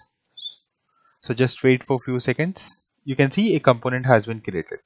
Now we have to go to the app routing modules so that we can register or we can add that in the routing path. So over here we have to just, after this home page, we can add a path. Okay, this is not a can activate, so just I'm moving it before that. So path, and here forgot password, and after that we have to pass the component. So forgot got password component, and then save this. Then let's format this one, and after that forget in this one. If I go over here and if I try to go to the path, that path, it should work, right? Forgot dash. Okay, here we already have the button, so you can see on click on it we are able to route to this page. So the linking is working as expected. Now we have to go to the auth services, so we need few, so need to be changes. So this auth service exists in a shared services folder, yeah. And in this one basically we have to write the code related to, like we have to call the API, right? So that need to be added over here. And in this one, first we have to write forgot password. So forgot password, and email type of string we are expecting, and return this dot http dot this is a post type of method. So this, and after that this dot API. Okay, this should be a correct return. And after that we also need to pass a path. So this slash forgot password and email over here. And so after that, this one also we need to implement the reset password. So I'm just going to write here reset password, and here token string and a new password, and here we have to pass as a string. And over here same way return this dot http, and this is also a post method, so it should be post. And this dot API URL, and slash reset dash password, and then we have to pass the token. So token and new password, this one we need to pass. And over here we also need to add one more method basically. So whenever, let's say I want to store some informations over here, like related to the user information, right? This one. So whenever we refresh the page, this will be gone, right? So I want to call the API if these values does not exist in that case, and I also want to initialize whenever the page refresh happens or whenever login. So for that I'm just creating a method to initialize that whenever this one. So here we have to just write initialize auth, and over here we are going to write promise, and it should be a white, and then curly brackets. Okay, this is returning the error, the function is undefined. We don't have to worry about it for now. Let's return new, and you can see error is automatically gone. So promise, and then resolve, and after that curly bracket. And in this one we have to write like if like this, it will check whether the user is logged in or not, and this dot is logged in, and if no token exists, we are going to just clear this handler. So this dot handle auth success, right? We are just going to pass the null, and this method is, remember, like whenever we log in, we are calling this method, right? So it's, if the token exists, it will set it, or the current whatever the auth data, it will set it, right? So, and here we are going to just set null if the token does not exist, or then we are going to return the resolve and return over here. And after that, this if condition, there is a one API call will be there to fetch the information. So this one, okay, we have to write a method for it. So let me add here one more one. It should be a private method, so that will be not used from anywhere else. So I'm just make it as private, and over here, this, okay, return this dot http dot get, and you have to just pass this dot API URL, and then plus, and then we have to get the current dash user. So this one API we need to call over here. So this dot fetch current user dot subscribe. Okay, not this one, subscribe. Okay, so parenthesis we miss. Now subscribe to this, and here next user, and inside this dot handle auth services, and if we get the data, so getting the user and then resolve, right? And here we are not authenticating it. So let's say users logged in, right, and then users do a hard refresh, or user close the browser and come back again, but still in the local storage we have the token, right? And I want to get this information. So in that case, this initialize auth will be used. So it will just get the data, and it will not contain the token. It will be just the information of user, like it is might be admin or whatever the information which need to be shown in the UI. So it will not going to contain any token, because token we already have in the local storage. Okay. Now if it is resolved, then this, else we have error option, and then we are going to just do like this dot handle auth serve success, and we have to just pass the null, and then we have to just return the resolve this one, and put semicolon. Let's save this. You can see the error is gone, right? And now also we are going to write the logout logic. So logout, and this logout functionality we are not going to be able to test it today, but we'll test it later whenever we are going to implement those headers after login, right? So this dot current subject dot next, and here we have to pass null, and this dot router dot navigate, and we can navigate to the slash single quotes, then this one, yeah, so slash like this. Okay, so it will go to the landing page of our application and clear the local storage, and it will set the current subject to null, like we don't have any users to which have the data. And this initialization will not gonna call right now. We have to register this in the author, or sorry, app module. So over here in the provider section, so let's write the code related to it. So here we have to write here, we have provide app initializer, this one, and in this one going to write like this, and first we have to okay, let me put a semicolon over here, so the error is gone now. And now we have to const auth, we need to inject the auth, right? So inject this, we have to get it from core, then the auth service, this one, and return this dot auth dot initialize auth, this method, and save this. Now let's try to log into the application, and let's go and try it out. So let's see if it calls whenever we refresh the page, right? So it need to be called that.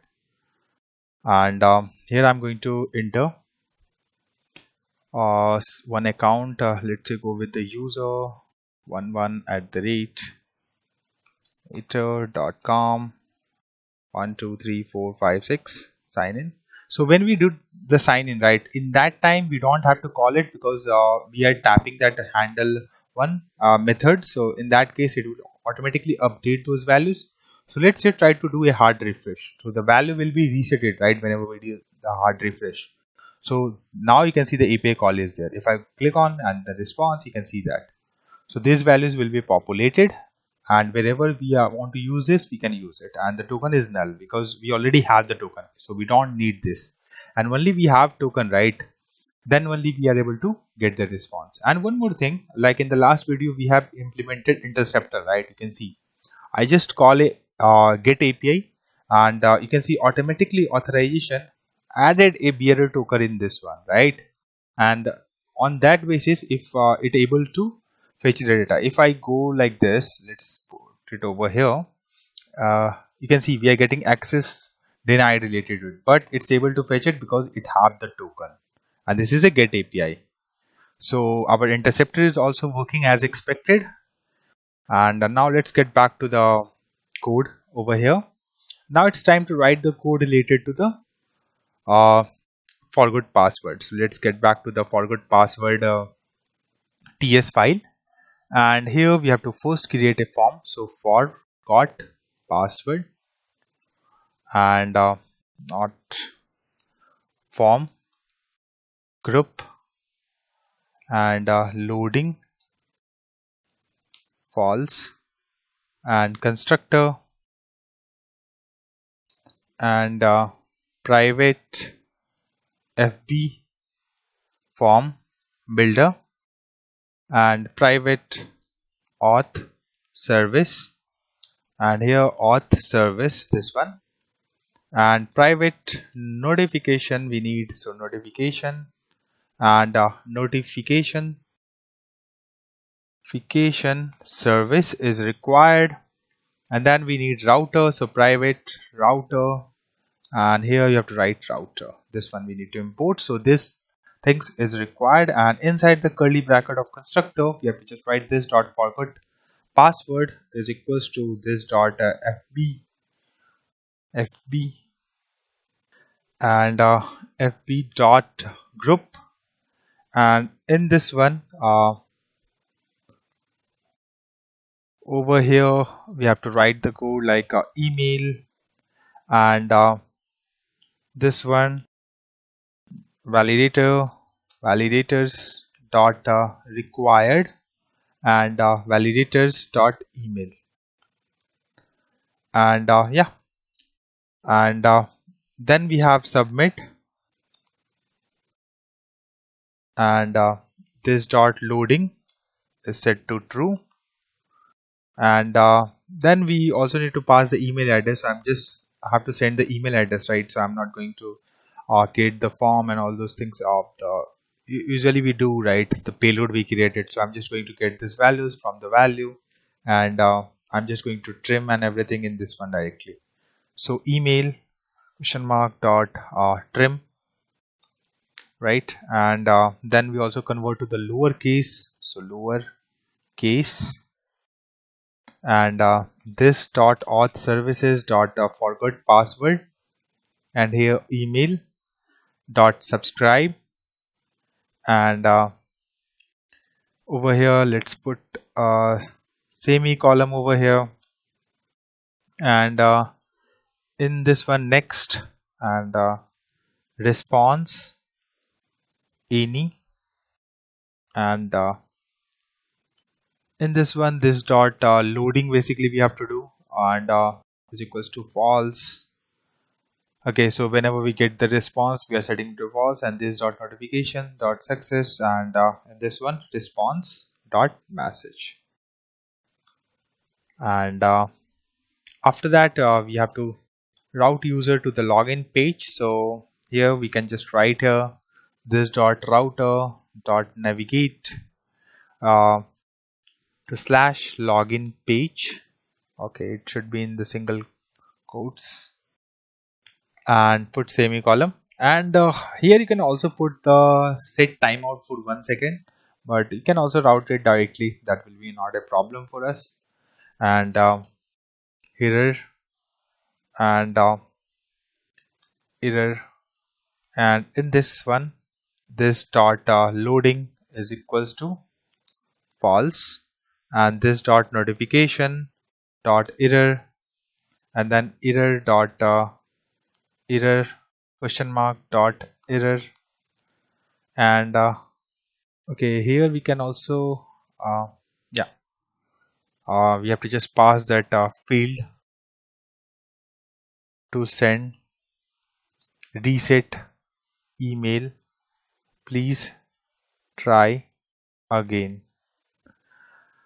So I have also provided CSS code related to this, so check out the description. And I have added the CSS code over here. You can see now it's time to write the code related to the HTML. So first we are going to go to the login component, and okay, then go to the HTML, and we are going to copy paste this part of the code till this part. You can see this one. So the login component we have created in the last video, so refer that. And we are going to just copy this one, and going to the forgot password over here. I'm going to remove this and paste it over here. Then close this one, then close another div, and we are good, right? So we just this div is closed, this div is closed over here, this one is closed, mat card is closed. Now we are good. Save this, and after that this forgot password should show some. Okay, this is a home. Okay, let me clear the local storage, then only we can see the not here. Yeah, we are out to this one, forget password. Now you can see the image, right? Now let's get back to the code over here. And first thing is we have to write h1 forgot password, and then we have to make it as a class. And here we have to write enter your email address, and we all send you a link to reset your password, right? And let's close this one. And after that we have to create a form. So here let's create a form and form group, and this will be a forget password form group. So forgot password form ng submit, and submit, and a class form and mat, and here we have to write the code related to show a field. So the field CSS can be similar to the login page. So I'm just going to get back to the login page over here, and we have this email field, right? So I'm just going to copy paste this exactly same one. I have to just do the minor changes, so we'll do that validation also. Once paste it over here, you can see this is the first line, looks good. And then here email, instead of that you can just write email address or address, whatever. So as per our quick overview video, I have just write it as email address, and that's mat input of type this one email, and icon which is email. And here we have to just fix this this too. Here just change it to the forgot form, right? And then we have other things looks good, but we have some kind of error. Okay, star ng if. Okay, so basically the form name is over here. This is just forgot password, it's not form, so that's why it's throwing the error. So either you can replace this form with just remove this form and it will fix the issue, or you can change it to the form over here. So I'm just going to search this one, forgot password. I'm just going to replace with the form. That will be a better way. So I'm going to replace. I will first validate all the places which we are going to make the changes. It's correct or not. So this is not correct. So I'm just going to replace this, and okay, over here also it will. Okay, so let me copy paste this one over here, as well as here. So these three places I have made the changes. So I just rename this variable name, you can say, and over this particular place I'll leave as it is with the forget password form. Here we have to write the code related to the button. So button, and here mat flat button, and class submit btn, and type submit, and disabled, and this one loading, and then we have like checked forgot password form dot valid, this one, and then over here we are going to show that okay, if loading is true, in that case I'm going to write here like sending mail. So sending over here with three dots, and else we are going to send reset link. This is the text we want to show to the particular button.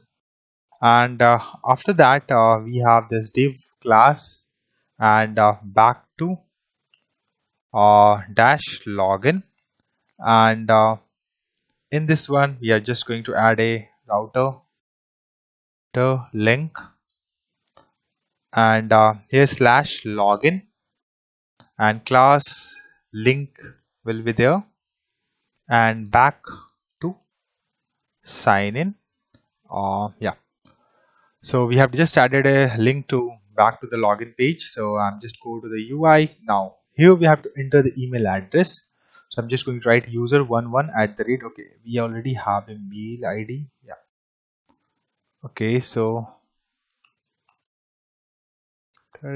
.com. So I'm just going to send a mail over here. Let's see. I have sent a mail. I've requested. I have sent the payload over here. You can see we get a message and we got a mail. Now click on it. Now we have the mail. We are able to successfully send it, and this UI also looks good, right? Let's go back to the forget password, and yeah, this looks good, and the form is exactly same as shown in the video. And just one small thing, I think the text does not shown over there. So okay, so we just write in this way. Okay, fine. This is just a mistake, so just remove this, and class here we have to just write subtitle, and here we have to just paste that text. So that's why it was a little bit different to me, so that's why we fixed this issue.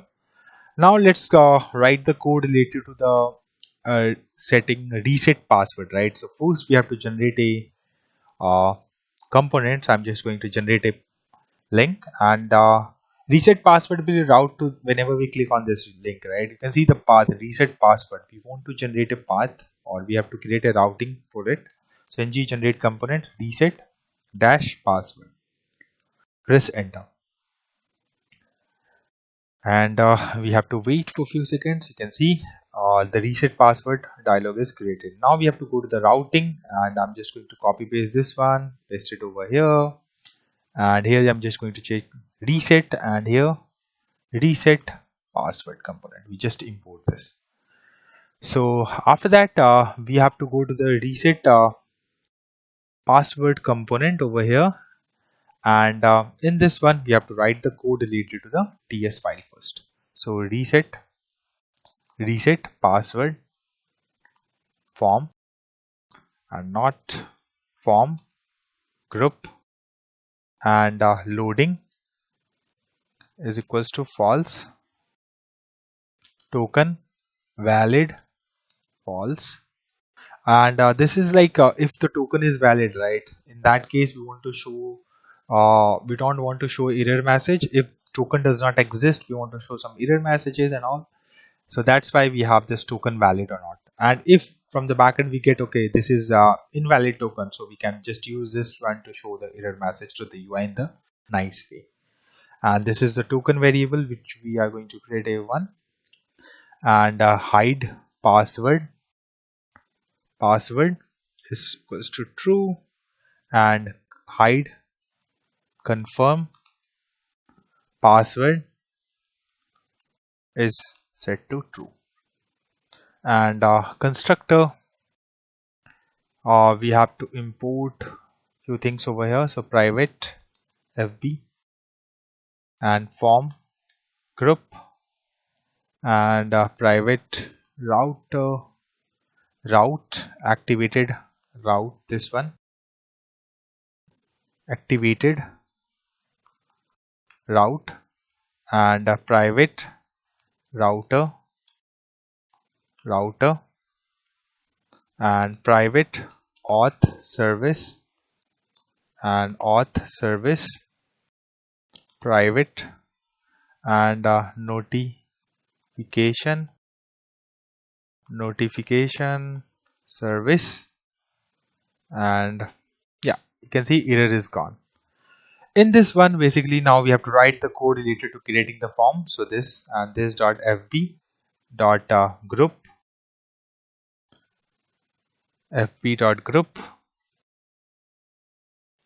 and okay, this looks oh sorry, we don't have to import the form builder. It should be form we should import form builder, not form group. Okay, so that's why it was throwing error. And here we have to just write password. This is the first field, and in this one validators dot required, and here also I'm going to add a validator, that is to min length to 6, and then we have confirm password, and in this one basically we have to just pass comma validators dot required, and then we have to auth services dot password mismatcher that we have earlier created, and in this one we have to just pass the password. And yeah, with the form this is ready, like these two forms will be there. And after that we have to implement ng on it. So just right here, implements on init over here, and then over at this place ng on init. And in this one I'm going to take the token, and this dot route dot snapshot dot query maps dot get, and then token, and if token exists, in that case this dot token is equals to token, and this dot token valid, and then we are going to set as true, else by default it will be set to false. Okay, this dot token valid this one, and set to false. And after that we also need to write the code to lead to submit button. So submit, and in this one I'm going to write that this dot loading is set to true, and const new password, and this dot reset password form dot value dot password, not parent password, this one, and this dot auth services dot reset password, we have created it, right? Reset password, this one. And in this one, this dot token we have to pass, and new password we need to pass, which we have just created the variable, and then we have to subscribe this, and over here we have to just write next, and response any type, and then like this, and over here we have to write this dot loading is equals to false, and this dot notification dot success we want, and response dot message, or here we have to just pass that password, like password reset successfully, right? And then just put a semicolon, and this dot router dot navigate, and over here we are just going to route to the uh, login page slash login page, and after that comma here and error occur. So in the error, we have to write few line of the code on the basis of, let's say, token expired. So we have to just change the flag, or we have to show a pop-up error. So all those things need to be handled over here. So loading is set to false over here, and then const error msg, and error dot question mark dot error. Uh, then we have failed to reset password. Please try again, and if error message dot to lower case and dot includes expired, and over here error message dot to lower case dot includes, and invalid or anything in this valid. In that case, I just want to show the token value, or just want to make this as a false, or in else condition I just want to show the notification message. So error and error message, this one.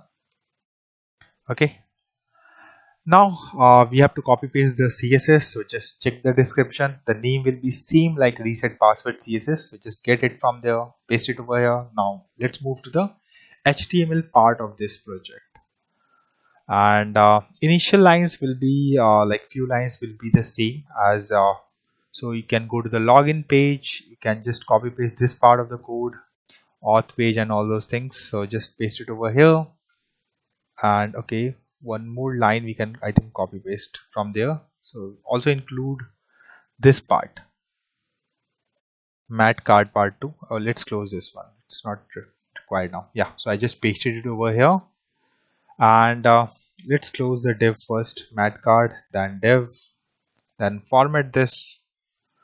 Yeah, this is in the correct way.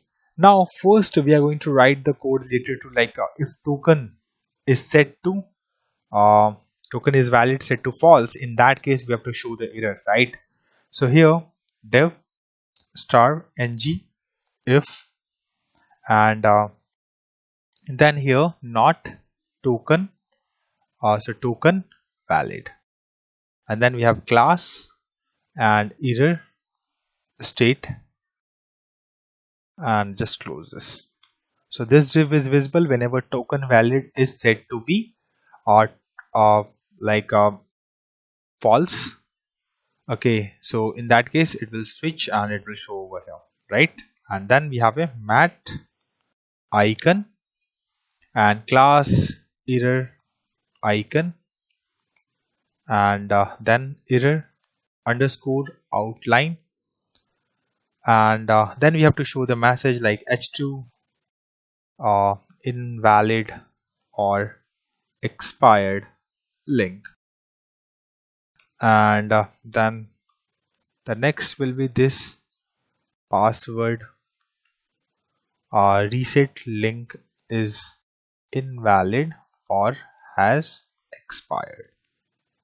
Okay, and then we also want to give a button so that it can go to the forget password to request a new link. So I'm just going to add a button.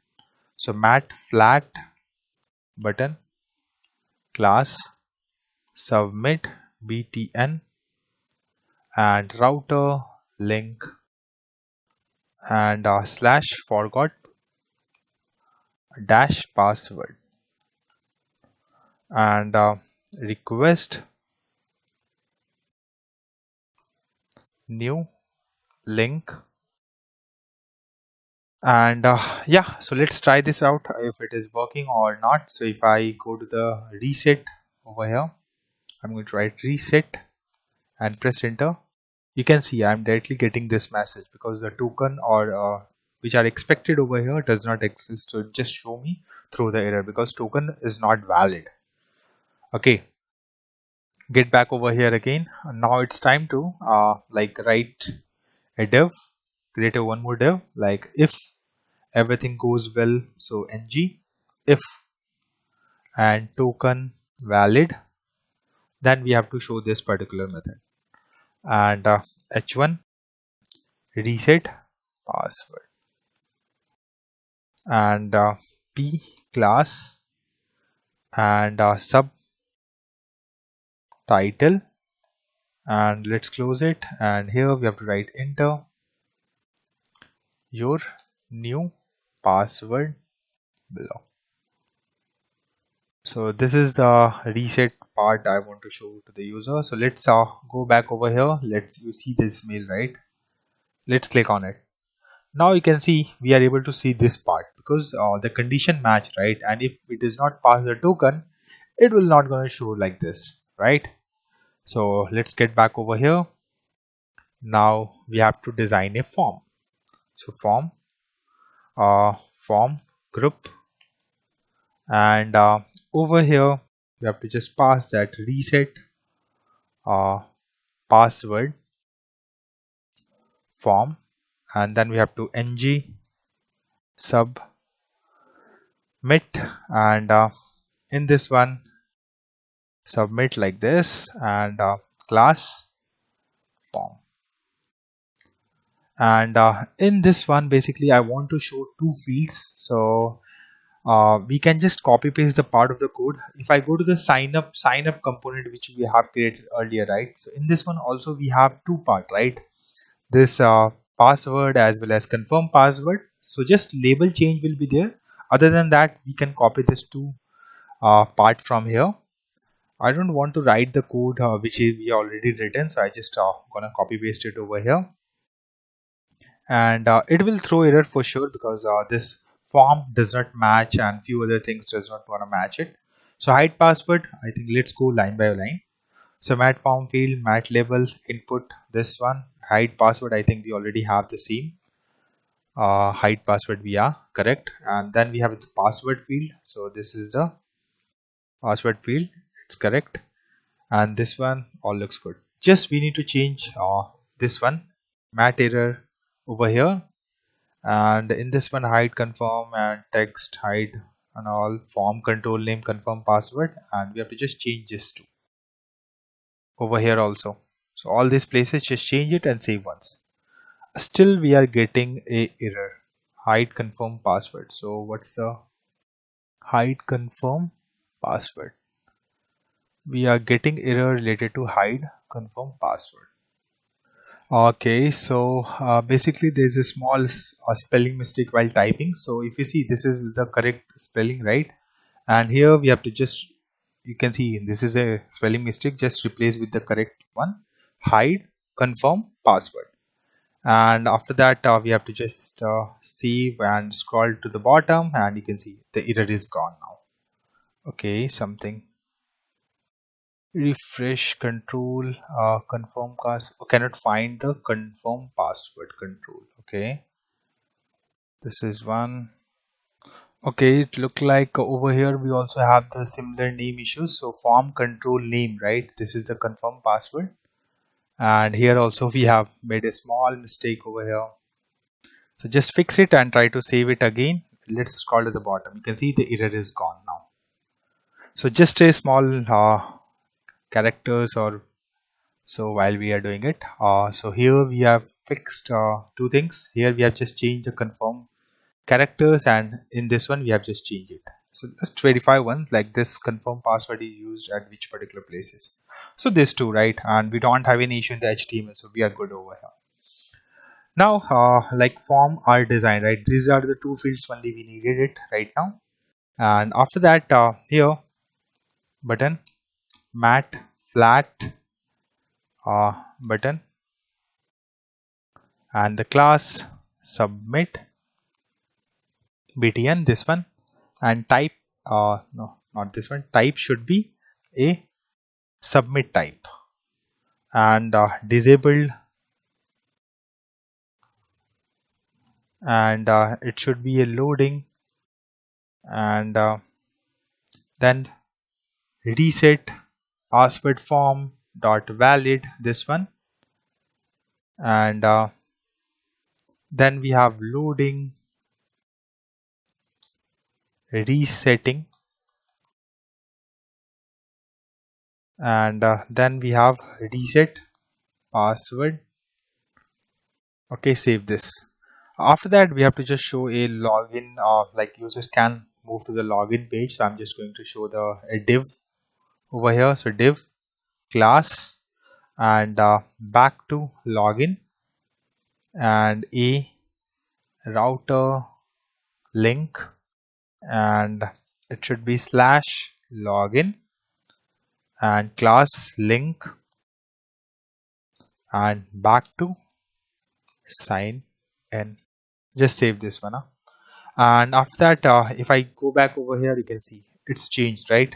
And let's open the network tab, and let's try to enter the password 12345 6, and I'm going to just change it, confirm required, and just change it to the 123 456, and we can see it's matched. So if I remove this, you can see, right? Just click on reset password, you can see we get the message password it says successfully. Now we can log in. You can see we got the response message too. Okay, and we also set the new password as well as token to verify it. If I try with the same email address, we might get the error. So let's try that. Let's try to reset. You can see invalid or expired email address, and from the backend we also get an error like either invalid or expired reset token. So you can see we are getting the error. Now if I click on it, you can see here, right? Okay, just minor fixes we need to do is here earlier we have the label with the name new password and new confirm new password. So just need to change the small change, we have to do it. So just go to the form label. So here we have to just change this to new password, and here we have to just write confirm new password. That's the only change we have to do it over here now. And yeah, we can see this has been changed. And this is all related to like reset as well as forget password. I hope you guys like this video, so please hit like and subscribe my channel. Thank you. Hello everyone, welcome to my YouTube channel. In the previous video we have completed forget password and reset password of this project. If you are not seen that video, just go to description and check out the link. In this video we are going to work on header as well as change password and logout part. So let us start with that. So let's get back to the VS Code, and in this one first we are going to get inside the shared folder and going to create a new folder which names will be constants, and just press enter, and then we are going to create a new file and the file name will be app.constants.ts and press enter. So in this one first I want to show the categories of videos, right? So I'm just going to write here export const video category, so video underscore categories, and in this one you can pass all the different type of categories you want. So like it could be action or drama, comedies, documentary, horror, all those type you can pass it, right? So I'm just going to copy paste this part of the text, okay, over here, and I will also provide these names in the description, so you can also copy paste these values and you can just format this. And after that we also need to write the code like on the when we are uploading new video, right? So there we are also using rating. So export const rating is also there, so ratings, and In this one, there's a different types of ratings are there, like G. As per your like different types, you can also add it as per your country. So here I'm just going to give you the types. So I'm going to copy paste this one, and then we have export const dialog configuration. So basically, whenever you reset the password, or whenever you want to create a user, or whenever you want to change the password, so in that some cases we are showing a dialog. So we are going to store those configurations, like how the size of the dialog will be, all those configurations we are storing at one place. So that's why we have app.constant, and in this we are going to write the code. So dialog underscore and config, and all these configurations we are not going to use it now, but later point of time when we implement all other features we are going to use it. So for now, just add it, and later we are going to use this one. Okay, and video underscore player, and in this one we have to pass width, and width will be 100 VH. So remember, when we click on any of the card, after that a pop-up opens where you can or you can say video player, right? So the player we have to set, and that is 100% width and height, right? So that's why we have to write like this: width, height, and it will be 100 VH, and max width, and it should be 100 VW, and max height, and 100 VH, and then we have to pass a CSS class. So we already have that class. So panel class, and here video player dialog, and hash backdrop is set to true, because if you remember, like when we open the dialog, right, the background look little blur, so that we can just focus on that particular dialog, right? So for that, this is backdrop is false, and disable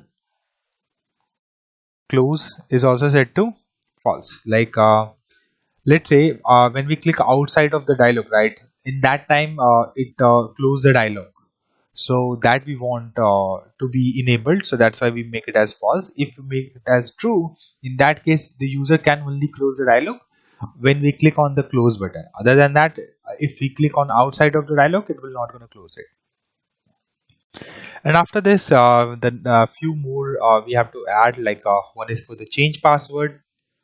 So here I'm going to write a change underscore password, and in this one width, and it will be of 600 px. It should be in single quotes, 600 px, and max width, and 90 vw, and panel and class, and in this one user dash dialog, and these two things will be remain same for all the scenarios. So I'm just going to copy paste this one. Let's format this. After that, we have to write for the confirm. So whenever we log out, right, so there's a confirmations box or opens, right? So that we need to add. So confirm dialog, and width of this one will be 500 px. So 500 px, and panel class, and custom dash dialog dash container, and other two things will be remain same. So these one just copy paste over here. Let's format this, and width will be this one, and pan we have to custom dialog container, yeah, and the next one will be to manage user. So just write manage underscore user, and in this one width will be 600 px,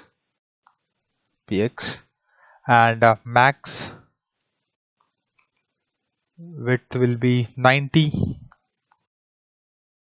vw, and panel class, these three things will be similar, just we need to change the class name. So the class name will be here user dash dialog, and the next one will be video form. So whenever we edit or add a new video, so for that this one will be used, because there also we are using dialog. And in this one the width will be 95 vw, and max width is 1400 px, and height will be auto, and max height will be 95 vh. And if we talk about the others fields, let's copy these three things, and we just need to rename this one. So just change user dialog to video form dialog. So just format this one, save this, and now it's this constant part is completed. Now we have to create a folder. In the shared folder we have to create a new folder, and this one will be components. And in this folder, right click and open integrated terminal, and we are going to generate few components inside this particular one, which will be shared across the multiple component or multiple like users as well as admin. So that's why we're putting that files inside this component one. So ng generate component and confirm dialog. Press enter. It will create a file. We have to wait for a few seconds. Yeah, file is created. Now ng generate component, and this time it will be a header. So just header right here and wait for a few seconds again, and you can see a new file is created. So we have two files inside this one, confirm dialog header, and one more file we have to create. So ng generate component and then change password, and it will be a dialog. Press enter, and you can see all these three files is created. Now we have to go to the shared module. Inside this shared folder we have a shared module, right? So get inside that particular one. Let's delete this one, and let's see if we don't have any error, right? So all those three components which we have created, right, you can see here it is registered inside this component header, confirm dialog, and change password configuration, right? So we have to scroll a little bit down, and here you can see, right, export. In this one you have to just add those names. So first will be confirm dialog, okay, and after that we have to write like header, this one, and then the last one, which is change password, right? So you have to just export these three dialogs. So just add in the export, and we are good, and we can use it anywhere in this project where this shared model is import. So now we have to go to the service folder. So we have a service, right? So right click on that, integrated terminal, open in that one, and then write ng generate service and dialog service, and then press enter, and it will create few files inside the service folder. You can see dialog service is created now for us. Now go to this one service, and then we have to create a constructor, and in this one private and dialog and mat dialog, and this one open change password dialog, and here we have to just pass that mat dialog, and mat dialog reference this one, and then we have to here import change password dialog this one, and in this one we have to return this dot dialog dot open, and then we have to import the change password dialog, and then in this one remember we have created a constant file, right? So dialog config, and then we have to pass the change password, and after that we have to also write the code to open a confirmation, and so open confirmation, and in this one we have title, this type of string, and then message we are expecting, this will be also a string type, and then we have confirm text, it will also have a string type, and by default message will be for this case is confirm, and cancel text, it should be of a string type, and the value for this one will be cancel, and type we also need to pass like what type of configurations we have to show, the warning informations dialog, so we are expecting that warning or danger or info, and by default it will be warning, and yeah, let's close this one and observable, and over here we have to make it as boolean, and then we have to put a curly bracket and error is gone. Only this one because we are not returning anything, so that's why it's showing the error. So we have to write const dialog reference, and this dot dialog dot open, and then confirm dialog this one, and the curly bracket, okay, and over here inside this one, sorry, we have to put also the some configurations like dot dot dot and dialog confirm this one configurations, right? And we have a confirm one, so just need to pass that, and after comma we have to pass the data, so data which is required inside this particular dialog to show it, so title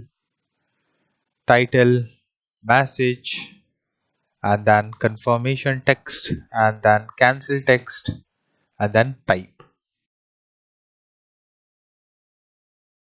Over here we have to pass, and after this these brackets here we have to just return dialog reference dot after closed, this one, and then save it.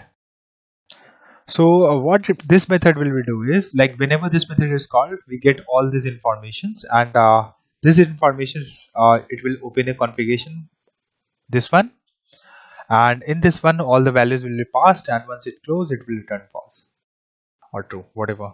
So this is the method we have to write in the dialog services. Now we have to go to the header. So header inside the shared we have components and we have a header, right? So move to that one, and first thing is we are going to copy paste the header code which I have already provided in the description, so you can refer to that and paste it. Then go to the ts part of this code, and let's go to the header.ts in this inside this one, and first like we have to put a input variable. So this is basically whenever, let's say with this tag, right, this tag I can render the component to the any of the one. Let's say I want to show this in the over here, right, with this tag, not like this one. Now I want to pass some value to this app header from here HTML directly. In that case this particular input helps us, this one. Let's save this one, let's get back to the header.html. So the input we can use it over here. As per that you can change or show some routes or something like that, you can show, right? So here I'm going to write a show router outlet and boolean, and by default set as true, and the current user is any of type and it should be null, and then is admin mode. So this is admin mode is no way related to the directly related to the values which we see as a admin set as true false. It is like to use to switch between a different like views. So when you log in as an admin, right, we have options to change this to the user view, right? So for that purpose, this particular variable will be used. And then we have a private router subscription, and whenever this route will be changed, right, so as per that the values will be also changed. So that's why we are writing like this. So subscription null, and then we have to pass null over here, and error is gone. Now we have to go write the constructor, and then we have to import few things. So private auth service, and auth service we need to import, and private dialog service, and dialog service, and private router, and router we have to import this one, then put curly bracket outside the parenthesis, and the error will be gone. Now we have to implement here like okay, not need to import, okay, ng on it, we can also write it over here. I think it will also work in the latest version. So we are not getting any option. Okay, first I think we need to import here implements on init, then I think we should get an option of ng on it. So let's try. Now we are getting the option. So here inside this one, this dot current user, and this dot auth services, and then get current user. So we'll get the user informations, and then we have to write a method which is we're gonna return some true false for the value or update the value. So private it will be used inside this one. So update mode, and it should return nothing, so it should be void, and this dot is admin mode, this dot router dot url dot start with admin. So if URL start with the admin, then we are considering that the user is in the admin view, and for that basically we are using this method. So here we need to call this one, and this dot update mode over here, and whenever mode changes, then the router we can change it, right? So this subscription will be called, and from here we can identify it. Okay, so this dot router dot events, and then dot pipe and filter inside the event. Okay, it's throwing some kind of error. So this is the router subscriptions pipe filter event. Okay, let's write the code first, and then we'll check okay what's the issue. And after that, okay, it is automatically gone. So instead of navigation end, and then subscribe to it. Okay, subscribe. Okay, so this particular bracket will be closed over here, and then we have to write here subscribe, and inside this one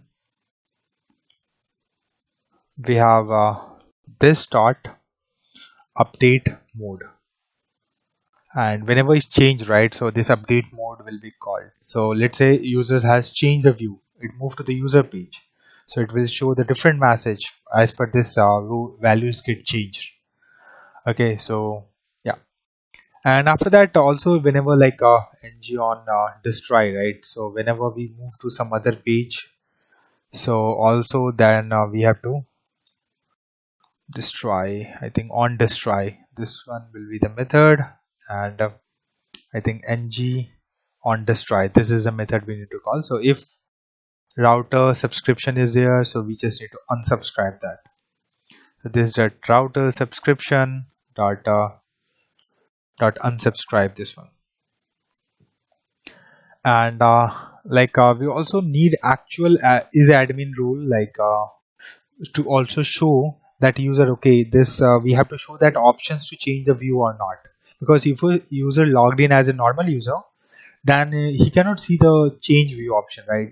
The actual admin can also only see. So that's why we also need to maintain one more variable that is of type boolean, and it will return that, okay, this is having the actual rule or not. So this dot rule, and then we have to check, okay, this is admin, then we have to return it, else we are going to not gonna show that options. So that's why. And also we have options to switch between different mode, right? So switch mode, and it will also not return anything. So void, I'm just setting up. Okay, this is just a spelling mistake, just fix this. And this dot is admin mode, and this dot router dot navigate to home page. And sorry, this should be in single quotes, so that's why it's throwing the error. Just fix this. And else this dot router dot navigate, and here slash admin,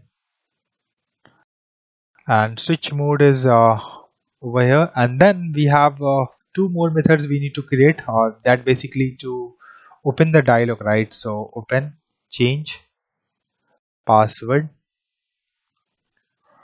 and okay, in this one basically we have to call the dialog services, right? Dialog service dot open change password, this method, and it will call it that value, sorry, dialog, and it will open it. So yeah, then we have a logout, right? So the logout, we also need to write this dot dialog services dot open confirmation. And in this one, as we are expecting some values need to pass, so logout question mark, and then we have are you sure want to log out from your account, that message we need to show. Then we have, you can see title, we have added message, we added confirmation text, we added cancel. So all those we need to change it, right? So here we have to write like this: logout, and then we have cancel. Then we have warning symbol we have to show. So warning, this one, and we are going to subscribe to this.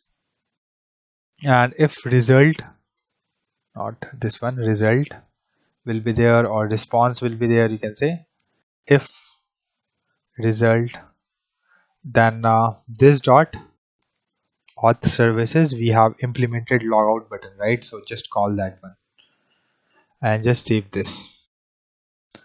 So we have added a code related to TS file of header. Now it's time to move to the HTML part.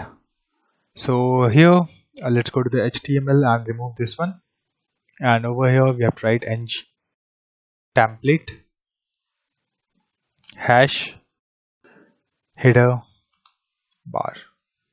It should be hash, not dollar. So header bar, and inside this one we have a header class, and it should be of also type header, and div class. So all the CSS is already added. I think we already copy paste to the CSS file, so we are just using those.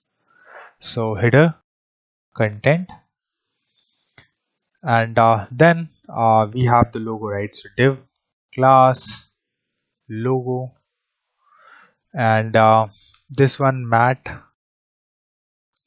icon class, and logo icon, and that should be of type movie. And here basically we have to write span class logo text pulse screen, and then we have to write here is admin mode. Then we have to show admin and put a space in the front of this one, so that pulse screen and admin there will be little space. And if it is a not admin user, we are just going to pass as blank. So right now in the UI, if you go right, you will not able to find any changes, because this header we are not showing it anywhere, right? So the first thing what we are going to do over here is we are going to add in the app module. Let's do that first. So go to the admin one and go to the app module, not app module, app routing, or we should go to the app module. Yeah, over here, routing modules you can go. And in this one, basically we have to just import that particular component. So I'm just going to write like this. And then we have a path, this one, and then component. Then we have a header. So just import that one and just save this. Now let's try to log in. I'm going to write admin one@example.com admin 123. So my backend services was not running, so I have just started that, and let me click on sign in. Okay, so we can see the blank code, right? So let's get back to the UI. Let's go to the header.html. Okay, so we have this header bar, right? So that's why it was not visible. So let's leave this one as it is for now. Let's move to the inside this one header. Let's write the other codes at the end. We'll check. Okay, so div.class, and this is the expected behavior, which is blank, but once we complete the header code, so it will work fine, so we don't have to worry right now. Okay, so header, then we have write this one, and then we have nav class nav, and then we have star ng if, and in this one is admin mode, and then we have to put a link, so a mat button router link, and this link does not exist right now, but we are adding it so that we don't have to come back and check over here. So router link active, then we have to just pass this as a active, and class nav link, and over here we have to pass mat icon, and then video underscore library, and after that we have a span, and then pass videos. And same way we are going to copy paste this line of the code in the next line, and we are going to just change the name or routing names and all those things. So just here first changes to users, and other active nav link, everything will be same. Here we have to change this to people, and over here we have to just change as the users. So this is a nav bar related to the admin. If the user is in the admin mode, in that case we are going to show this. If user is not in the admin mode, so we have to show some different controls. So just copy paste this complete line of the code and paste it over here. Let's format this one again, and here in the ng if condition, make it as not symbol first, and then get inside this one. Here we have to change to /home, and this will be active. Nav link will be same. This one we have to change this to home, and the span we also need to change to home, and here we have to put /my favorites.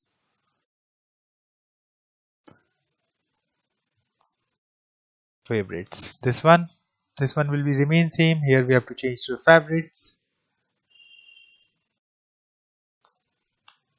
and this one also, here we have to write my favorites, and this nav one is also completed. Now we have to write the code related to, like, whenever users click on the right side, we have an option, right? User profile is visible. When we click on it, we show the multiple options. So related to menu, we can say, right? So that menu part, we have to write the code.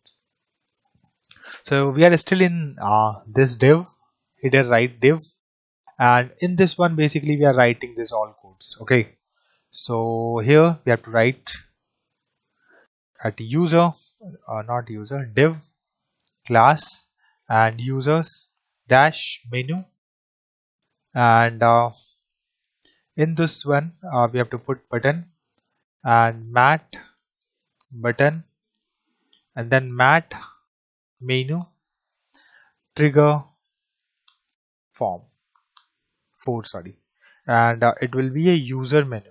So user menu and the class user profile btn, and in this one we have to show different icons. Like first is to circle and all. Let's write here mat icon and class profile dash icon and account underscore circle,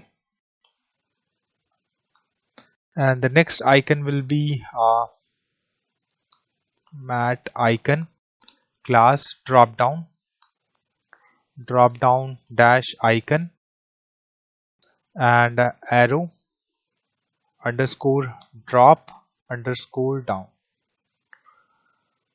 So these icons will be visible inside this button, and then we have mat menu and hash the user menu, this one user menu, and class, okay, and sorry, equals, and here we have to just write mat, and then we have to write menu and class user dash menu drop down,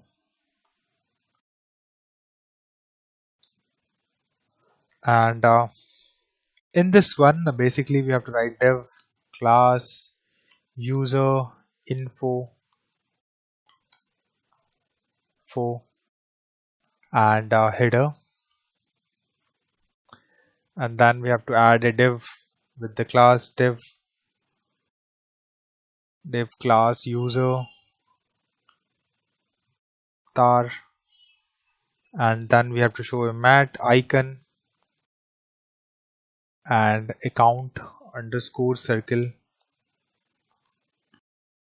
and we have to close the div, and after that here we have to write div class user dash details, right? We have to show the user details over here, and here we have to write div class user dash email, we have to show, right? So email, and in this one current user question mark dot email, right? And then we have to show the batch and all those things, right? So div class user role batch, and then we have to pass the class dot admin, and here we have to pass is admin, so it basically get it directly from the all services, and it will return, okay, so this is like admin role or not. So mat icon class role dash icon, and in this one we are going to show is admin, then question mark, then we have to pass the admin underscore panel underscore settings, and else we have to pass this as a person, and outside of this one we have to pass the show the current user role. So current user dot rule, right? Just format this, and other things looks good. So this is the div we have closed, and also this div related to this one will be also gonna closed. And after this, just mat menu above this one, we have to write a mat divider. So just a line will be there. So for that, this is also part of Angular material. And then we have to show few buttons like calling the logout, all those things. So let's write for that code. So this bu done button mat menu item. Then we have options to switch to mode, right? So I'm just adding that switch mode, and this will be only visible if user is admin, right? So uh, is admin, this one. And then we have a class and mode dash switch dash item. After that, we have to write mat icon class and mode icon. And then we have this is admin mode, this one. Then whom, or this will be admin underscore panel settings, this one.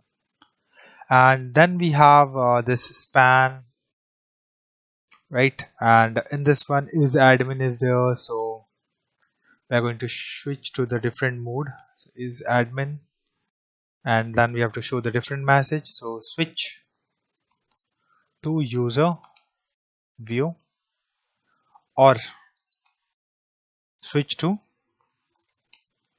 admin panel. So after that, we have to show a divider. So after this, just add a mat divider, and this will be only visible if user is admin, because otherwise it will show as it twice, right? So sorry, here we have forgot to add asterisk symbol. So is admin. Okay, this one is also need to remove. It's my mistake. Just remove this, and then ngif is admin, like this. And then we have to add few more buttons basically to change one. So button mat menu item, and then we have on click, we have to call a method to open change password, and we have to show a mat icon which will be of type lock. And then we have a span change password, and we are going to just copy paste this one, and we're going to change few things in this. So let's copy paste it over here. Let's format this one. So mat menu, and the method we are going to call is open, sorry, not open, it should be just logout, and the class we need to pass here is logout btn button, and here we have to just change it to logout, and in the span we have to just write logout. And okay, header, it looked like we have closed header a little early. Yep. So if you see, right, this header is closed over here. So just copy paste this one and remove it from here. And this header should be closed just after all the divs, right, over here, just before ng template. So just let me format this. So now it's correct. So if I click on header, it is on all the other code are inside header. Then we have a div, then we have right one, which we have all the codes, and yeah. So this is the template which we have created. Now this is template will be by default used as an admin module. So whenever users logged in, so this is the header we have to show it, right? So this will behaves like a main one, right? So we also need to pass the router outlet we have to show, like multiple other pages we want to route to this particular page. So that's why for that we have to add the code. So let's get back over here again, and here ng container, and then star ng if, and here we have to show router outlet, right? And in this one div class and app dash header, and in this one ng container star ng template outlet, and the header one, the top you see, right? So that will be here, so header bar, and close this. And after that this one, the header will be visible now. If I save this one, if I go to the UI, I think we should able to see the header. Okay, we have a current does not exist header properly. Okay, fine, we'll check this error also. Let me delete this one so that we can keep track of the errors, right? I can see there's a few errors are there. Current user, so might be we have, okay, so we have to just change this one as to capital U and just save this. And also I think we have to fix it somewhere, so this one also, this place and this place also, just change it to, you have to make it as capital, that's it. Okay, so it is not still there, so let's try to save this. Yeah, when you save this, it restart the and with the changes, and you can see the error is gone now. It was just a here you have to just make changes to small u to capital U, that's it. And we don't have any error now. So if I go over here, you can see CSS does not look as design does not look as expected. There's some mistakes we have did it. Let's try to fix that. So let's get back to the code, and here one more div we have closed it over here. So just copy this one and remove this div from here, and let's go scroll down to the bottom and just close before this header over here. Format this again, soft, save this. Okay, so again we are getting some error. Open change password does not exist. Okay, let's copy this, search for this. We have this option, right? Again, this is a just a small and capital issue is there, so just change over here as P as a capital. So after that we'll save this, the error will be gone. Now let's get back over here. Now it looks pretty good.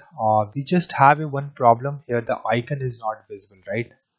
So just get back to the over here. Let's see what is the issue over here.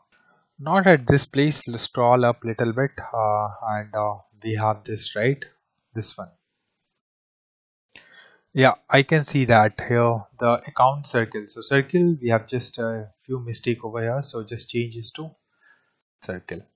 And then if I see here, now I am able to see it, right? And when I click on it, you can see the admin email address, you can see the this one, you can see the switch to user option. If I click on, you can see this dialog is also opening. If I click on logout, it will also open it, but we don't have anything to show. And if I click on switch to user view, we can see nothing right now, right? So we have to go to the home component right now. And I think we already inside the user we have a home component, and we have to go to the CSS file, and first we are going to copy paste the CSS file in this one. So let's paste it, and then we have to go to the HTML part. So let's remove this one, and here we have to just write div class and dash board dash container, and then we have app header, and in this one we have to just show router outlet set to false. Just save this, and if I go over here, I think we should able to see this. No,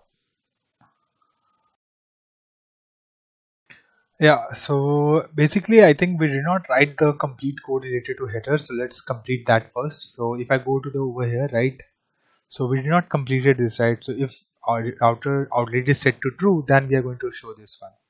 If it is false, then we don't have written the code, so that's why it's showing as a blank. So let's complete the code first over here. So after this one, we also need to add inside this one, we have main dash main class main dot dash dot content, and in this one router dash outlet, and this one, and it will be close main over here, and everything looks good. Now we have to like just copy paste this line of the code over here, and in this one we have to just copy this part of the code, this one, and just minor change here you have to do. Okay, we did not able to copy, let's do once again, paste over here, and here in the line 86, right, we have to just change this one to not, and save this. Now I think it should show that. You can see here, right, and you can see the pulse screen, you don't see the admin. If I switch to the admin mode, I can see the admin, but if I get back to this one, yeah, so it's working as expected, right? So if I now it's time to implement the code related to the change or confirm password. So let's write first for confirm password. So let's get back to the over here. We have this confirm dialog, right? So first we are going to copy paste the dialog CSS. So just copy paste and paste it over here, and then we have to go to the dialog section. So we have to export one interface that will be used. So I'm just adding it. So I'm not using it everywhere, but it is a good practice to follow this one. Confirm dialog data, and I want to declare the types that need to be used in this one. So string and message and string, confirm text, and that is type of string, and it should be end with comma or semicolon will work fine. Anything will work, look like. Okay, so and after that we have cancel text, and then we have string and type, and then danger, warning, then we have info, and then we have a constructor we need to create in the confirmation dialog. So constructor and public dialog reference, and mat dialog reference, this one, and confirm dialog.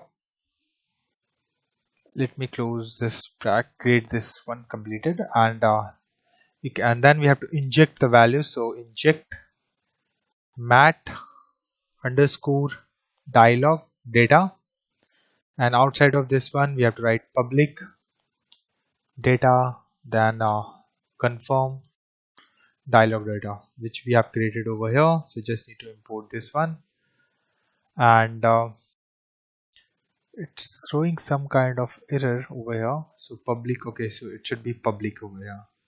You can see error is gone, and in this the curly bracket we have to write like this dot we can also assign the default data. So I'm just assigning the default data over here. So confirm text data dot confirm text, or confirm, it's might be not be required because we always expecting or passing the values, right? So but still we are going to write it for now. Cancel text, and here we have to just write cancel, and this dot data dot type, and data dot type, then we have danger, and then we have on cancel. On cancel basically we have to just this dot dialog reference dot close, and we have to pass it as false, and on, okay, let's put a space on confirm, we have to just pass this dot dialog reference dot close, is set to true. Just save this. And let's go to the HTML part of this code. And in this one, you have to write like div class confirm dialog and class dot danger and data dot type danger in like this and single quotes. We have to close it, and then we have to pass the CSS. Okay, so class dot warning, and here we have to pass like data dot type equals and then we have to pass as a warning. Save this, and then the last one, which is same way it will be like, right, and it will be of class sort info. Let me close this one for now. Let's decrease this one. Info dash data dot type dot info and close this div. And it should be like whenever the data type is danger, so we use this one. In that way, we are following it over here. So the color and design or texture will be changed. So div dot class and dialog icon, which we want to show as per the like type. So mat icon, and here star ng, not this one, star ng if, and over here data dot we have any errors look like that. Okay, data dot type. Oh yeah, basically we are writing the code, so obviously it will throw the error. So dash danger and close this. Save this. Let's see. Still we have okay info. It should be info here, right? And still we are getting error. Okay, so here, okay, we have to close this one as a single quotes. Yeah, so make sure you see right here, I'm warning, I'm using single, and then it is inside double quotes. So it might be that's the issue. We have to fix it. Make sure we have to close that in the proper way, otherwise it will throw there. And we have danger, right? So I'm just going to copy paste this one so that there should be no much mistake. 1 2 3 here, and one by one we are going to just change this to values. So here the first one will be error icon we have to show, and whenever we danger, so and after that warning, and in this one the warning icon we have to show, and in this one basically we have to show info, and here we also need to pass the info icon, and then we have div icon is visible, and okay, again we have some single quotes. Okay, again I'm writing info r. Now it's gone. Okay, so h2,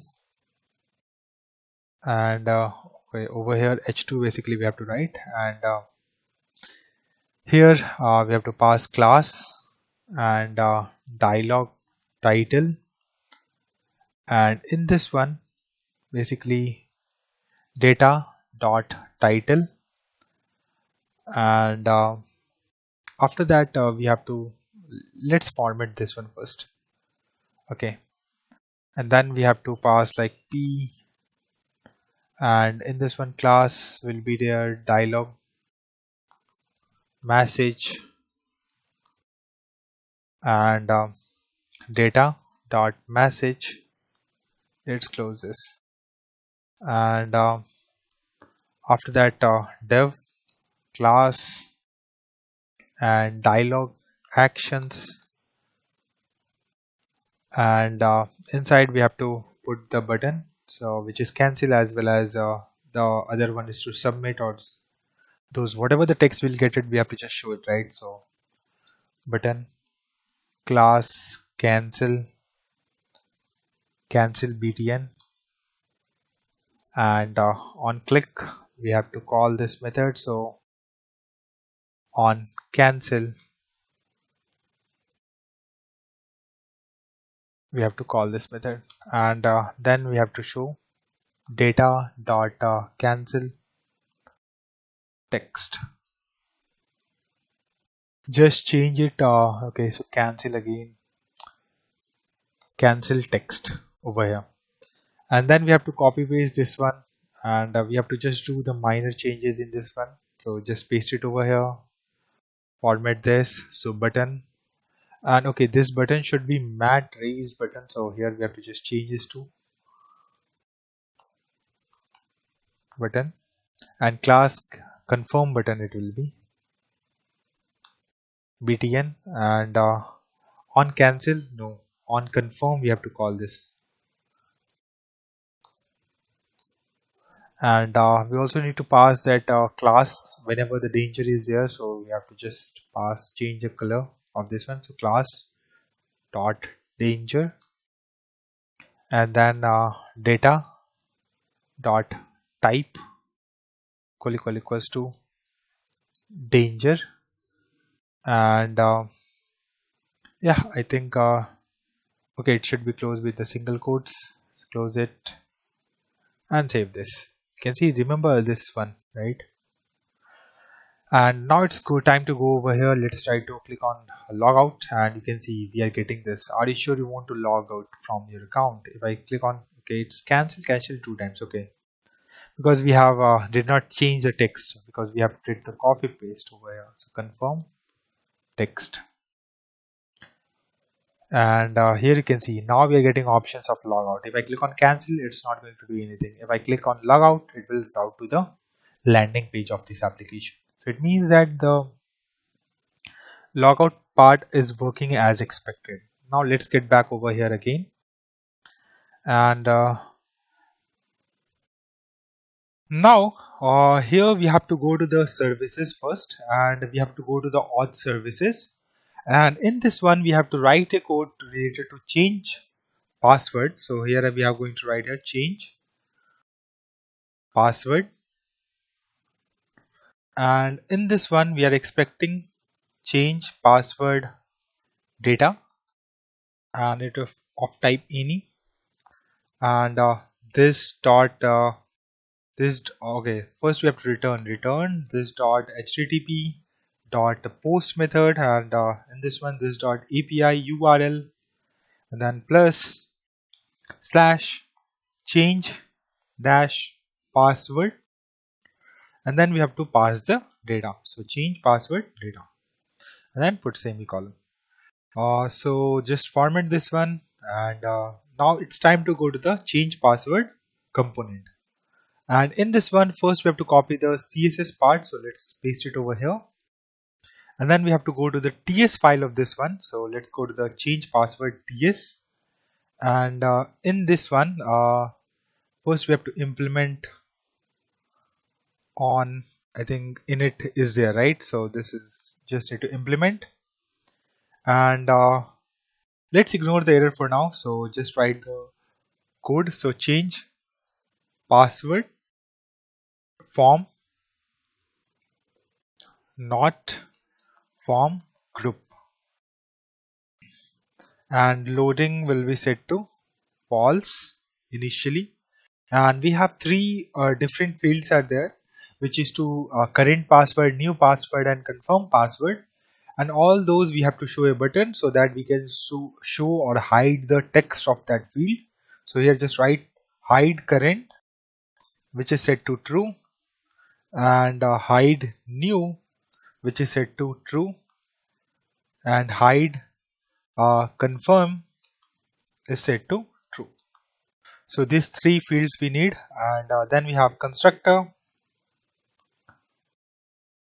In this one we need to import, so private fb form builder, and private dialog reference, and mat dialog reference, and then we have to pass the same dialog where we are. So change the reference, this one, and then we have to import the auth service. So auth service and auth service, this one, and then we also need to import the notification service. So notification and notification service, this one, private error handler service. So error handler service, we need to import this one. And okay, I think we don't need ng on it actually, so we don't have to call anything or anything need to be called over here, so just remove it. I was thinking we have to load some of the data or something, but we don't need that because the current password, all the fields are likely sent by the user. And inside this one, this dot change password and this dot fb dot group, and over here current, and here we have to just write current password, and it should be of type sorry, by default value will be nothing, and validator dot required,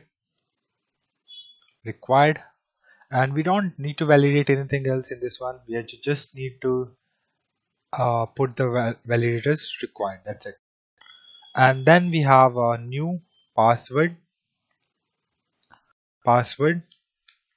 and here we have to write validators dot required, and then validators dot min length, here we just make it as 6, and confirm password, and then we have this single quotes, and then validators dot required, then we have auth services, in that we have the password matcher, this one, and in this one we have to just pass the new field, new password field, so new password field, and it should match with this one, otherwise it will not gonna work. Okay, so we have added the code related to the constructor, and now we have to write the related to submit button. So submit, and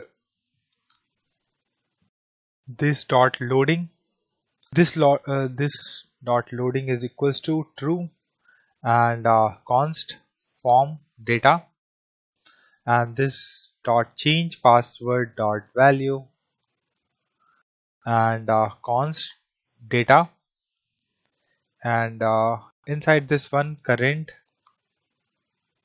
password is equals to not equals, and format or data dot current password, this one, and new password,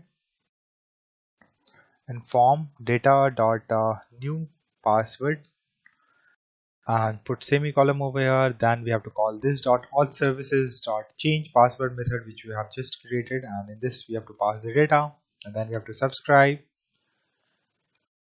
and inside this one we have next, and response of type any, and in this one this dot loading is equals to false, and this dot notification dot success response dot message, or you have to just pass that password changed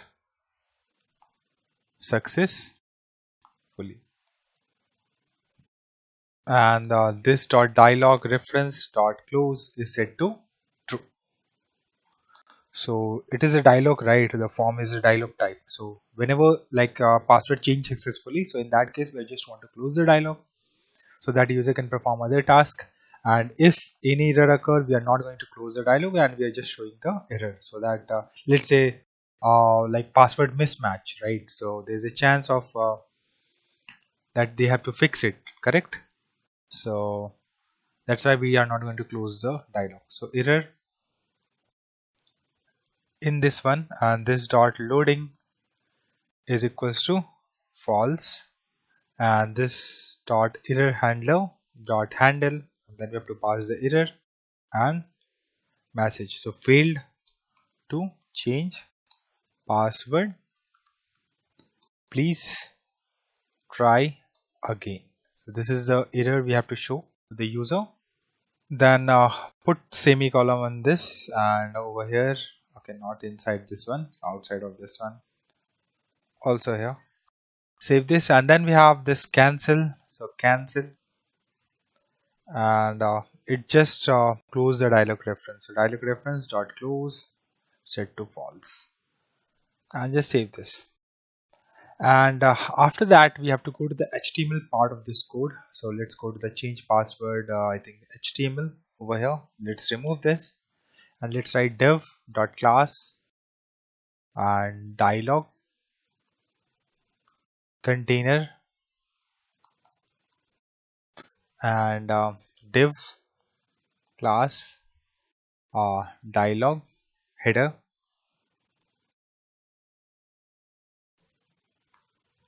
and here we have to write h1 change password. And if I go over here in the UI, right, let me log in with some credentials. So admin one at the rate example.com and admin 123. Let me try to log in, and let's click on change password. Now I can see that this is the option is visible, right? This particular text is visible. So it means that this code is working fine till now.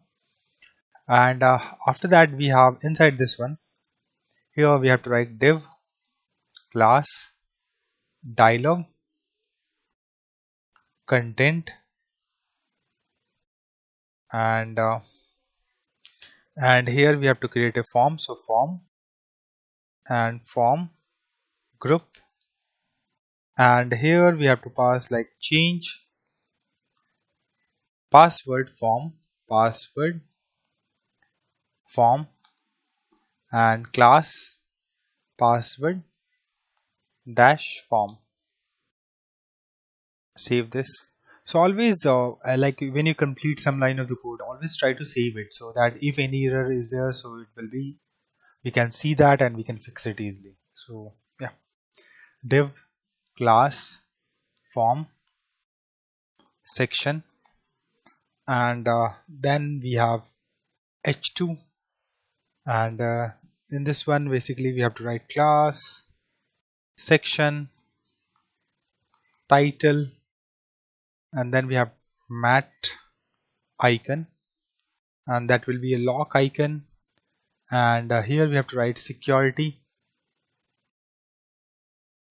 information, and then we have to close the h2, and inside this form we have to write the code which is related to div class, and it will be a form greed, and inside this one mat form field and appearance will be outline, and class will be full dash width, and this one save this. Okay, we are getting some error. Okay, this is not a container. Okay, it's fine. That's, we don't have to worry about that error. So mat label, and inside this one we have to just write password current password, and then we have input field. So input mat input, and of type will be to hide, basically hide current, and question marks, otherwise it will be a password type, single quotes close, and then else it will be a text type, close this one, and then we have form control, and then we have name, and here we have to pass that current password, and let's close this one. I think if I save now, I can see the error is gone, because we have created this one and we don't have added this, so that's why it was throwing error. Then we have mat dash icon and mat prefix and lock underscore open. And after that we have to add a button. So button mat icon button, and type will be a button type. And in this one, type button. And after that we have this click, and in this one hide current and equals not hide current, and then we have tab index -1, and just close this. And then we have to show a mat icon, and in this one that hide current. And on this basis I want to show the different icons. So visibility underscore off, or we are using ternary operator here, so visibility off, just remove underscore off part, and so it will change the icon. And then we are going to add a error, so mat dash error and star ng if, and change password form dot get, okay, sorry, not get, and single quotes and current password. And then we have question mark dot hash error, and then we have to check, okay, required error or not, so required. And then close this, and current password is required. So just save this. Let me decrease the size of this one so you can see it one go. Let me format this, and if I show over here, if I click on this and go to the change password, okay, it looks quite weird. It should be on right side, not at this place. Let's get back over here. Let's try to find the issue. So I think we have missed over here that mat suffix. That's why it looked like error. I'm just trying it for now. Yeah, now it looks good. So if right here 1, you can see the error is gone. If I click remove it, current password is required. If I try to hide or something, right, not visible. So yeah, it's working expected. You have to just add here mat suffix and it will be fixed. And after that we have to write the code related to the new password. So I'm just going to copy paste this one, and I'm going to just paste it and going to change the names and all those things. And let's try to go one by one. So first this line will be same, exactly same. Then we have a new password, so new password. Then over here hide, so hide new will be there. And so just copy this one, and wherever hide current is there, right, so just change it with the over here. In this particular mat form we'll just change it, other places it will be the same, right? So this one we have changed, text will be there, form controller, current password. So here we have to change it current password to new password, so just change it to new password. Then we have this button mat input mat prefix type button, and then the hide new we already changed it, tab index we have. This hide new will be to show the icon and hide. Change password form will be there, the current one will be changed, replaced with the new password, so just change it to new password. And here we have to change it to the new password is required. And one more validation here we have to add it, which because we have to show the 6 character, right? So just paste this, let me format this one. And here we have to just change this to min length, and here we have to change password. Here let me remove this text also. Password must be at least 6 characters, and then save this. Now if you go to the UI, I can see here, right? So if I move this one, if I write 1, if I, you can see the message. If I click on it, hide it, you can see, right, I'm able to see the text. So it means that this part of the code is also working as expected. Now we are going to copy this line of the code again inside the dev, and paste it over here. Now let me format it. And so we have completed for current password, new password, and confirm password. We have to write the code. So here we have to just write confirm new password. And then we have this hide new, right? So here we have to just change hide confirm. So just copy this one and just select this one and replace everywhere inside this particular field. So we don't have hide new. Let's verify it. And after that we can see form control name is there. So this one is also need to be changed to confirm password. And then we have this mat icon. Okay, this one's icon should be changed, right, as per the one. So right now first is lock open, which is correct, and then the second one, it should be VPN underscore key, which is inside the new password, and the third one, the lock open, right, that need to be changed to check underscore circle. This is the correct one. And then we have this field, we have already changed it, this one type, and this one we already changed it. The icon, this icon will be remain same for all of the fields. And in this one we have to make the change. So here we have to write confirm password. So just change new with confirm password. And we don't have to show the validation related to this. Okay, here we also need to change confirm.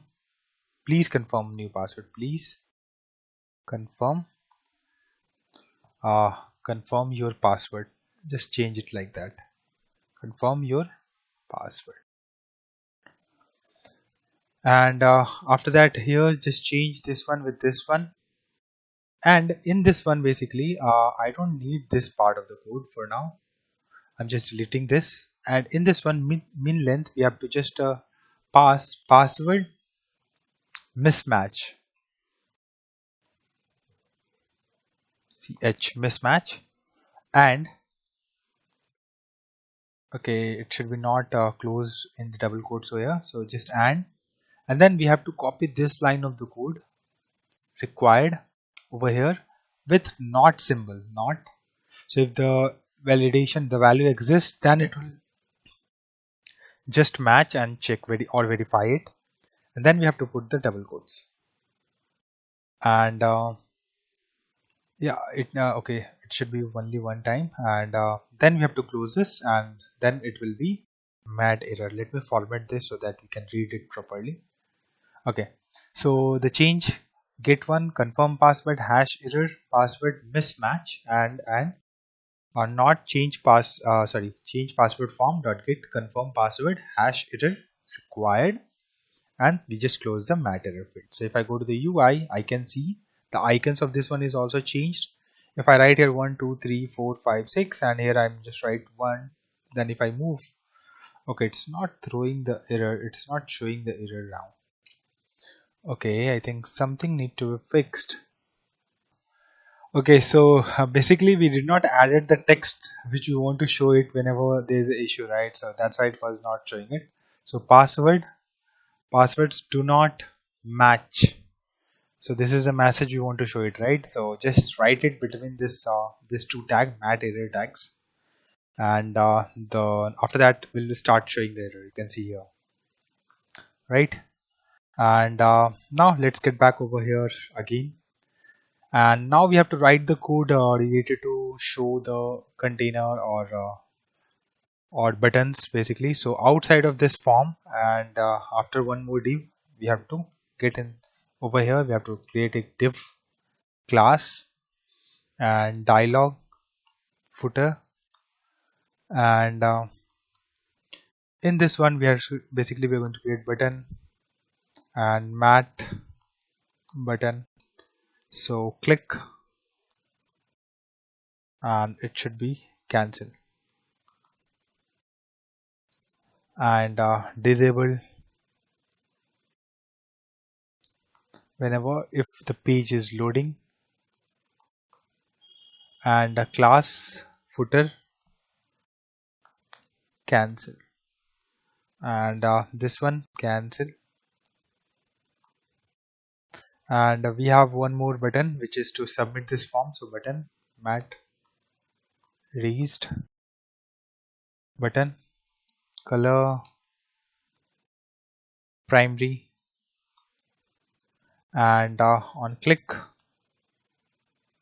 we are going to call the submit button, submit form. We can also use ng submit, or we can also click on it. So this is two different ways, so I just want to show you guys, so that's why I've just added it.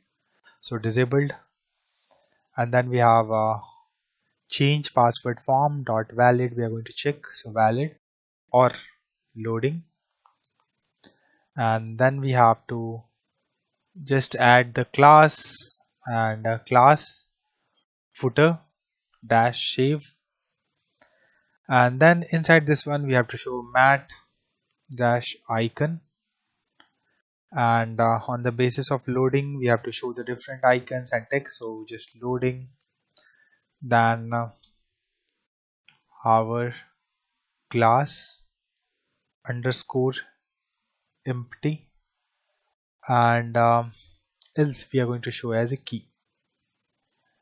And if after mat icon we have to show loading text, right? So changing with three dots, and then we have to write change password. Just save this. Okay, we are getting some kind of error over here. Mat icon empty key.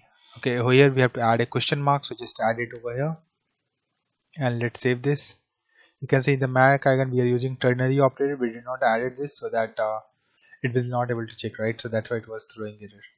Now get back over here, let's click on change password. Let's open a network tab, network over here, and let's try to enter with the wrong password first. So admin 1234, I'm just added it. My password is 123, and I'm going to set the password 123456, and same 123456. You can see the values, right? Now if I click on change password, you can see new. Okay, we are not passing the values over here. It looked like that. New password is required. Change password.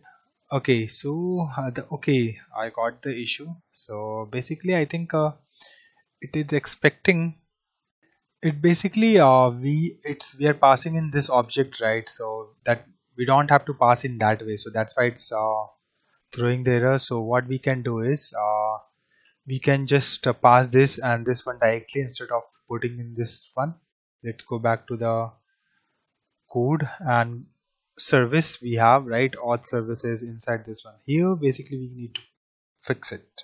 So here we have to just remove this one, and I think this was the issue. So let's save this and let's get back over here.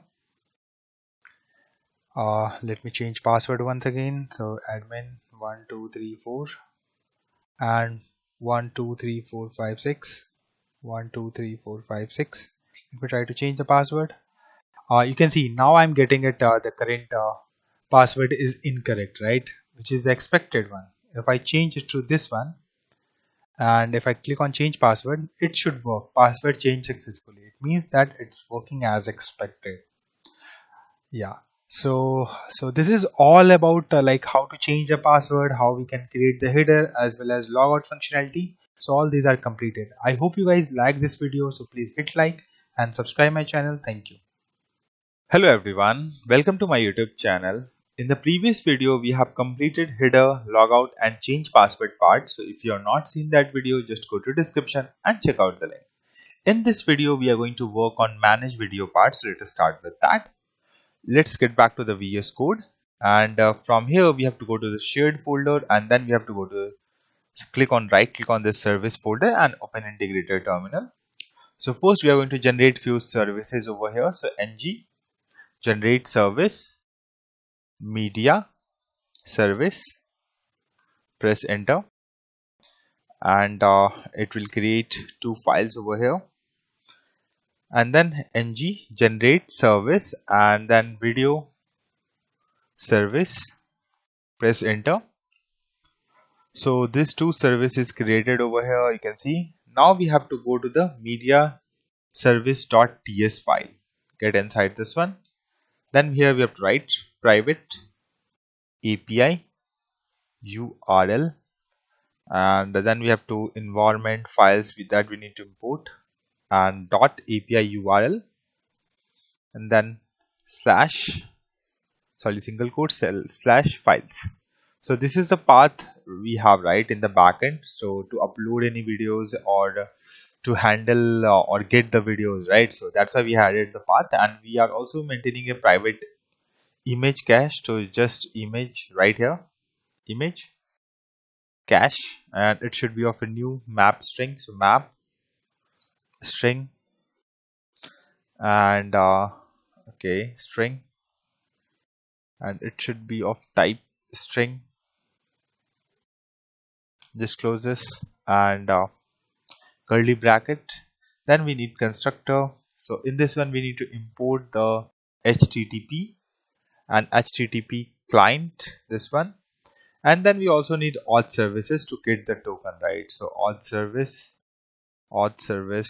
so auth service we need to import, and then just close, write the curly bracket, and the first method we are going to write is to upload the file. So upload file, and then we have a file of type file, and this file we don't have to import, just write here file.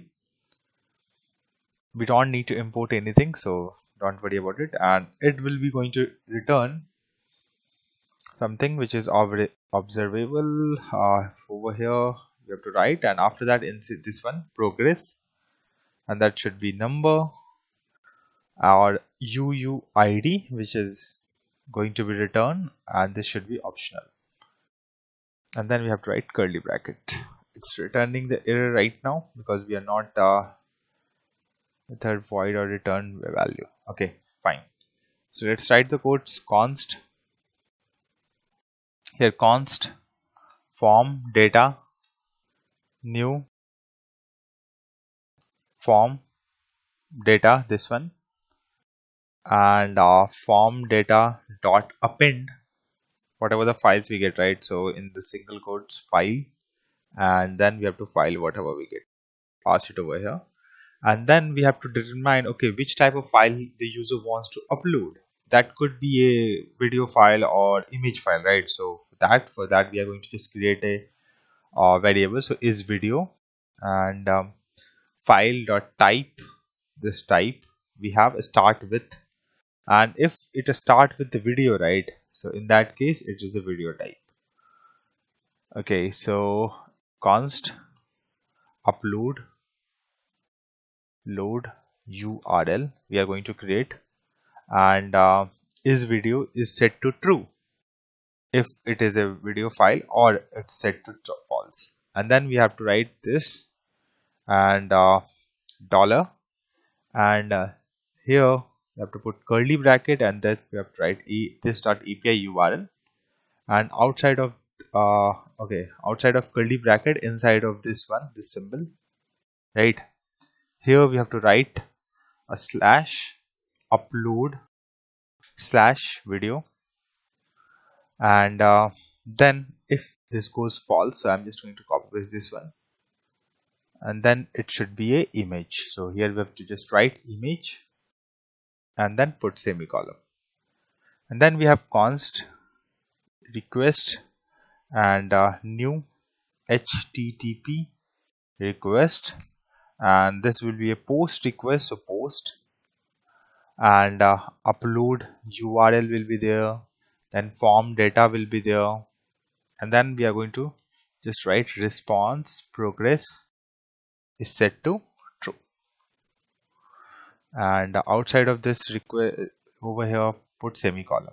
Then we have to return this dot HTTP dot request, and in this one request whatever we have dot pipe, and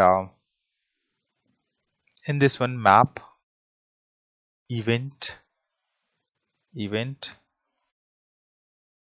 and if event dot type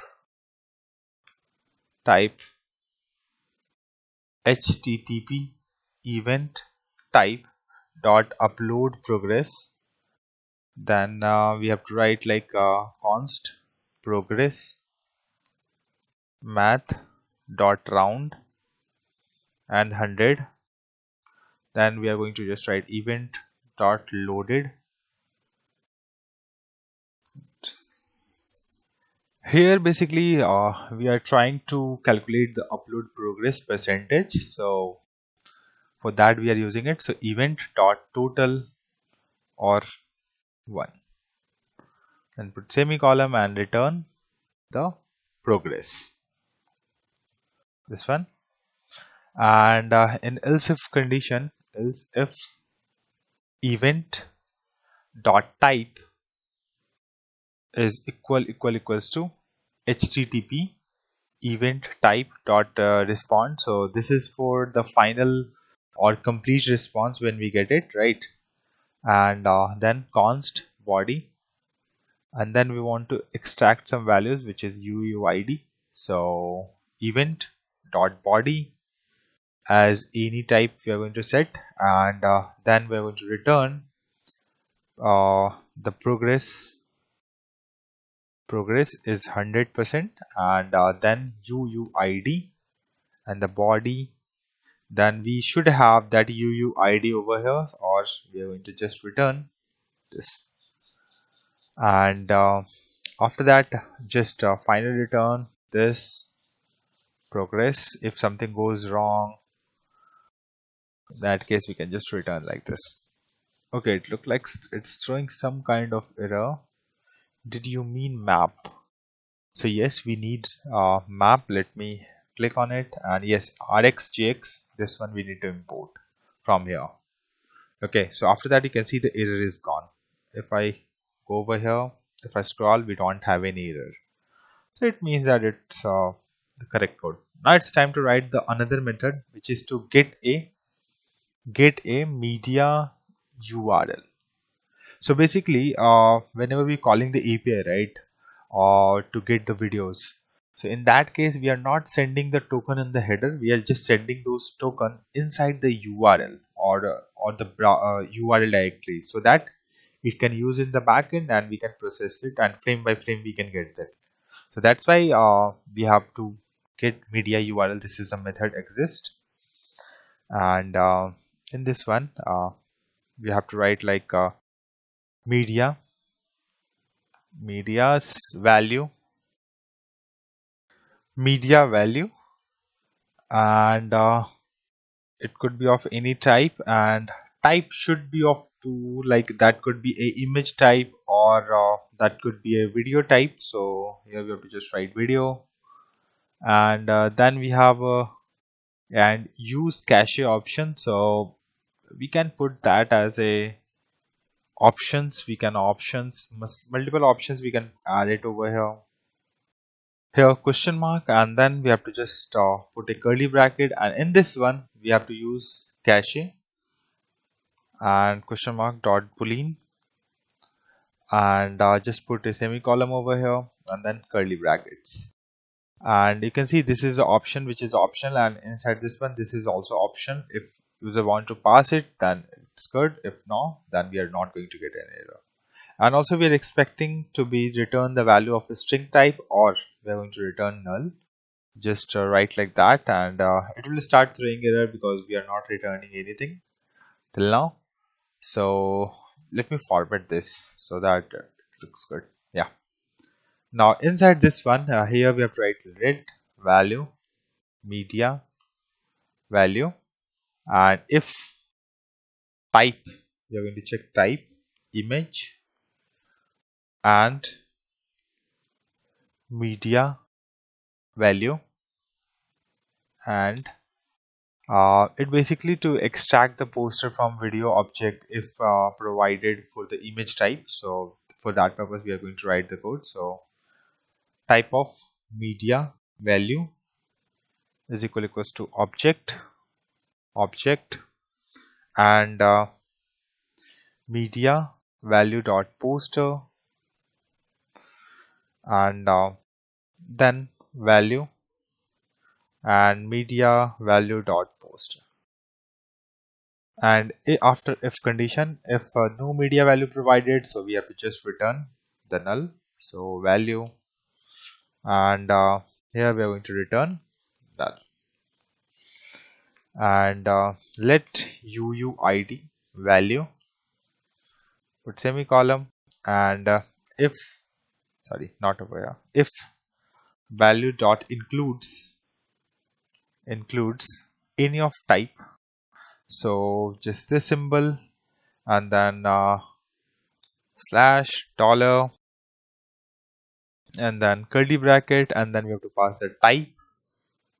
Okay, and then put this, and UUID equals to value dot substring, basically to extract the UUID from the full URL, if whenever we need it. So for that we are going to write this code. So string value dot last index of, and then slash, then outside of this parenthesis we have to just write +1, and then put semicolon. Let me format this one also so you can see, right? And after that we are also going to check, okay, we have the options or cache we have, right? So for that, if options question mark dot cache, and okay, this one use cache, and of type image, and this dot image cache dot hash UUID, and then we are going to return this dot image cache dot get UUID. Okay, so it should be like not over here also, otherwise it will throw the error. If UUID start with blob or data, then just redirect. So we are just going to do that to start with, and blob or UUID dot start with data. In that case, return the UUID, and if not if it should be like now it's time to get the auth token. So auth services dot get token, we have a method, right? So get token, this one, and if not token exist, in that case we can return null, or in console if you want to put some error message, so you can also do that. So console.log error, like this, no token found.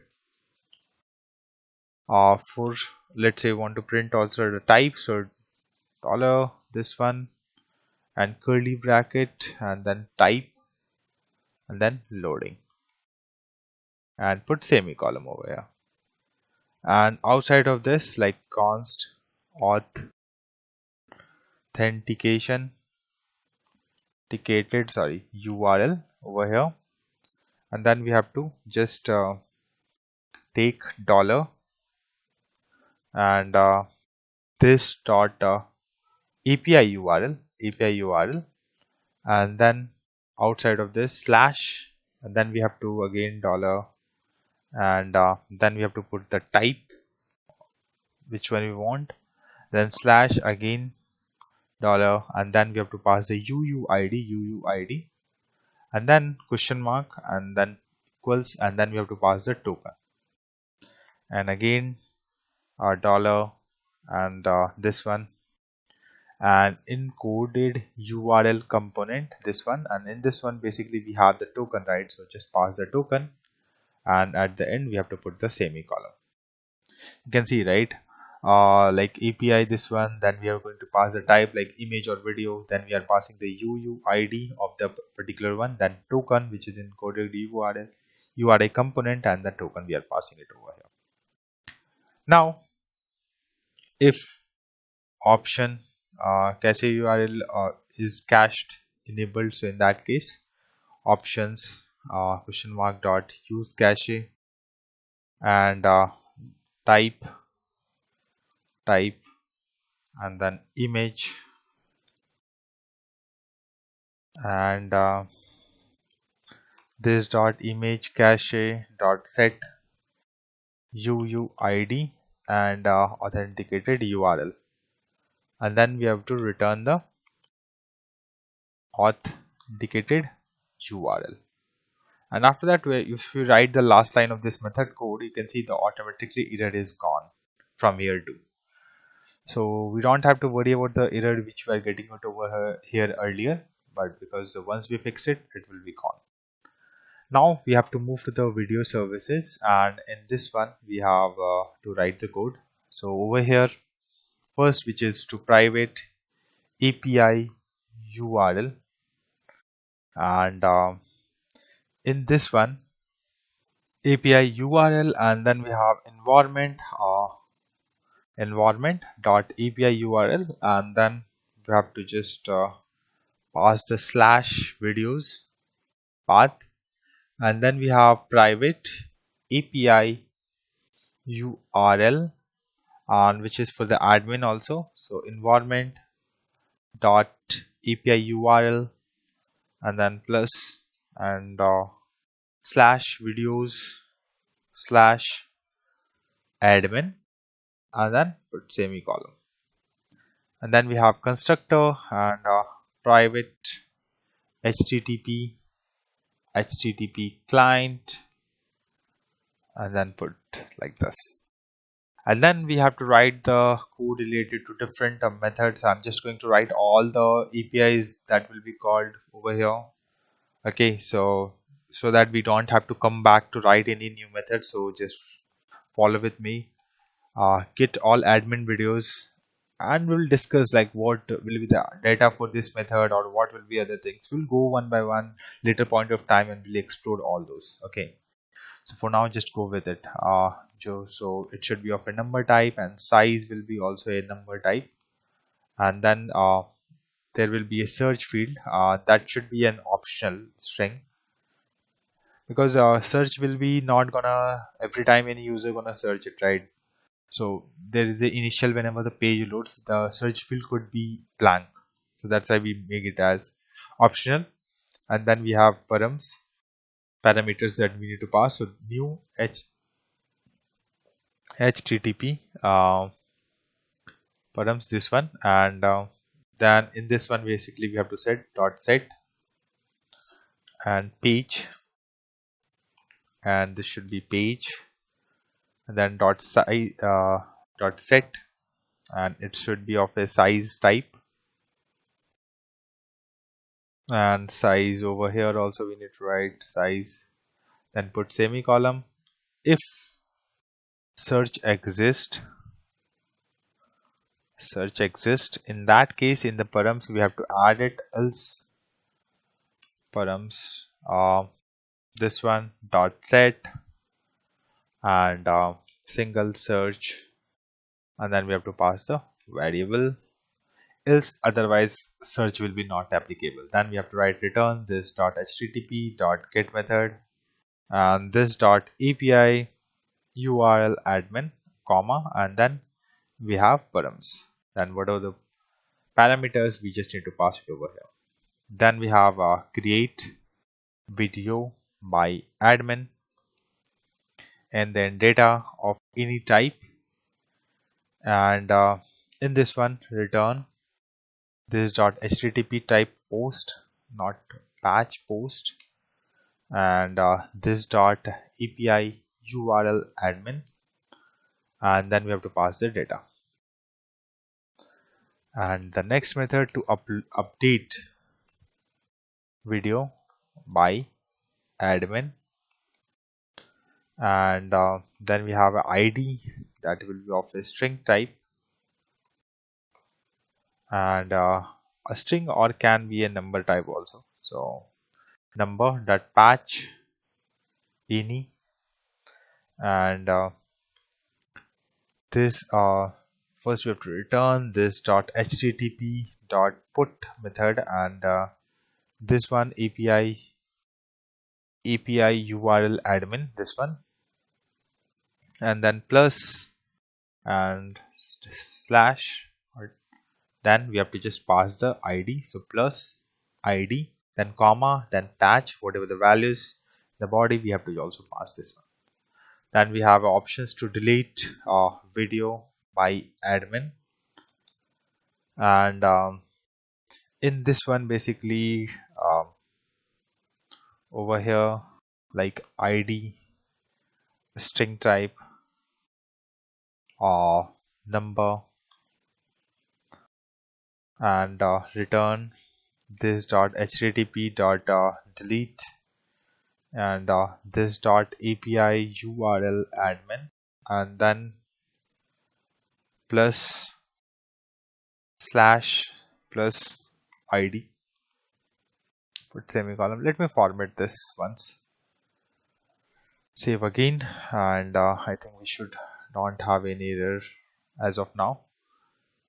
And after delete one, we have options to publish, right? So if we have to write like set published by admin, we can also write this is also used for admin. So ID, string,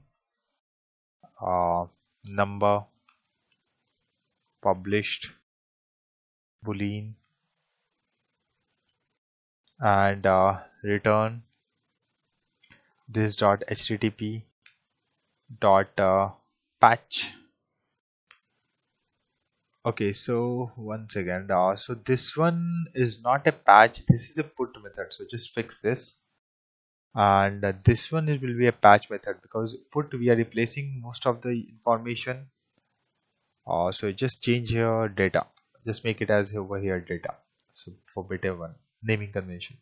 So in the upload video by admin, basically we are getting all the upload informations like name, year, and all those things. We are going to pass it over here, and in the patch we are just going to replace or set the value basically to published or not published, true or false. We are just setting it like that.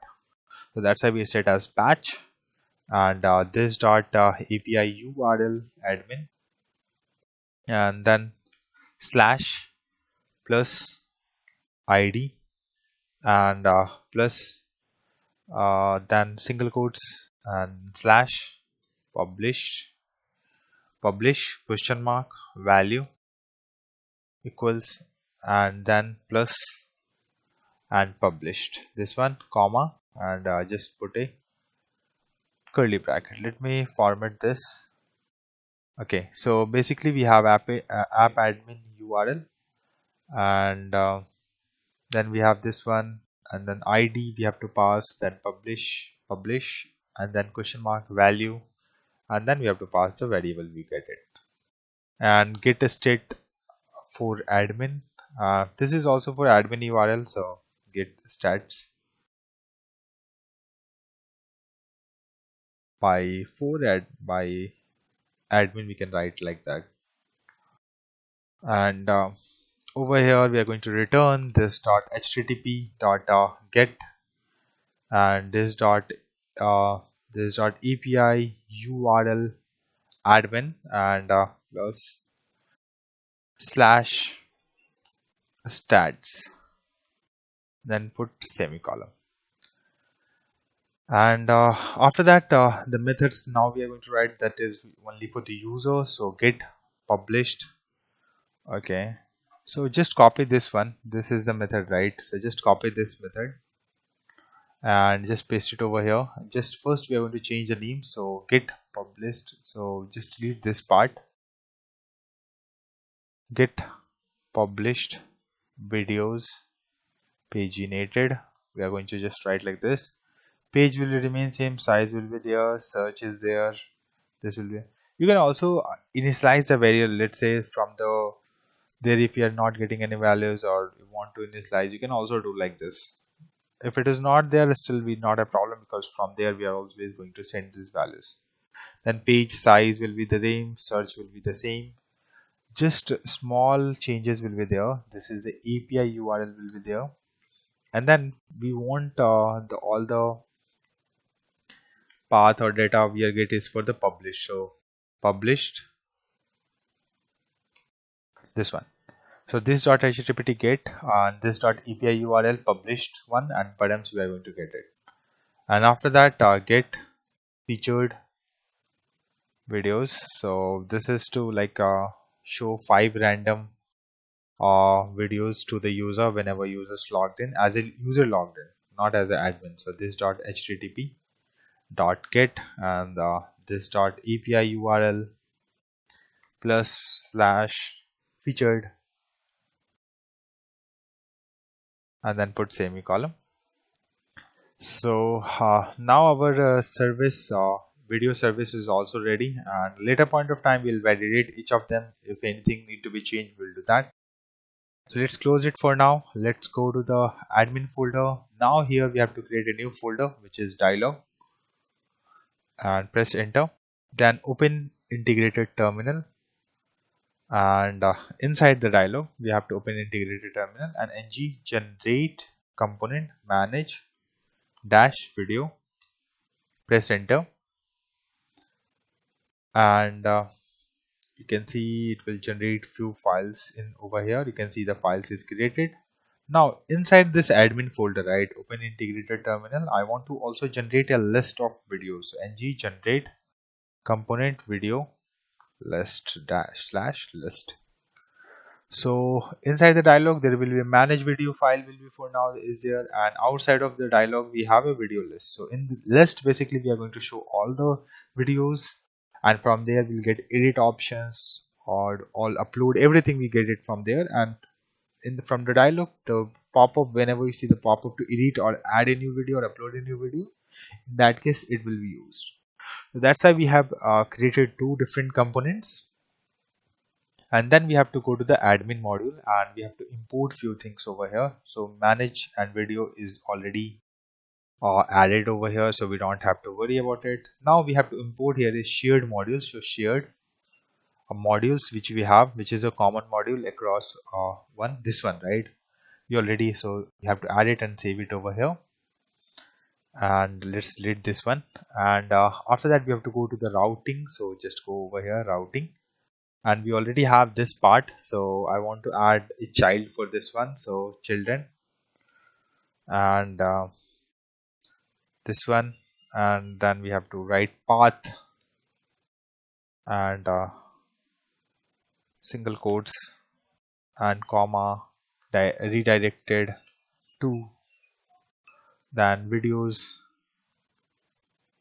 and path match is set to full. And outside of this we have to create a path, and then this will be a videos path and component. Then we have to import the video list component, this one. Just save this and let's format this one. And now let's go to the UI. Now we can see that video list is visible, and you can see automatically this particular color of this particular button is also get changed whenever we integrated this video component. So it means this component integration with the admin routing or admin modules is also working as expected. Let's go to the VS Code, and here again we have to go to the service folder, and in this one we have a dialog service. Inside this we have to just write a few lines of the code to open the video dialog. So just here write open video form dialog, and first we are going to consider mode. So mode could be create or edit. So create or it could be edit. And then whenever we are going to edit any video, right, so in that case we have the data, so that's why I'm just passing out this video. And it could be a mat dialog ref, this one, and here manage video, this is the form which or component which you've just created. Then we have to return this dot dialog dot open, and then we have to pass manage video and then the data. So first we'll pass the configurations like how the width will be, how the size and all those things. So triple dot and um, dialog config, this is which we have created, and in this one video form is there, and then comma, then data, then here we have to pass the mode and comma video, and then just save this. So this is one we have created. Just format this if you want, and it is inside the dialog services which we have already created, and we already have few files or few code is related to there, which is related to change password, open confirmation. Now it's time to get back to the video list. So if you go to the admin, right, we have this video list. So in this one we have video list.ts file. So get inside this one, and then we have to write constructor and private, and then dialog service and dialog service, this one, and then we have to write a code. So create new, which is a method, and this, just make it as const dialog reference, and this dot dialog service dot open video form, video dialog, and here we have to just pass the create, this one, and put semicolon. And for now we don't have to write any other line of the code like whenever we create refresh the page and all those things logic, because most of the part in this video we are going to try to complete this manage video part, and in this one we have to just write the code to show the button. So just go to the video.html and just remove this line of the code over here, and then we have div class and video dash list dash container, and then we have div class and header section, and then we have div class title wrapper, then close this, and then we have h1 and the class page title, so page title, and here we are going to write video library,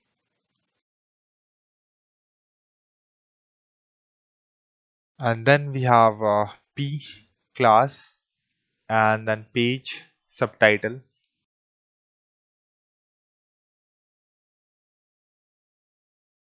and manage and organize your video content,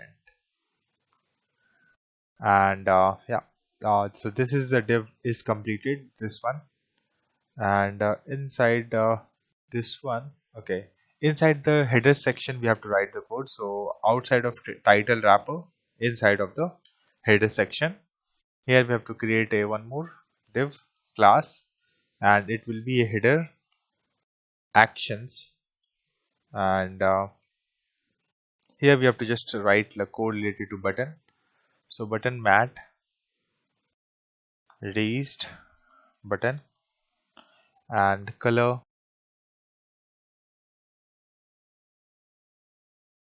and then on click we have to call the method which we have just created over, like create new, and then class upload btn, and just close this one, and then we have to write code to add an icon. So mat icon add underscore circle,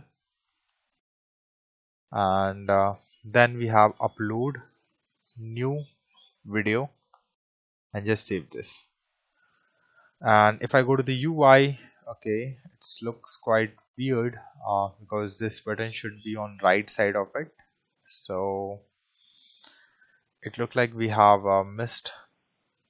There is no issue in the HTML code. Basically, we did not added copy paste the CSS part. So in the description, I have already provided you. So just copy paste it. And if I go back now, I can see that upload new button is there. This one also looks good as expected, like quick overview video. So now it's time to move to the actual logic on the this one manage video. So first I'm going to copy paste the code from the file we have manage video css. So I'm just going to copy paste over here. Then we have to go to the manage video.ts file inside this one, and then we have to write the logic to upload the video, save the data, and all those things. So is saving, and then false, and then upload progress, and is by default set to 0, and portrait progress 0, and then we have categories all. And remember, we have a video category, this one, which we have created inside the app constant, right? That we need to import this one. So this one will going to be passed over to the categories all part, and then we have a ratings, and in this one we also pass the ratings we have same way. So you can see, right, ratings and all those file we are getting it from the app constants. And then we have a video form of type any, and then we have to store the blob files, urls, and all those things. So for that we have few variables. So video preview url of a string type, or it could be null, or by default it will be null. And then poster or portrait poster preview url, and of type string, null, and null. And here we have just tried the portrait progress. Just make it as poster. I think that will be a better name. So poster progress. And after that we have to write video loading false, and then poster loading false, and is edit mode, and which is set to the boolean, and it should be false. And okay, not equal, it should be like this. And after that, if any error occur, that I also want to store an variable, so just make it as this. Then we have constructor. Then we have to import few things like private fb, and it should be a form builder. Then private video service, and it should be a video service, this one. Then private notification, and notification service, notification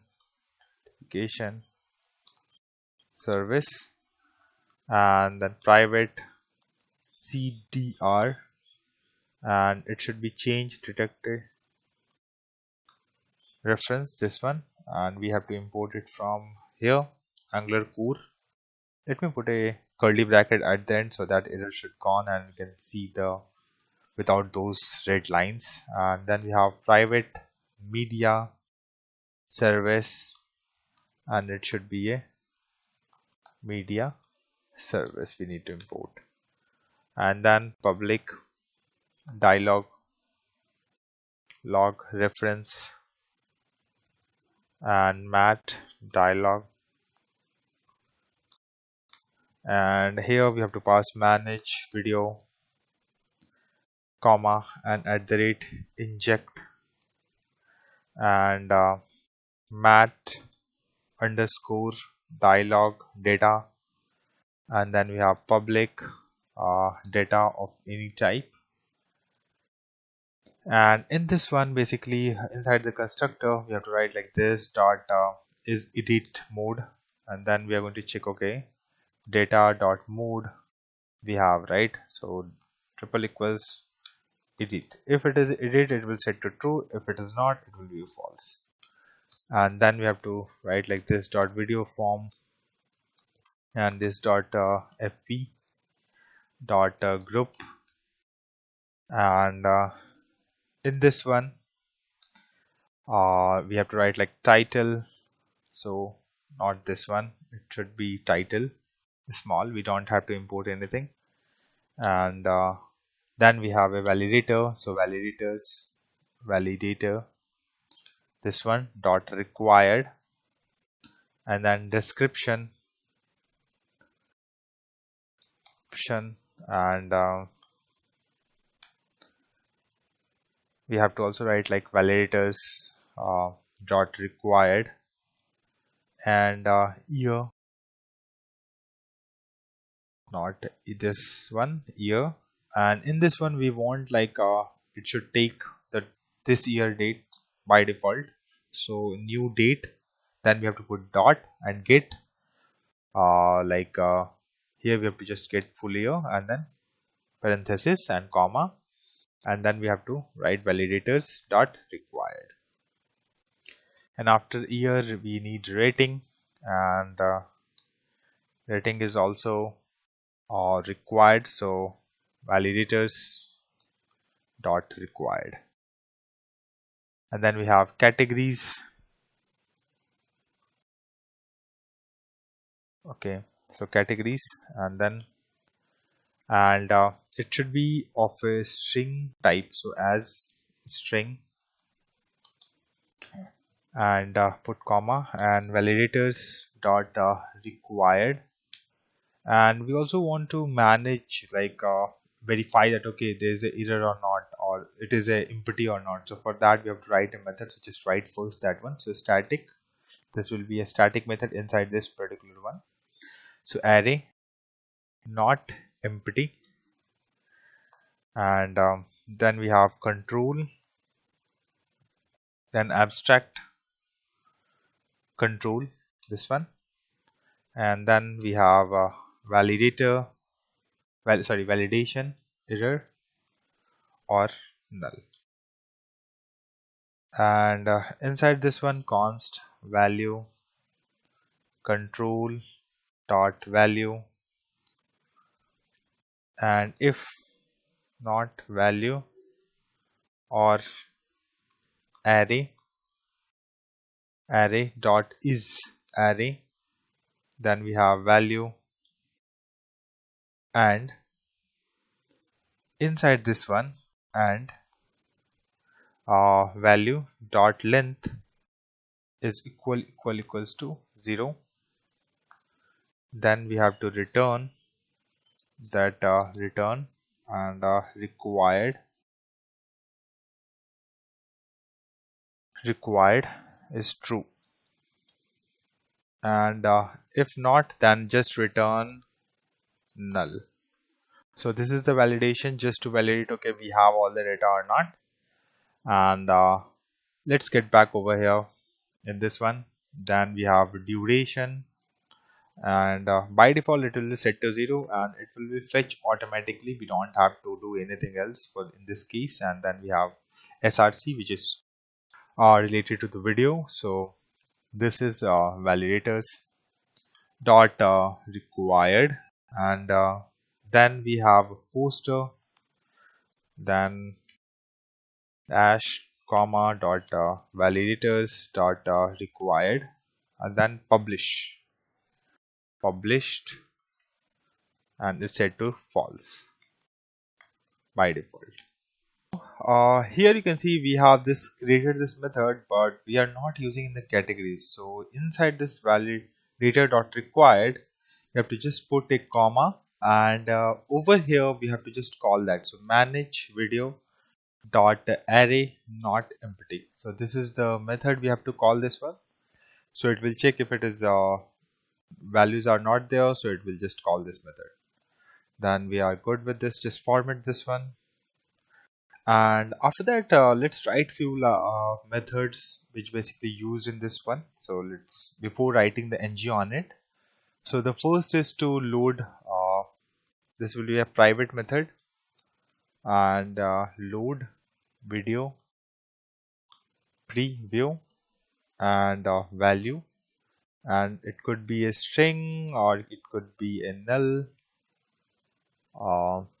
that we are going to pass, and it's not going to return anything. And this dot poster or a video, basically you can write, so it is for the video, so video preview URL. And we have this media service, right? So media service, in that basically get media URL is there, which we have just created a few minutes ago. So just change to value, and then we have to pass the video. And this dot video loading is set to false. And this dot cdr, this one dot detect changes, this one, and save this. And then just copy paste this particular method and paste it over here, and we are going to change as per requirement. So load poster instead of a video, just make it as load poster preview. Value will be remain same, no, and all those things. Then here we have to just write poster preview, this one, and then media service, and here we have to just pass the image. And here we have to make it as poster loading, and this will be remain same. And after that, one more method is there, that will be to extract the URL from from URL we are going to extract the UUID. So from the backend there is less chance of that. The video can be like localhost port 8080, something like that will be there, right? So I just want to extract the UUID from it. So for that, this method will be there. So private extract UUID from URL. And here we are going to expect a value or string type or undefined or null, and it should return a string. And this one, if not value, then return just like this. And if slash does not exist in the complete URL, it means that the value is already returning the basically UUID. So we just need to return with the whatever the value it is. So just return value. And last one to extract that, so const segment and value dot split, and then slash, and here we are going to return the segments. And then we have to go to the max and length -1, so which will be the last one. And or we are going to return this, then put semicolon. Okay, here on 82 line we forget to close this. So okay, over here it is, to just delete this one. Okay, after that rel is gone, and we can just format this one. So segments we're splitting into the whenever we see this symbol, and after that last one we are going to get the values, and we are going to return it. If not there, just put it like this. So this is the extract URL, and then we have to implement. Go to over here, implements on init, this one, and scroll back over here. Just after constructor, you can also write the code. So I'm just going to write it over here. So ng on init. Inside this one, if this dot let me scroll a little bit up, and is this dot edit mode, and then we have this const video, and this dot data dot videos, right? So this is the data, we will get it whenever we are in edit mode, and then we have to patch the value. So this dot video form dot patch value, and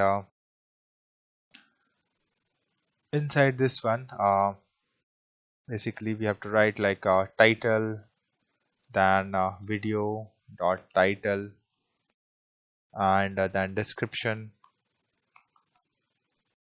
then video dot description, and year, then video dot year,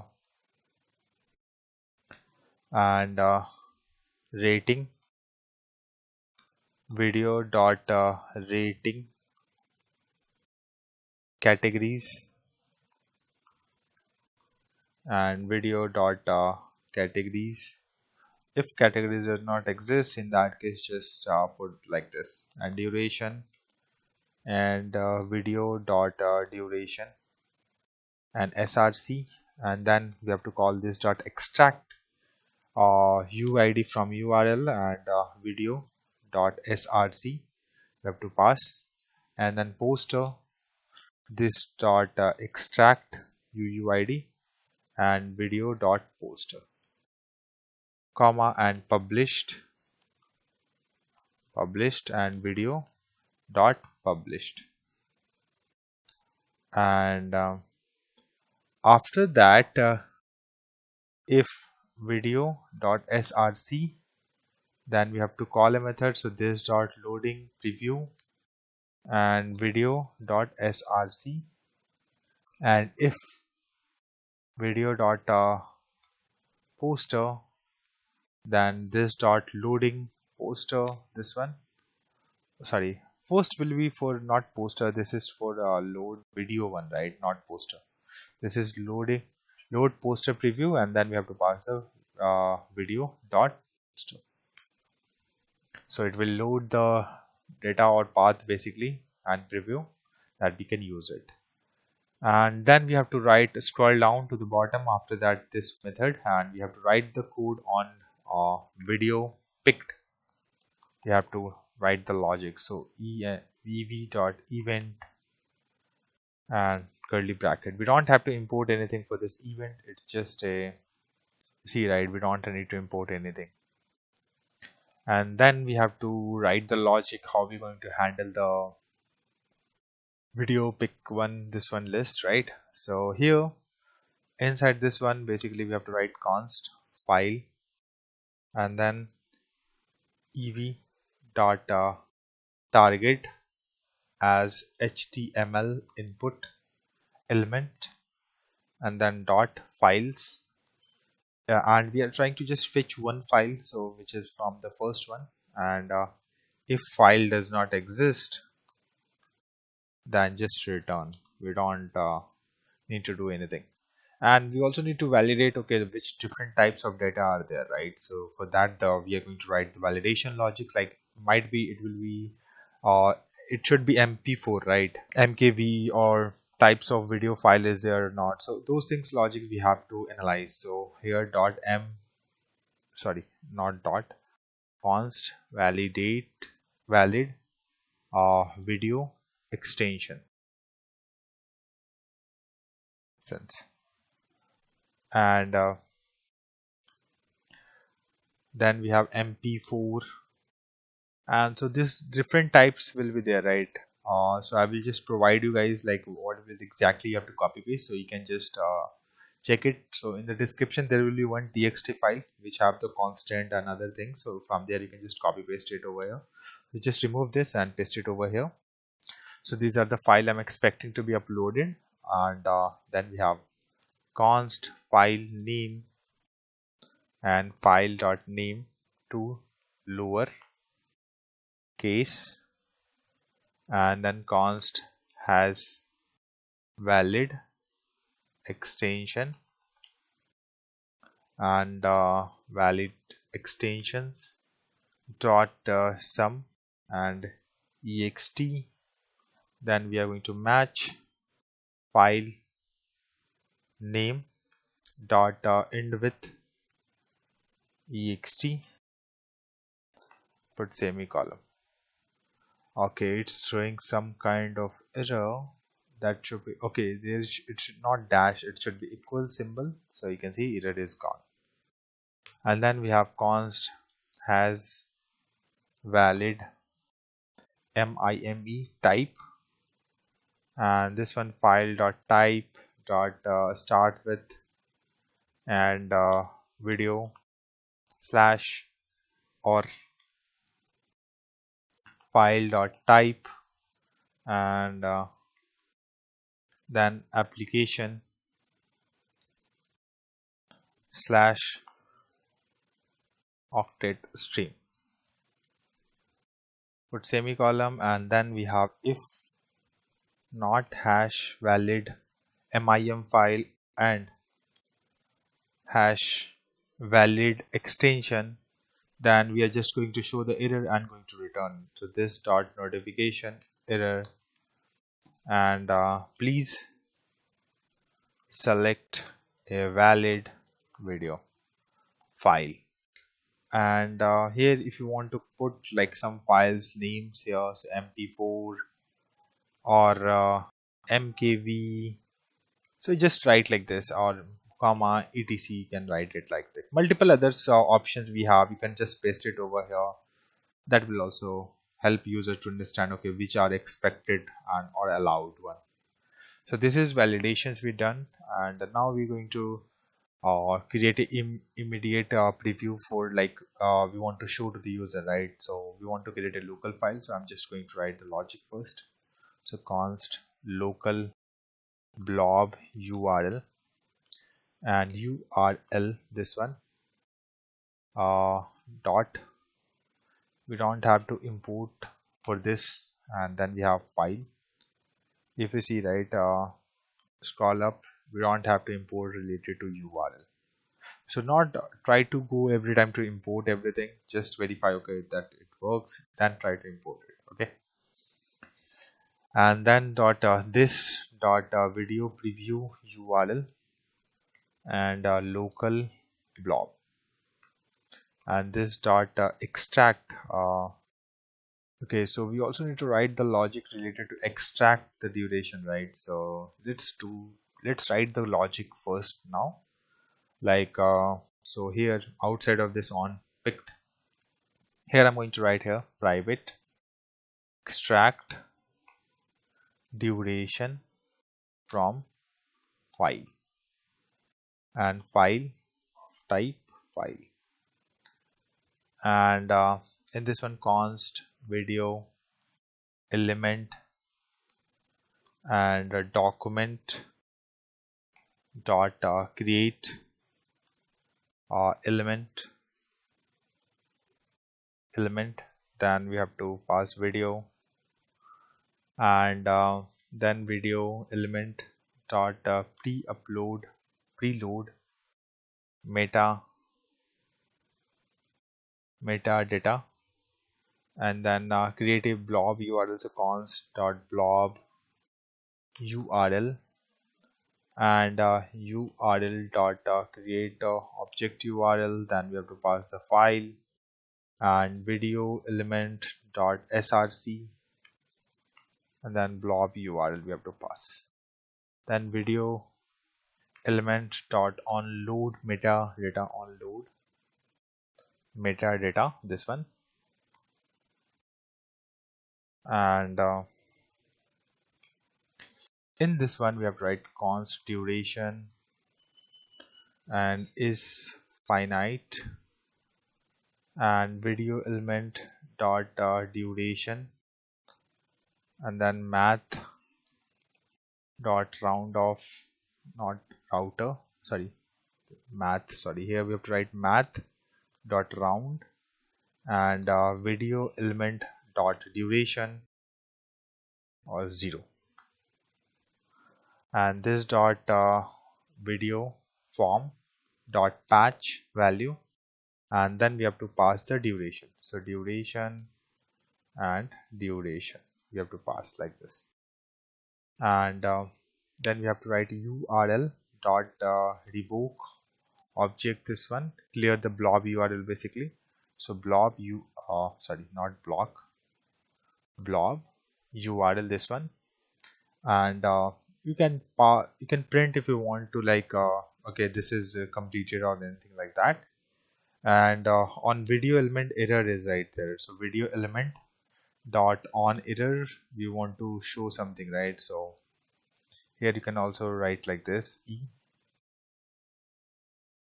and over here console log talk you can print it, or you can revoke object url, so this one, and you have to just pass the blob url. And I also want to print something like console.log, so console error here, and error loading video for duration extraction, and then we have to just pass the comma over here and put semicolon. So this method is basically responsible to extract the values or time for the particular video. So get back over here in the on video pick method, and in this one basically we are going to write the logic again.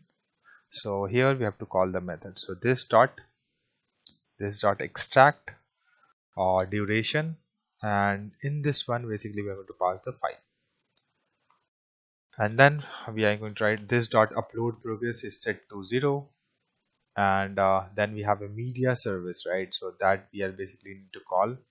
So this dot media service dot upload file, and then file dot subscribe, and in this one we are going to write the logics to upload the file. So subscribe, then we are expecting next, and in this one okay, it should be parenthesis, then curly bracket, and progress and comma UUID we are expecting, and outside of this like this we have to write, and this dot upload progress, and whatever the progress we get we have to just pass it over here, and if UUID is there, then we get video dot form dot patch value, and src. In src basically we have to put the UUID whatever we received, so UUID over here, and this dot notification service success, and video uploaded successfully. This is the message I want to show to the user whenever it's upload, or in console if you want to print you can print it, else you can ignore. After the next one put a comma over here. There is a chance of error, so error, and then we have this parenthesis, and then console log whatever the error is there, or can notify to the user that something went wrong. So here we have to just write failed to upload videos or video, and please try again, and after that this dot upload progress is set to 0, and then we also need to do some cleanup activities. So if this dot video preview URL is there, local blob URL, and then we have to write like URL dot revoke object one URL and local blob URL, and then we have to this dot video preview URL is set to null. Just save this. So this is the complete logic related to when we upload the video, how it will be, what are the things will be there, and now we have to write the code to or logic to basically to show or upload the picture or image. So here now we have to write like on poster picked, and ev dot event. Okay, so event and curly brackets. Let me scroll a little bit down over here, and here we have to write const file, and in this one also ev dot target, and as html input elements dot file, and question mark dot 0 over here, and if file does not exist then just return it, we don't have to do anything.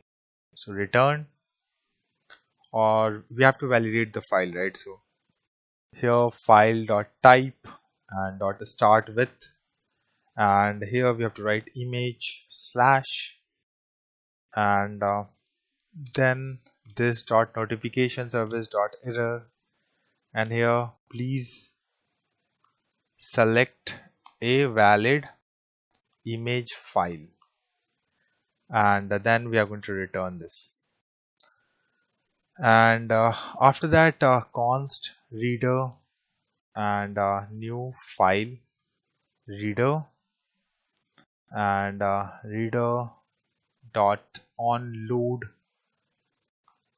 and and in this one, this dot poster preview URL, and e dot target question mark dot result as a string, and this dot cdr dot deduct changes over here, and then we have reader dot read as data URL, so this one, and then we have to just pass the file. And other things, if I go over in this on a video picked, right, we have to just copy this part of the code from here, because this will be the similar to the in this one also. Paste it over here and just format this one. We are getting the error because some things we have to change it over here, that's why. And here first we are going to write this dot poster progress is equals to 0, and inside we are going to check one by one what type of changes we have to do. Upload files, file is there, progress we get it, and upload progress here. Upload progress here we just need to change this to poster progress, so poster progress, this one, and the progress we have to pass it over here. UID video form we have to get, patch will be there, and here we have to change this to poster, poster, and then notification, and here we have to change this to poster, uploaded successfully, and after that we have to check the error, failed to upload poster, please try again later, and then we have progress. Okay, this logic, if condition logic, we have to remove it from here, and in this one this dot preview poster URL just need to set to the null, that's it. Save this. If you want to print the error, you can just put it over here like comma and error, so it will print to the console, not console, this will show as a pop-up, right? So I don't want to show like that, but for console you can just add it over like that. So after this our upload method is completed, so those going to upload separately. Now we have to write the logic so related to on the save, on the click on save button, it should send the data to the backend so that it can upload it. So let's go to the last line of the code. Before one close bracket we have to just write on save, and in this one I have to write like this dot is saving, we have this variable, right, this dot true, and const form data, and this dot video form dot value, not valid, value as partial, and it could be of any type, and we don't have to import anything for this partial, because I am also not doing it. And over here we have to write const and op, and then dollar, and equals this dot is edit mode, and then we have to pass question mark over here, and this dot video service over here, then we have to upload video, not this one, and we have a upload video by admin, so you have to use this one. And in this one first we have to pass the data, because data dot video dot id we have, right, whenever we are going to edit we have this. So and after that we have to pass the form data, and then we have to pass it logic for save it, right? So normal or create a new one, so create, then create a new video, and then we have to just pass the form data, this one, and put semicolon, and then we have to this variable we have created op, and dollar dot subscribe, and in this one next, and response any type, this one, and okay, let me format this one once again.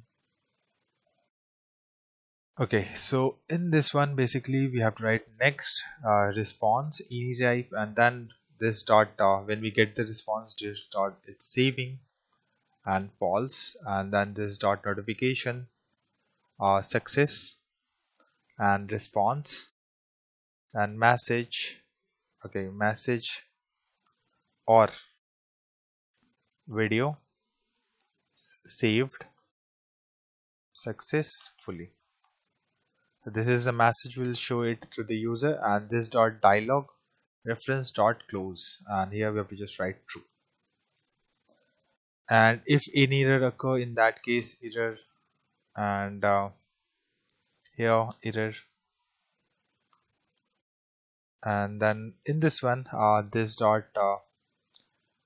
dot is saving is equals to false.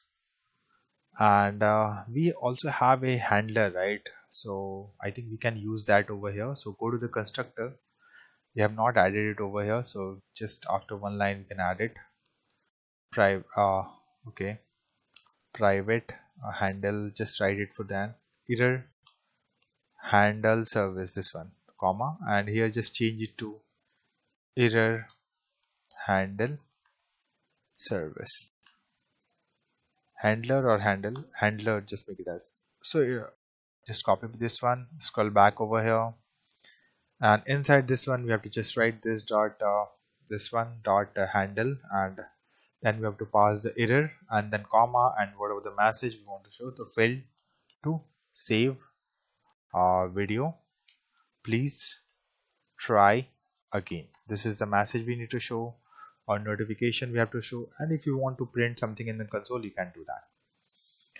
And then we have outside of this particular onSave method, because the logic related to onSave is also completed, outside of this we have to write the close dialog, and this dot dial okay, sorry, inside this one this dot dialog reference dot close this one. And then we have to we are also giving the options to users to remove the poster as well as remove the video. So just write the logic remove video, and if this dot video preview URL and this dot video preview URL or start with blob, in that case URL does revoke this one, and this dot video preview URL, and then we are going to set this dot video preview URL is equals to null, and this dot video form dot patch the value with this src with blank or duration with 0. So this will be updated, and this dot upload loading progress is set to 0. And just format this, and let's copy this one and paste it over here. And there will be a little bit of logic change in this method, otherwise it will be the same. So poster, and this dot video, instead of that poster preview URL will be there, and this will be also poster preview URL, and it should be also the blob one, so which is correct. URL revoke, this is also poster preview URL, and this is also poster preview URL. And the poster we have to just set the poster like this. We don't have to do anything with the duration, so just remove this one, and we have to here poster progress to set to 0.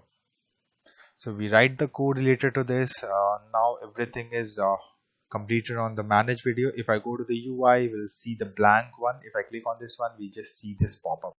The size looks different because we have increased the size of this one with we are using it from the constant one. And now we have to write the logic related to this. Okay. So before writing to the HTML logic, I have noticed few issues in the manage video. So while writing, I have we did it. So just fix that first. So if you see, right, this is an array which is not correct. So just change the name to this one. So it should be ARRAY, right? So just remove one extra R we have, and here also just change it to array, not empty. So this is the correct one. And after that, and on we have a method, right, on video picked. So here we have to just remove this L, so it should be picked, right? So just save this one. And after that, few more issues are there, which is I'm just trying to identify. On poster picked, right, in that we have one issue, which is let's scroll down over here. So please, this one spelling mistake is there, so just change, fix this. And after that we have this, right, reload on reload. So this reader.url file, this one, right, that should be outside of it, not inside of this curly bracket. So just remove this and go outside and paste it over here. Save this. And inside the same method we have this up in when we calling the API, right, in the on poster picked, we have this method in this one error, right, we are writing upload progress. It should be poster progress. So you also need to fix this one. Yeah, this is all the issue which we have. And let's get back to the HTML part. And now we have to write the logic or create a form or design those things. So let's remove this. And div class and video form dash container, and then we have dialog dash mode, then close this. And then div class and form dash header, and in this one div class and header title, and in this one h1 will be there, and is edit mode, then question mark, and then we have to write edit video, and or we are going to upload new video, and then we have to put this one. If I save this, if I go to the UI now, the design should be changed. You can see, right, we have a line over here, upload new video is there. It seems same as we have designing, right? So outside of this form field, right, header, inside of this video form container, we have to create a div class and form content, and in this one form, and it should be a form group, and this will be a video form, and then close this. And div class section media dash section, and then we have h2 class and section title, and mat icon video underscore library, and then we have to also show the text, right, like media files.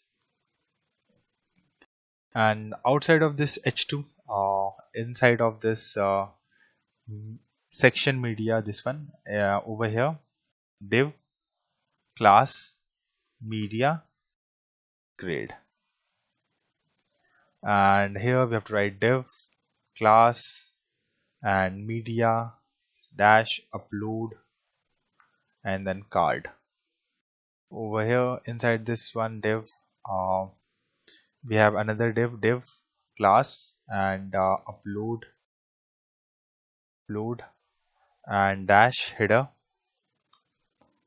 and mat icon movie, and here span and video file, and in this one we have to show span class and required, and then we have to show the asterisk symbol over here, and this div will be closed over here. and this one will be closed upload header. After that, the next will be to show the upload progress. So inside this one, we have to write dev class upload progress and star ng if, and here we have to write upload progress and 0, and okay, it should be not be closed here, double quotes, it should be over here, and let's remove one, and upload progress is less than 100. In that case, this loader will be visible, and over here mat progress bar, and the value will be upload progress, and the mode will be determine determinate, and just close this. And after that, we have a span class, so span class and progress dash text, and then we have uploading dash dot dot dot, and then we have to put like this, and here we have uploading progress, this one. Let's format this one. If I go over to the UI, it will be not much difference over here. We just get this particular one, and inside this one we will design more about it. So media files looks good, everything looks good as of now. And now we have to design an input field which going to be used to select the particular one video. So div class and upload dash area, and then we have star ng if, and then not video form dot get src. So I'm just validating, okay, if src already have some value, right? So in that case, this div will be not visible, it will just show the particular video. So that's why we have just added this condition, comma dot value, and inside this one div we have to design the input field. So input type and file accept, and here we have to write video slash asterisk symbol and then comma, and different types of you have to pass it over here. So I will just provide these values to you directly in the description, so just copy paste it from there. Not description, there will be a project asset or some source, something like that will be there, and inside that one all the css and one file will be there, which is a text file. From there you can just copy paste this. Okay, and after that, let me close this div, this one, and then we have on change, right? We have to call a method which is on video picked, and then we have to trigger event. So event and id is video input, and hash video input, and then we have to show the label, and also label for and for, and here we have to write video input class and upload label, and mat icon class upload icon cloud underscore upload. This is the icon I want to show to the user, and then we have this span class upload text, and it is to click to upload video, and the next will be span class and upload hint and all the all video formats supported, max 2 GB. So this is just a hard-coded message I want to show to the user, so 2 GB. And just save this. Or outside of this particular div, now we have to write the logic to preview the video. So here, div class video preview and star ng if, and here video form dot get src question mark dot value, and we are also going to verify, okay, video preview URL is there or not. So video preview URL is there or not, and which we have created earlier, right? So after that we have to call the video, this one, video src, and video preview URL, that this one, right? We have to just paste it over here so that it can be used, and call the backend API and show that one. So controls, I want to show controls list, then no downloads options you want to show, and then class preview video, and preload metadata, and just close this one. So this is the form which we have related to video, we have created it. Now we are going to provide a button so that the user can also delete it the video whenever they want. So button mat icon button class remove btn, and on click there will be a remove video method exists in the ts file, so you can refer to that. So type and button, and then mat icon delete. So let's format this one, and after this one then the next will be like loading video preview or something like that. We want to show it to the user.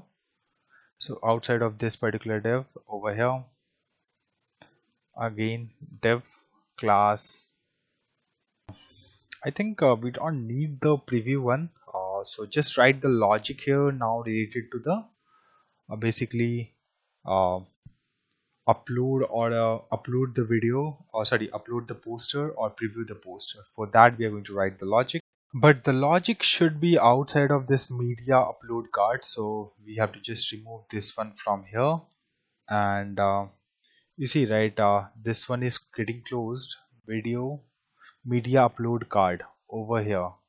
Outside, just after outside of this div, we have to write the logic. So here div and the class media upload card, and over here div class, and then upload header will be there, and in this one basically we have to write like mat icons icon, we have to create mat icon, and it should be f image, and then we have span poster image, so poster image, and then we have this is span class, and required, then it should be asterisk symbol, and inside this one upload header. After that, inside of this media upload card, we have to write div class, and then upload dash area, that dash portrait, so it was earlier added in the portrait, so we will go with the same name,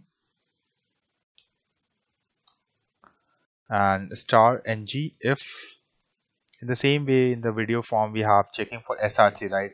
In this one we are checking for poster, and video form dot get, and then we get poster, and question mark dot value, and inside this one we are going to select the input fields we are going to create. So input type file, and then accept image slash asterisk symbol, and then we have to change. On change we have to call a method. She should be small, and on change we are going to just call a method. So that method will be yeah, on poster picked. This method will be to call, and in this one we have to just write like this, and then dollar event, and then we have to id poster input, and just close this one, and then label, and for here we have to write poster input, and then class upload label, and here we have to write mat icon, and class upload icon, and here we have to write add underscore photo,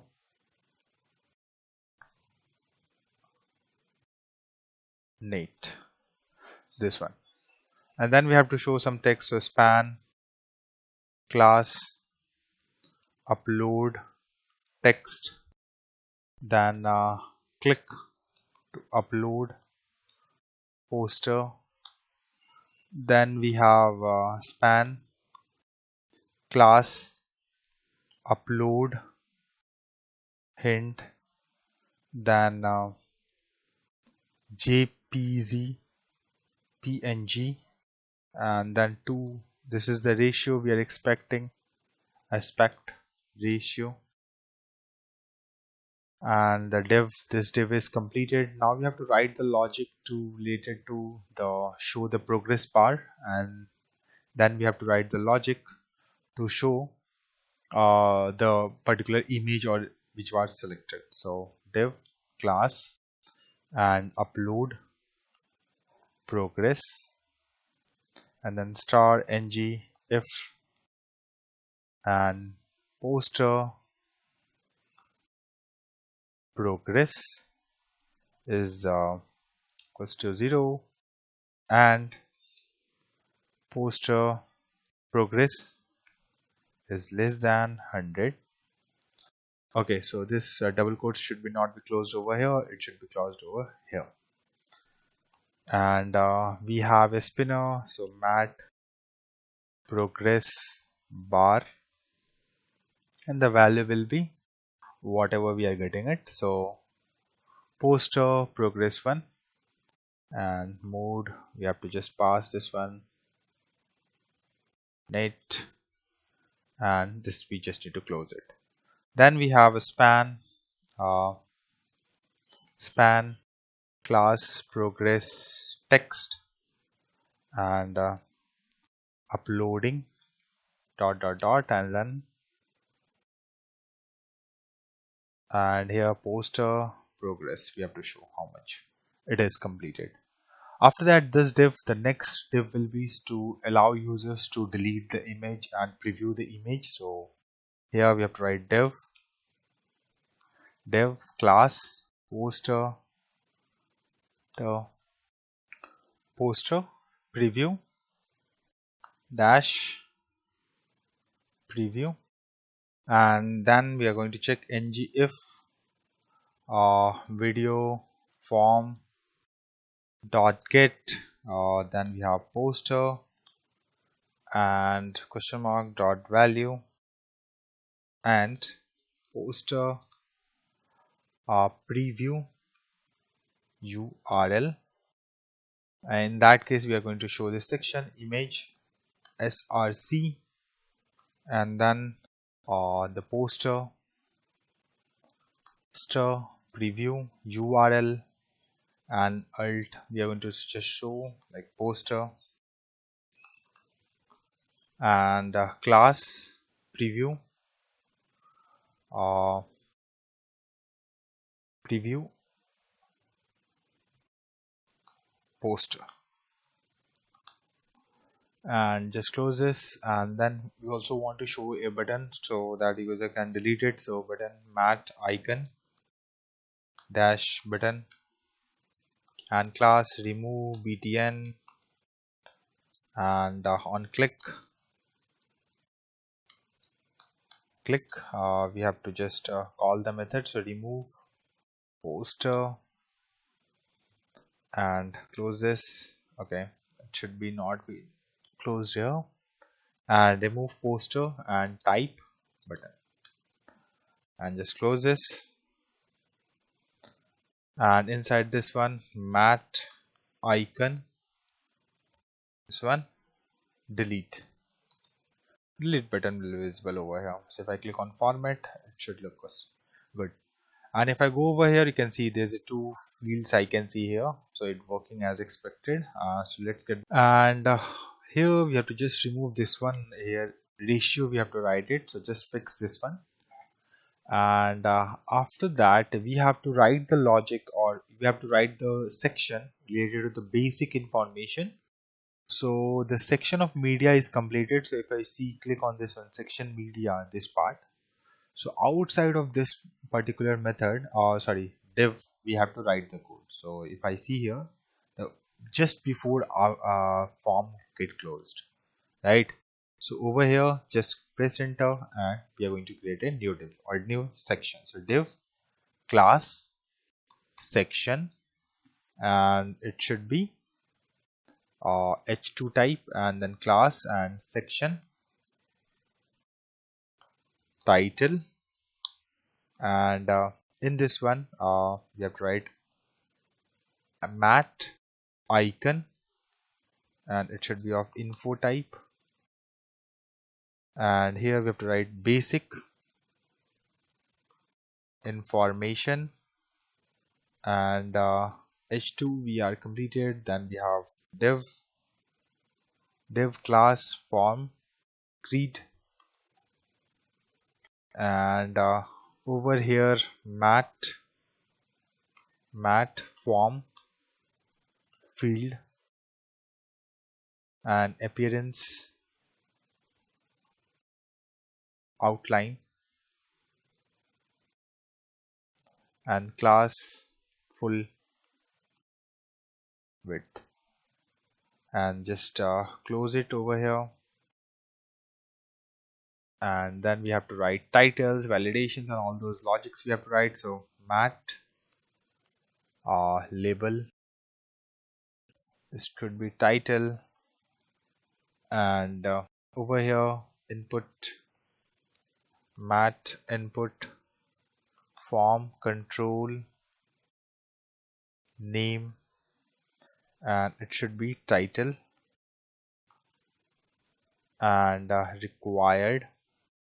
And if you want to put a placeholder, you can also do that, but don't want to do that for now. So just remove the placeholder, not required. And then we have mat icon, and mat prefix title. And after this mat icon, the next part will be mat error and star ng if, and video form dot get title. And inside this one, if hash error, and then slash required, then just close this one and show the error title is required. This is the message I want to show to this form. Save this. If I go to the UI, if I scroll a little bit down, you can see, I can see this one, right? So title is required basic information. So it means the form design is correct or as expected. Now we have to write related to the logic related to the one. So I'm just going to copy paste this particular line over here, and we should be in the same div. We are not going to create a new div inside this one. Just paste it over here, just format this, The first line will be remain same, and over here just close this, format again, and here we have to change this to description. And here mat form field, outline, everything will be there. Then we have to write the code related to text area. It is a text area, right? So text area, mat input, and rows 4 by default. You can also decrease or increase as per your choice. Control, name, and description, and it should be required field, and placeholder if you want, or else you can ignore it. And here after that the mat icon and mat prefix and description, you can write like this. And the error part you can just copy paste it over here. And here we have to just change this over here description, and here we also need to change this to description. Save this. If I go over here, if I click on it, this seems blank, right? But if I put the placeholder, let's try with that how it looks. So if I go inside this one and place holder, and here enter video title, and in this one we are going to write the description. In the text area we also need to write, so place holder and describe the video content dot dot dot. And if I scroll, okay, let me decrease the size of this one because form is getting bigger, and you can see now if I go over here, if I scroll, you can see this one also looks good. I think this was the expected behavior, I think, which I have shown in the quick overview video, so that's why I've just added those placeholder. So after this this is like the first 2 rows of it, right? So now we have to show the rating, durations, and all. So we are going to create a div, so div class info dash raw, and in this one basically the things will be remain same like title. So I'm just going to copy paste this title one and paste it over here, and going to format this one, and over here we have to just change first year and mat input, and I want this to be type number because this is expecting only number. And here we have to just change this to year, and required placeholder, whatever the year you want, you can put it like by default enter year, like that.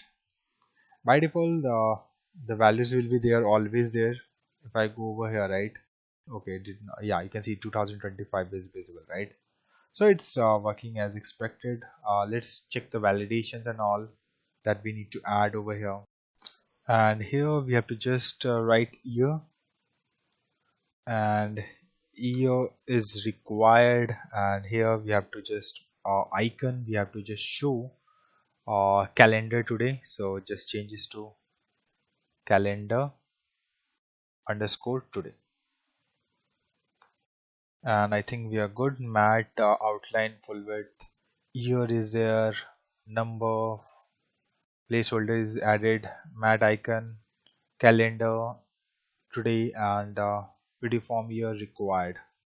Yeah, this is as expected. Now we have to write the code or logic related to the rating. So just going to copy paste it over here, and I think there could be some minor changes, so I'm just not going to copy paste complete code. I'm just going to copy paste these 2 lines because this is a different type of field, right? Mat select will be there, so select, you have to select it from particular one. So right now it's throwing some error because ignore it, because we don't pass anything, right? Controls, that's why it's throwing the error. So here mat select, and then form control name, and that should be a rating, and required, and close this. And then we have to pass the mat option, So option star ng 4, and then we have let r of rating, and the value will be just r, so value dash, and we have to get r, and we also need to show the r or rating basically. So you can also write the rating or r, whatever, it will work fine, no issues.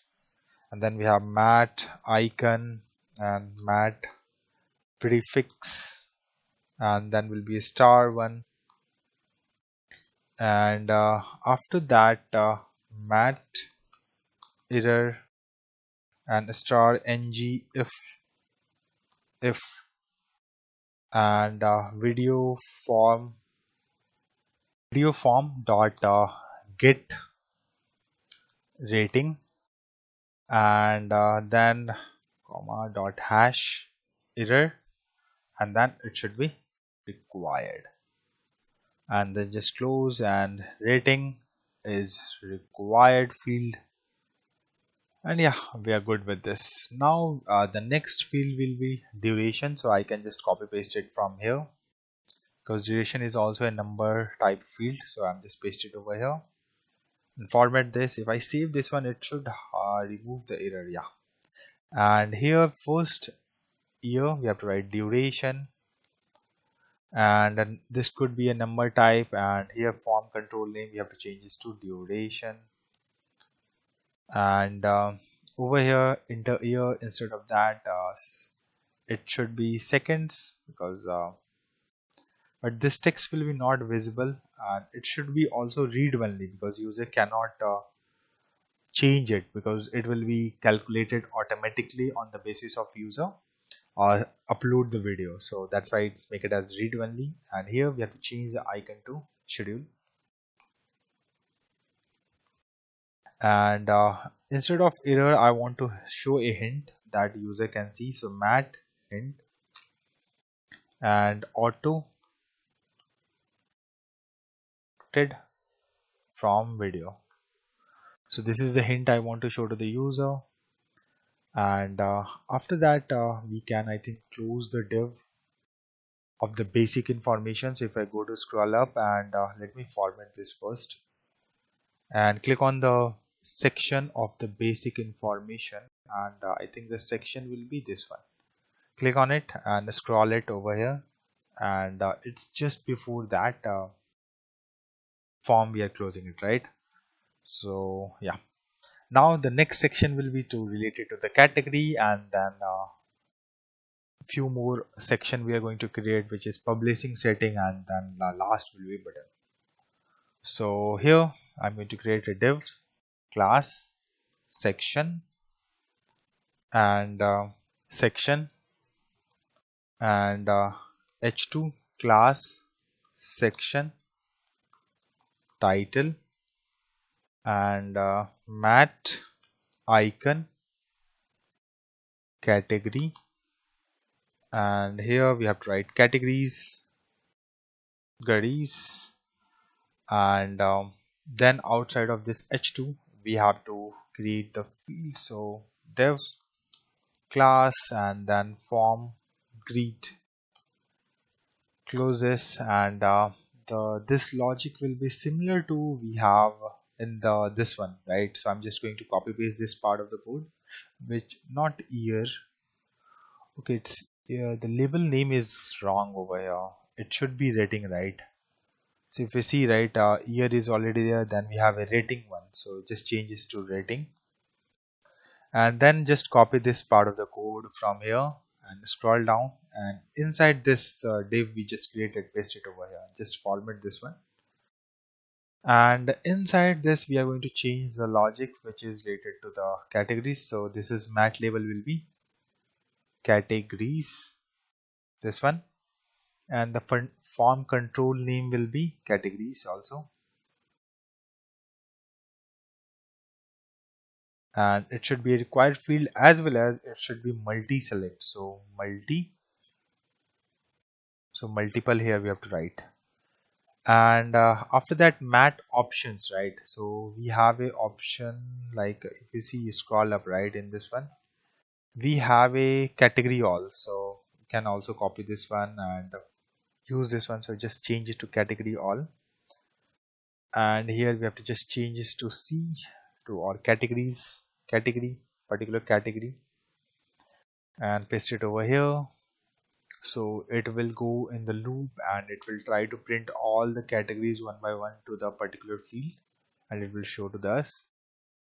And here we have to, instead of start, we have to show the folder one, and then we have to hint the user. So mat hint select one or more categories.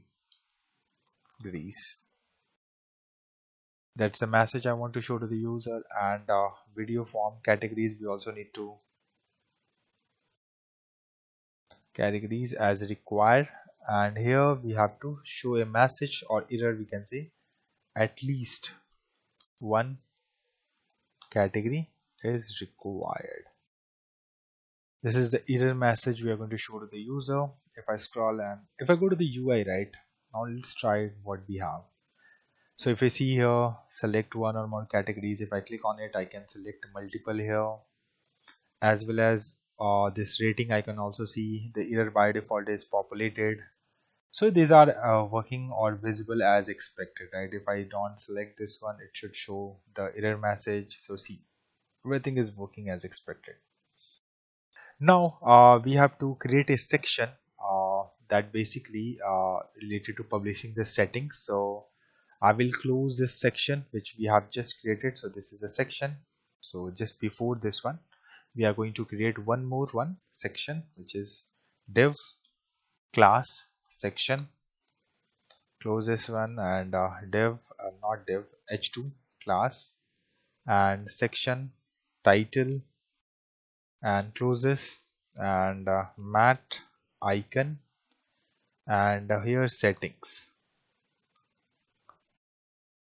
Over here, publishing settings, and h2 will be closed over here. And inside this one div, right, the section div, we have to write the logic to show the card and everything.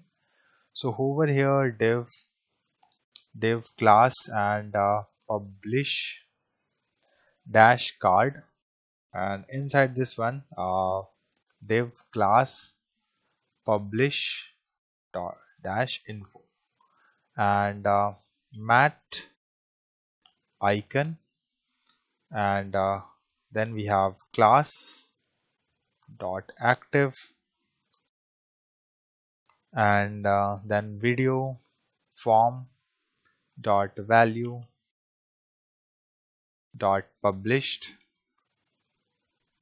and then we have this, and over here video form dot value dot publish,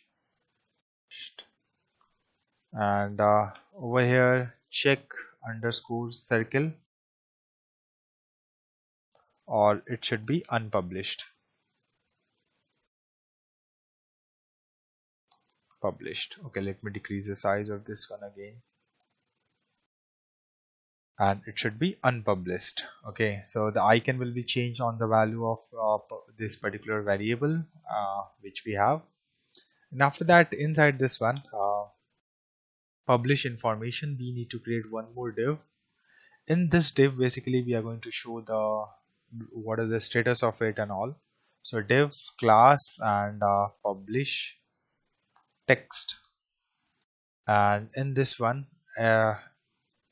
h3, and video form dot value dot published, and video is published. This is the message I want to show, or video is draft. And Next line, we want to show it visible to all users, so those type of message I want to change. So P, and again the video form dot value dot published. Okay, published. And then we have this video is visible to all users, or video is only visible to admins. So this is the message we want to show to the user. And then the div information that need to be closed. Public card 1, no, not public informations, inside the outside of public information and inside of the public card we have to just match slider, we have to just add. So match slider toggle button. So on the basis of click on it, it will change it, right? So form control name and published, and the color will be primary. And just close this one, save this. Let's go to the UI. Let's see what we can see. Okay, we are getting some kind of error. Published cannot be undefined. Okay, so we don't have any variable with this one. Let's try it out. We have, right? Okay, so over here I think we have to just change this to a value. So line number 165, you can see video form, we have just written the wrong one, so value, just change it to this. And if I see, you can see the error is gone. Let me format this one. Let me decrease the size of this one again back to normal. And let's save this again. And if I go to the UI, I will able to see all the fields you can see here, right? But we are not able to see that particular button, which is quite weird. So basically we have added slider, so it should be slides. So just remove R from here, and we are good. And if I go back over here again, it should able to show it. Now we can see here, right? So you can see the text is also getting changed. Video is published, video is visible to all the user. If I change it, video is only visible to the admin. So this type of message is getting changed whenever we click on that button. So it means it's working as expected. Now we have to write the logic basically to format and all, or footer basically we have to write, which is just to show a final button. So outside of this form, right, this particular form, we have to one more div. Okay, not this one. Over here, this particular div, right? So this is the main div we have. This one, form content. After that, this one, we have to create one more div. So div class and form footer, and then we have div class and then footer dash content. Then here we have to write button mat button, and then on click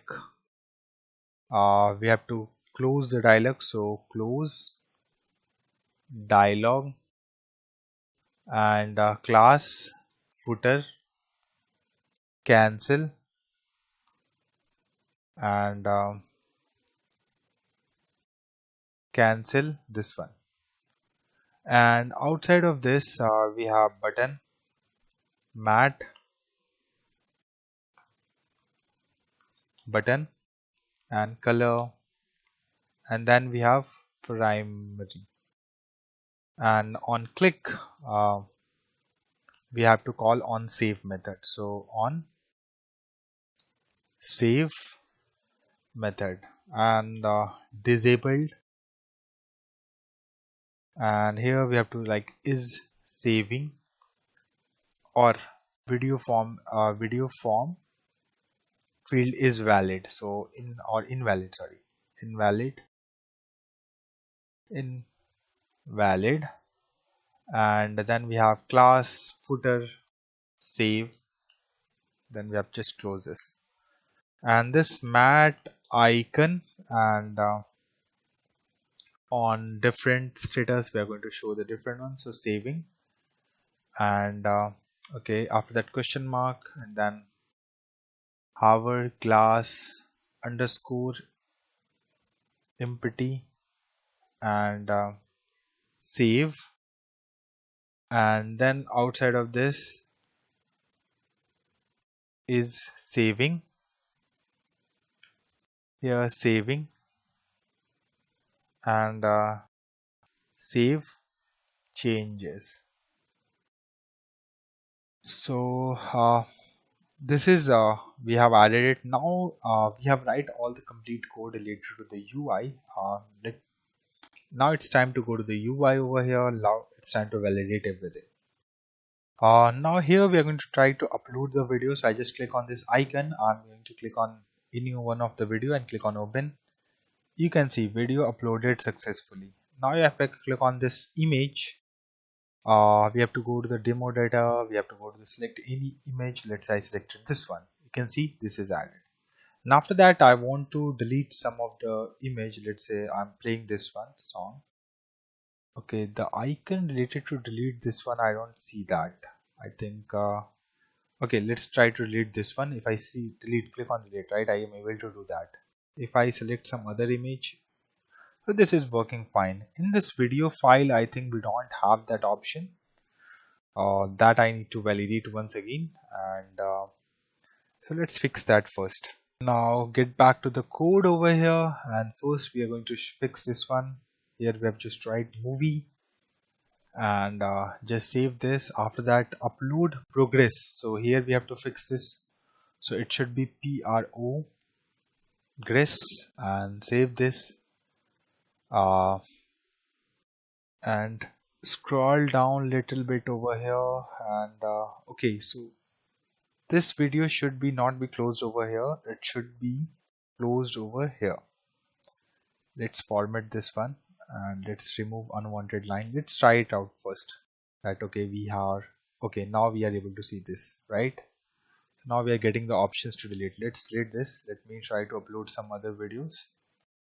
So this one. So now I can see the video, right? And if I scroll down, if we can write here text, let's say temp, and then I write test description. Year is 25. I'm just selecting this one, and over here, okay, at least okay, this is also need to be, we have to correct it. No worries, that's just a text. So just select this one, click on published, and click on save. So you can see video created successfully, but we are not able to see the list right as of now, because we are going to work on that part in the next video.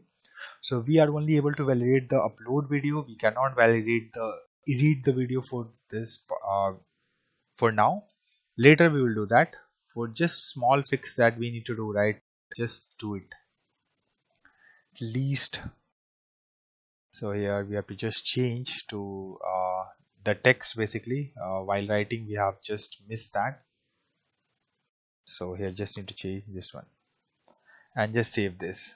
And like if you see, you try to upload it, you can see that when we click on it, all the data has been removed. Everything looks good as expected. You can see the save change button is also disabled by default. Once you put all the data and every fields are values are there, then only it enables it. So it means that upload new video is working as expected. I hope you guys like this video, so please hit like and subscribe my channel. Thank you. Hello everyone, welcome to my YouTube channel. In the previous video, we have completed manage video part of this project. If you have not seen that video, just go to description and check out the link.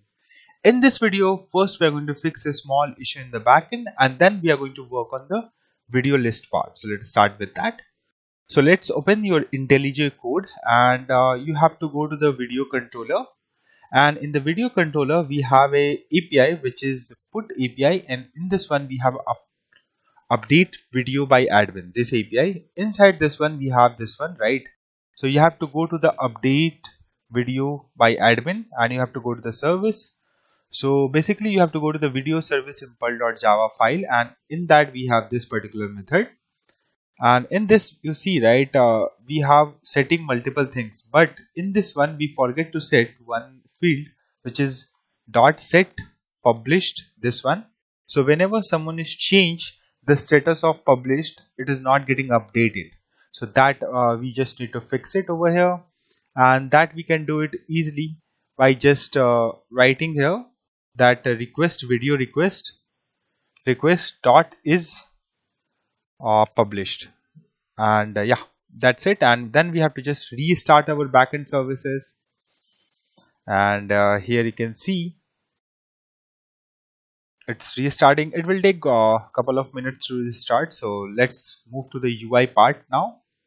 And here first we have to go to the service folder. So in the shared we have service folder, right click and open integrated terminal, and then we have to generate generate service utility service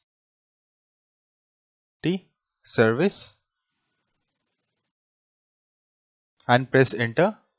And then we have to write a code basically to format our day time, hours and all those which we are showing in the video.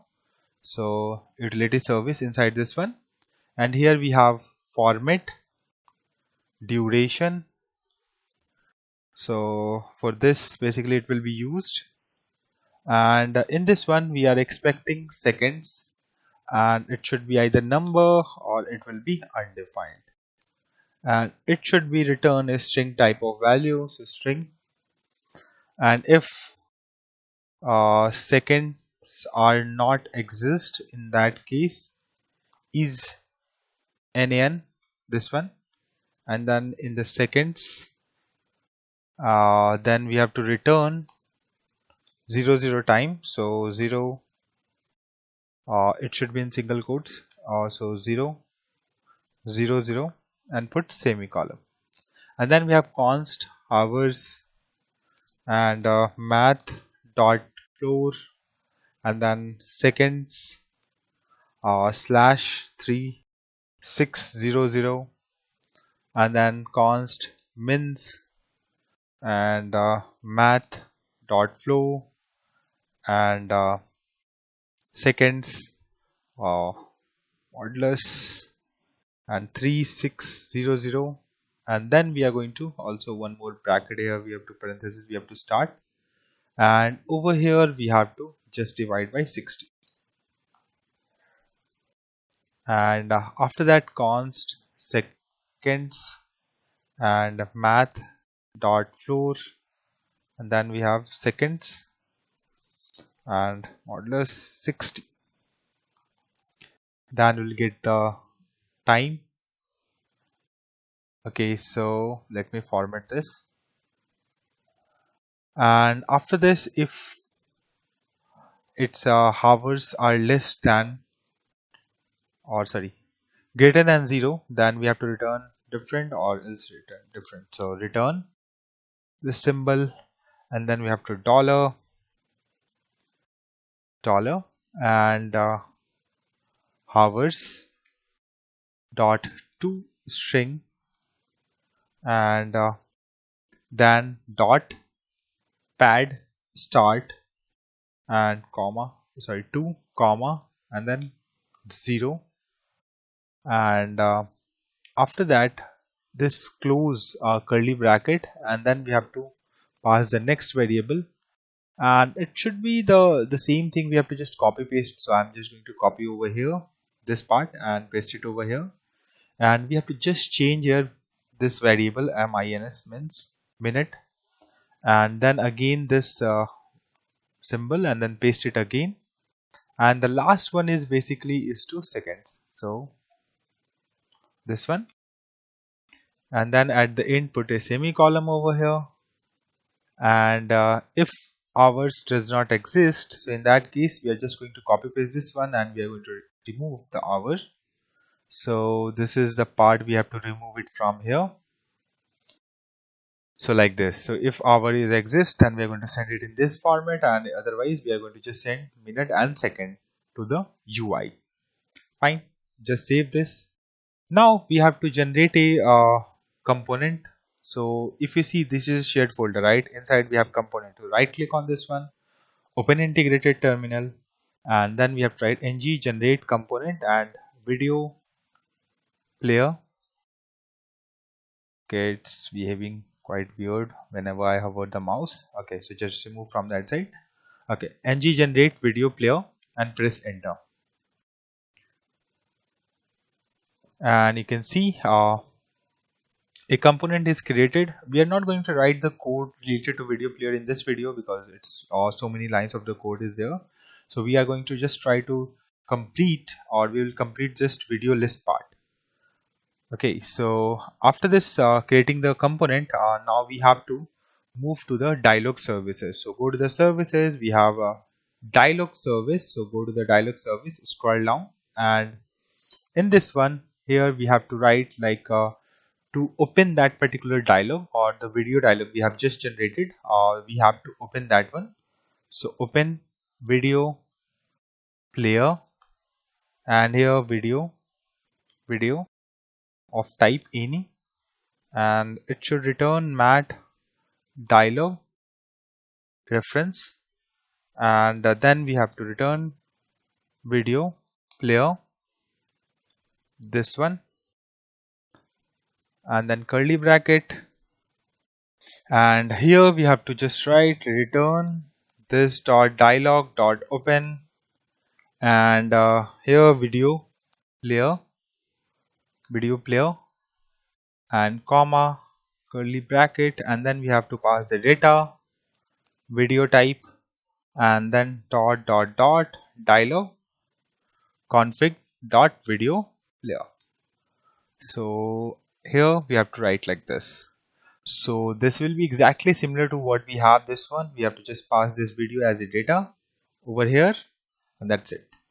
Now let's delete this one because the component is generated, video player is ready. Now we have to get back to our this one video list.ts file, and in this one basically we have to write the code related to showing all the videos.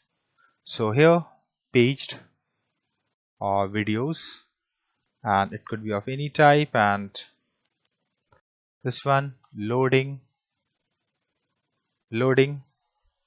false, and then loading more false,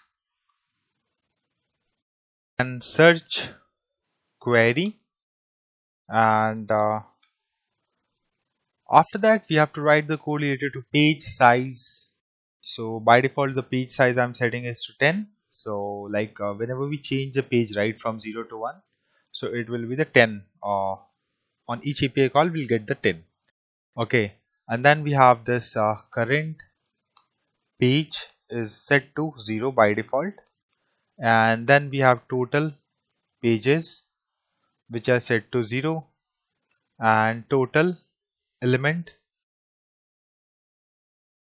is equals to 0, and hash more videos is equals to true by default. And then we have also need to show the stats, which is total videos is 0, and published videos is 0, and then total duration seconds is equals to 0, and then we also need to get the data. So data is equals to new mat table data source, and it is of type any, and then we have not this parenthesis, and then we have this square bracket and this, and we already import this dialog services, so few more we have to import it over here. So comma private, and then notification and notification service, and then private video service, and it should be video service, this one, and then private this is public. We have to make it as util services because that can be used directly on the HTML part also. So I'm just making as media as well as util service as a public. So public and utility service as utility service, this one, and public media service, and over here media service, this one, and dialog service we already are using it, right? So just save this, and after that we have to implement over here implements on init, and then we have to just import over here ng on init, and in this one basically we have to create two methods, which is load, and here we have to just create two methods, which is load, and we also need to create one more method which will be load statics basically. So, and these two methods, whenever we load the page, right, we need to call these two methods. So just write here the logic. So this dot load stats, this over this one, and paste it. So when on nginit, whenever page load, this two method is called, and this one is to get the 10 records, first 10 records, and this one is to get the stats. Now before moving forward, we also need to write a logic basically to, like, when we are going to be, like, when we first see the 10 record, right, and users scroll to the bottom of the page, so we have to call the next 10 records. So that logic we are going to write here. So here we have to write @host listen, this one, and in this one window, and then we have scroll, and on scroll, then we have void. Over here const scroll position, and window dot page y offset plus window dot inner height, then const page height, and the document dot document element dot scroll height over here, and then if scroll position is greater than equals to page height, and not this one, there should be no space between these two, and then we have page height and minus 200, and this dot load more is true, and this dot loading not loading, and this dot hash more videos. In that case we have to call a method, and that method basically is used to get load more data. So this will be load more videos, and this one here we need to create, and this method we are going to call it from here. So this dot load more videos. So this logic is basically responsible to, okay, if we reach at the bottom of the page, automatically it will call the next 10 record, or by calling the API. So, and after that we have to write the logic in the load. So just go over here, and in this one this dot loading, not this one, loading is equals to true, and then this dot current page is equals to 0, and this dot page videos, which are set to be resets, and then we have const search, then this dot search query dot trim. I just want to remove some unwanted spaces from start or end, trim, or we have to just pass the undefined. And let me scroll this one, and then we have this dot video service dot get all admin videos, and this dot current page, and this dot page size comma search, and then we have to subscribe to this one, and curly brackets, and over here, and put semicolon over here, And inside this one, here we have to write next and response any type, and then here we have to write like this dot page videos, and then we'll get the response dot content, and this dot total elements, and response dot total elements, and this dot total pages, so total pages, and here we have to get response dot total pages, and this dot current page, and response dot number, and this dot hash more video. Okay, so it will be like a boolean function, right? A boolean variable, right? So it will validate it or check it from here. So if this dot current page is like this dot total pages pages -1, in that case it will return the true or false. Then we have this dot data, and then this dot paged videos, and this dot loading, or not this one, loading is set to false. And after that we have to write like error, and here error, and in this one basically we have to just loading more videos we are going to set as false, and then we also need to import that import the service, basically over here error handler service, so private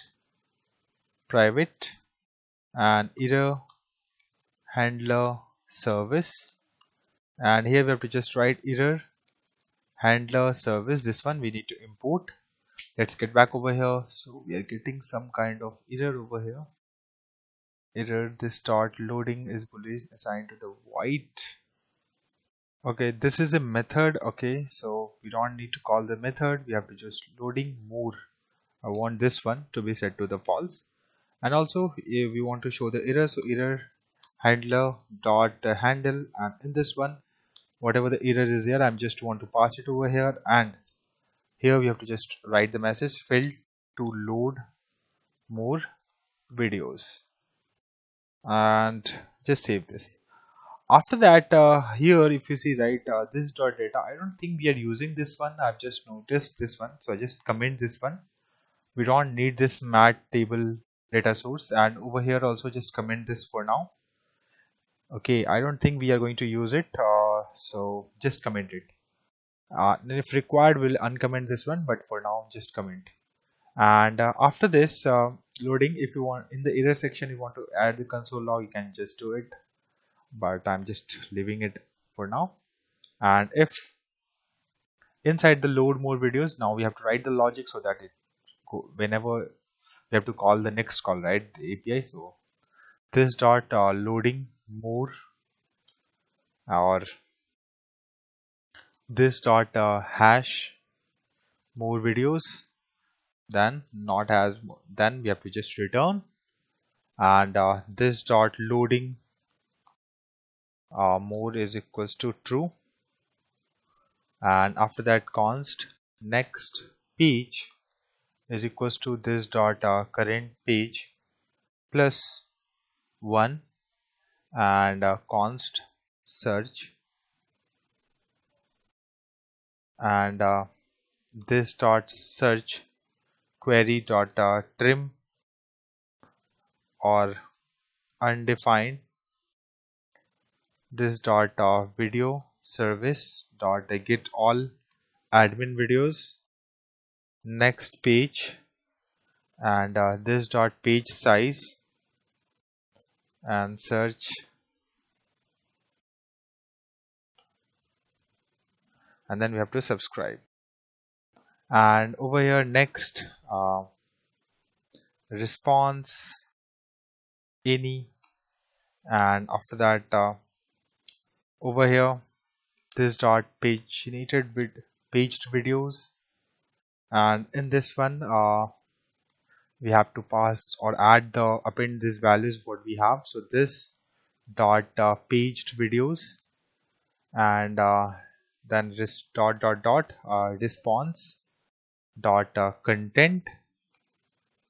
So it will just append those values, and this dot current page, and then response dot number, and this dot hash more videos.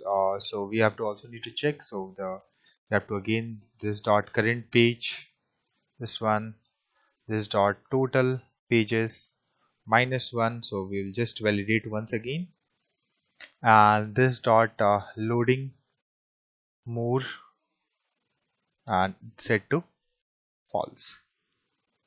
And in error we are going to just copy paste from the load more over this part of the code. I'm just going to copy and here put a comma and then paste it over here. Let me format this, and fail to load more videos. That's a message we can add it over here, which is perfect, and error will handle everything, right? So no need to change anything. So this is logic related to load more videos. And if I go to the UI, right, and if I open the network tab, and if I go to, and if I refresh the page, it should call the API here. You can see, right, admin and everything.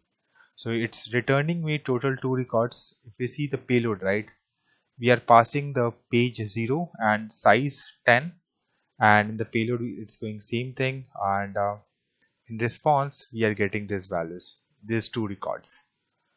Okay, so now get back to the VS code, and now let's write this one, and here this dot video service dot get stats by admin, and then subscribe, and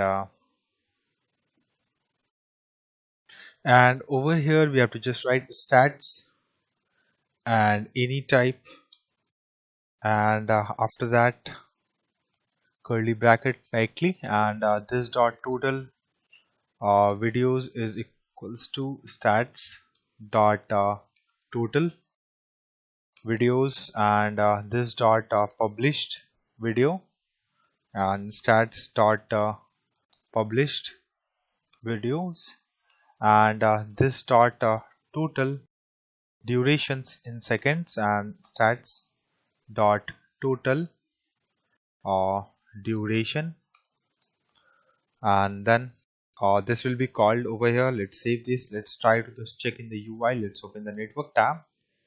It's like able to call those get those informations or not. So if I call refresh this, you can see we are getting this API, and you can see we are getting the response. Total videos are this, published videos this, total duration is this much. So it means that we are able to call this API, and we are able to extract the information over here. After that, the next method will be to on search change. This method will be called so event, and for this event we don't need to import anything, and it's not going to return anything, so just make it as void. And then we have const input and event dot target as HTML input elements, and this dot search query, and input dot value, and this dot current page is set to 0, and this dot load, and after that this clear, and whenever the clear we also want to clear the search, right? So clear search, and this dot search query like this, and this dot current page is equals to 0, and this dot load like this. And then we have to call it whenever any user click on the particular card. In that case we need to show the play method will be called, which is responsible to call that open the player. So this dot dialog service dot open video player, and in this video player we are going to just pass the video object, and After this, we have to write the logic related to create a new one. So we already have this particular one, and in this one we have to write dialog reference dot after closed, and then we have to subscribe to this dot subscribe, and then response, and in the response, if response are there, then this dot load, and one more method, this dot load stats, this need to be called. So this method will be called whenever someone is upload a new video, right? And in the same way, whenever going to edit any video, so edit, I'm just going to write here, and in this one I'm expecting a video object, and the logic inside this one I'm just going to copy paste over here and paste it over here again, and just format this. Here we have to write edit first, and then comma, and then the video we have to pass the object what we have, and other logics will be remain same, like dialog reference after close response, and if response is there then load or load stats. So this will be the remain same. Then we have to write the logic related to remove, and in this one video any type, and in this one here this dot dialog service, then we have open confirm dialog, this one we need to call this one. And in this one, as we remember, like we have multiple things we have to pass, like title, message, confirmation text, and these things, right? So we are going to pass it one by one. So delete video question mark and comma, and here are you sure you want to delete, and then here we have to put a variable that you want to show. So I'm just going to, okay, let's make it as double quotes, not double quotes, the different symbol, this one, and just above the tab one this symbol exists, and over here in double quotes we just write here dollar curly brackets, and here video dot title, and inside this one just after double quotes then we have this question mark, and this action cannot be undone. This is the message we want to show to the user, and then we have comma, and then we have delete, and then we have cancel, and then we have danger icon, so danger, and after this we have to subscribe to this, and then we have response,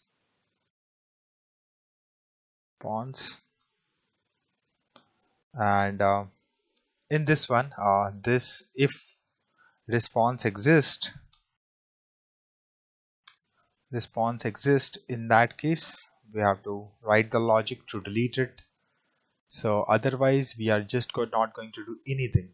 Okay, so in if we have to write the logic, so this dot loading is set to true, and this dot video service dot delete video, this one, and here video dot id will be there, and dot subscribe to this, and then curly bracket and next, and we are not expecting anything response, so just make it as bracket, and this dot notification service dot success, and we just write video or deleted successfully, and this dot load, and this dot load stats, this one,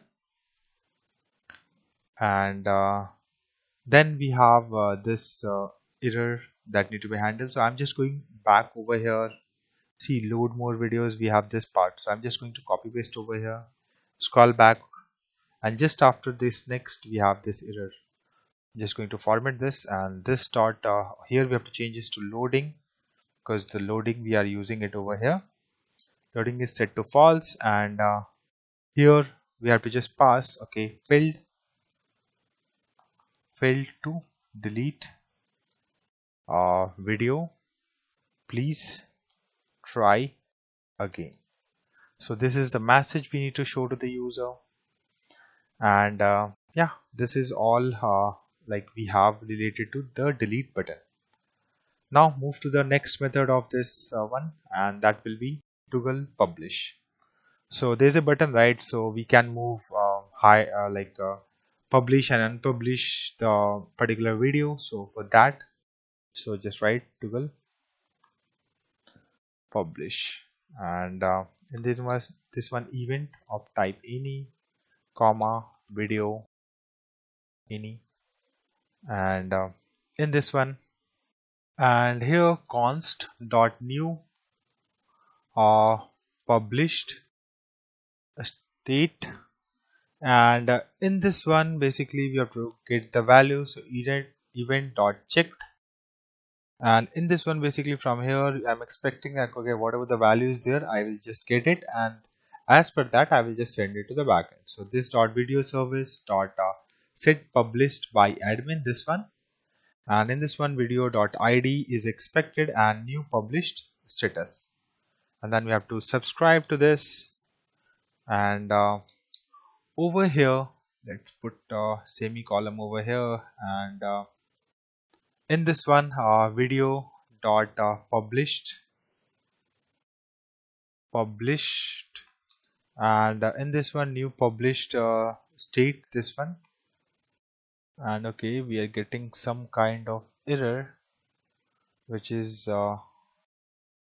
okay, so not here. Basically remove this one, we forget to write next, and then we have response, and then in this one here we have to write video dot published, and then new published state, and then this dot notification dot success, and then we have to write like this, and video and space dollar, and then we have to write like video dot published, and then question mark, then single quotes and published, and then we have this is ternary operator. Basically on that basis, if it is true, then show the published or unpublished,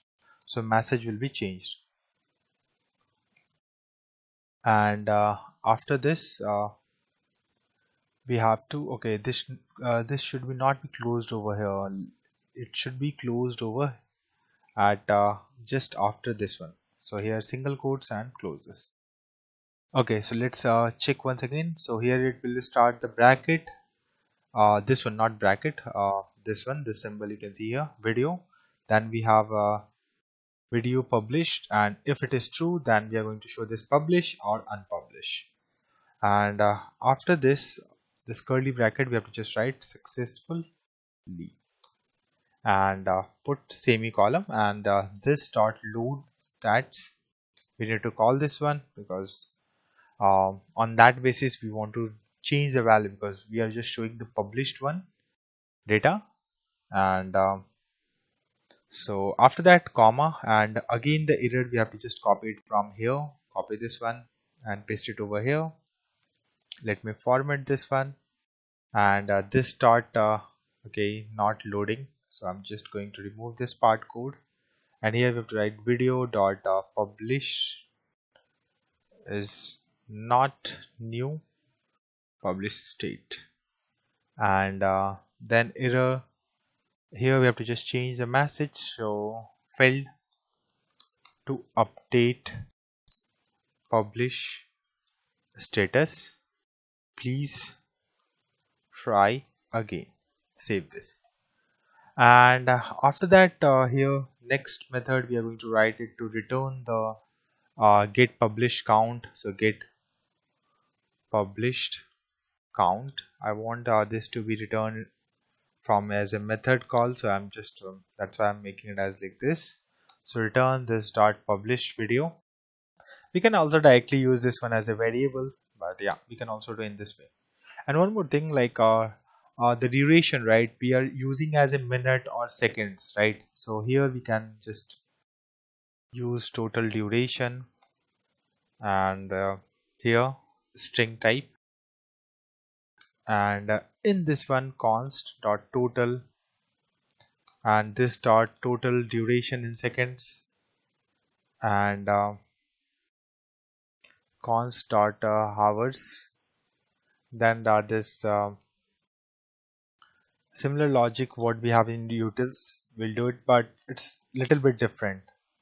We don't gonna change for seconds, we are just going to use for the hours and minute.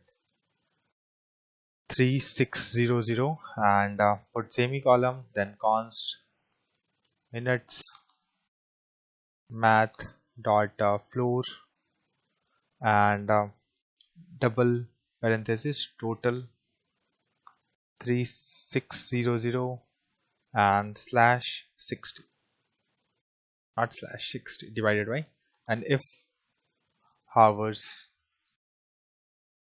0, then we are going to return the return dollar and hours, and here we have to pass h and the space, then again dollar and minutes.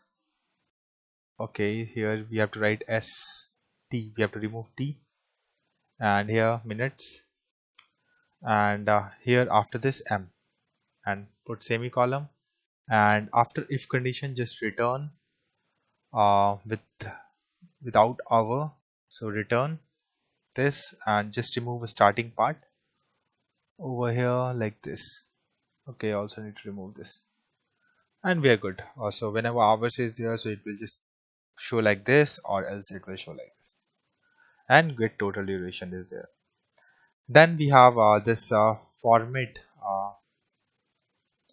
duration, which is used from the util services, which is related to each card. On each card we are showing that like a time, right? So for that one we have this seconds, and then we have number of type string, and this okay, this will be return this dot util services dot format duration, and then we have to pass the seconds, and then the last one, which is to get poster URL, and in this one we have to pass the video of type ini, and this one return this dot media services dot get media URL, and in this basically we have to pass video, which is object, and then we have to pass the image type I want, and then I also want to allow that use cache, which is set to true, and put semicolon. Okay, we are getting, okay, here we don't have to put the semicolon over here. Okay, save this, and now it's time. I think we already added the video dot list CSS file is already added. We have already added this CSS code in the last video, so, and the TS file coding is also completed. Now we have to move to the HTML part. So let's go over here. Now inside this header action, right, we have to add a button that basically allow users to refresh the page. So here we have to add button, and mat icon button, it will be mac icon button, and on click event we have to call a method which is load, and disable whenever we are doing the loading, and class refresh btn button, and mat tool tip just to refresh the button, and then close this, and then we have mat icon and refresh this one. Save this. If I go to the UI, right, here you can see this particular button, and if I go to the inspect mode, and if I go to the network, if I click on this button, it should call a API. If I see, right, whenever we call the API, it should work, right? And it's calling the API, it's refreshing the web page, so it works fine. Now outside of this particular header section, this div, we have to, and inside this one we have to write the logic related to search section. So here div class and search section, and in this div class and search wrapper, this one, and mat icon, and the class mat icon class and search and icon, and this one search, and in this we have input type, then we have text and class search dash input, and placeholder, it should be search by title or description, and then we also need to add ng model. So square bracket, that parenthesis, and then we have to write ng model, and in this one basically we are search query, we have a field, right? So search query, and then we have a field like whenever input is added or something, so in that case we have to call this particular method. So on search change and dollar event is there. Save this, and if I go over here, if I write something, let's say test, so I'm calling the APIs here.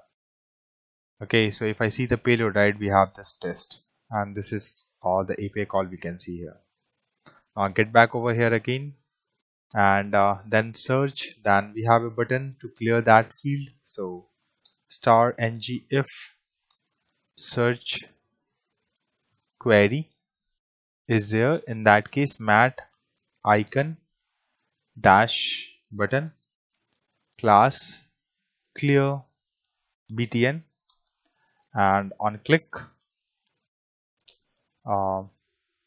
clear search, and just close this, and then we have mat icon and close icon is there. If I save this, and then okay, it's throwing some kind of error. Okay, clear search does not exist. Okay, we don't have added here parenthesis. Save this. Now you can see error is gone, and after this basically we have to add outside of this search wrapper, right? Search wrapper, we have to write the logic to search information, and here we have to write div class and search dash info, and in this one span star ng if, and here not loading, and then closes showing, and then we have this paged video start length of then we have to show total elements, and then we have videos. So basically we have this variable, right, where we are storing all the videos information. I'm just checking the length, and like first 10 record will be loaded, so it will show the 10 of, let's say 20 records we have, so it will show the 20. So for that we have this. So if I go over here, you can see 1 out of 1. If I clear this one, you see showing 2 out of 2. So it means that filter is also working and clear filter is also working. Now get back over here again. Then after this div close, search section is closed, and then we have to write the code to show the progress bar. So progress dash bar and star ng if, and whenever this is loading or mode intermediate, okay, intermediate, okay, and class and loading bar, and then close this.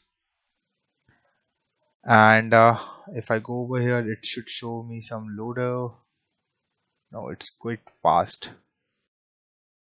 Yeah, you can see the for fraction of second the loader is visible, and this one is getting hidden because whenever the loader shows up, this should be hide. So it's working as expected. Now get back over here again, and then we have to write the logic related to show the stats. So after this progress, then we have to write like div class, and then we have to stats raw, and then star ng if, and over here not loading, and paged videos dot length, and this one 0, and close this. And in this one div class stat card, and close this one, and mat icon, and it should be video library. Save this, and in this one basically we have div class, and it should be stat content, so content, and here close this again.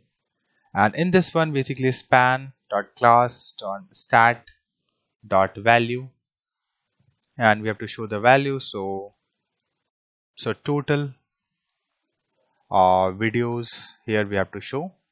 And just copy this one, we have to also show the label, so here we have to just write here label, and in this one total we have to remove this part, and we have to just write total videos, and just save this. If I go over here, it should show the total 2 videos are there and showing as a full screen, but when we add 3 it will get small automatically. Now let's get back to the VS Code, and over here if you see stat card, I'm just going to copy paste this 2 times, first over here and then over here. Let me format this one, and here first in the first we have to change this to publish, and in this one we have to call a method get, we have right a method get published count, this one just paste over here, and then put this parenthesis, otherwise it will not work. And then we have this one third one, so schedule, and here we have to change this to get total. We have one more method get total duration, this one, and paste it over here, and don't forget to add parenthesis and save this. Now if I go to the UI, you can see here we have total videos which is 2, total videos which are published or which is visible to the user which is 1, and this is the, okay, we did not change the text. Okay, let's fix that one. So total videos, and here we have to change this to published, published, and then we have total duration, save this, go back over here again. Now total 2 videos, published 1, and total duration is 32 minutes.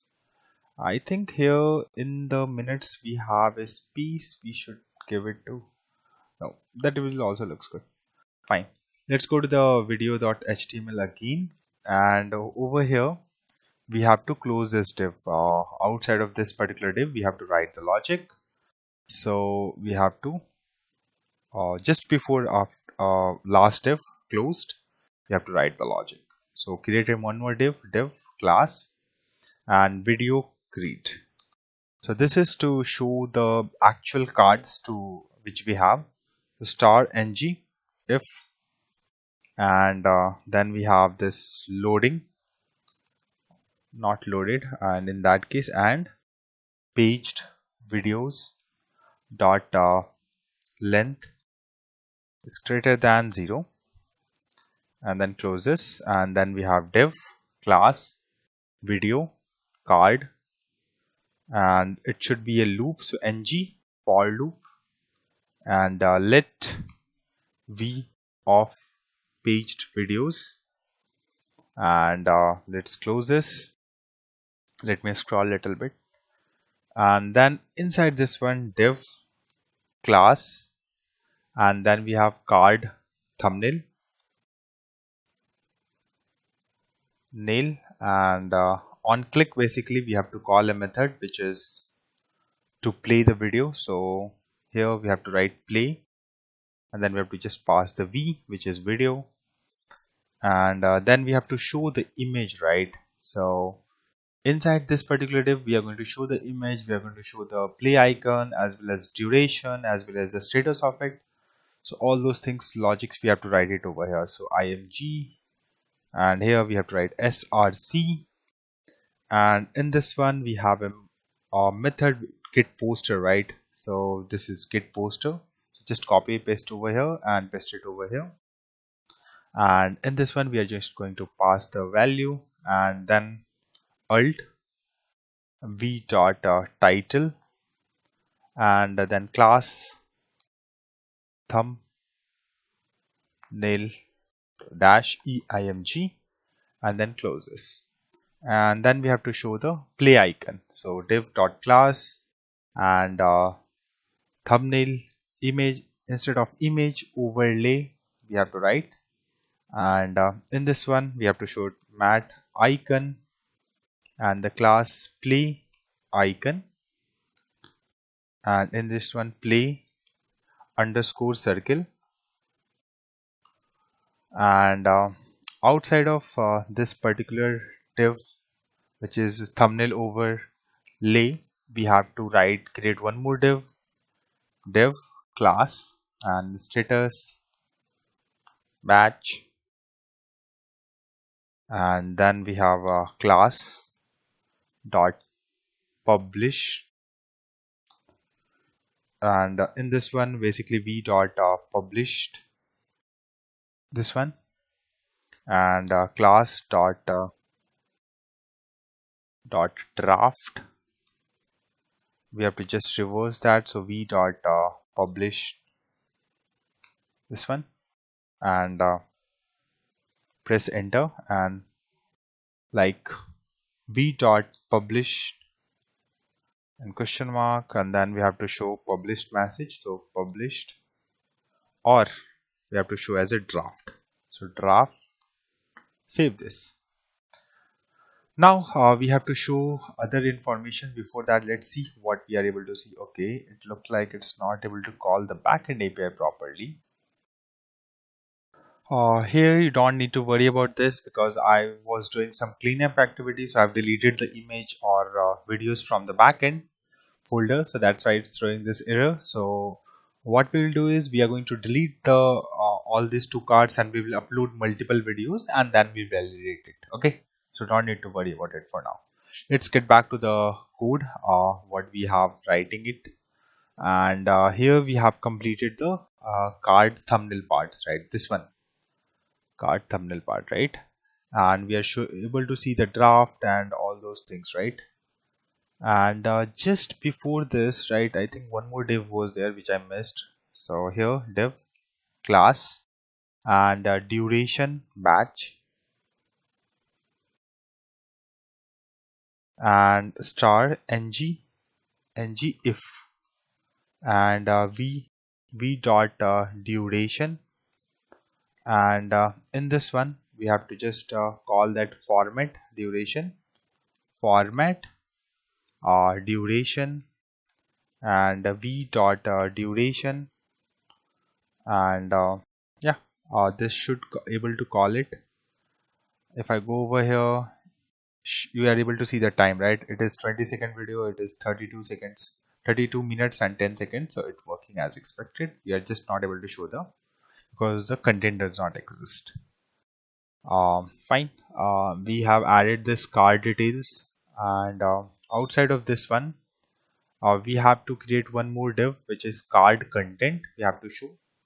So outside of this one or inside the video card. We have to write div class, and here card content, and this one h3, and class and card title, and on click we'll get options to edit it. Okay, so we can also do that. We can edit a particular video, so edit, and then we'll pass the video which we want to edit, and over here like v dot title, and then after this p class and card dash description,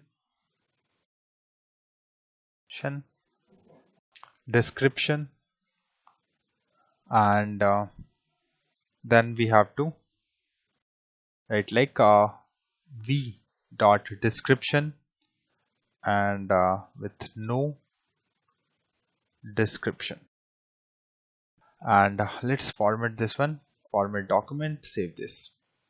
And in the card content, basically we have this card title, descriptions are visible, and div class and card meta, and div class meta item, and then star ng, and then we have if, and v dot, basically calling this one v dot year we want to show to the user or admin, so mat icon, and here let's close this one, and this will be calendar underscore today. Let me scroll a little bit, and here we have to show this in span the current year, so v dot year, and save this, and let's copy this particular div, and over here let me format this one, and in this one we have to change to rating, also need to change to the icon, so star, and over here rating, and after that the next will be to show the basically in the loop, right? So I'm going to copy paste this one and paste it over here again, format this, and this will be meta item, and here it will be like ngif v dot categories and v dot categories or dot length 0 greater than, and then we have to show a category icon, so category, and v dot categories, this one dot join, and then we have to put comma and put a single quotes and then comma and put a space, and after that just save this. So this one is also like the card meta is also completed. So if I go to the UI, I will able to see the information. So you can see the name, you can see the this year, you can see the rating, you can see the particular categories. So this one is working as expected, and after this we have to like provide a buttons, right? So outside of this particular div card meta over here, and here we have to write div class and card actions, and let's close this, let me scroll over here, and button mat button and class action btn, and on click and edit you have to pass this one, and mat icon, then we have edit, and the text will be also edit. And after that, let's copy this one and paste it over here, format this, and action button will be there, and the next will be danger, and then we have a remove one, so remove method, and then we have to change here to delete, and here also we have to change this to delete. Save. Now let's go to the UI, and we'll still see this. Okay, it looked like there is some issue in our service layer. I have tried to re-upload these two files and still we are seeing this issue, so I'm just going over here. Then we'll go to the video list, and in this one, okay, this is user cache. No, this should be use cache. This is the one thing, but that's just a variable name change, so it's not gonna affect us, but just fix this. So use cache. Okay, in this one also we are getting here, so use cache, just changes this one too, and then get back to the media service. Media service.ts file, and we are at method get media URL. If I scroll a little bit down in line number 57, you can see here, right? And in this one, here we have to fix a small or do a small change. And after the type, right? Okay, first we have to change the name everywhere. So just fix this one first. Over here also change it and save this. Now error is gone. And on the 57 line, here you can see this one, right? This is, and after this type also, we have to add one more here. So just put a slash over here and save this. And after that, if I scroll a little bit down, line number 75, you can see the question mark. Then we have equal symbols, which is not correct. That we need to remove it. So just remove this and then save this. And now if I go to the UI, I'm able to see the card. So there was an issue in the UI, there was no issue in the backend. So we fixed it. And after that, we have to write the code related to the video list. So just get back to the video list over here. Not this component, video list.html. We have write the code related to delete. Now the next will be to mat slide toggle and color primary and checked. This one we dot published, and on change we have to call a method. So the method will be toggle published. This one we have to call, right? So just paste it over here, and then we have to pass event. So dollar event comma and the v value we have to pass, or video one. So after that, this one class and publish toggle and just close this one. And we don't have to write anything inside this one, so just clear this. And then we have to go outside of this particular card, which is video grid card, because we have completed this a video part. So click on this. If you see there is a line, right? So just scroll down, and here you can see which is end of the one. We have to, before this we have to, after this basically we have to write the code. So now we have to write to code related to, like, we have to show the loader, as well as like whenever users reach to the last card, then we also need to show it, right?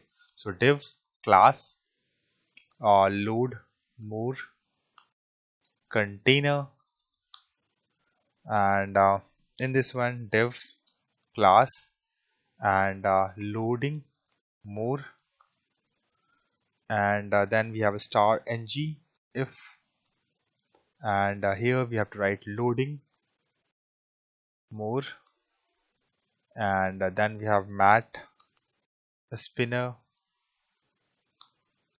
diameter 40, and then we have to close this one, and then we have p paragraph, and then loading more videos dot dot dot and close the div, right? And after that, if div reach to end of this one, so div class end of content,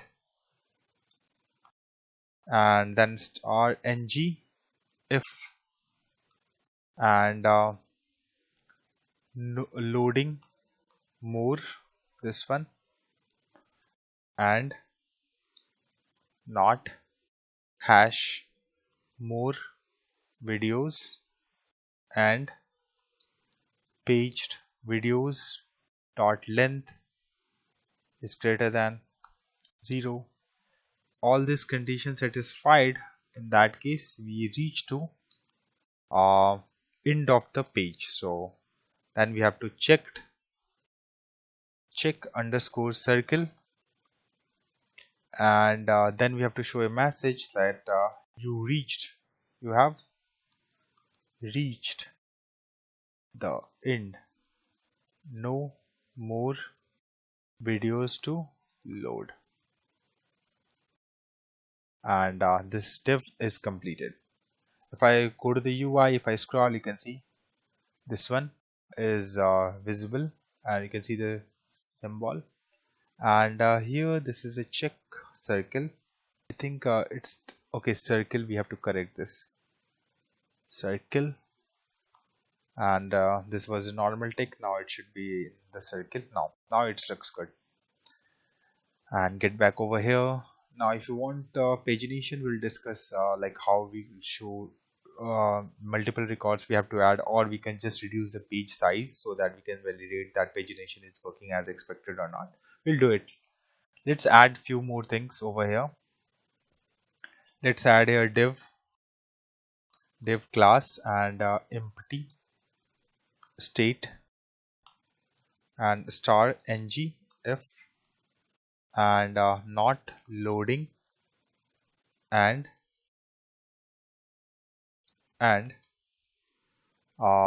page videos dot length is equals to 0, and not search query, this one, and mat icon class and empty icon, and then we have video underscore library, this one, and then h2 no videos yet,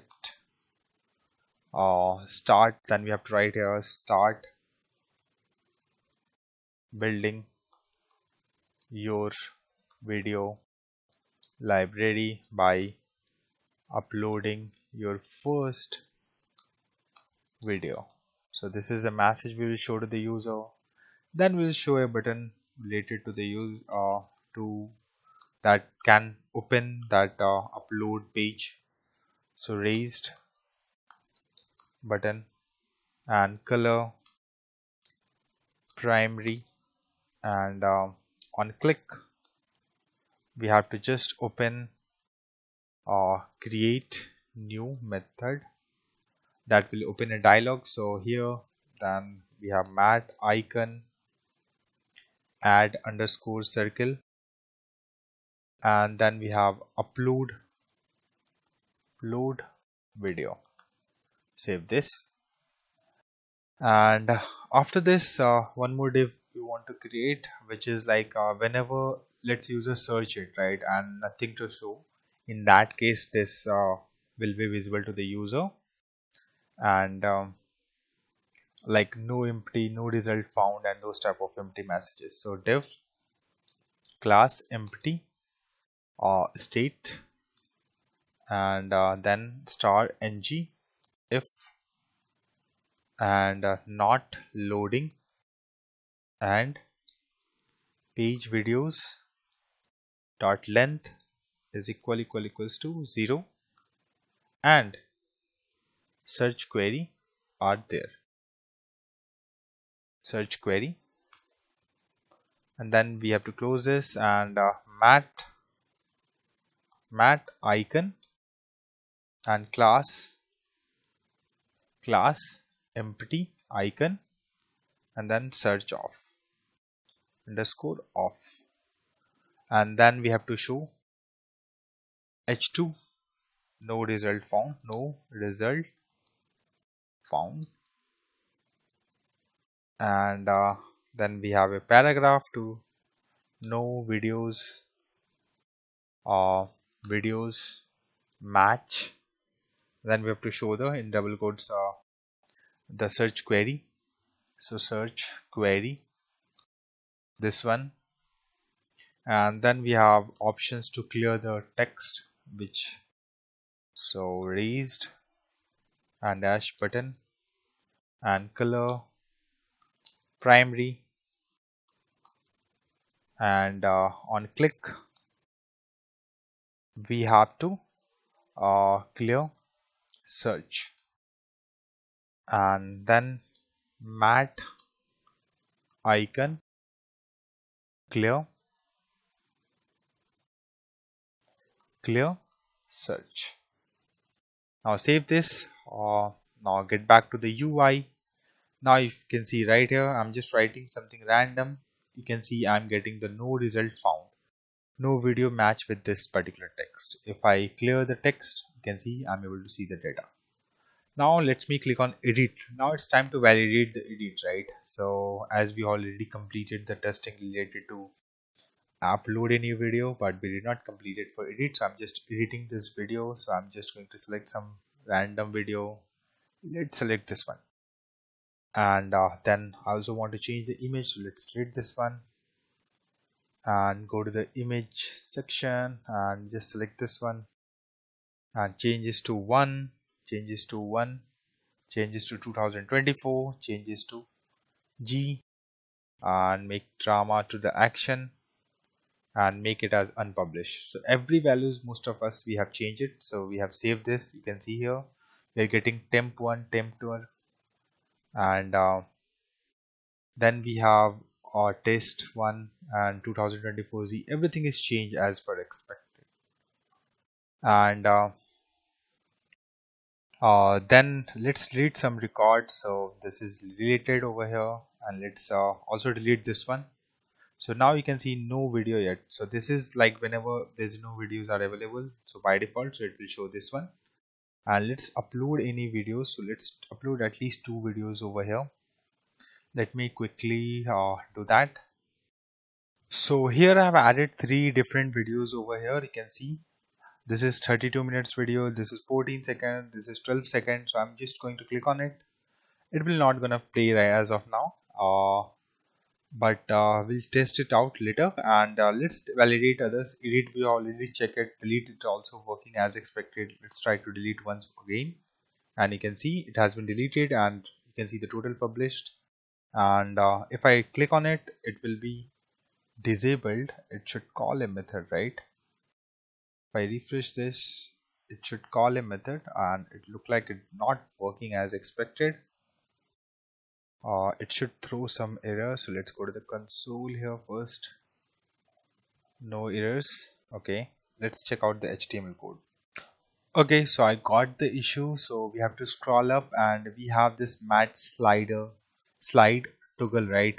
And in this we have changed this one. So this C is capital, so we have to just change this to small, because that's why it's not able to trigger the event. So if I go over here, and if I go to the network and clear it, and if I change this to this one, and now I am able to see that it get triggered. If I click on again, you can see the API call is there. So that's just a event trigger one was not working. So now let's get back over here, and let's do one more testing related to the load more data. So I'm just changing the page size to 1, but you have to revert that to the 10, or you can increase this as per your choice. So you can see right now it only loads me the data which is 1, showing 1 out of 2 videos. If I scroll, if you see the network tab, if I scroll a little bit down, and if I reach to the bottom, automatically calls one more API. And in this one, basically this is a page 1. We need size 1. So this is, in this way, basically it loads more data. If I scroll a little bit more down, you can see you reach to the end of the, but behavior is different. If I scroll, refresh this, it will call just page 0 with 1 record. If I scroll again, it will call page 1 with 1 size. So it means that this is also working as expected. Let's revert to the 10, and everything on this page is working look like as expected. Delete only the play part is not implemented till now. So in the next video we are going to work on the player. So this is all about this video page. I hope you guys like this video, so please hit like and subscribe my channel. Thank you. Hello everyone, welcome to my YouTube channel. In the previous video we have completed video list part of this project. So if you are not seen that video, just go to description and check out the link. In this video we are going to work on video player part. So let us start with that. Let's go to the VS Code, and in this one we have a shared folder. Inside that we have components, and inside that we have a video player. So you have to go to the DS file of the video player, and inside this one we have to write the code. So first, which is a view child will be there, and we have to import it from Angular core, and then we have to write here video player, and it should be here. We have to pass the static, and it should be false. And outside of this parenthesis we have to write video element, and here we have to write element reference ref, and then HTML video element, and this close this and put semicolon. It basically create a reference with the video tag, so we have to just write like that. And after that, few variables I'm going to declare over here, which is playing false, or by default it will be, and current time on, so 0, and the duration, and it's also 0, and volume 1, and is muted. So name explain itself, right? Like this is for whenever we mute our volume 1, whenever the volume is 1, duration particular like time frame, it is current time which where we are running. So is it playing like the video is playing or pause state? So name itself explaining why we have created this variables. Full screen, and show controls true, and then we have controls timeout. So after few seconds we have to hide the controls, right? So that's why any type, and then we have private bound full screen handler of type any, and private bound key down handler any. We'll know why we have created this variable later about these two. And then we have authentication, authenticated video URL, right? Video URL, so string or it can be null, and by default it will be null. And then we have to create a constructor. Inside we have to import few things. First is public dialog reference, and then we have mat dialog reference, and video player. Then we have to inject the values that we are expecting over here. So inject, and here we have to import mat underscore dialog data, and in this one basically you have to write public video, and it could be of any type. Okay, it's throwing error. Let me put a curly bracket outside of this, so error is gone. And then we have to public utility services, we also want to use it. So utility service, and here utility service, and then private media service, and here media service we need to import. So these things we have to import over here, and then inside this constructor basically we have to use this dot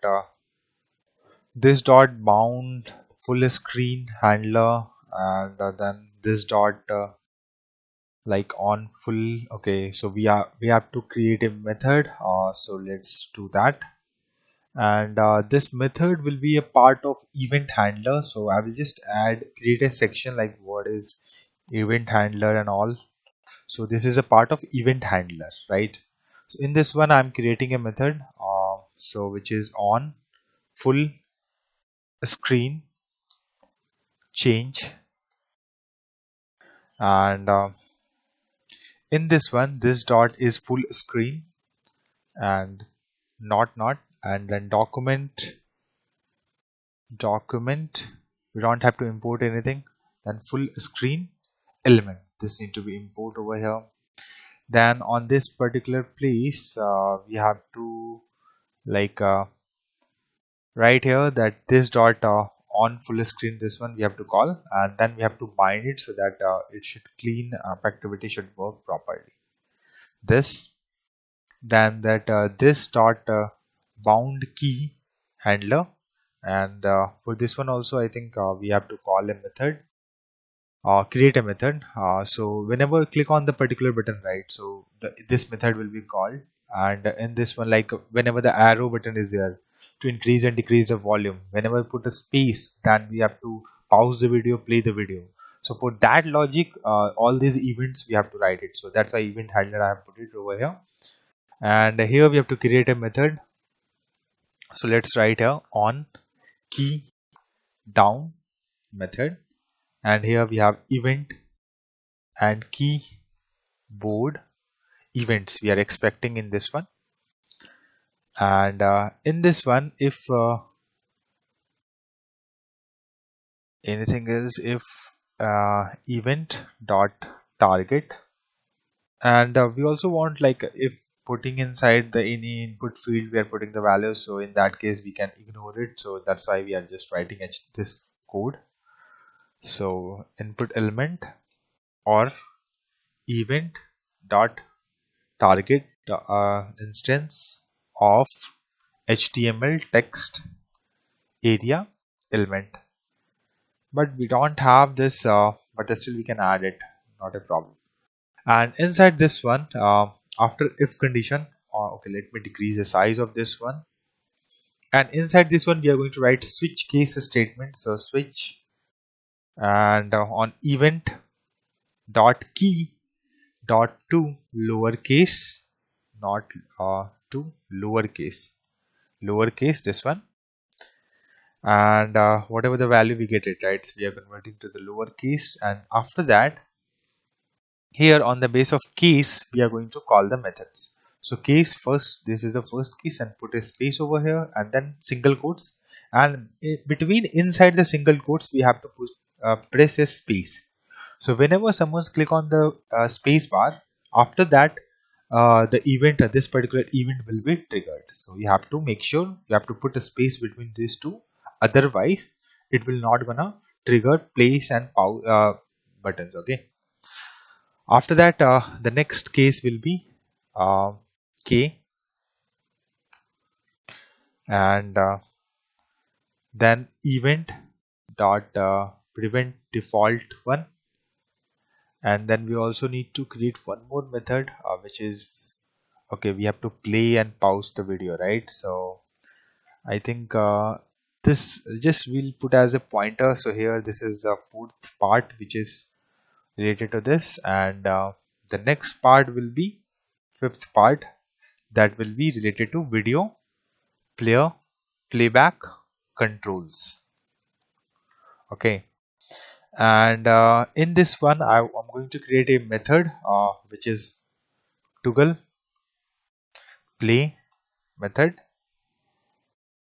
and this method basically will be called whenever, like when we click on this one, so this dot toggle play,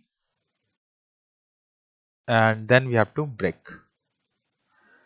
and then we have to write the next case, which is case, and then space, and here arrow left button. So arrow left button, and after that event dot prevent default, and this dot like we want to left arrow, we want to seek the video to the left side, right, little bit. So that for that also we need to write a method. So let me create a methods all which are required.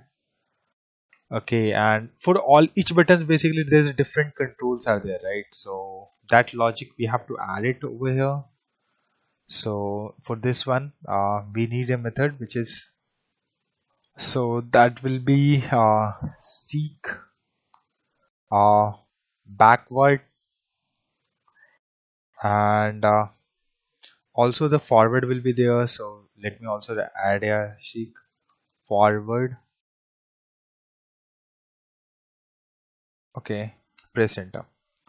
And if let me comment this line of the code first because it's throwing the error. And inside this one here in the arrow left, right, we have to call that particular method which is send back, right? So here we have to change this to this dot seek backward, and we have to just call this and break this. Okay, and in the same way we have to write the multiple other case statements, so we'll do that. But what I'm thinking, first let's complete all the controls and all those things, then we should get back to on this one. Otherwise it will like we are moving from this switch to other methods we are creating it. So let's try to first write the code related to this video player controls. Okay, so toggle on play button. So in this one basically if not this dot video element which we have created view child, right, that one dot native element, then just return this, else const video, and this dot video elements dot native element, and then we have to call a method. We can create one more method over here, that will be a private method. So pause all other videos. If any videos are playing in the background somewhere, so we have to pause that. So current video we have to pass, and then we have to HTML video element, and this what it will do is const all videos, and document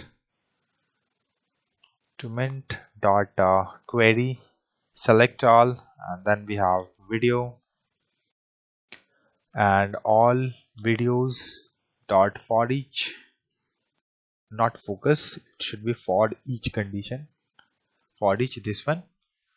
No, it's still taking something different. Okay, the array part we have to remove it, and also let's remove this part for now. And here we have to write like video, and then we have to write HTML video elements, HTML video elements, and then like this, and then curly bracket, and then if video is not equals to current video, and not video dot post, and then we have to call that video dot pause. Okay, and put this like this. And okay, so here we have to don't need to call this one. So query select all, this one we need to call, not that one. So that's why it was throwing error. And this basically pause all the current like videos which are playing in the background anywhere else on the particular div. So you don't have so that this particular method we are going to call it over here. So this dot pause all other videos, and in this one video we are going to pass it. And if video dot paused, then we have to video dot play, and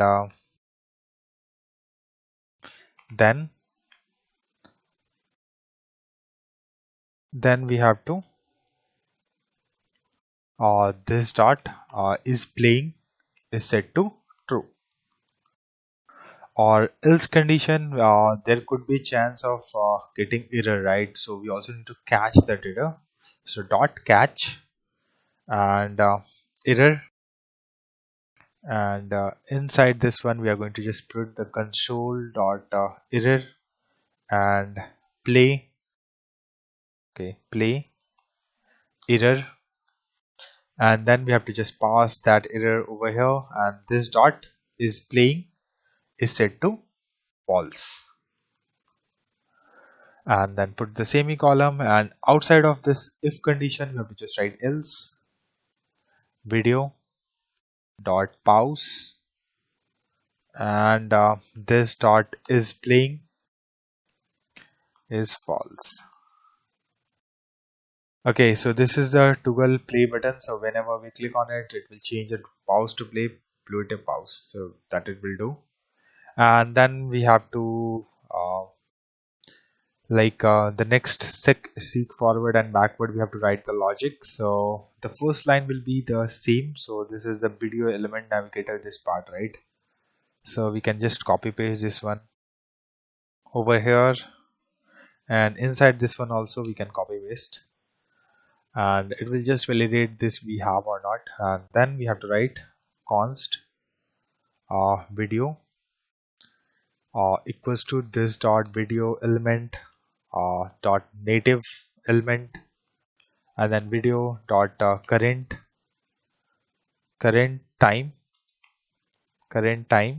and then we have to click on math not equal math dot max, and 0 comma video dot current time minus 10. So it will be go back the 10 seconds in the seek, forward it is, right? So it should be okay, it should, this logic should be inside the backward, not in the forward. So just make this correction, and in this one basically it will just reduce to the 10-second whatever the current time it is. Okay, and after that in this one the similar logic will be there. The first line will be repetitive line, so I'm just going to copy paste over here, and in this one video dot current time math min, and here instead of passing 0 I'm just going to video dot duration, and here video current time plus 10, and save this. So this is the fifth part, which is till this one logic related to the controls or video playback controls are done. Now we have to write the code related to volume control. So I'm just going to add here, and which is 6 point, I can give it volume controls, and in this one toggle mute, and this one the first line remains same, so just copy paste this one, and then we have const video, and this dot video element dot native element, and then video dot muted, and not video dot muted. Reverse that, and this dot is muted is equals to video dot muted. We have to pass, and then we have to change the volume. We have to write the logic. So change volume,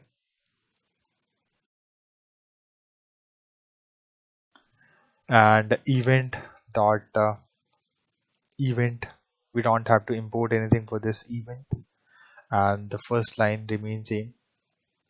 So paste over here, and then we have const target, then event dot target. So as HTML input element, So const value, and then we have parse float, this one, and then we have target dot value, and this dot set volume, this dot basically we also need to set the volume. So for that we also need to change create a method, and this will that method will be private. So here let's create a private method, private set volume method, volume, and the value, and in this one basically pass as a number one, and in this one the first line remains same, so everywhere I'm just checking this, and const video, this dot video element, sorry, not this one, video element dot native element, and then video dot volume, and then we have value, and this dot volume is we are just passing that value. Okay, so value over here, and this is whatever the value we get it, right? We are just going to pass it over here and updating it over here, and then we have get back to the change volume method. So this dot set volume, in this one we are going to pass the value, and value here we have to pass, and this is muted, and this dot volume is equals to 0. So whenever it reaches to 0, that value is muted, should be set to true. So that's why we have this logic, and then we have to write the logic related to increase the volume. So here we have to write increase volume, and inside this one we have to write the first line will be remains same, paste over here, and inside this one const new volume, and here we have to write math dot min 1 comma this dot volume, and then plus 0.1, and because the value of the volume will be between 0 to 1, so 0.1 we have added it, and this dot set volume and a new volume, and then this is muted over here and false, and this dot video element dot native element dot muted, and then false whenever we increase the volume. And after that we have to write the logic related to the decreasing the volume. So first we write toggle mute, then change the volume, then increase the volume, then decrease the volume.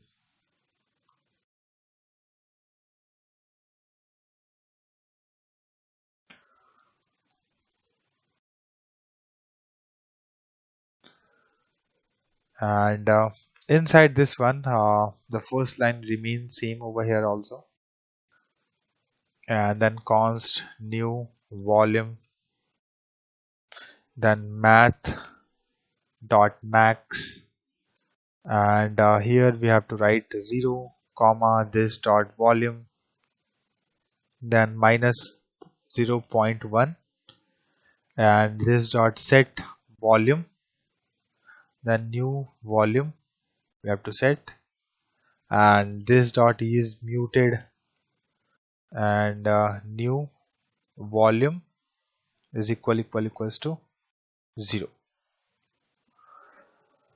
And so this is all related to the volume controllers. So the next part will be related to full screen control. So here let's write a full screen control,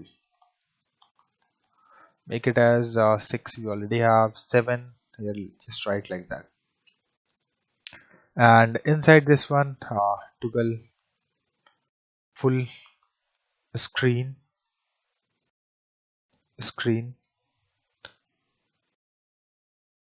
And inside this one, const container and document dot query select this one, and single quotes dot player container dash container, and then put semicolon, and if document dot full screen element, and in this one, okay, container question mark dot request full screen. Then we have to change this dot is full screen is equals to true, or else we have to document dot exit full screen, and this dot is full screen is false.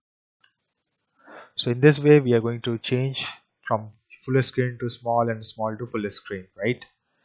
So this section is also done. So now the next section, which is to UI controls like start control timer or close player dialogues, and those logics we are going to write here.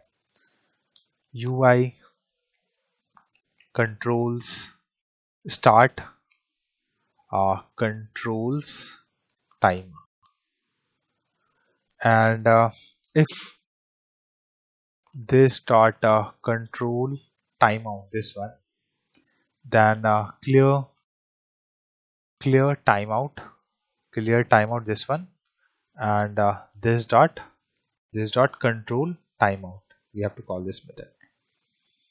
And after if condition, this dot control timeout equals, and set timeout, we have to set like after 3 seconds, whenever it is in the full screen, right? After that we have to hide, or small screen, whatever, so we have to hide after 3 seconds. So that's why we are writing this logic. This dot is playing, right? This will be checked first, and inside this one, this dot show control and equals to false, but it should done after 3 seconds. So here in 173 line we have to write like 3000 and put semicolon. So in this case you can see, right, control is there, clear it, this dot set timeout after 3 seconds, make it as false. So after 3 seconds the particular controls will be hidden. And after this we have close player, and this dot dialog reference dot close. And outside this, the next, which is util methods or some getter methods we have to create. So just write here ninth util methods, and here format time, and here seconds I want to pass, and we have to pass the number. Remember we have this method which we have created in the util, so that basically I'm trying to call it over here. So this dot, okay, return this dot utility service dot format date duration, and seconds, we have to just pass the seconds. And the last related to in this line we have 10th one, which is getter, and get video, not, it should be not in this way, so get space video src, and this should be of a string type, and then we have null, and then return this dot authenticated video URL over here. And then we have a progress percentage as well as the volume percentage. So those methods we have to write the logic, get progress percent, and then we have number, and return this dot duration, and inside this one, this dot current time slash this dot duration, and into 100, then 0. and after that get volume percentage, so volume number, and return this dot volume into 100. And so these methods are ready. A few more methods I think we have to create it. So this one is completed. Now we can have to go back to on one method which was working, which is this one on key, this one, right? Inside this one on key down button, right? In this one we have to write the code. Multiple other cases we have to write. So here just write case, and then arrow, and then we have write if this clicked, then event dot prevent default, and this dot seek forward. Okay, this backward, this one a should be small, otherwise it will not look informed, right? So that's why. So here just change the back, and again we are on key down button, and in this one we are just writing okay, this one also having a spelling mistake, so here we also need seek forward. So get back over here again on key 1 and just make it as seek forward, and then we have to write break. And after that on arrow increase and decrease we have to call the increase and decrease volume method, right? So the logic we have to write for that one too. So case, and here we have to write arrow up, and event dot prevent default one, and this dot it's increase, right? So up, it's in that case we have to call the increase volume, and then we have to break. And in case next, not this one, case arrow down, and okay, we have forget to add over here this, and then we have event dot prevent default, and this dot decrease volume, and break this again. So we have right and like whenever this particular buttons will be there, right? So in that case you have to perform these operations. Now the next logic is to make that whenever we click on M button, M character basically, so in that case we have to mute it, right? So here we have to write like case, not cache, it should be case. So here we have to write M, and in this case we have to write event dot default, this one, and this dot toggle mute, and break case, and then F,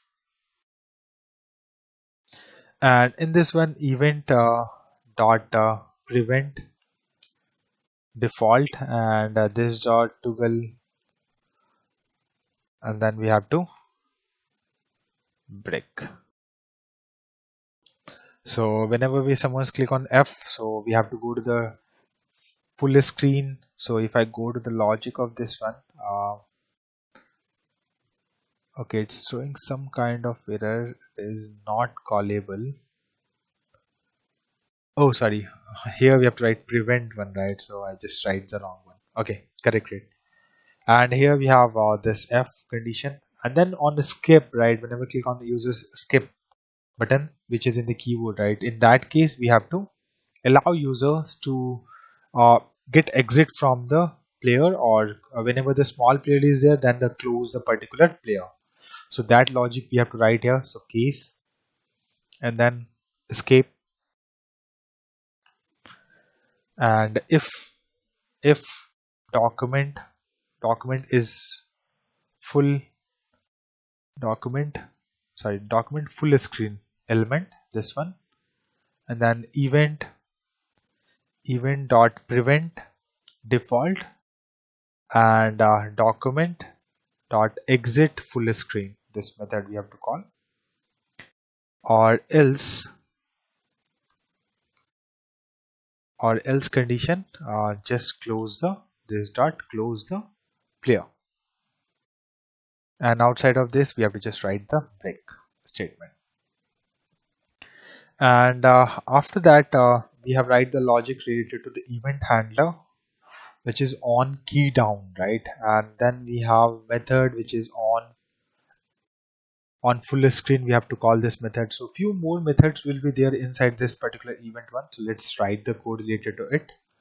So on loaded meta data, and in this one, if this dot video element exist dot native element, then only this dot duration and this dot video element dot native element dot duration, and outside of this one more method on time update, and in this one the same similar code will be there. So I'm just going to copy paste from here over here. Let me format this. So the duration here we have to write a current time, video element native element, and here we have to write current time, this one, this on time update. And on whenever the mouse move, right, we also need to write the logic on mouse move. We have to show the panel like controls, right? So I'm just setting as true, and this dot start control timer, this one. So basically whenever like, okay, so this method we are also calling it because whenever someone users move the mouse, right, after that 3 seconds we will show the controls. If mouse is not moving, after that it will hide that one. Okay, now get back to the again the event section inside over here on mouse move method, and then on mouse click we have to write on video click, then this dot toggle play and pause the button. So this dot toggle play, right, and then we have to write the logic on progress click, progress click. So there's a bottom we have a bar, right, so which is basically show the duration. When you click on it, it should move, right? So event dot mouse event, and in this one if element this dot video element question mark dot native element or not this dot duration, then we have to just simply return to the user, or else const dot progress bar equals to event dot current target as HTML element and const dot and progress bar dot get bound, this one, and then const dot pos, and then we have event dot client x rect that left, and then we are going to divide like, and then width over here, and then const dot new time, we'll try to get it, and then pause into this dot duration and this dot video element dot native element dot current time, and then we have to pass the new time over here, and this dot current time is equals to, okay, here we have to write pos not post post, so just change this, and over here new time we have to just pass and save this. So our logic related to this event handler is also completed. Now we have to write the logic related to doing the cleanup activity.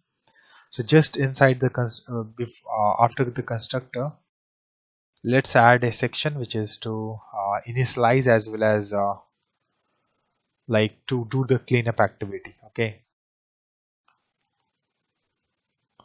initialization and cleanup.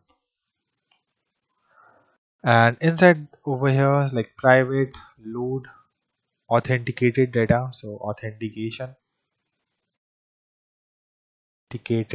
video, and this one is not going to return anything, so I'm just making it as void.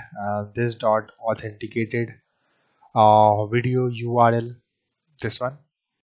And then we have a media service which we have created, and in that basically get media URL is there, and then whatever the video we get in that side we have src, which is a UUID. I'm going to pass it, and then we have to pass like what type I want. So this is a video type that you just need to pass, and it will be generate this one. Okay, we'll call this method, but not now, for now. So just let's complete this part. So here now we have to write the private cleanup and activity. So if this dot control timeout, right, then clear timeout, and this dot control timeout, and this dot control timeout is equals to null. And after this we also need to remove the listeners. So document dot remove event listener, and here we have to remove the full screen change, and this dot bound full screen handler, and document dot remove event listener, and in this one keyboard down, this one, and this dot bound key handler. And after that we also need to do the stop and clean the video, right? So for that, if this dot video element question mark dot native element is there, then const video is equals to this dot video element dot native element, and video dot pause, and video dot current time is equals to 0, and video dot src, and single quotes, and video dot load, basically to clear the buffer, and this dot is playing is set to false. And outside of this if condition, if document dot full screen element, in that case document dot exit full screen, and dot catch if any not call, it should be okay, it should be first curly bracket and then dot catch, and you have to just print the console if you want, or you can just leave it for now. Okay, so this initialization and as well as cleanup activities also we have written the code. Now scroll up a little bit, and just before this we also need to write the life cycle, right? So ng on it and destroy. So here I'm just making it as life cycle hooks, and here I'm going to write a ng on in it. Okay, we have to implement it. Okay, so let's implement here ng on in it, I think on in it, and destroy also, I think destroy, I think on destroy. These two things you have to import over here, and also here need to import, otherwise it will throw the error. And then ng on destroy. These two things you have to import inside this one. And over here, this dot start control timer, which is a 3 second like hide to or show the controls. And then we have to full screen changes we have to listen. So document dot add event listener, and then full screen change, and this dot on full screen handler. And then we have document add shortcut, so add event listener, and then keyboard, okay, key down, it should be key down, and this dot bound key handle, this one. And then this dot okay, not like this dot dialog reference. And we also need to ensure the cleanup activity before closed, so that also we can do, and subscribe. And over here we are just going to call this dot clear cleanup method and put semicolon over here. And on also inside this ng destroy, we're also going to call this dot clean up method, and save this. And after that we have to scroll back over here and just uncomment this, and this dot on keyboard down, this particular method dot bind, and then we have to pass this. And then we have to load this dot load authenticated video, so just save this. Now save this. I think we have look, this is this second part, and the first part is constructor, so that's why we have just one constructor. So you can add the comments like this, so it will be easy for users to understand what exactly we are doing. So that's why I've just added the comment. So now let's verify the code in this one, like we have any mistake or not. So if we see this one like is full screen, so basically just change it to s, small s, because at other places on the HTML, otherwise it will be get affected. So wherever you see this particular value, right, just replace with the correct one.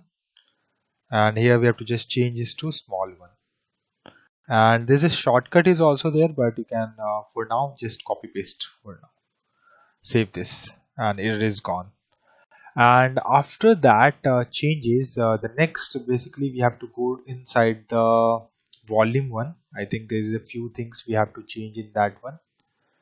So the volume control we have, right, this is set volume. And here you can see, right, in this one basically there's a spelling mistake are there, so that need to be fixed. And here we have to just remove this n from here, and it will be throw error wherever it is used. So volume here we have to paste it, and over here also. In these three methods we are using change volume, increase volume, and okay, decrease volume. Okay, over here we also need to fix it. It is the increase volume, so just fix this one. And I'm getting this error, so I just copy this one and control F and then paste it, and then I'm getting this option. Okay, we are not using it. Okay, so we have an error, right? So error is inside this one on key one, so just paste it over here and then save this. Now every error is gone. Then we have to go to one more method, which is seek. I think control F, seek forward, this one, right? In this one basically we have to write here like we are writing max or min right here. So this is wrong. In the seek forward we have to write here min, so just change it to min. This is the correct one. And in this one seek backward we are just writing max. Okay, so make sure to revert this, otherwise you might face some issues. After that, go to the bottom of the page, and here you see this particular method, right? Get volume percentage, make it as v as a small, and save this.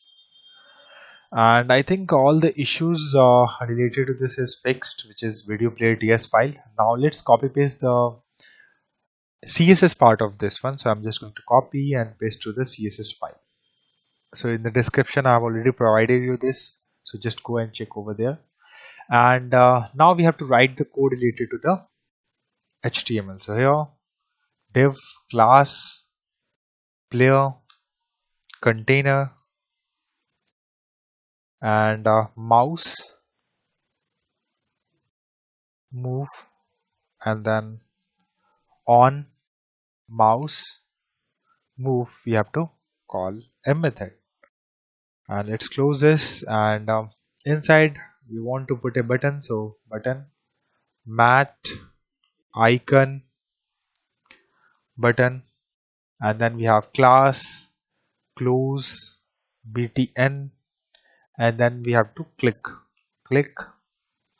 and then close player, and then mat.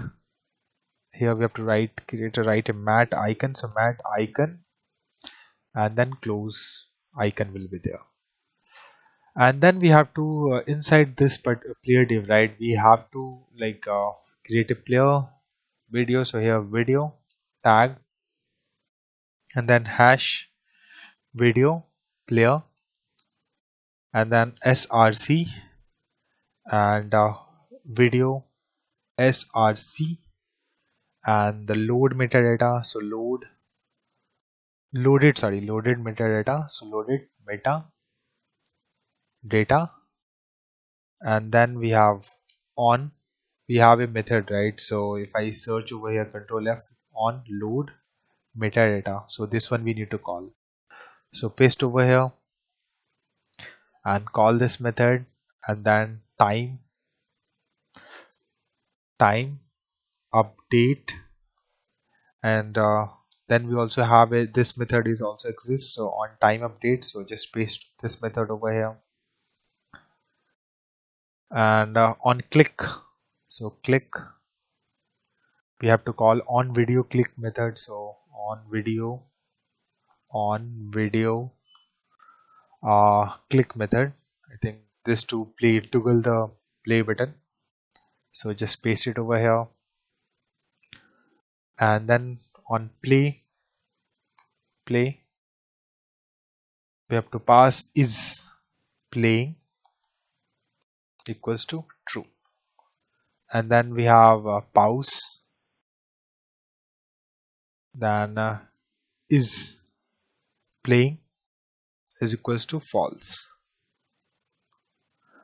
and then ended, then is playing is equals to false, and preload, then we have to just pass the metadata, and play inline plays inline, and then we have to pass the class video element, and then close this div and just format this one. I don't think we have any error over here. Okay, its format looks quite weird, but let me revert it. And one just minor thing here, we have don't need comma, so just you can revert it over here. And inside this, after this video one is closed, right? So let me move this little bit left. And after that, this one, we have to create a div basically. So div class player overlay, and then we have class dot hidden, and then show control. We have a method, right? We have a variable, right? Show control, this method, not method, it is a variable. So this dot show or hide, and then we have div class, and then top dash bar, and basically we want to show the informations related to the video, like title, year, rating, and durations and everything. So that's why we have make it as a video overlay, okay, because it will visible on the top of it. And after that, this top bar, inside this one, we have to create a div class, and this will be video info, and then h2, then h2 class video title, and then we have to show the title. So video dot title. I think it should start showing up on the UI. If I go over here, if I click on it, I'm able to see, right, which is the title is Spring Boot, so it's showing as a Spring Boot, and you can see the frequency. If I click on it, it will show as a frequency. We can see able to see this close button as well as this one. So let's close this for now. Let's get back to the code, and now here write the code, which is p class meta, not metadata, video meta, and then we have span, and then star ng if video dot year, and then video dot year, and after that span star ng if video dot rating, and then class rating batch, and then we have to pass the value which we want to show. So video dot rating, and after that this one, the span, and then we have to show the duration, right? So ngif and total duration, so video dot duration, and then just close this, and we have a format, right, a format time method, so we have to just call that one, and video dot duration we have to pass it over here. Save this. Okay, it's throwing error. So format MET, format time, this is the method we have, right? If I copy this one, go to the TS, we have written this method. So this one in the util method, you have to call this one, and you have to just pass the seconds over here. So that's why video dot duration I have passed. If I go over here, you can see this is a 40. I can click on it. I'm able to see the 14 second, and you can see the rating also here, right? If I click over here, I'm also able to see the rating over here. Year as well as this one, as well as this one, all these are visible now.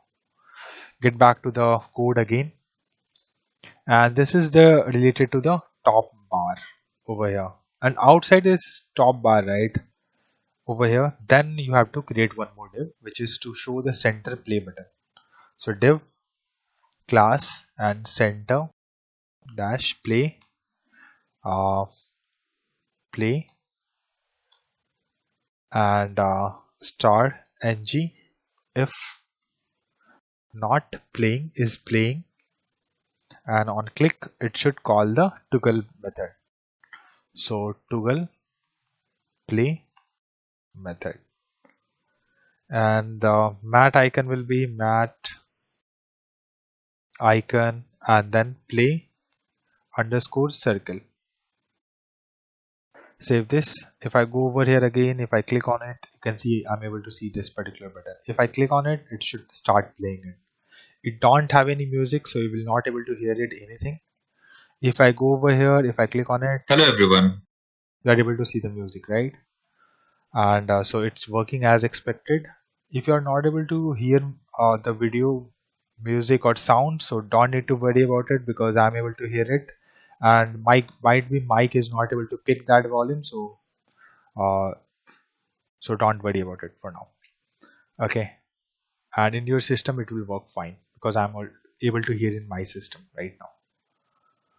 After that this over this one, then we have to make one more div, which is inside after this one, outside of this. So this will be a bottom control, so div class and bottom dash controls, and then close this. And inside this one, I also want to show the progress bar, right? So whenever it loads, so div dot class and progress dash container, and on click, and then on progress click. We have it on progress click method, right? So on progress click, this method, call it, and in this one we have to pass the event. So just right here dollar event and closes, and then div class progress dash bar closes, and then div class and progress field, and then style dot width dot percent, and then we have to pass the progress percentage. I think we have a this one, right? Progress percentage. So just copy this one and paste it over here, and just close this div.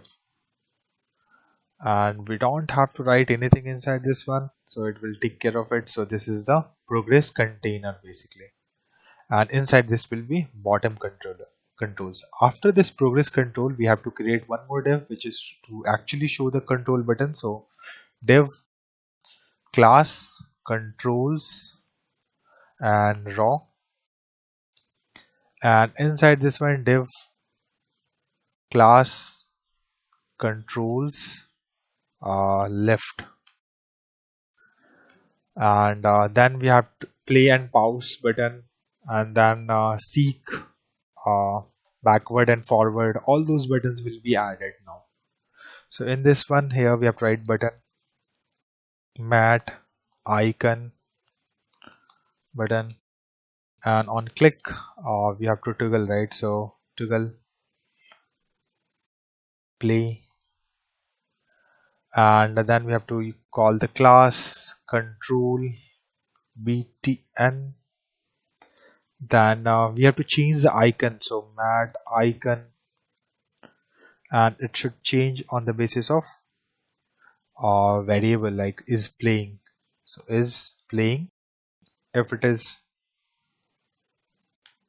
true, then pause, or sorry, vice versa, and play underscore arrow, right? Reverse we have to show it. So like if it's playing, then we have to give options to pause it, and if it is paused, then we have to show to play the user. So the button is there. Now we have to write the button related to other one. So I'm just going to copy paste these 3 lines of the code over here. Let me format this, and this one will be same control toggle. Here we have to just call the seek backward one. So seek backward, this button we need, copy paste over here, and inside this mat we have to just remove this one because this is a one particular icon we have to show. So replay underscore 10 icon I want to show to the user, and then copy it again and paste it over here, format this again, and forward. This time it should be forward button, right? So seek forward, copy this one, seek forward, control button will be remain same, and this one we have to just change this to forward. Save this.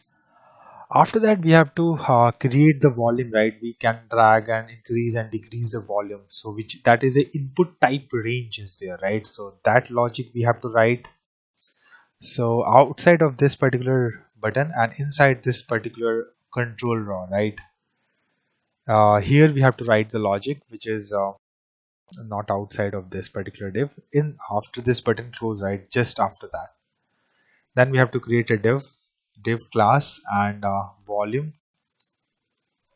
dash controls control, then close this, and then we have to create a button mat icon dash button, and on click toggle basically toggle the mute button. So toggle mute, this is the button method which exists, and class and control btn, and then we have to show mat icon. If the volume is 0, then we have to show as a muted icon, volume is off. If it is down, at certain percentage, so show different icon, and it should be less than some volume or maximum volume, so show the different icons on the each condition, right? So that's why I'm writing this one. So use muted or volume is equals to 0. In that case we have to show the volume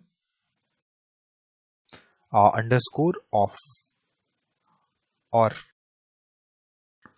volume is less than 0.5, and in that case we have to show volume underscore down, or we have to show volume underscore up.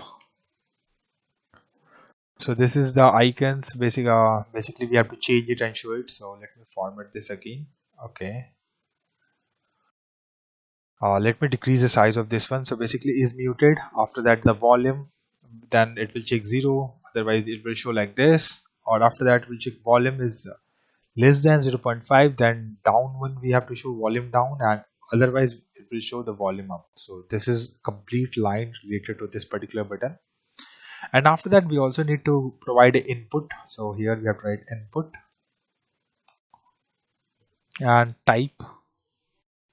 It should be range, and then we have class, then volume dash slider, and then min is equals to 0, and max is equals to 1, and step and 0.01, and then we have value, and then we have volume.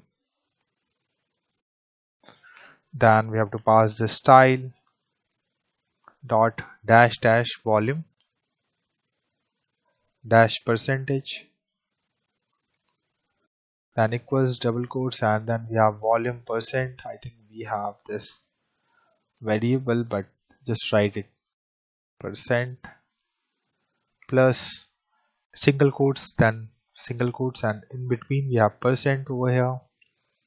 And after that we have input, and then we have to call it change volume, and then we have to pass the event and close this. And then we have outside of this particular volume control div, outside of this we have to show the formatted time, right? So here span class, and then time display, and then we have this format time. This is the method, and then we have to pass the current time, right? So current time, which is a variable inside the TS. Okay, after this we have to just put this like this, and then again we have to call format time, and then duration. So total duration it will show, and this is the, let me format this again. And after that we have to go outside of the control left part. So this is the control left, right? So outside of this particular div we have to write, so means inside of this control draw. So inside this controller, so over here I'm going to write the code. So this time it will be like related to the control right, which is to make it as full screen or a small screen. So that logic have to write it. So over here in this one you have to write div class controls right. Okay, we are outside of this one, control left and right. So left we have already completed, now we have to write. So control rights, and then button and mat icon button, and then click, and then we have to call the toggle full screen, and then we have class and then control btn, and just close this, and then we have mat icon, and in this one basically show as per like is full screen. Then we have to show the different icons. So here full screen underscore exit or full screen, this one full screen. Okay, so the right part is also completed. Now we have to go to the outside of this play over one. Outside of the play over, this particular div we have created, right? So outside of this one, so only inside one div we have to go. So outside of this one, here I have to create a div which is actual loader. So div dot class loading a spinner and star ng if and duration is equals to 0, then close this, and mat spinner and diameter is 60, and just close this one, and yeah, this spinner is also added. Then we also need to give the hints, right? So like on the click on this particular button this will happen, and on the click on this particular button this will happen. So that one we can add it. So div class and keyboard hint. You can also not gonna provide it, still it will work fine, but it's too good to have that provide the controls shortcuts so that user can know about it. And is playing, whenever it's not playing, that time we have to show it this one. And the div dot class hint dash title, and then we have to pass like keyboard shortcut cuts, and after that div class hint greet, and then close this, and then we have a span. Then here we have to write a space slash key, right? And then after that span we have to write play slash pause, right? And then we have span, and we have arrows, right? So arrows I will provide in the description. There's a common text file, something like that will be there, which is only one text file will be there, so you can just refer to that. I'll provide you these icons, or you can just Google it. You can also get it icons from there, and you can just paste it over here. And then we have a span, and which seek 10 seconds, and then the volume up and down icon is there. So okay, so okay, I think we can write it better, it is. And then top and below icon is there, right? So I'm just going to copy paste over here, and then span, and here volume, and then span M for mute, span, and here mute, and then span, then F for making it as full screen. So span, close this, and full screen. And then we have escape. Okay, let me close this one first, and after that span exit. So let me save this, and let me verify that we don't have any issues in this HTML part, then we will do the testing. Only one minor issues I can see, which is hint. Here we have to just write hint title and save this. Now let's go to the UI. Let me click on this play button, and you can see these options, right? And if I click on this particular button, it should mute it, right? And if I click on this next, let me play it now, and let me try to move it, right? You can see it's increasing, right? And when I click on anywhere else, you can see it route to that particular place. You can see it's moving, right? And if I go back, you can see that 10 seconds are getting reduced over here. If I'm pressing a button which is to increase the volume, Having the password 123. So it will try to sign in. So here, and you can see the volume of this one is also get increased. There's only one problem which I have seen, that the input field is missing. Whenever we hover, it should show the input field, right? I think that need to be fixed. And that look like a CSS issue. So let's go to the code, and over here we have to go to we have a like input field, right, related to it. So just search for input, this one. And over here, if you see this one, volume, right, here we have to just remove this n and just save this. And if I go over here to the UI, I'm able to see it, right? Let me decrease the volume. Now you can see the icon. I'm also able to increase and decrease, and you can see whenever I decrease the volume certain place, and it's automatically set to mute, and if I increase, it is in the, and you can see the icon is getting changed. So it means it's working as expected. Let me decrease the volume of this one. Let me try with the to increase the volume it from over here. You can see. Let me try it hello from, everyone.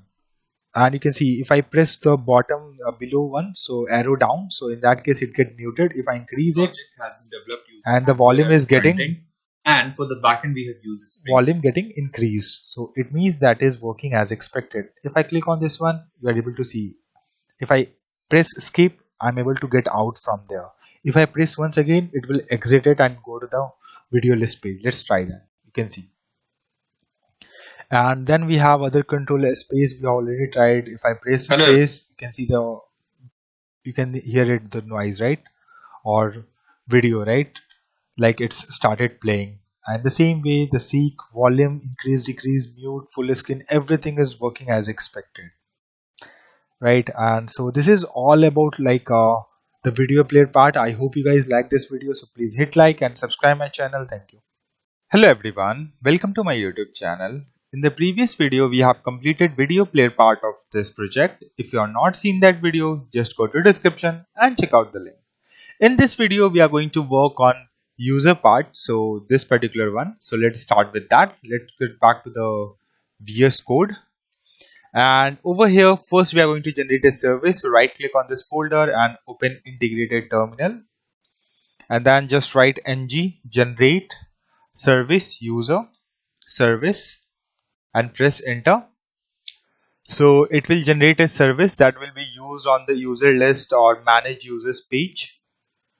So if you go over here, we have a user service right inside this one, and we have to go with the private API URL and environment dot API URL plus then slash users API, right? So we have to just pass that, and then we have constructor private and http and http client. This need to be import over here, and then we have to write get all users method. So get all users method, and in this one I'm expecting it should will get page because it's a paginated API size, and that will be of number type, and then it will be a search that will be optional, so question mark and string. And then we have to append those, we have to pass that values as a parameters. So params, and then the new http, this one we need to import, and then dot set, and then page comma page, what we get, and dot set size comma size, and if search, then params dot set. Here we have to write search and okay, search, and then we have to pass search over here. And outside of this, we have to call the API, return this dot http dot get, and then we have to pass this dot API URL, comma, and then we have to pass the params. So it should be inside the curly bracket. Let me format this. Let me decrease the size of this one so that you can see the multiple lines. Okay, create user, and then we are expecting user type any, and return this dot http post, not patch, post, and this dot API URL, comma, user. And then we have to get user by ID also we need. So get user by ID so that we can edit. So ID, number, and then user any, and return this dot http dot put. No, sorry, it should be a get, right? Get, okay, it should not pass this one. Remove this one. So here we have to just get by ID. So this dot get, and inside this one dot API URL plus single quotes slash, then after that plus ID concat. Okay, and then we have update user, and in this one ID number type, not number type, and then we have a user any type, and in this one return this dot http dot put, and this dot API URL plus single quote slash, then plus ID comma user. After update, the next will be to delete the user. So delete user and ID of type any. No, it should be a number type, so just write number. Return this dot http dot delete this dot API URL, then slash plus ID, and then we have toggle user status. User status ID number, return this dot http dot put this dot API URL plus slash plus ID, then plus, and then we have to pass that the path which is toggle status, and we don't have to pass any body, so just put a curly bracket over here, and then we have change user role, and it should be ID number, and then role string type, and in this one return this dot http dot put, not patch, it should be put, and this dot API URL slash, and then plus change dash role comma, and then we have to pass the role over here, and just format this one. I don't think we should have any error as of now. We don't have any error. Let me, okay, this ID is not used. Okay, this is my bad. Over here we have to add one more plus, and then we have to pass this ID, so just write like this. Okay, so just correct this one. Here we have to pass the ID between these two and save this. Just minor fixes. If you're not gonna fix or change it, still it will work fine. So like a get user, so get u should be capital, and here update user you should capital, so it will not cause any issues, but it's good to have in this way. Now our code changes related to the user services is completed. Now let's generate the component. So we have to go to the admin folder. Inside this one, right click, open integrated terminal, and over here we have to write ng generate component and user dash list. So it will generate a user list component. Inside that, you can see a component is created inside the admin folder. Now I'm going to inside the dialog folder. Oh no, this one, dialog. You just need to type and then press, and now I'm inside this dialog folder. Now here I want to generate ng generate component and manage dash user and press enter over here. So it will generate one more component inside this particular dialog. Inside dialog, you can see previously it was manage video. Now it has been one more manage user is added. So now we have to also connect this with the routing of this. So you have to go to the admin routing module.ts file. In this one, basically you have to add like the path whenever someone's click on user page, right? So you have to route to that particular user to the that particular page. So here users comma and component we have to pass as a user list. So this one we need to import, format this and then save this. And if I go to the UI, if I click on users, you are able to see that user list works, right? So it means that we are able to integrate users as well as video in this both. And here I've noticed that this video list page, this refresh button is not as expected. So let's fix that first. So go to the video list over here in the video list.html and go nearby that particular button. So here refresh, this one you just need to fix. So in the video list line number 13 we have refresh, and just save this. Let's see it's fixed or not. Now you can see, right, whenever we hover, this one get changed, and also we can see that one. If I click on it, it refreshed. That functionality was working, but the CSS and design was not as expected. Now it fixed. Now get back to the user component. Now we have to go back to the user list in the TS file, and here we have to write the logic related to the user. So let's go back over here, and in this one page and videos users page or paginated users, we can write paginated users, could be of any type, and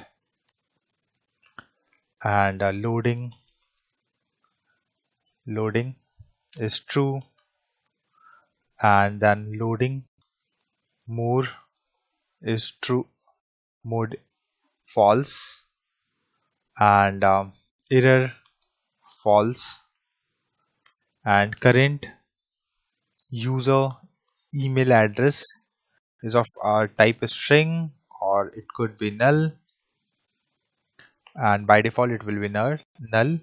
Search query and of a string type, and then we have page size, and then we have current page is equals to 0, total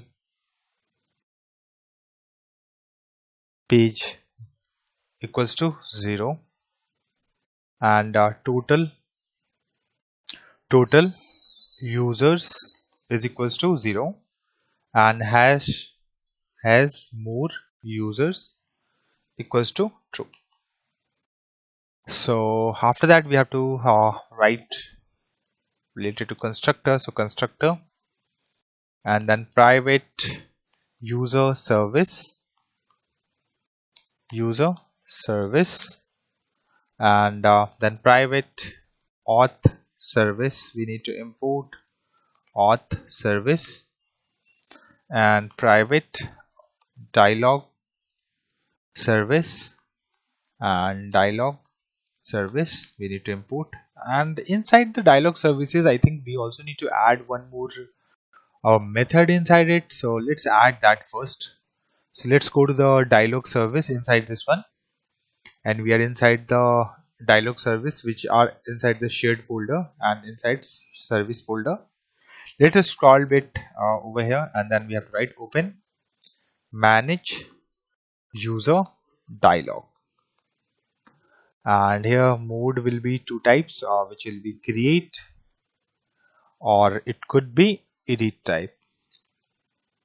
And then we are also passing the user, but it should be an optional, because only on edit case we are going to pass the informations, or else it will be uh, blank.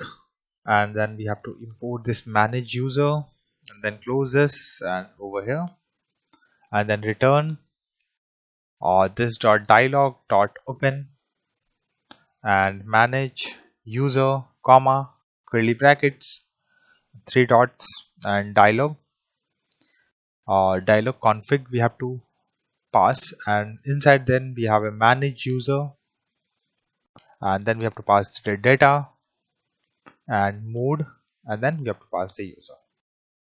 Okay, so let me format this, and here you can see this one. So we are just open this manage user, and whatever the configuration we have, this is related to manage user, we are passing it, and data mode by default it will be passed, and user, like whenever if it is available then we are going to pass it, otherwise it will be undefined.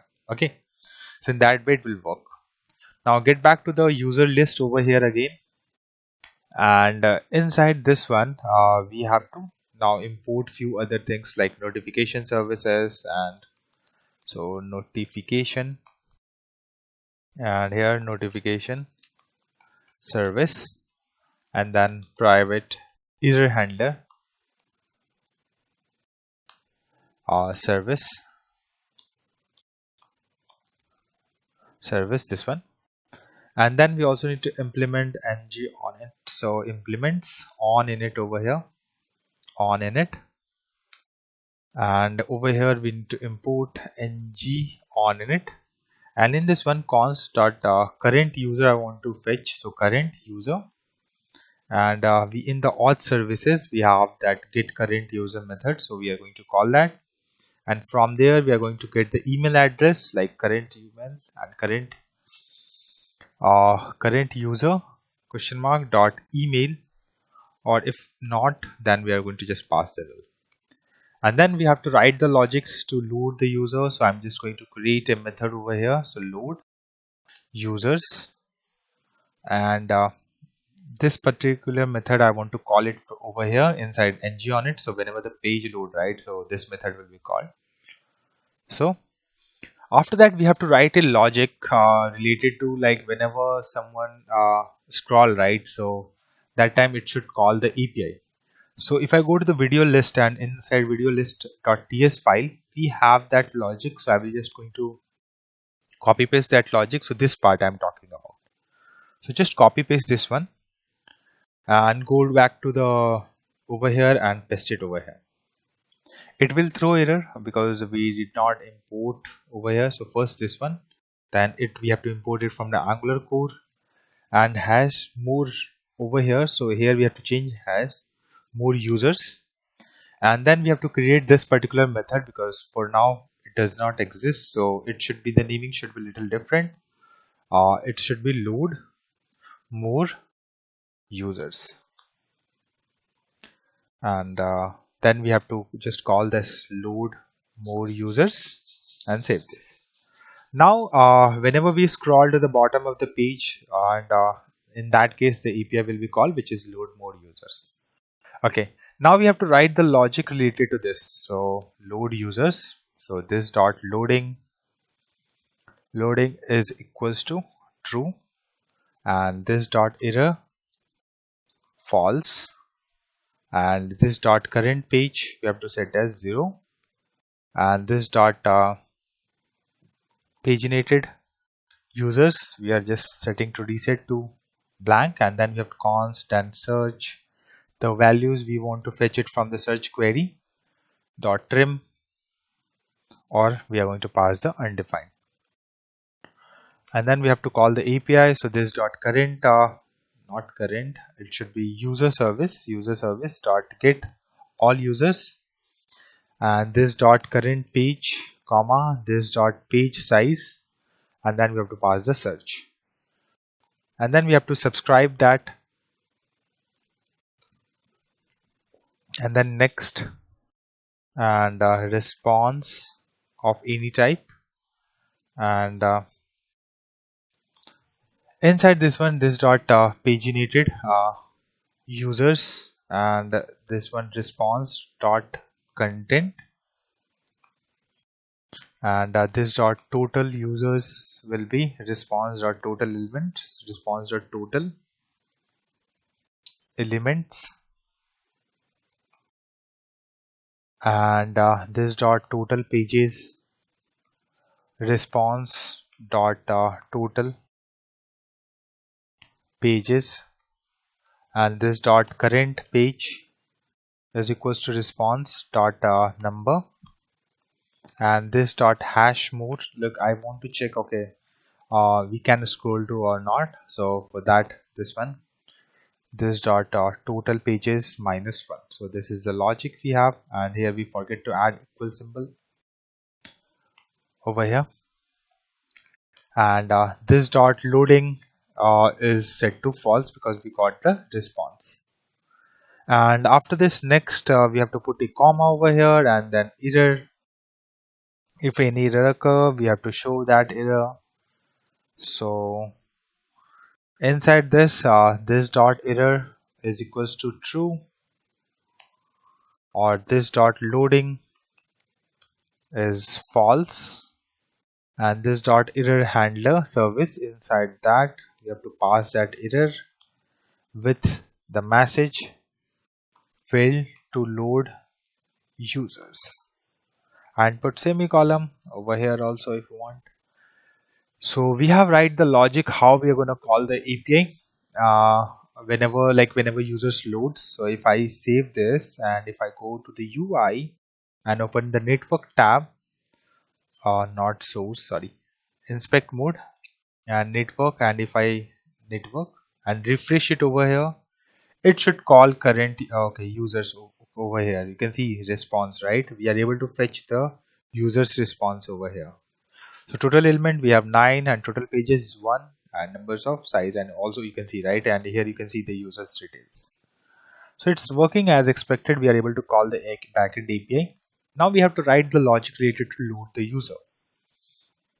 So let's write that, and if this dot loading more this one, or not this dot hash more user, then just return from here, and this dot loading loading more is set to true, and this and then we have const next page, right, and this dot current page plus 1, we have to add that, and const at search, and this dot search query dot trim, or we are going to just pass the undefined over here, and then we have to call the API. So this dot user services dot get all users next page, comma this dot page size,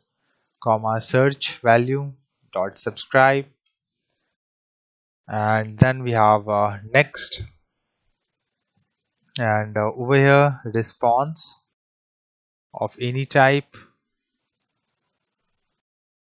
and over here curly bracket, and here this dot paginated users equals, and then dot dot dot this dot paginated users, comma this dot dot dot, and response dot content.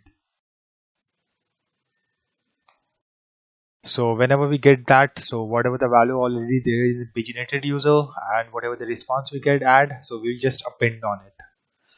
Okay, so this dot current page is equals to response dot number, and then this dot hash more users, and this dot current page is less than this dot total pages minus 1, and this dot loading more is false, and then we have this error, and and this dot loading more loading mode equals to false, and this dot error handler service dot handle, and we have to show the error, so error and fail to load more users. And so load more logic is also done. Now on search we have to call the method, so just write the logic it. So on search change, this particular method will be called event. Then event, we don't have to import anything for this event, and it will not going to return anything. So const input equals to event dot target as HTML input element, and this dot search query is equals to input whatever the input dot value we have, right? So we're going to just pass, and this dot not this one, this dot current page is equals to 0 because it will search, so we have to show it from start. So load users, and we have to call the first method, and whenever we have to clear it, so clear search, and this dot search query is equals to, and this dot current page is equals to 0, and this dot load users, we have to call this method, and clear logic is also completed. Now we have to write the logic basically is to open the dialog related to create user. So let's write that. So here we have to write like create user, and inside this one const dialog ref, and this dot dialog service, and then we have a open manage user dialog which we have created. So in this one we have to pass just create, and inside this one whenever like any new user is created, right? So that time after that we have to call a load user. So for that, after closed, uh, then subscribe, and then response, and if response are there, in that case this dot load users, this method we have to call.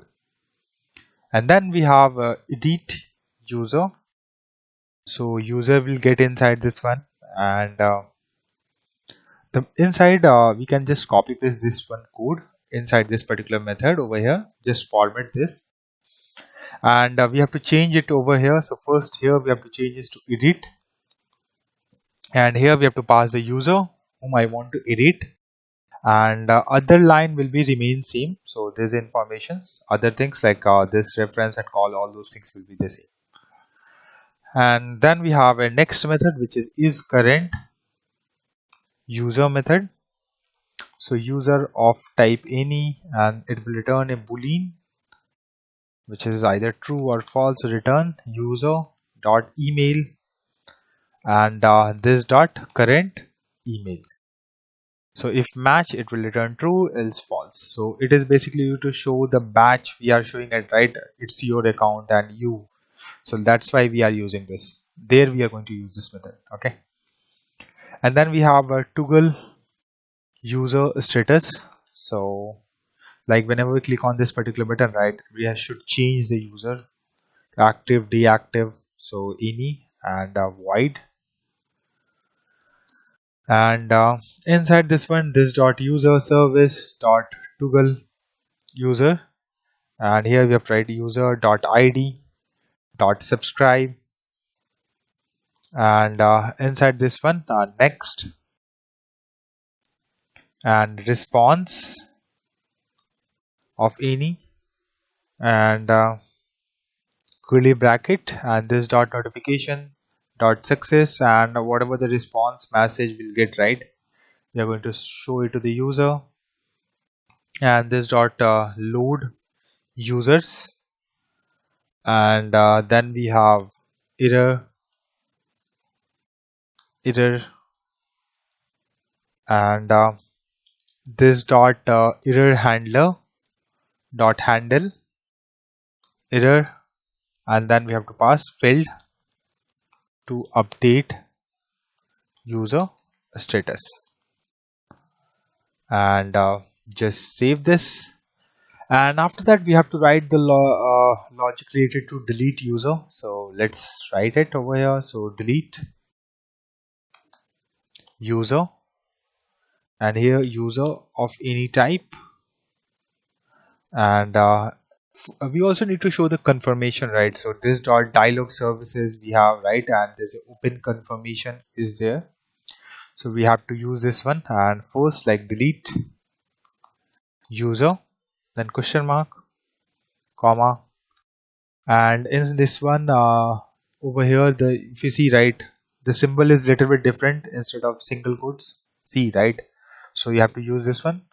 Are you sure you want to delete user, and then double quotes, and then dollar, curly bracket, and the user dot full name, and after double quotes, question mark, and this action cannot be undone.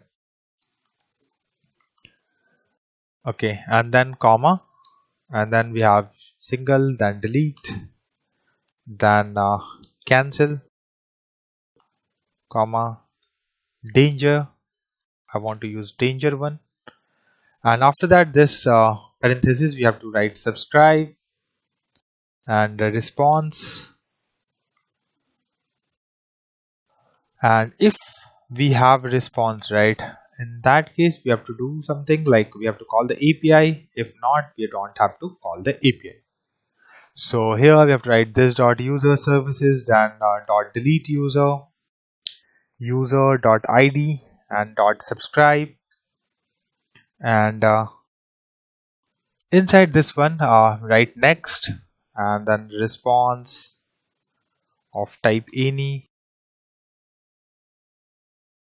and this dot notification dot success, and response question mark dot message, and this dot load users we have to call this one, and comma, error, any error occur in that case,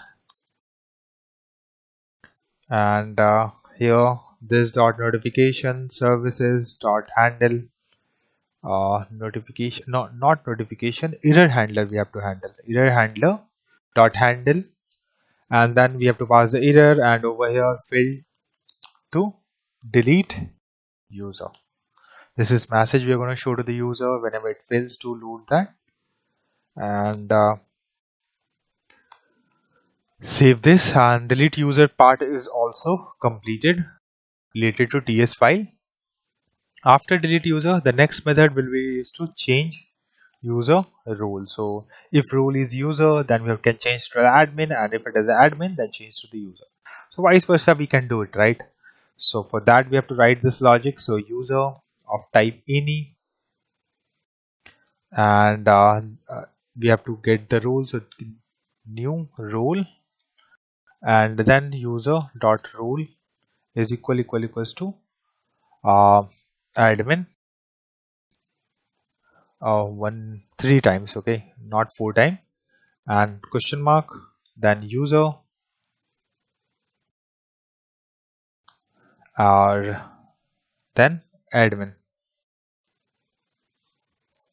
and then we have to pass this dot dialog services dot open confirmation, and then we have change user role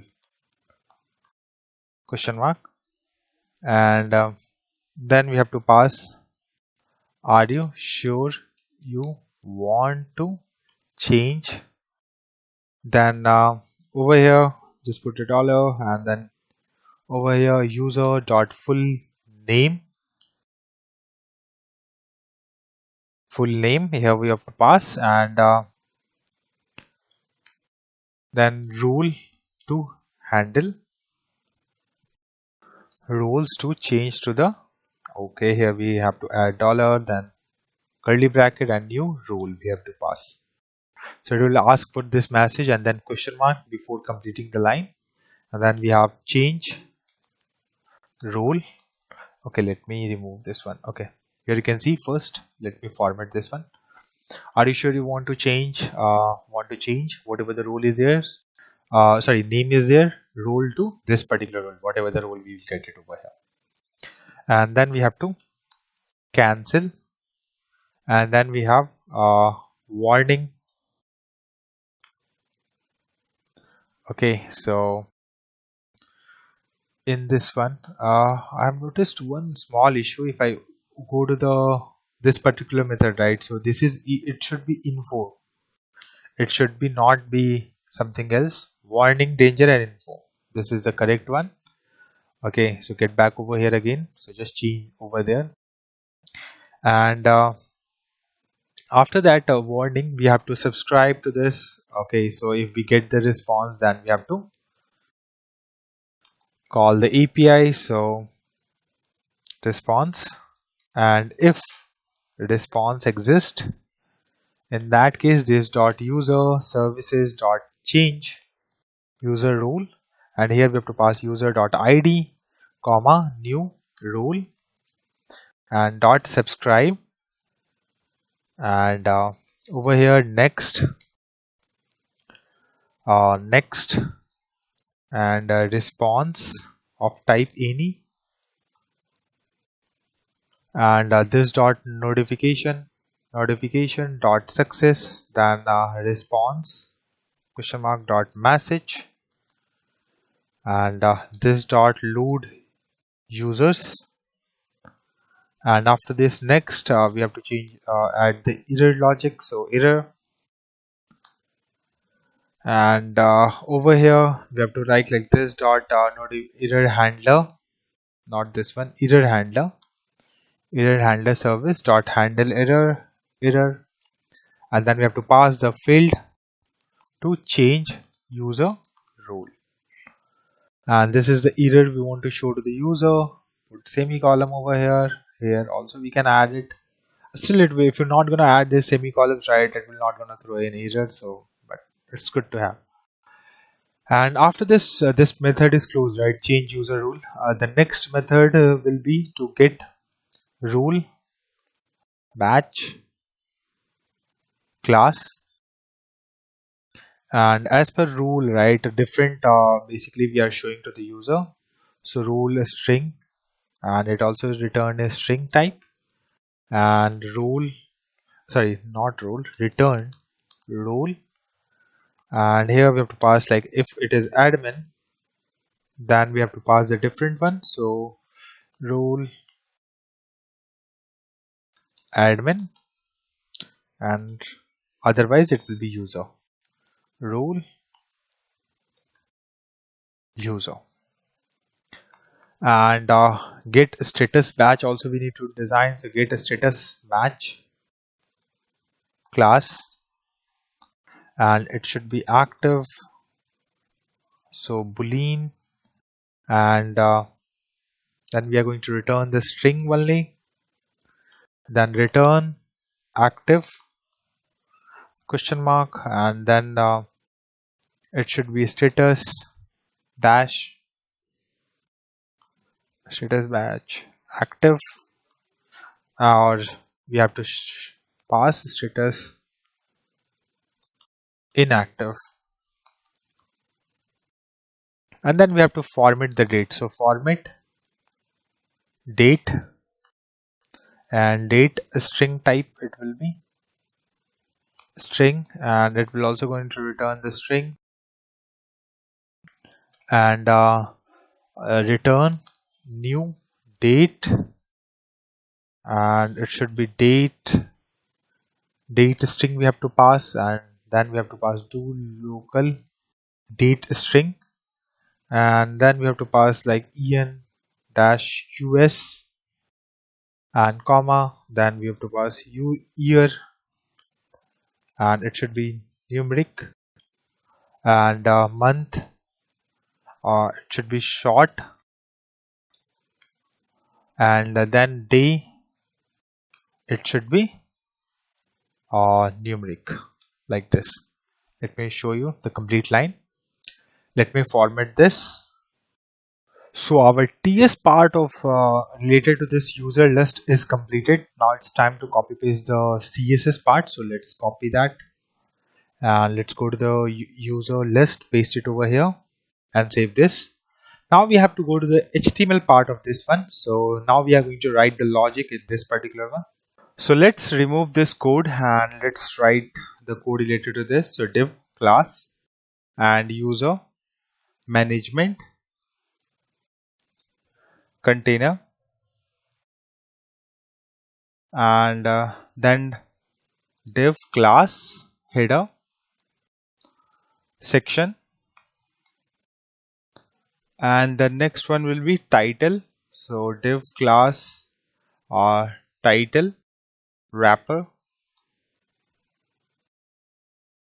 and then h1 in this one class it will be page title, and over here we are going to write user management,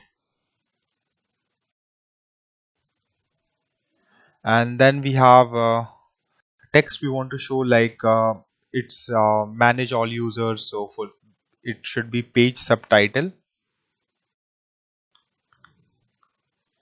and over here manage all users and their permission.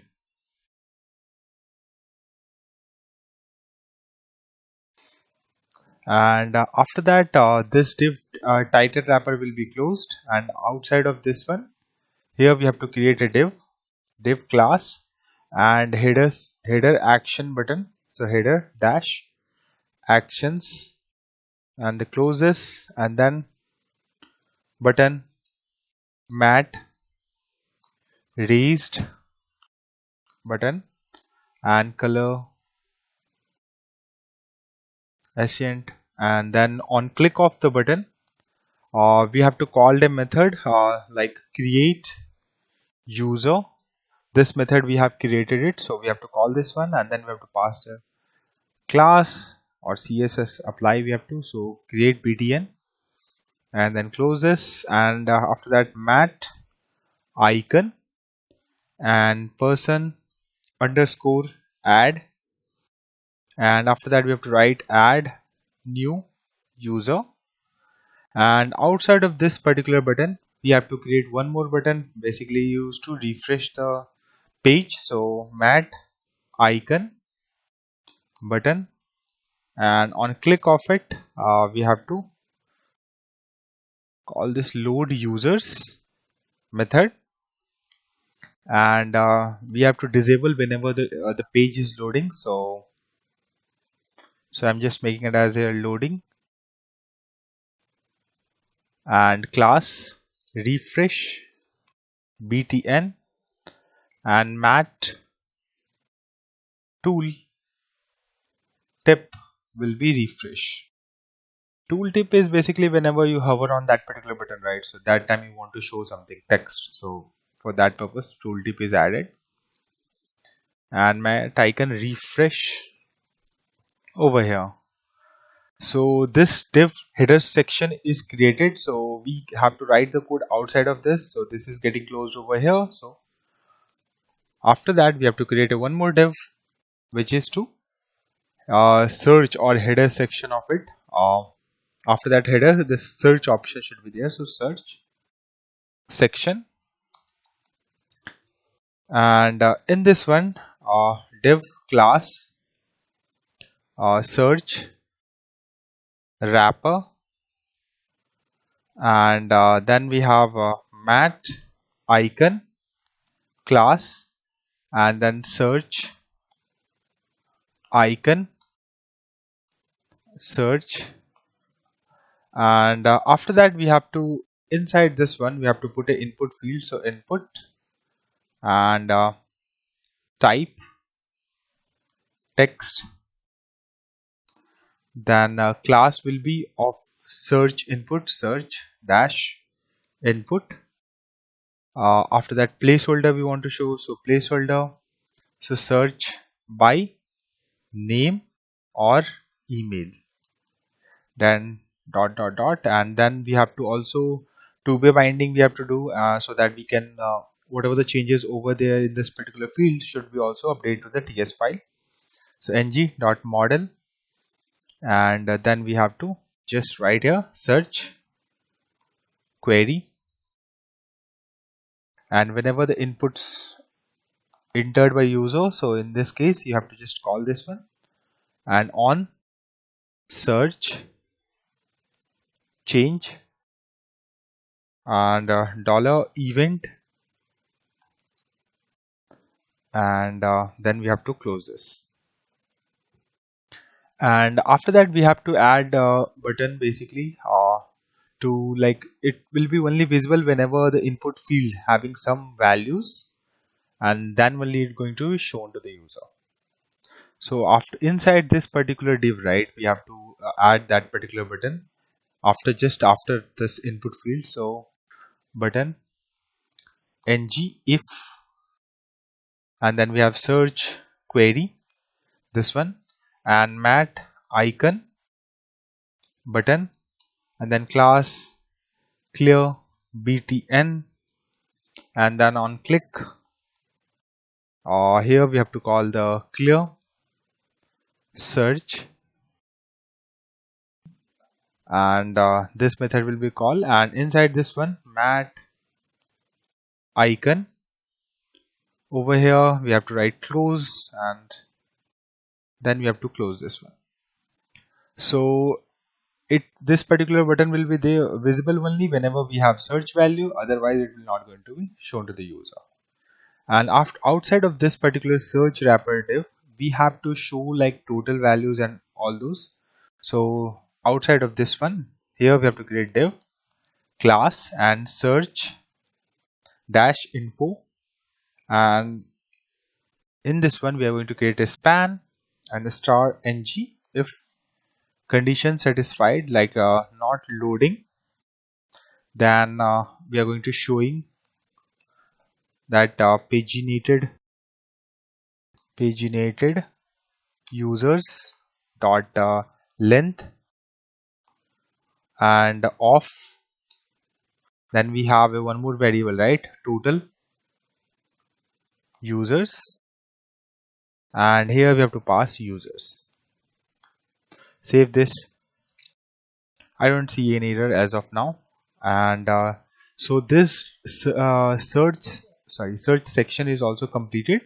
So outside of this one search section, right, we have to add a progress bar. So out just after this mat progress bar and star ng if whenever it's loading, right, so in that case we have to just show this one, and mode init and class loading dash bar, and closes. After that the next will be to whenever error occurs, that time you want to show the container, oops, something went wrong or failed to load the user. So those type of matches we want to show the user, as well as we want to show user that a refresh button is there. So those we are going to design it now. So div star ng if, and if error occur and not loading, and class error dash container, and then mat icon class error dash icon, and just close this one, and error underscore outline, and after that here h2 oops, something went wrong, and then we want to add here like p, and here failed to load users, and please try again. So this type of message I want to show it whenever users any error occur or something like that. And then we want to show a button, so mat raised button and color will be primary. And on click we will call the API again, so like load users, and this method will be called and mat icon, and then refresh icon, and then we want to pass the retry text, so it will be a retry text will be visible with the refresh icon, and this button users can click on it. So this is about the div section, this one error one. Now we have to go outside of this particular div, and now we have to actually write the logic related to showing the cards and all those informations of the user.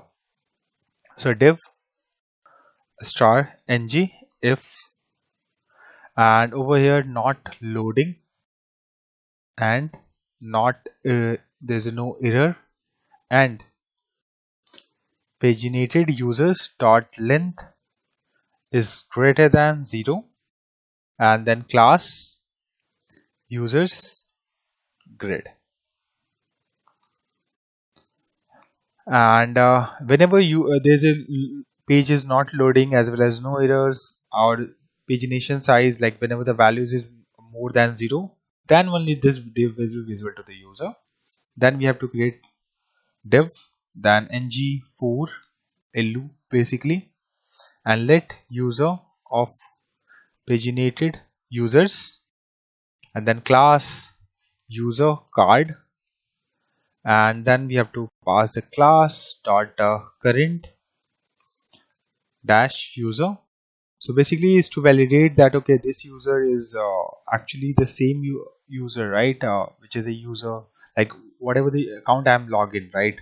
So for that validations, I think we have one method like is current, something like that, is current user.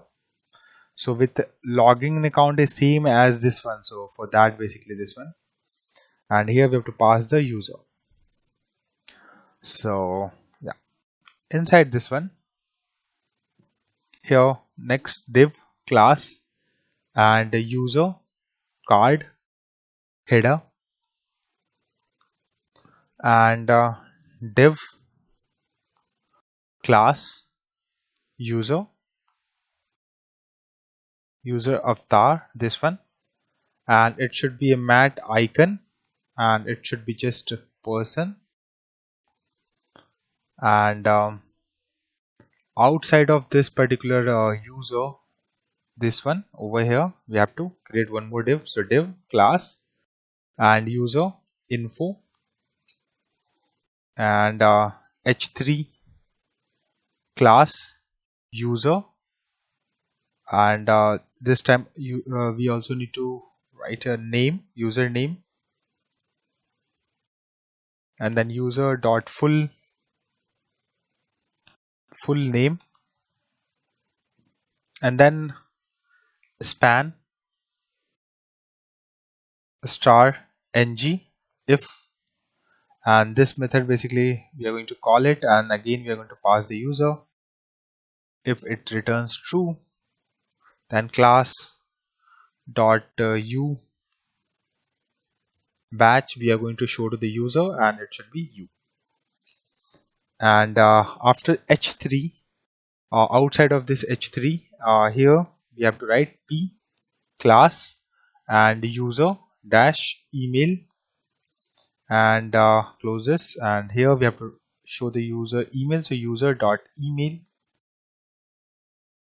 and after that user card header part is completed. So this is user card header part, so if you see, right, this is closing over here. So after that you have to write the logic which is to related to the body of the one. So outside of this we have to write the div, so div class and user card body, close this, or not over here, close this, and inside this one div class user meta, and then the span class, and over here meta item, and then meta span, and class, and then meta label, and here we have to write rule, and inside this one span. Then we have class, the square bracket class. Then here we have to get the batch, so that should be, there is a method, right? Get rule batch class. So this one method we have to call, and we have to pass the from here, and we have to pass user dot role, so it should return over here, and then it will show. And then inside this one mat icon, and then we have class batch icon, and then we have to show over here as per user dot role over here. Then here admin, right? If it is admin question mark, then here admin underscore panel underscore settings, else it will be just a person symbol or icon. After that over here user dot rule, just save this, let me format this one, and outside of this particular one user meta one, user not user meta item over here. No, okay, this is a span, right? Meta item should be a div, basically. It should not span, so it just make changes is over here only. So div, over here also div. And outside of just this meta item, we have to go over here and press enter. Then we are going to create a div class meta item, and after that span class and meta label, and then close this status, and after that span class. Then this is the next method which we have over here. So get a status batch class, this one, and so this one here we have to call this, and here we have to pass user dot active. Then as per that it will return us, and then we have to mat icon, and then class badge icon, and then we have to show user dot active question mark. Then it's ternary operator we are using it, right? Check underscore circle, and then we are cancel,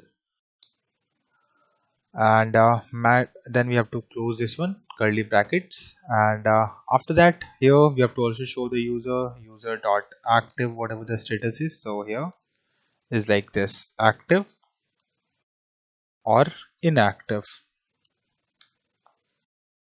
active. And then this div is also completed, which is meta item. So user meta is, this part is completed.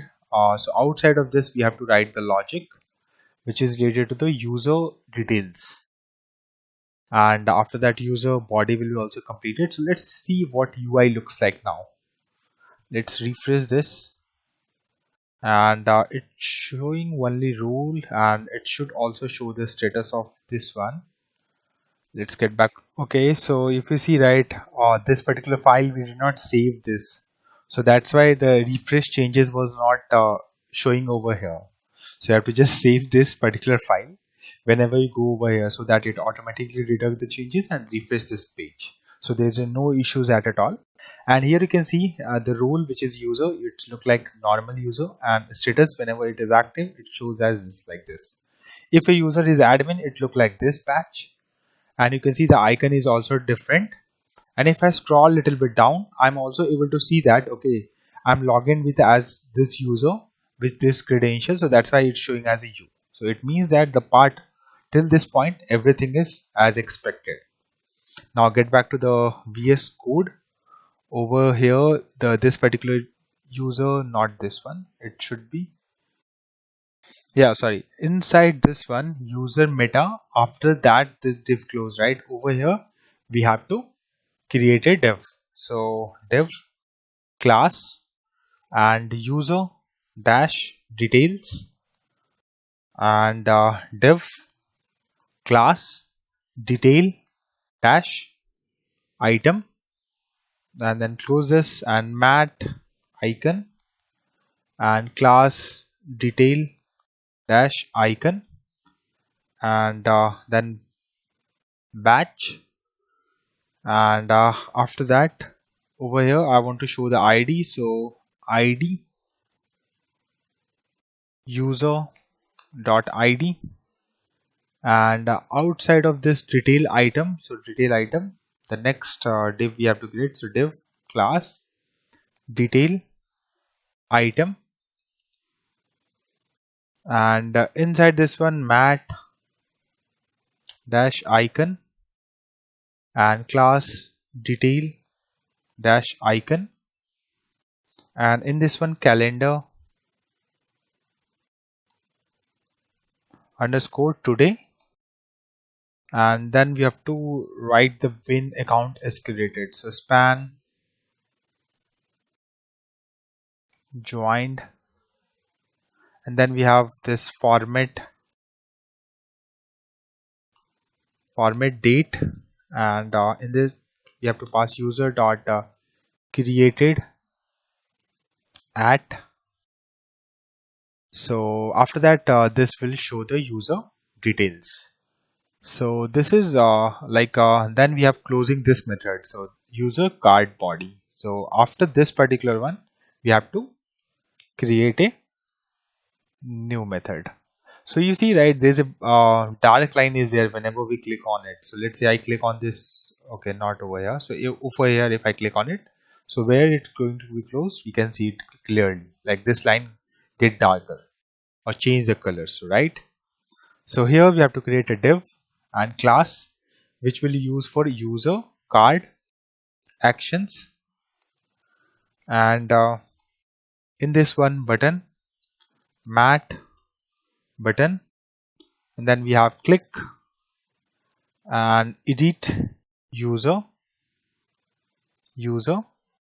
and in this we have to pass the user, and then we have class action button over here, and then we have mat icon which is to edit, and after that we also need to pass the text, so edit text, and then we have the change rule method, not method, button, sorry, we have to call, so mat button, and on click we have to call them method, which is, I think we have a change rule method, so change rule or change user rule, I think change user rule, so this method we have to call. So get over here, paste it over here, and in this one we have to pass the user, then class action button, and in this one mat icon and swap hotties, and after that we have to just write here change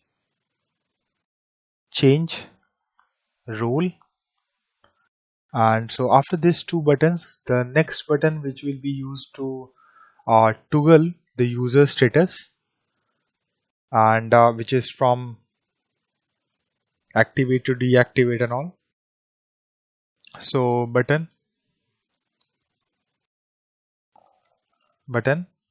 and mat button on click, and on click we are going to call the method which is, I think, toggle control F, toggle user status. So this is the method we are going to call it, so let's paste it over here, and then we have to pass the user, and then we also want to disable the user, this particular button, if user is same, So let's say he cannot deactivate his own account, right? So you have to just pass here his current user, right? And in this one, user, and after that class action button over here, then class dot disabled, and over here this dot current user, and then user we have to pass, and then we have to show mat icon. Okay, just close it over here, this one, and the button should be not closed there, it should be outside of this. So over after this one, let's close this particular button, get back to the mat icon, and in this one here we have to write user dot active, then question mark, and then block symbol, or then check underscore circle, and outside of this mat icon, here we have to write like user dot active, and then we have deactivate, wait, and else activate. So as per user active status, it will be changed. So we have to write the logic like that. So just format this, and after this particular button, the next button which will be used to delete the user. So button, and mat button, and then we have to call it on click, we have to call a method. So that method will be delete user method, this one. So just call this one, and then we have user class action button, and over here delete dash action class disabled, and then is current user, it should be user one, and disabled. Basically it's similar to that, first we are disabling with the CSS, then we are disabling with this, so user, and then we have to show the icon. So after this, inside the button close mat icon delete, and then we want to show the text, so here delete, save this. Let me format this one. Okay, we are getting some kind of error over here, user.active and something like that, we are getting this error. Let's scroll over here. Okay, so here you can see, right, we have this one that should be removed, and if I scroll down, it's get fixed. So user.active, then this one, which is a ternary operator, as we already know that. So that's why we are getting this error. And now we have to close the div which is related to user grid. So if I scroll above, or user grid, or this particular div, this one, outside of this div which we are user grid, right, this div, we have to close it. We don't have to write any other logic inside this one, so just go outside. So this is the second last div, so just outside of this one. Over here now we're going to write the logic related to whenever users reach to the maximum like item or users, then we have to show that okay, you have reached to the end, no more users to load. So that portion we have to, for that we have to write the code. So load dash more container, and in this one div class loading more, and star ng if loading more, and then close this. First we also want to show the spinner and all those things, so that, and we'll have both the logic in this one. Then mat spinner, diameter 40, and then we have to close this one. Then we have to add a text, so P paragraph loading or more users, and then div will be closed. Outside of this load more users, then we have to write the other part, which is div class and then id of content.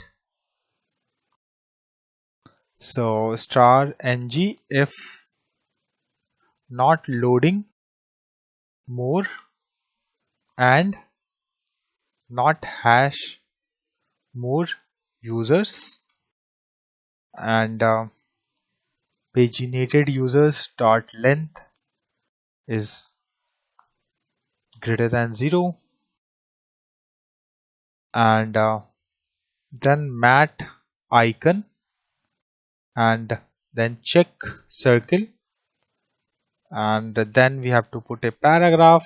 You have reached the end, no more users to load. So this is the div is also completed. Now next div, which is like to show the user whatever the values or wrapper, those things, right? Like there's no search results are there, so those things you want to show it, right? So if I go, the same logic should also exist in our I think video list. So let me check it if it is logic is already there. So I'm just going to copy paste over there. Okay, this logic we have already did it, and then we have empty state. No, we don't need this. Somewhere I remember I am right, I have written this logic. So like no result, something like that, no result. Yeah, okay, this is the logic, sorry, my bad. So we can copy paste this one, but I think the CSS are not aligned with this one. So let's get back to the users list. We don't have to copy paste. Now let's type here. So div star ng if and not loading and not error, and then total users is equals to 0, and search query exist, then class empty state, then closes div and div class empty icon wrapper, and mat icon class empty and dash icon, close this and search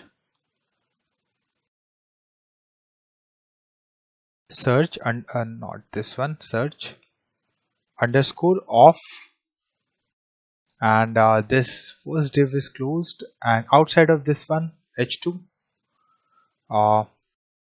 no result found, and after that here paragraph no users match, and then in double quotes if you want to show the this one, so search query this one, and then after the paragraph you want to show a button so that user can clear the filter, raised button, and color primary, and over here on click clear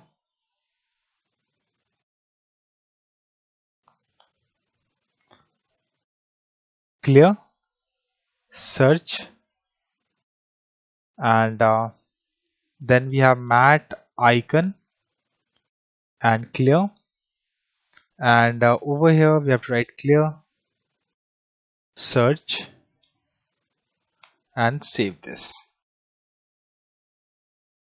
Now it's time to go to the UI, and here you can see it's already loaded over here, and you can see I'm getting the options here.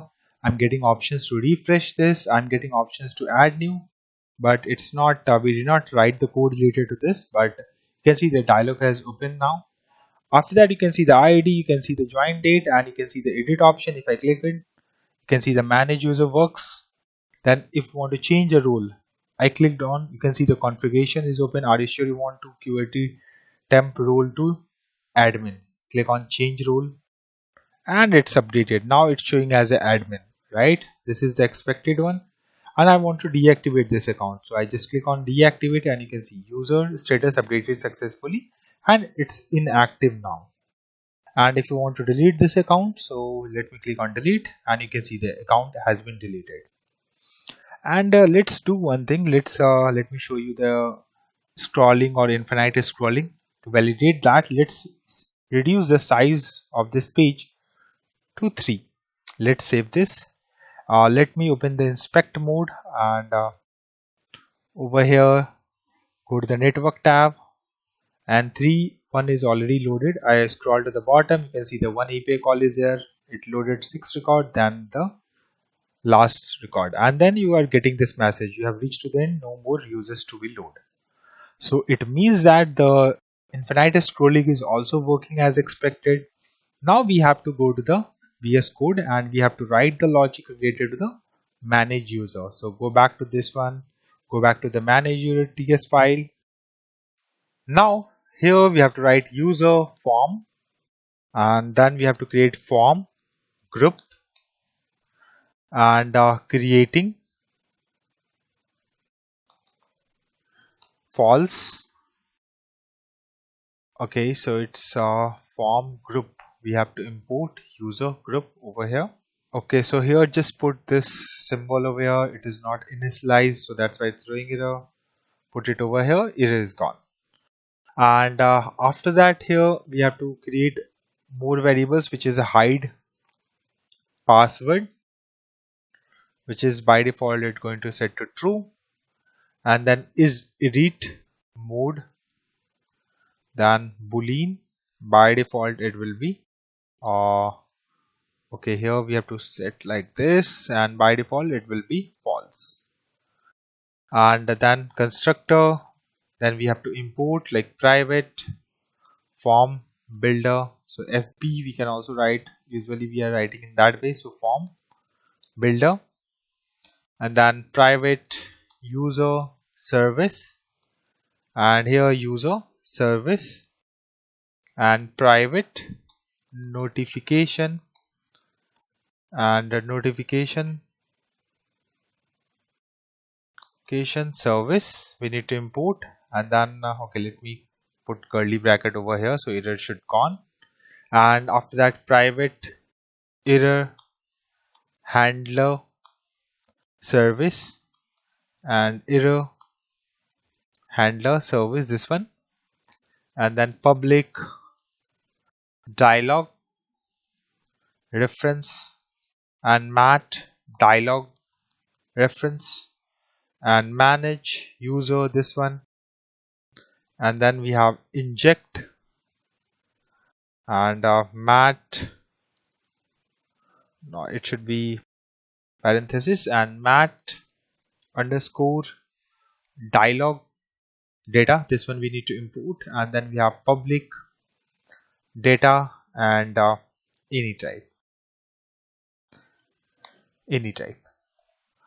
and inside this curly bracket we have to check, okay, this rule or this particular one is edit mode or not. So this dot edit mode data dot mode is equals to edit. So if it is true, if this condition is true, in that case it will return true, else it will be false. And this dot user form, and in this one this dot form builder or FB dot group, and in this one here we have to pass like this, and here we have to write full name.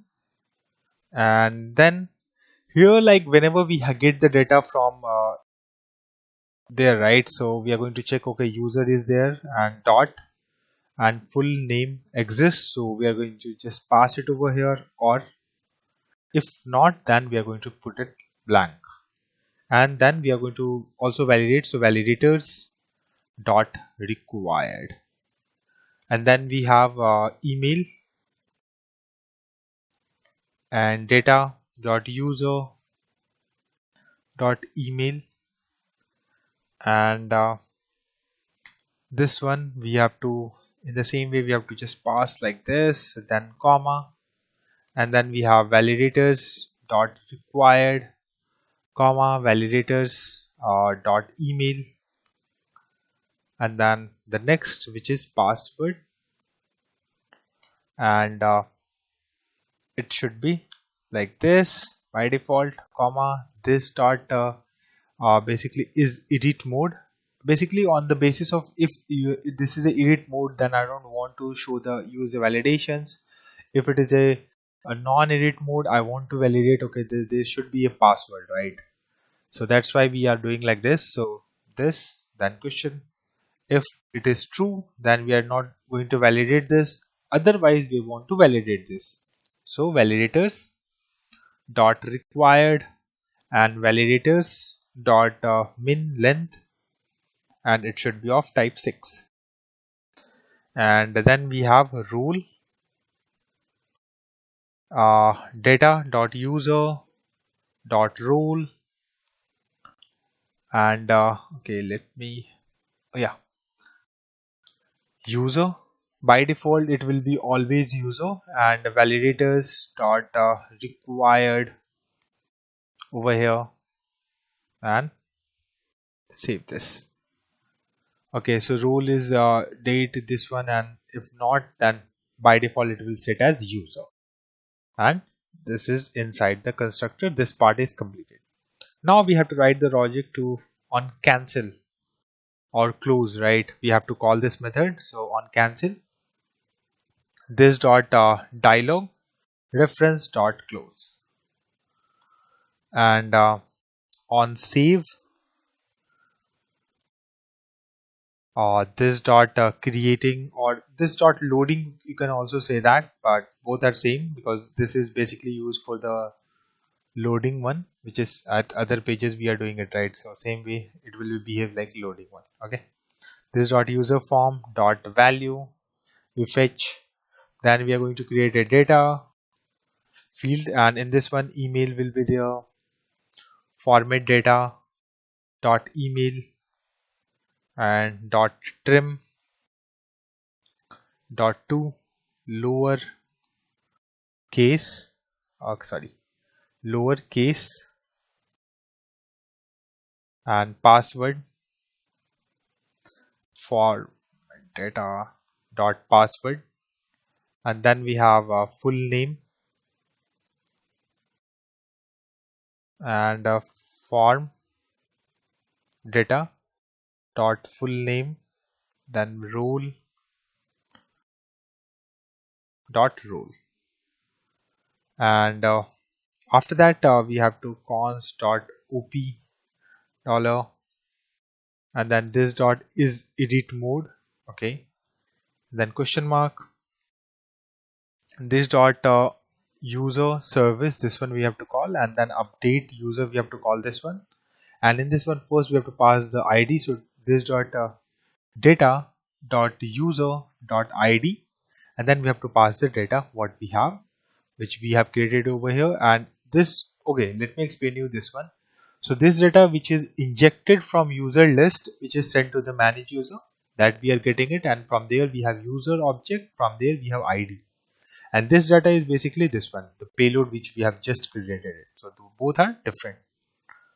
Okay, and then we have sorry, over here after this one, this dot user service dot create user, and then we have to pass the data, put semicolon, and then op this dot subscribe over here, and as per response we have to show to the user. So this one curly brackets next, and next response any type, and over here in this one, this dot creating is set to false, and this dot notification service dot success, and here response question mark dot message. And after the this one, we also want to close the dialog reference, so reference dot close, and it's set to true. And over here, error and error, this dot creating, this one false, and this dot error handling dot handle error dot failed to save user. So this is the error I want to show to the user. Let's just format this one. So just TS part of this particular one is also completed. Now we have to go to the CSS and copy paste. So go to the CSS files and paste it over here. Then we have to go to the HTML part of this file. So now here we have to remove this, and then we have to write div class and dialog container, and then close this, and then div class and dialog header, close this one also, and then we have h1 is edit mode and question mark, and then we have to show that okay, edit user text whenever this is true, or you have to show that create new user, and then we have to close this. And after this div, the next which will be for dialog content. So inside this particular container we have to write the logic. Okay, so here we are going to write a div class and dialog content, close this. After that we have to create form group, and then we have to write here user form, and after that class create form, then close this. Then we have to create a div class form section, and then close this, and then h2 class section title, and close this one. And then we have mat icon, close this one, person, and after that here we have to show that okay, this is a edit mode, then different information. So is it edit mode, then edit information or user information. And after h2, outside of this one, we have to create a div which is class and form grid, and in this one we are going to create the input fields and all those things. So mat input field appearance outline, then class full width, then close this one, and then mat label, close this one, and full name, and after label input mat input form control name, and here full name placeholder, and enter full name. And then we also want to show the icon, so mat icon, and here mat prefix, and then close this one, and this will be badge icon. And after that we also want to show there, so mat error star star ng if user form dot get, not this one, get full name and question mark dot hash error, if it is required then close this one, and full name is required. This is the error message we are going to show to the user. So our mat, this one is also completed. Now next line, this will be ng container, because this is, we have to hide and show, right? So star ng if not is edit mode, and close this one. Inside this container we have to copy paste this this particular input field over here, we have, right, paste it over here and just format this one, save this, and then we are going to do some changes over here. Okay, it's throwing some error. Okay, mat input fields are not okay, no element. Okay, fine. Okay, go to the app module one. Okay, manage video, manage user, everything is here, right? Go back over here.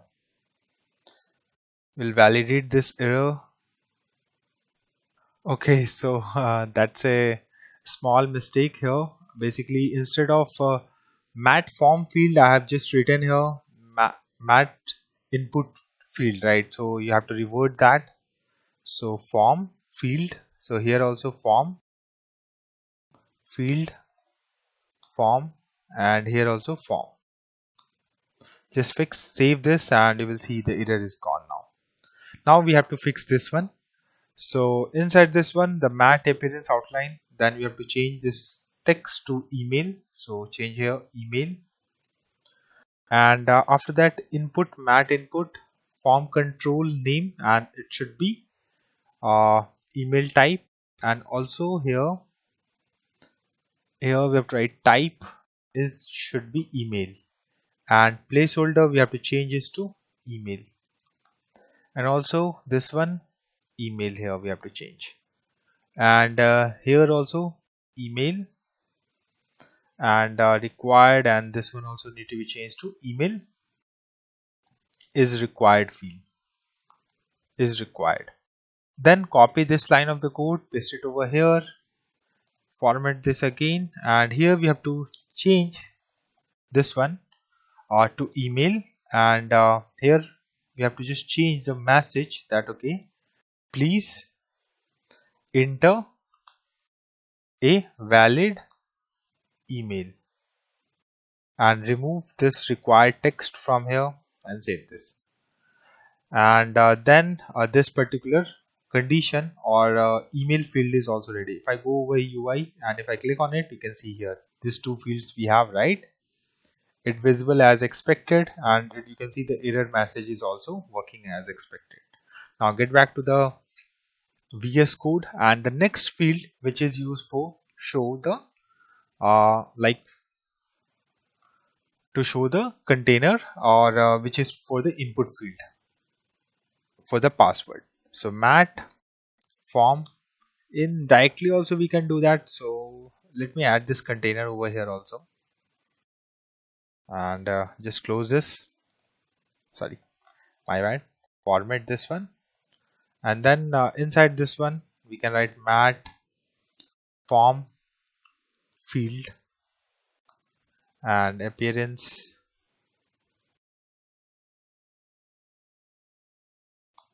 outline class full width star, and then close this, and then mat label, and it should be password, and then input mat input, and then type over here, and then equals, then hide password, so hide password field we have, and then question mark, inside the double quotes we have to write this, okay, and then single, then password single quotes closed, and then this and colon. After that, text, single quotes, and then form. Let me decrease the size of this one or hide this one for now. And then we have form, control, name, and here password. And then we have placeholder, enter, password, and then close this. And then we have a mat dash icon, close this one. And then we have also inside this one we have to write mat prefix and then lock icon I want to show to the user. Then we have to write the logic related to show and hide button. So over here we have to write button and then mat icon button. Over here mat suffix type button, and on click we have to hide and show. So click and hide password equals and not hide password, and then table index -1 and mat icon. Over here hide password, and then we have to show the different icon which is visibility underscore off or only visibility icon. So remove just off from here. And after this particular button we also need to show the error. So I'm just going to copy paste from the above just to these two.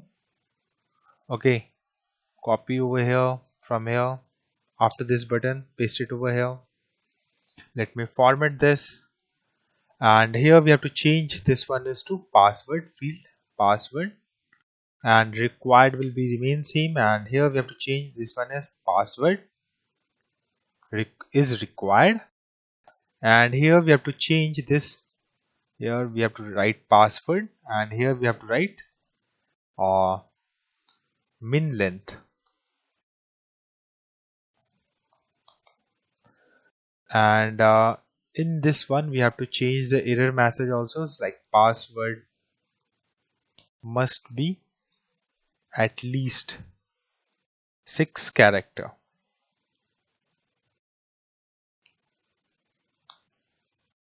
And closes.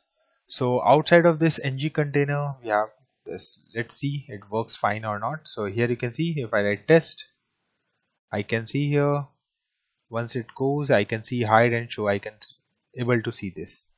So it's working as expected. And let's close this one, click on again, and I'm able to see right. If I click on edit of any one of them, so you can see full name is visible but the password as well as email field is not visible. So it means it working as expected. Get back over here, and also if you see right here the password and confirm password can be also be there, but I have not added it because I have already shown you multiple times that how you can add password and confirm password, so you can implement that. And for now you can also go with the direct password. If you don't want to use confirm password, then it will work fine. Okay, so after that this container, the next which is used to be outside of this ng container, the next one will be to show the rule. So mat form field. Okay, the first two line will be remain same, so I'm just going to copy paste over here, remove this, paste it over here. Let me format this, and let's close this one. And over here we have to change this to role, and inside this one we have to make basically drop down, right? So or mat select. So mat select here, and form control name, and here we have to pass role. Close this. Mat option value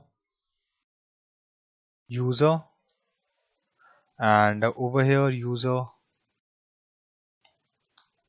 and same way mat option it's better to put these options in the TS file, and you can use the loop to show render all the values, but like we have only two, right? So that's why I've used in this way, but you can also go with that approach.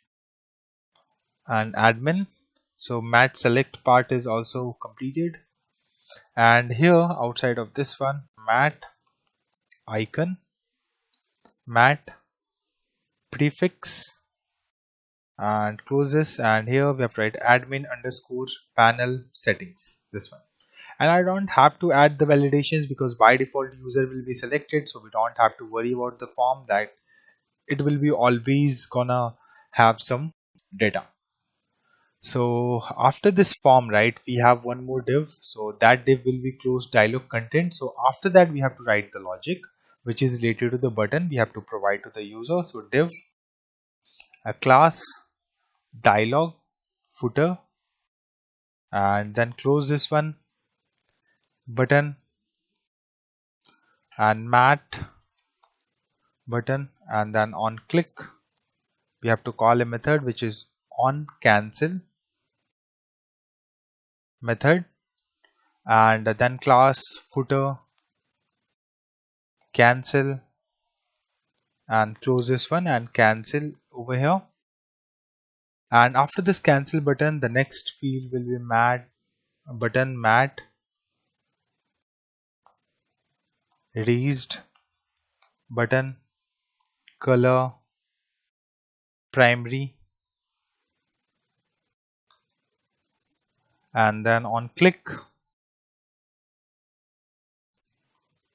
on save disabled, and user form dot valid we are going to check. If not valid, we are going to disable the button, or creating, so whenever it's loading the page, right? So footer dash save, and then we have to show the different mat icons. So mat dash icon, close this one, and over here creating, and then question mark, and our glass underscore empty, and then is edit mode, then we have to show as save, or else person underscore add, this one. So mat icon is also ready. Now we have to write the logic related to show the particular text, like it should be saving or creating, or like save changes. So this type of text we have to show, right? So creating, right, in that case it means that someone's click on the save button to save the, so is edit mode, then we are writing like saving, or else if it is not edit mode, so creating the account, and this closes parenthesis, and after that, or is edit mode, then save changes, or create user. Save this. Now let's go to the UI and validate all these changes. So you can see, right, when I refresh this page, after that click on add new, I can see all the fields over here, and here let me test it. So for that I need a dummy email address, so I'm just going to type anything, ASDFG test, and I'm going to get a dummy email address over here which is related to Mailinator, and here I'm going to enter the password. We can see that, and here I'm just setting as a user and click on create user. So it basically gonna trigger a mail now, and we can see that mail over here, and here you can see our mail, right? And if I go over here, you can see that particular information, so this test, and over here you can see the milliliter, you can see the user when it has been created. You can see the edit option, change role, and everything you can see here. Click on edit. I'm able to see the same information. If I change to admin, click on save change. After that, you can see the batch is also changed. If I click on edit, you can see the admin is visible now. So it means that manage user is also working as expected. So this is all about manage user as well as view list of users. I hope you guys like this video, so please hit like and subscribe my channel. Thank you. Hello everyone, welcome to my YouTube channel. In the previous video, we have completed manage user and user list part of this project. If you have not seen that video, just go to the description and check out the link. In this video, we are going to work on home page. So let us start with that. Let's go to the VS Code, and over here we have to go to the shared folder, and inside this one we have services. So right click on this folder and click on open integrated terminal. Then we have to generate a watch list. So ng generate service, and which is watch list service, and then press enter. So it will create a service for us, and here you can see watch list service. Get inside this one, let's delete this one, and over here private API URL, then environment dot API URL, and then path watch list. So this watch list is basically used on the both home page as well as in the my favorites page. So that's why we have to write the code related to this now. Watch list, and here page and number. You can also put the default values for this: size, number, 10, and search question mark dot string. And after that, here let params new HTTP parameters params, and then we have to set and the page comma page. Then we have to set for the size, so size comma size, and after that if search value exists, so in that case we also need to add, so params here and params dot set, then we have search, and then we have to pass the search field over here, and then after this one return this dot http. Okay, we also need to create a constructor, so here constructor and private http and http client, and then close this, and this dot http dot get method, and this dot API URL we have to pass, and then we have to pass the params in the curly bracket, and then put semicolon.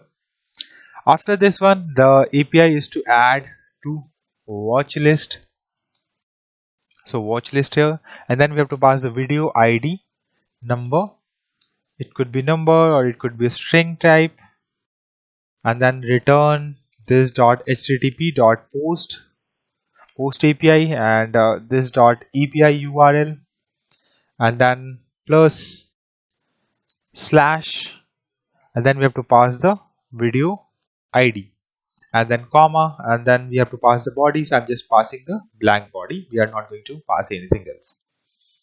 Then we have options to remove from watch list, and here we are also expecting video ID, and it could be of both type, and over here the return this dot http dot delete API, and this dot API URL, and then plus slash, and then plus video ID, and then save this. So our watch services is also ready. Now we have to go to the home TS file. So inside the user folder, earlier we have created this home, right? So you have to go to the home.ts file. Inside this one we have all the logics related to this, you have to write. Okay, so all videos and of any type, then filtered videos any semicolon, then loading is equals to true, and then loading more is equals to false by default, and then error false, and search query, it could be of a string type, and over here, and then we have featured videos. So basically the slider we are showing it, right? So for that we have to create few variables. So featured videos of any type, and this, and here equals, and like this, and correct slide index is 0, and featured loading is equals to true by default.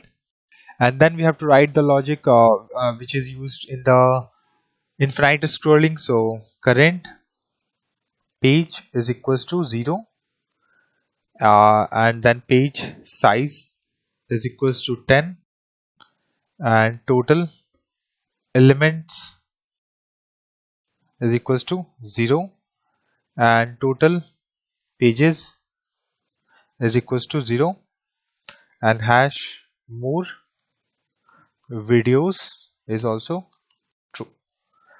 And then we have to write like few of search debouncing. For that we have to add, so private search subject, and then new subject, this one we need to import, and then string, and then close this one. Okay, two times we have write private, remove once, and this subject is we have to import it from, I think I have already added it, so it is from, let me scroll up, from here we have to import this one. And after that we have to import one few more things. Okay, not in this one constructor we have to import, so here just initialize some variables. So interval of any type, and then private saved scroll position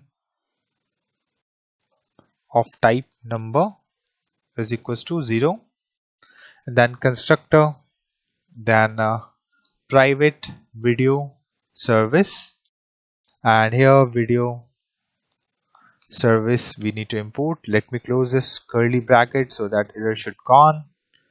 And then we have private watch list service, and here watch list service, and private notification and notification service, and then public utility service, so utility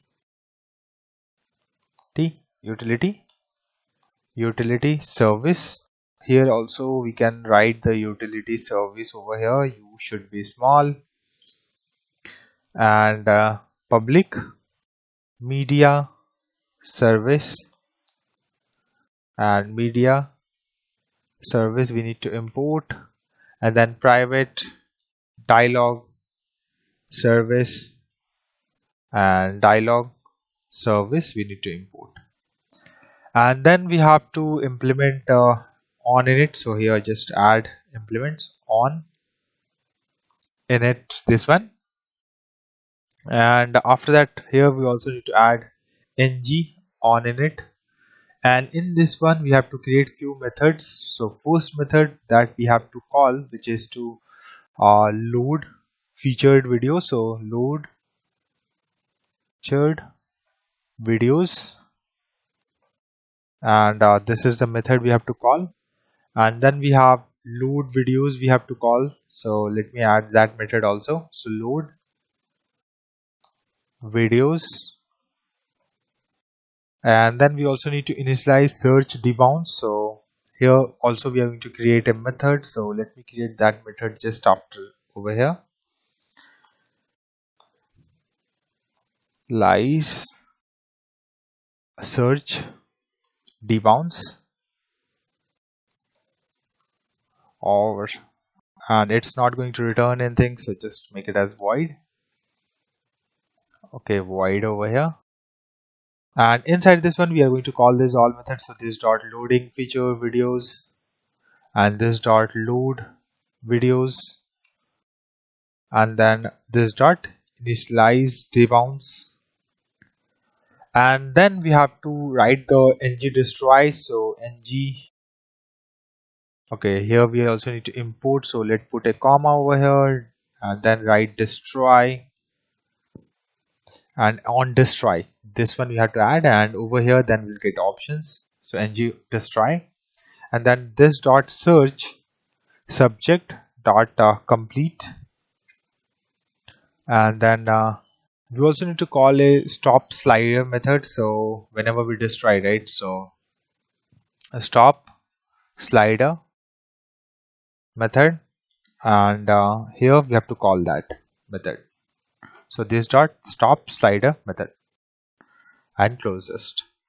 And after that we have to write the code related to initializing search debouncing, and it should be like 500 millisecond delay.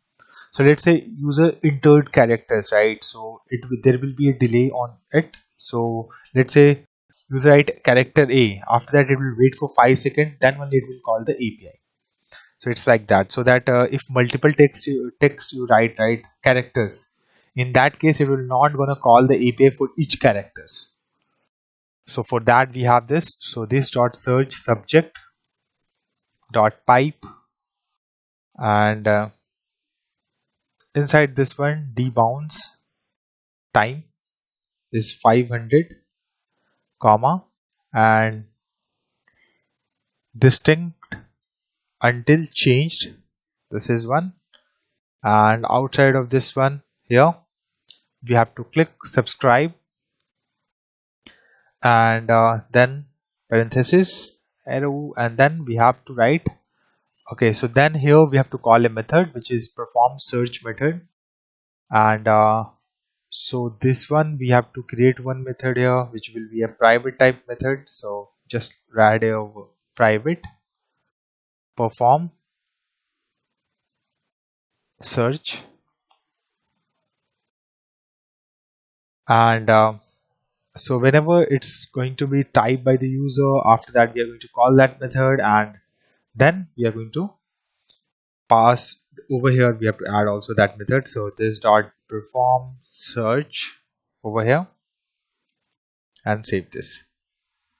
Now after this initialize search debounce, we have to add one more method, not method, okay, this one, let's write the logic related to this, so to get the random featured videos, right, so this dot featured loading is set to true, and here we have to write this dot video service dot get featured videos dot subscribe, and then curly and next, and then videos or response, I'm just going with the videos for now, and this dot featured, not loading, it should be featured videos, then we have to pass videos, this dot featured loading we have to set as false, and if we have to check if this dot featured videos is dot length is greater than 1, then only we are going to call this this dot start, okay, we have to create that method, so start slider. So let me just, after this one method we are going to create a method which is start slider, and it can be a private method, so I'm just going to write a private, and so start slider, and close this. Otherwise it will not going to do anything if which is length is less than 1 or equal to, because we don't have to slide, we have to just show that particular one. Let's write the logic related to error. So error, and over here we have to write error, then curly brackets, and here like this dot featured video features loading is false, and false over here. And also I think we have to import one more, which is private error handler service. So error handler service, this one we need to call, and over here we are going to use this one, this dot error handler service dot handle, and in this one we have to pass the whatever the error, and then we have to pass the error message, which is error loading featured videos. So this is the error we are going to show to the user if any error occur while loading this one. And after that we have to write the logic related to this start and stop. So let me move this method uh, before this search and all, because first we are going to write all the logics related to this feature videos. After that we are going to write anything else. So here make it as private, and also we have to write few more methods, so which is next slide. So let's write the logic related to that. And if this dot featured videos dot length is greater than 0, and this dot current slide index is equals to this dot current slide index plus 1, and then percent this dot featured videos dot length, and put semicolon, and then we have to go related to previous slide. So previous slide, and logic will be remain same, just we need to change one variable, not variable here, just need to change this to minus instead of okay. So it looks like there is something okay, this one should be changed to featured. Basically here we have to write featured videos, not that load featured videos, so just change it over here. And this one also need to replace, so featured videos dot length, and this dot current side -1, and then plus here we have to add, and this dot featured uh, videos dot length. And let me format this one. After this we have to write the logic inside this is start one, so click on with the start, and this dot slider interval, this one, and then we have to set interval. So set interval like this one. I think, I'm not sure that we have to import this one.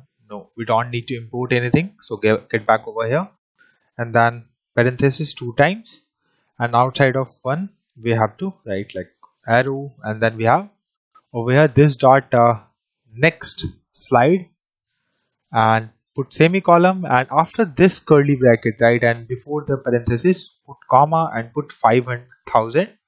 So it's like 500 seconds, so every 500 seconds it will be changed, right? So that the logic we have added it, and then when we stop, right, this dot slider interval inside this one, clear interval, this one, and this dot slider interval we have to call this, so it will clear it.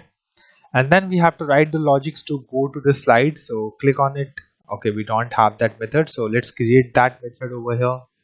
So go to slide, and then we have index, which will be user is gonna click on it, and then this dot current slide index is equals to index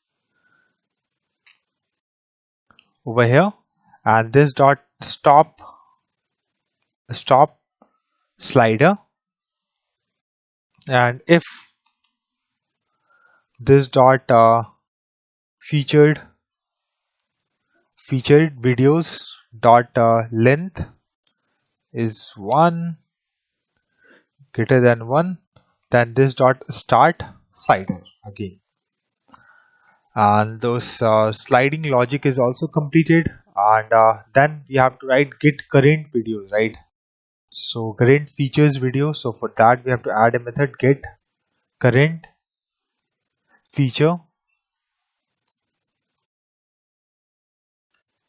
video, and here return this dot featured videos and this dot current slide index, and then or it's going to return null. And after this we have to write the logic which is related to the pagination, whenever we scroll to the bottom, then the API call will be there. So let's go to the user list and user list.ts, scroll down, and after that here you can see, right, this is scroll part. So just copy paste this complete one and get back to the home.ts file and paste it over here, and let me format this. Let's import this one first, so window host listener, and then we have this hash more videos, this one we have to call, and we also need to create a method over here. I think we don't have that for now, so here we have to create a method which is load more videos, and here we have to call the load more videos method. You can see it is gone, and this one is ready for use. Now we have to write the logics related to load videos, so get inside this particular method, and here this dot error is equals to false, and this dot current page is equals to 0, and this dot all videos is set to blank, and this dot filtered videos is equals to, and then const search, and this dot search query dot trim, and then undefined we are going to pass, and const is searching equal and not, then search, so it will return the false. Okay, searching, and after that here this dot loading should be set to true, and then this dot video services dot get all published paginated, this one video which is paginated, and then we have to pass the page, this dot page size, and comma, then search, and then subscribe to this, and inside over here next, then response any type, and over here this dot all videos is equals to response dot content, and this dot filtered videos and response dot content.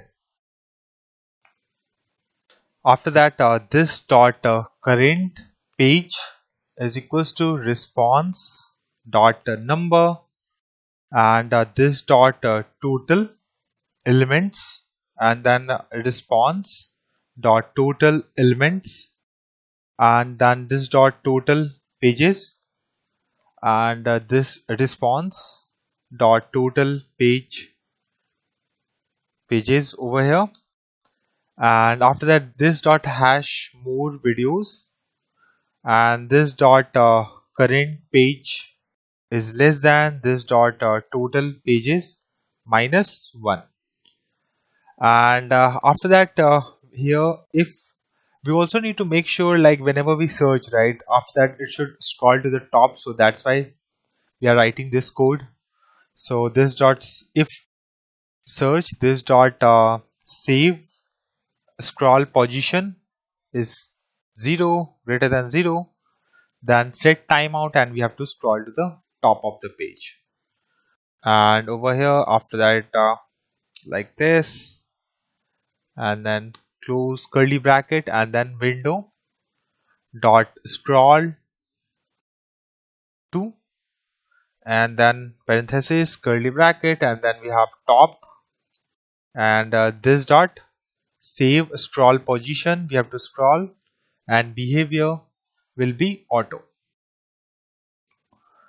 And after that, close this one over here. We already closed this, and then this dot save scroll position is equals to 0. And after that, here over this one, here we have to just add 0 and put semicolon over here and just format this. And inside this one, load videos and loads. Okay, so here we have a small change, we have to do it. So here the page, and here we have to pass the number, and the by default the number should be, we have set as 0, so just write like this, so there will be no error. And here the page we have to pass it, right? So just make that change. Page size we have 2 times we have written over here, that need to be fixed. And after this if condition, after that we have this if condition, this is the one related to next. Then we have to add the error, right? So to handle the error, so error and error, and then console.log or console.error, we can also do that, console error. Actually we already have in the HTML part, there's a error page or handler is already there, so that's why I'm not showing user with the notification. So just like this, for we are showing in the console log, and then we have error set to true, and this dot loading is false, and this dot save scroll positions to 0. And let's scroll to the bottom, we don't have any error as of now. So this is related to the load videos part. Now scroll to the load mode videos, and over here press enter. If this dot loading more or not this dot hash more videos, then we are going to return, or this dot loading more is equals to true. Scroll down, and const next page, and this dot current page plus 1, and const search, and this dot search query dot trim or undefined. So basically whenever we scroll to the bottom, after that this method will be called, and we'll check okay the page next page, and we'll add the current page plus 1, and we're going to get the next page, and then the search query we are going to get the values, and then we have this dot video service, then we have to call the get paginated videos one, and here we have to pass next page and this dot page size, and then search if we have any, and then subscribe, and then next, and here you have to write like response any type, and after that this dot all videos, we are going to append those videos. So here dot this dot all videos, and then dot response dot content, and this dot filtered videos, and this dot filtered videos, and then dot and response dot content, and after that this dot current page is equals to response dot number, and this dot hash more videos, this dot current page, and this dot total pages, and -1, and this dot loading more, we have to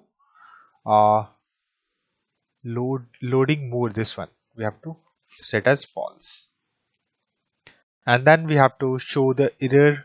So over here after this one put comma and then error, and over here error,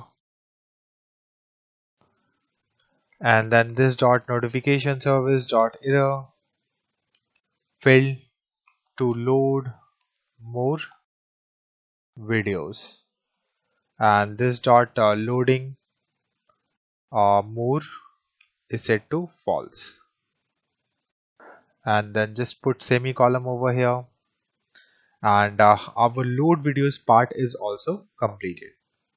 Now we have to write the logics related to on search. So on search, then this dot search subject, and then dot next we are going to pass that, and this dot search query, whatever we have the values we have to just pass it over here. And so whenever this one is debounce is triggered, so this is called over here. And after that we have to write the logic related to perform search. Okay, so there's a spelling mistake here, you can see PER, perform search. This we have to call, and I think we also calling this method somewhere. Okay, yeah, over here inside this one search initialize, right? So just paste it over here, so just fix it and get back to the same method again. And in this one we are going to write the logic related to the like save current scroll positions and all those things, and call the method to load the page. So this dot save scroll position is equal to window dot page y offset, and then document element dot scroll top, and this dot current page is equals to 0, and this dot load videos, and then we have to write the logics related to clear the search. So clear search, and this dot search query, and this dot current page is equals to 0, and this dot saved position scroll position is equals to 0, and this dot load videos we have to call this method and save this. So clear search is also completed. Now we have to write is in watch list. Okay, so here video type any, and it will return a boolean type, and so it will check, okay, this video dot is in watch list is set to true, then it will return true, else it will false. So that's the variable, that's the check, we are just adding it. And then we have to write the logics related to like toggle the or remove the from my favorites or favorites, and internally we call it as a watch list inside the service layer or the backend API, but in UI we are showing my favorites, or so both the name my watch list and my favorites are same, you can say. Okay, so toggle watch list, and here video any, and then event question mark event, and curly bracket, then if event, then event dot stop propagate, and after that let me scroll a bit over here, and then we have to const video id is equals to video dot id not, and then semicolon, and const is in list, and this dot is in watch list, and then we have this video, and put semicolon, and if is in list, then we have to remove from the list, and if not, then we have to add it. Okay, so video dot is in watch list, and then false. After that, here like this dot watch list service dot remove from watch list, and then we have to pass the video ID, and then we have to subscribe, and then next, and we are not expecting any response or like that. We are going to just show the message. So this dot notification or notification dot success, and over here remove from my favorites. So this is the message we want to show to the user. And after that, the next comma, error, if any error occur in that case. So error, and then we have to write video dot is in watch list, and we have to set to true.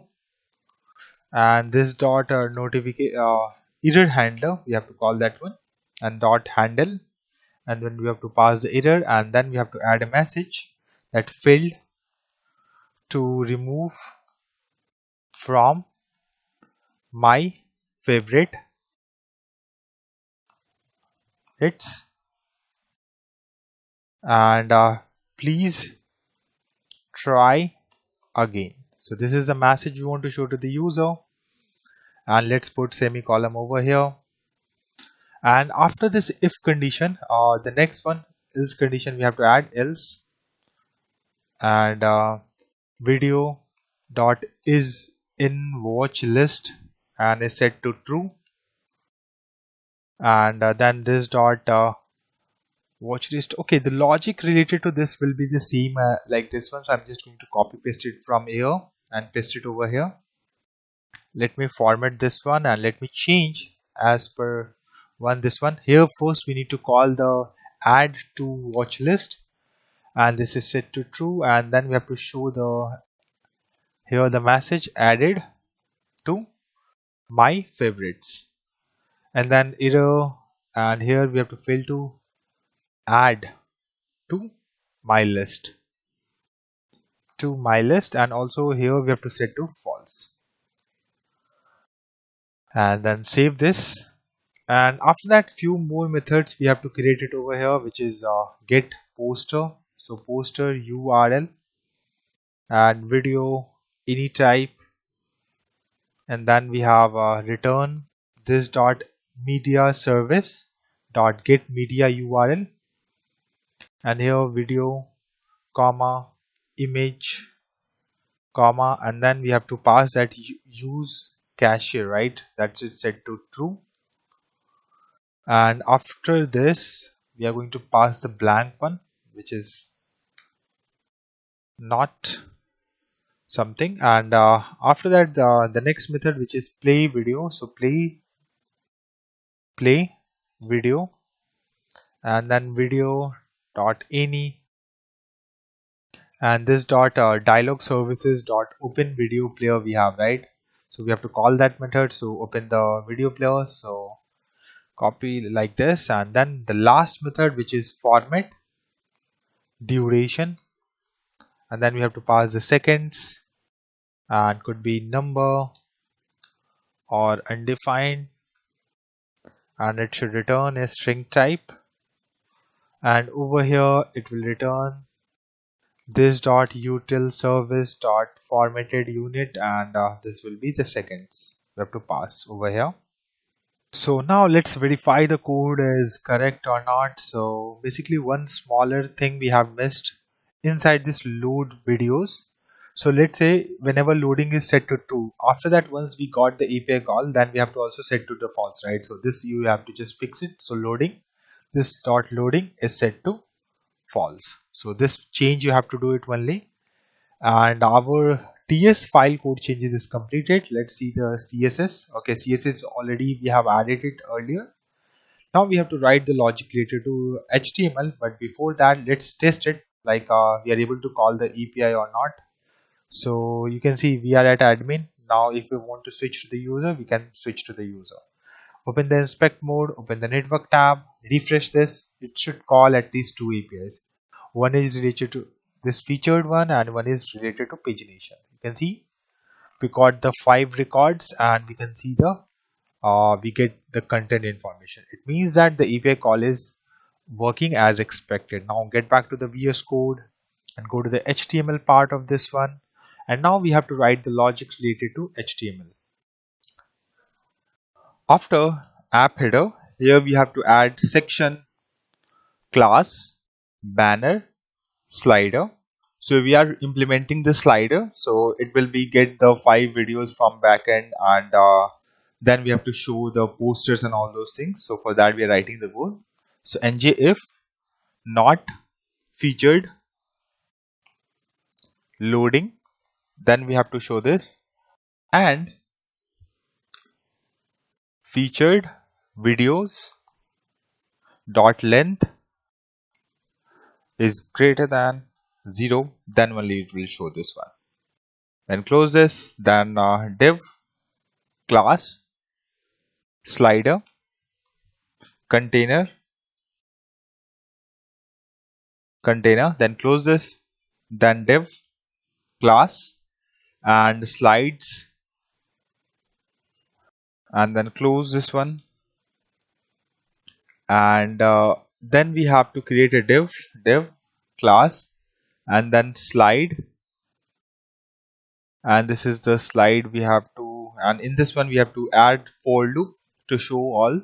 So let video of featured videos dot let semicolon, then let I is equals to index, and then we have to pass this class dot active is equals to double quotes, and then we have I is equals to current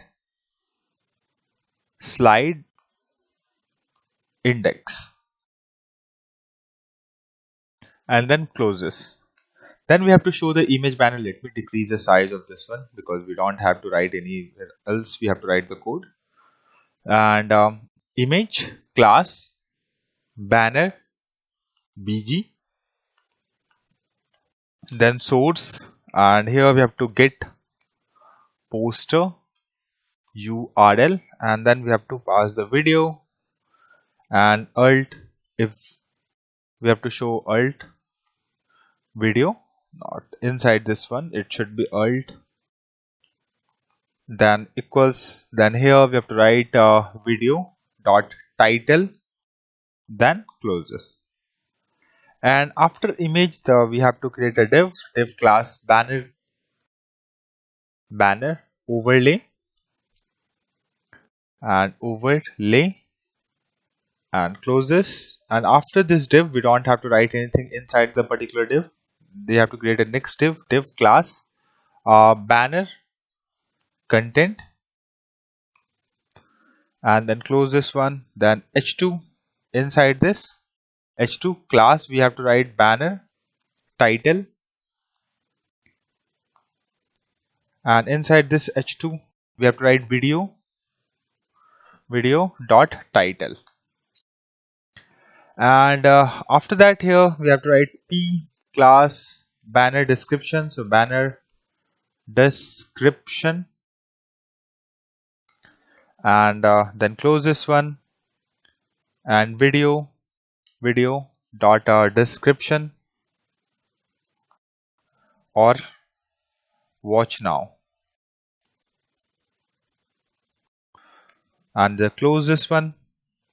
And after this we have to also show a play button. So after this one we have to just create a div, so div class banner actions, and close this one. And then we have to add a button class play btn, and then on click, not over here, on click we have to call a method, so play video, and we have to pass the video which we want to play over here. And after that, here we have to show the mat icon, so mat icon play underscore arrow, and then we have to show a text which is play text, play over here. And then this particular div slides, we are completed with the slides part. And so outside of this particular div, which is close over here, and over here we have to write the logic to navigate from like slide, right? We have to slide from one to other, right? So that logic we have to write. So button class and slider dash niv and preview, and then we have to right click on click event, we have to preview slide, we have to call, and over here star ng if, and then we have featured videos dot length is greater than 1, close this, and then mat icon wrong left, we have to write like this. And we are going to just copy paste this particular 3 lines over here, and we'll just do some minor changes in it. So the slide nav will be the same, and preview we have to just change to next. Then here also remove this part and just write next, and the feature dot this length will be the same, and here we have to just change left to right. And after this navigation arrows, these two are the navigation arrows, right? After this we have to write create one more div. So div class slider indicators, so indicators, and then star ng if, and featured videos dot length is greater than 1. Then after that we have to show the buttons, so button star ng 4, and let video of featured videos, and then we have to show let index, basically which index which is visible or there, right? After that class, and then indicator, and then we have to pass the class that should be highlighted, so class dot active, and here we have to write I is equals to current slide, and on click we have to go to that particular slide, right? So here we have to write go to slide, this is the method we have, slide, and we have to pass the whatever the one, and after that ttr dot arial dot dash label, and here we have to in single quotes go to slide and put a space, okay, single quotes should be closed after this, and then plus I plus 1, and after this we have to just close this okay, over here we can also close this particular button and press enter, so our button is also ready. So our like side panel or whatever where we showing, right, the banners and all those things is ready now. So now let's test the UI. So let's go to the browser. My backend services was not running, so I've just started it and switched to the user view, and here I'm able to see it, right? So we'll wait for 5 seconds. See, automatically it's changed to the next one. If I click on any one of them, you can see I'm able to move to the other one, right? And if I try to change it, I'm able to do it. Even go back, I can see it's switching, right? And if I click on play button, I'm also able to see this particular player is also open now, and you can see the name, description, and everything is working as expected. So let's go to the VS Code back to over here, and here just need to fix a small change. Here we have added a dot, so just remove it, and dash will work fine. Okay, and after that the section, we have to go outside of this section. This section is completed. Outside of this section we have to create a loader. So here we have to write div class and banner loading, and star ng if feature loading, and okay, so mat spinner diameter 60, and then we have to close this one. And this div, after this div, the next section which will be used to search one. So here div class and a search section, and after that div class search container, and then close this. Then mat form field and appearance outline, and then we have class search dash input, and just close this one. Then we have to show a icon, so mat icon and mat prefix, and close this and search.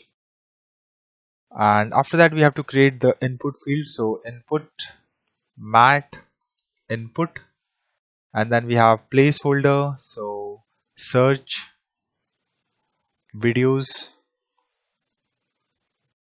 and then we have a search ng model, which will be to two-way binding we are going to use, and here search query, and after that on key enter we have to call the method, so key up dot enter, and then we have to call the method on search, this particular one, and on input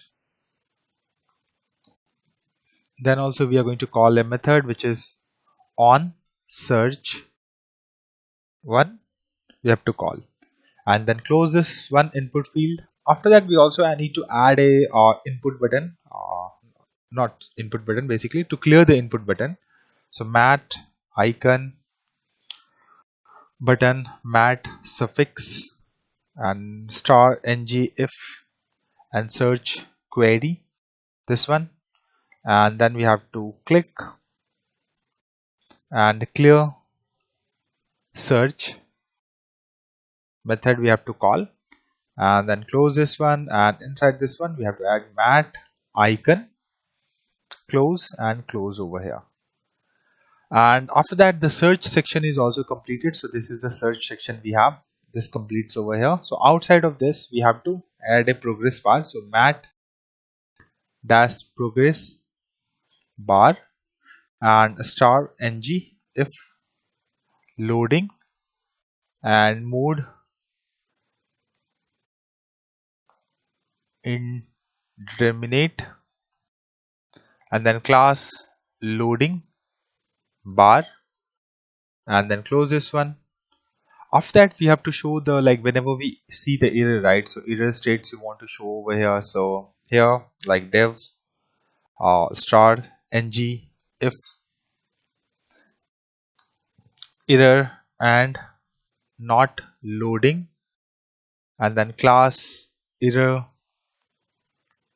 container and close this, and then mat icon class error dash icon, and then error underscore outline, and this mat icon p, and here filled to load videos, and please try again later.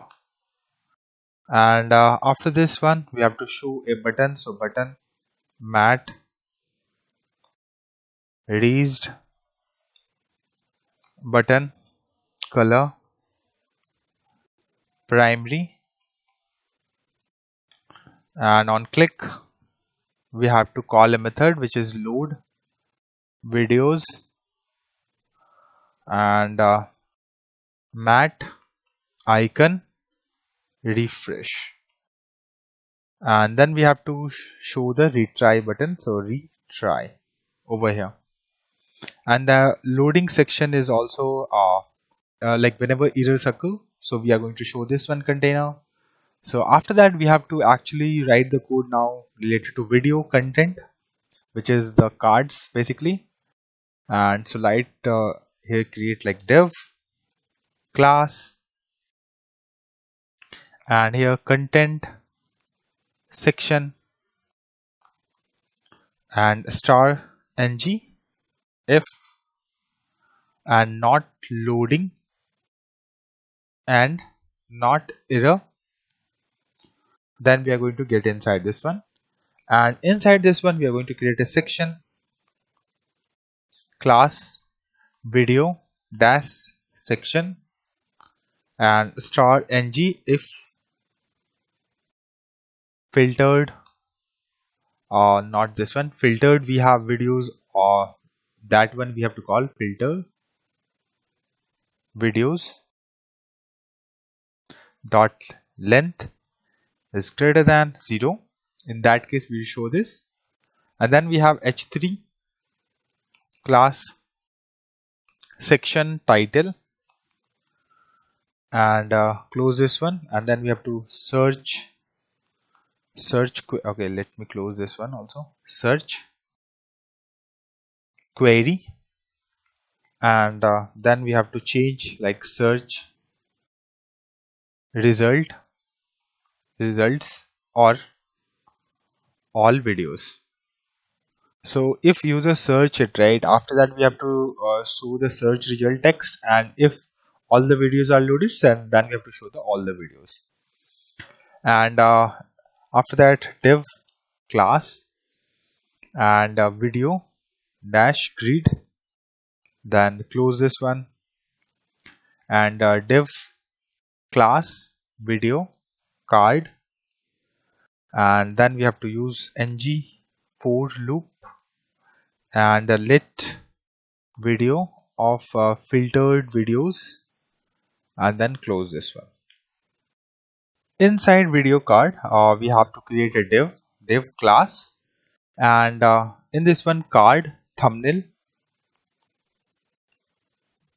nail, and then on click we have to play the video, so play video, and we have to pass the particular video that if you want to play, and then close this one. Then image img src, and then get poster method which we have created, and there we are going to pass the video object, and after that alt here outside of this equals, and video dot title, and then we have class here thumbnail and image, here we have to pass image, and close this. Then we have to create a div class thumbnail overlay, and just close this one, and then we have to add here matte icon and it should be have class play icon, and over here play underscore circle, and after that outside of this thumbnail overlay we have to create a div, so div class and duration batch, and then star ng if video dot duration, and close this one, and then we have to call a method which is format duration, and then we have video dot duration, this we are going to pass to the user. Then our this card thumbnail which is completed, outside of this we have to write the logic now, and inside this video card we have to write the logic. So here we are going to create a div class and card content, and then close this one, and then div class card header, and close this one, and then h3 class card dash title, and after that here we have to click play video method we have to call, and this we have to pass video, and then we have to close this one, and over here video dot, not this one, video dot title, and then close this. After that we have to add a button for this, so let's write the code related to it. So button mat icon button, and then class watch later icon, and on click it will call it toggle one, which is to switch from my favorite to remove from favorite, so that one. So watch list video we have to pass, and then we have to pass the event, so dollar event, and then we have to pass class dot active, and then we have to call a method which is in watch list, and then we have to pass the video object, and then we also need to show the tooltip, so mat tool tip, and is in watching list, and in this one we are going to pass the video, and after that question mark. If it is in, then we have to add favorite, or we have to add it favorite border underscore border. Then we have to close this. Okay, it should be not be inside this one, it's my bad. Over here we have to show the text, right? So it should be for icon, not this one, so just remove this please, single quotes, and here we have to add remove from my favorites, and over here we have to add add to my favorites, and single quotes, then close this one. Then we have to add the code related to mat icon, so mat dash icon, close this one, move this and in the next line, and over here we have to write that logic again, which is to show the icon, so it is in watch list, and then we have to call the video, and after that here question mark, then we have to write favorites rates, and or favorites underscore border, and then this div card header is also completed. Let me format this one and save this,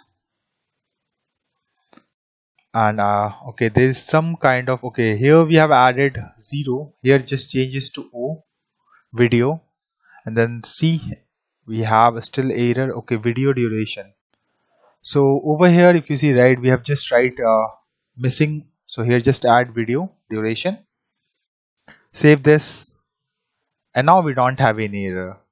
Now the next part we are going to write is related to description of video, so outside of this card header we have to write it, so over here inside the card content and outside of card header, then p class and card description, and here description, and then we have closed this one, and over here we are going to show video dot description, and or if not exists, then no description we are going to show over here description, and then close this one and put close this, and after that we have to create a next div class and card meta, and close this one, and inside this one basically we are going to write show the information related to video, which is on which particular year, rating, as well as categories.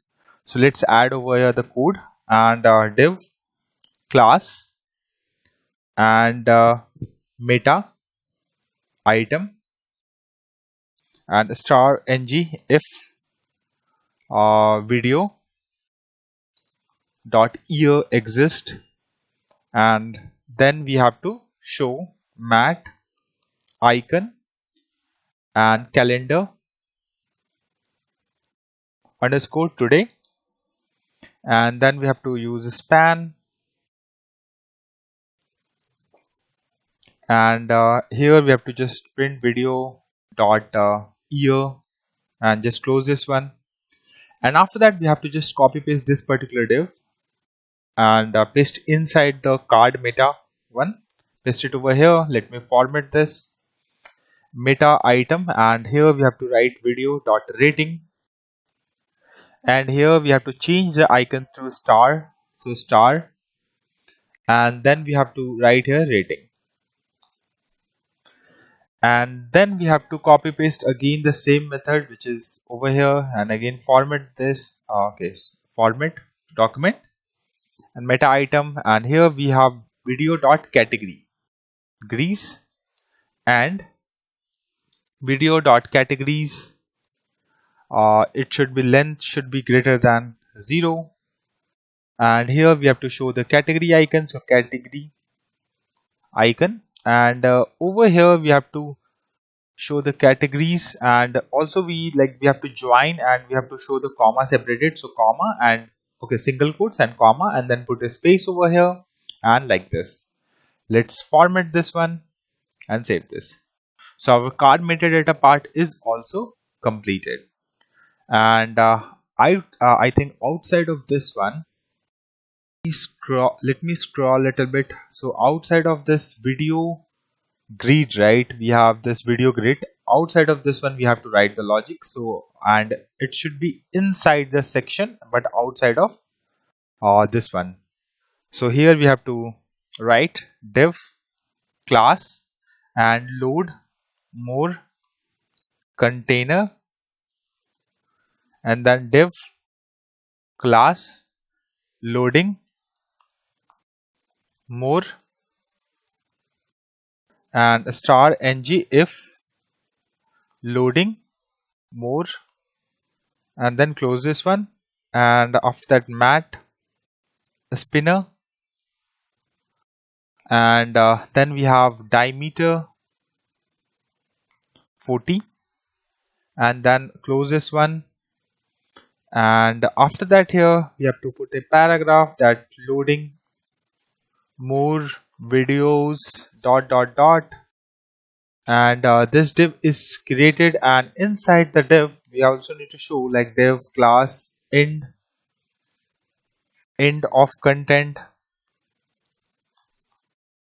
and star ng if and not loading more this one, and not hash more videos, and filtered videos or dot length should be greater than 0, and then we have to show this one, and mat icon, then we don't have anything to show, so that's why this one check circle, and we're going to show a message that you have reached to the end of it, so you have reached the end, no more videos to load, and then after this, and after that outside of this particular section where it closed, we have to create a div which is like whenever it is empty then we have to use it, so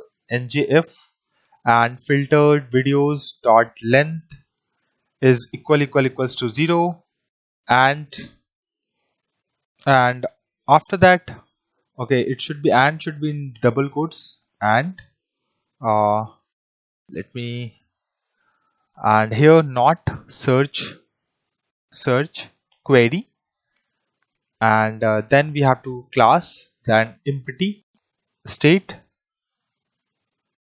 and then close this one, and then mat icon and class empty icon, and then we have this video library, and here we have to show h2 no videos available yet. And then we want to show please, like please or check back later for new content. And after this particular div, we also need to create one more div, like whenever there's a no search result is there, then we are going to show this div. So it's div star ng if and filtered videos dot length is equals to 0, and search query should contain some value, and then class empty state, and then close this one, and the mat icon class empty icon, and then close this one, and okay, double quotes, first close and then close this, and search underscore off. And after that, here we have to show h2 no results found, and then we can write a paragraph, try adjusting your search terms, and then we have to put a button mat raised button, and color should be primary, and on click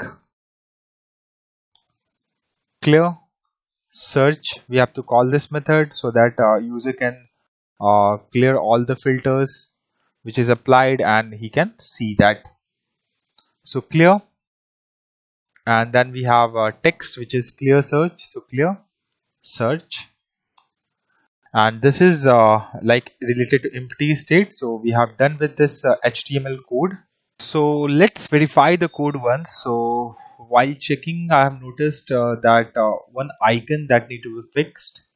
I think we have to go a little bit down over here, right? The icon you see inside the card, we are showing the icons, right? So is watch list. So here we have to just change to favorite, and here we also need to change to favorite underscore border.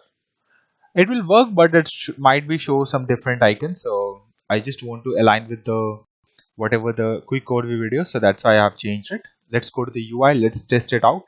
So this we already tested it, so scroll down, and here you can see I'm able to see the records, and at the bottom I'm also able to see the message. And let's click on this one, add to my favorite. If I click on it, remove from my favorite. So let's click on it, let's refresh this page, and let's see if we are able to see the icon. You can see it's already filled with the, because we have added to my list. Let's try to search something like neon, something like that. You can see, right? Okay, it should okay, neon, and it's not able to search, is failed to load the videos. So I tried to debug this issue, and it's not a front-end issue, it's a back-end. We have to fix a small change. So let's go to the IntelliJ, and over here if I go to the inside the DAO, then we have a video repository, right? Inside this one, we have a method which is search published video. Over here we have string trim, right? So basically we have to write this part of the code inside at that particular place. So here, instead of this, we have to just remove this one, and we have to paste this one and save this. And here we have to write it will basically get the search, and then it can use it. Okay, so just restart this backend services, and then we'll go to the UI, and then we're going to try to search it. It will work fine. So let's wait for a few seconds to start the backend services. So our backend services is also started. Here you can see started at port 8080. So let's go to the UI. Let's try to just delete n and add again n. And here you can see I'm able to see the record. So it means that filter is working as expected now. Now I'm going to add it. You can see no result found. So I'm getting this message. So it means if I click on this one, I'm able to see this all record. So other features are also working fine now, and so this is all about home page. I hope you guys like this video, so please hit like and subscribe my channel. Thank you. Hello everyone, welcome to my YouTube channel. In the previous video we have complete home part of this project. If you have not seen that video, just go to description and check out the link. In this video we are going to work on my favorite part, so let us start with that. Let's go to the VS Code, and first we are going to fix interceptor, which is auth interceptor. Then we will write the code related to my favorite page. So let's go to the shared folder, and inside shared we have interceptor, and then we have auth interceptor.ts file. Inside this one, after this we have to import first const auth service. And basically I want like whenever I get a status code 401 or 403 which is forbidden or unauthorized, in that case I will want to call logout method, and I will route users to the landing page. So for that I'm making these changes. So inject, and inject, basically we have to import from, okay, let me directly inject this. So import, and here inject from, and at the rate angular slash core, we have to import it from here. So inject and dot, and then curly bracket, not curly, this one, parenthesis, and auth services.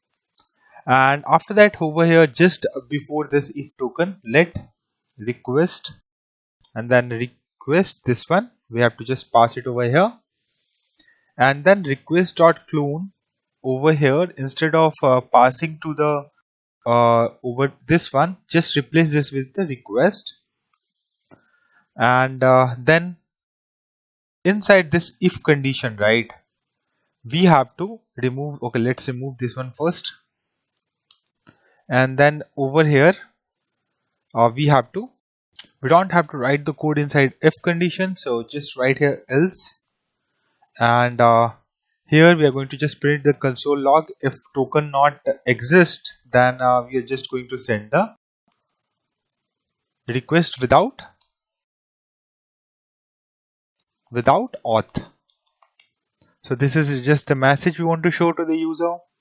After that, here return next, then we have to pass this request, and then dot pipe, and then parenthesis, and then press enter, catch error, and in this one we are going to catch the error, and then we have to put check, okay, if error dot status is equals to 401, or error dot status is equals to 403. In that case I'm gonna print some, or in that case basically we will call auth services, and auth services we are going to call the logout method. Then it will route us to landing page of application and clearing the local storage when we call this logout method.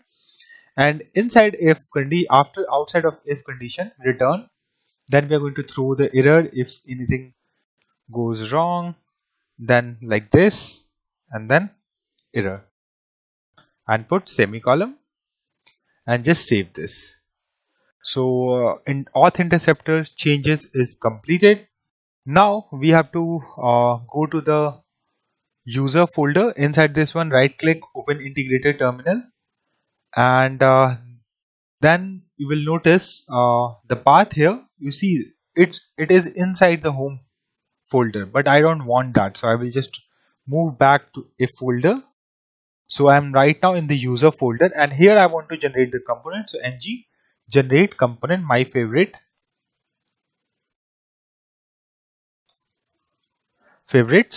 and press enter. So it will create a component over there in the user folder, and just wait for a few seconds, and you can see a component is created now. Now we have to go to the app routing modules. So get inside this one. Let me decrease the size of this one, and over here just after home path we have to add the new path which is related to the my favorites. So my favorites, and then here we have to pass the component. So my favorites component and can activate, and then we have to pass the auth card, then comma at the end and format this. Now this is linked with the page, so if I click on my favorites, okay, I'm able to route to the different page, because till now we did not added the header and all. So let's add that. So this it will not look like that we are navigated to some other page. So let's go over my route.css. First going to copy paste over there, so I'm just going to paste it over here, then go to the my favorite.ts, and in this one most of the code related to the home page we are going to use it, because both are the similar code. So I'm going to copy paste it from the home page. So get inside the home.ts file and first copy this part and go to the my favorites, paste it over here, then again back to the this home.ts. Then we also need this part on, we also need search subject, so just copy, okay, this part, just copy it and again go back over here and paste it, and make sure to format this one, and also if anything need to import, so import this one subject or this from here. And after that we also need to import the constructor, so let me copy paste from here, and if something is need to be removed we'll do it later, but for now let's just import it. And from here I'm going to import one by one all the services and error handler, and save this. And after that we also need to copy paste ng on it, so ng on it and ng destroy, and this bounce also we need this, so just copy paste these three methods. We'll remove some of the methods from here, but for now just copy paste it over here, and we are getting error which is expected over. So first remove this one, and then load videos. So this one I'm going to create a method, so go to the bottom of the page and just create a method, so error will be gone for this. So this one is correct. Now slider will be not there, so just remove this, and then date and time, so just import it from rxjx, and this one also, and perform search, so this one also we need to get copy paste the method. So load feature we don't need it, slide bar this one not needed, no, and this one we need it. And also let's copy these two methods, which is load more as well as this one, and also let's copy this particular and search, and okay, all these methods we are going to copy paste this one. Okay, till this part we are going to copy paste all these methods. We'll go one by one and we'll verify, okay, whatever it is required or not required we'll remove as per that. So just copy paste. Okay, let me remove the method over here, just paste it over here. Now we are getting error, no need to worry about it, just scroll to the top. Let me format this one, format document, and save this. And first we are going to import this one, okay, and save this. We don't have any error in this one, so we are good on this part. Also we are not getting this error, so this part I don't need it, so just remove this part from here. And also this position we don't have to worry about it, so remove this one. And after that this dot search also not required, so remove this from this load video method. And over here, and after that load more looks good, no problem. And perform this one method, I think we should remove this particular line, not required. And clear search also we don't need this line, so remove this. And in is watch list, and I don't think we need this particular method also, so let's remove this one, because all those are in the watch list will be visible over here only. And after that we have to copy paste three more methods inside this one. Scroll to the bottom and here we have three methods, so just copy paste this. and go to the my favorites, and just after this paste it over here, and let's format this and save one. Then scroll to the, okay, one more method we have to write now, which is toggle watch list. So we are going to just write just after this one, so toggle watch list, and here we are going to write video and any comma event, then event, and so this method is not basically toggle list. It is like whenever user want to remove it, right? So that's the only thing it will, this particular method will be do. Okay, so don't get confused with the name. Okay, so event dot stop propagate, and after this we have to write const video id, and then video dot id not, and then this dot watch list service dot remove from this, and then we have to pass the video id, and then dot subscribe. Let me scroll a little bit, and then here next,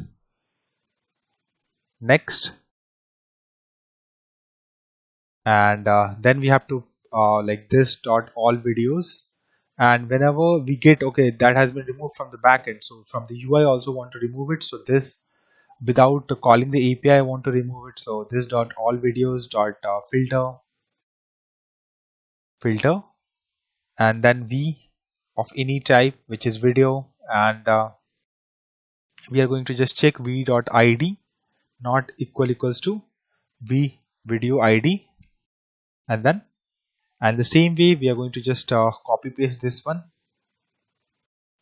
next line, and this dot filtered video, and this dot filtered video we have to just write filtered video, and after that we have to write we also need to show the notification, so this dot notifications, not this one, notification service dot success, and we are just going to show the message removed from my favorites, and put semicolon, and after that we have error, and then error and curly bracket, and then this dot we have to call the handle error handler dot handle, then we whatever the error we have to pass it, and over here we have to just pass field to remove from my favorites dot please try again. Then just save this. Let me delete this one. Let's verify the code, like whatever we have written over here, which is correct or not, or we have to make any changes on this one. So here we have to fix 2-3 things. Scroll up. So the first thing is here we have to make it as small s. This is not recommended, very like we have to use like this. It works, but it's not recommended. Same thing we have to fix in the home.ts also. It will work, but not recommended. So just close this one, and then we have to scroll a little bit down, and we have to go to the methods, which is load videos. And in this one, if you notice, we are calling the video services, which is not correct. Here we have to use watch list service, and inside this one we have get published. There's a method, right? Get watch, okay, get watch list we have method, so this one we need to call, and over here load more we also need to call the same method, which is get. Okay, first we need to change here, and this will be watch list service, and then get watch list, so this method we have to call, and just save this. So other things looks good, so let's close this one. Let's go to the HTML part of this particular one, which is my favorite.html, and now we have to remove this code, and here we have to like div class, and then my favorites container, then close this. And the app header will be same as this one, so I'm just going to scroll over here. I'm going to paste, copy this part, app header and all. Then we have to show or not. So if I save this and if I get back to the UI, now I'm able to see, and I'm also able to see this my favorite is selected by default. So it means that it's working as expected till this point. And if I go to the inspect mode and if I open the network tab and I refresh this, so it should call watchlist API, you can see here. And I think we have few records in this. So you can see the API watchlist and page 0 and 10 size we are sending it. So it's working as expected. Now get back to the VS Code. And after that, we have to write the code related to the search section. So again, go to the home page. And over here, we have the search section, right? So this will be exactly same. Let's copy paste it from here. Also this progress bar as well as this one. So all this part we are going to copy paste for now. And we'll verify if any changes is required in this or not. So this three parts section, search section, and then progress bar, and this is error handling. So these three things we are going to copy paste and paste over here, and we'll go line by line and we'll try to find if anything we need to change it. So save this, and then search section will be there, container, then we have appearance outline, search input will be there. This will be the search mat input, placeholder, search here we have to change the text. So search your favorites, and the search query will be there, on search will be there, input also on search. And then we have this clear search, and close button will be there. So this will be exactly same, this is correct now. Then move to this one, progress. Yeah, this is also exactly same, we need it. Then we have this one, error container, error outline, fail to load videos. So here just change the text over here, fail to load your favorites, just write like this, favorites video, you can write like that, and please try again later. And then we have this refresh button, so this will be exactly same, like will be there. Okay, so after that, let's again get back to the home.html, and then we have this section which is content one. So I'm just going to copy paste this part of it, and as per requirement we are going to change it. So outside of this particular one, we are going to paste it over here. Let's format this, and let's scroll to the top of the page and save this. And here it should throw some error because some methods are expected which is not there, and something we have to remove it. So let's go line by line and let's try to remove the code which is not required. So the content section will be correct here, loading error will be correct, video section and filtered videos lot length is correct, section search queries, and here we have to just change search result will be correct, and here we have to change this to my favorites. And also after this we have to, in the parenthesis, we have to show okay how many counts of videos are there. So here filtered videos dot length we have to pass, and then we have a video grid, video card we have, and then video of filtered video which is correct, and then card thumbnail play video will be there, and get poster method we called, and video title, and this one, this is also correct. Then we are also showing the play icon, play circle, which is also correct. And then we have duration batch and video durations, so this part is also correct. Now scroll down little bit, then we have this card one, card content, we have card header, and card title we have, play button will be there, video title will be there. Okay, then we have a button. So button, basically we have to make changes. So instead of this much, I'm just going to remove complete line and just write it over here. So button mat icon button, and then class remove icon, and then we have click. On click we are going to call the toggle watch list, and in this one basically we have to pass the video, comma, event, and then we have to show the tooltip. So mat tool tip, and there will be just one message which is remove from my favorites, and just close this one, and then we have to show the mat icon inside this. So mat icon, and then favorite, and after this just let me format this one and save this once, and error is gone, which is good. And then we have this button is also completed, then div closed, and then we are showing the video description message, or description we are showing actually. After that we have card, which is card meta, and meta items video we have to here showing rating, which is same.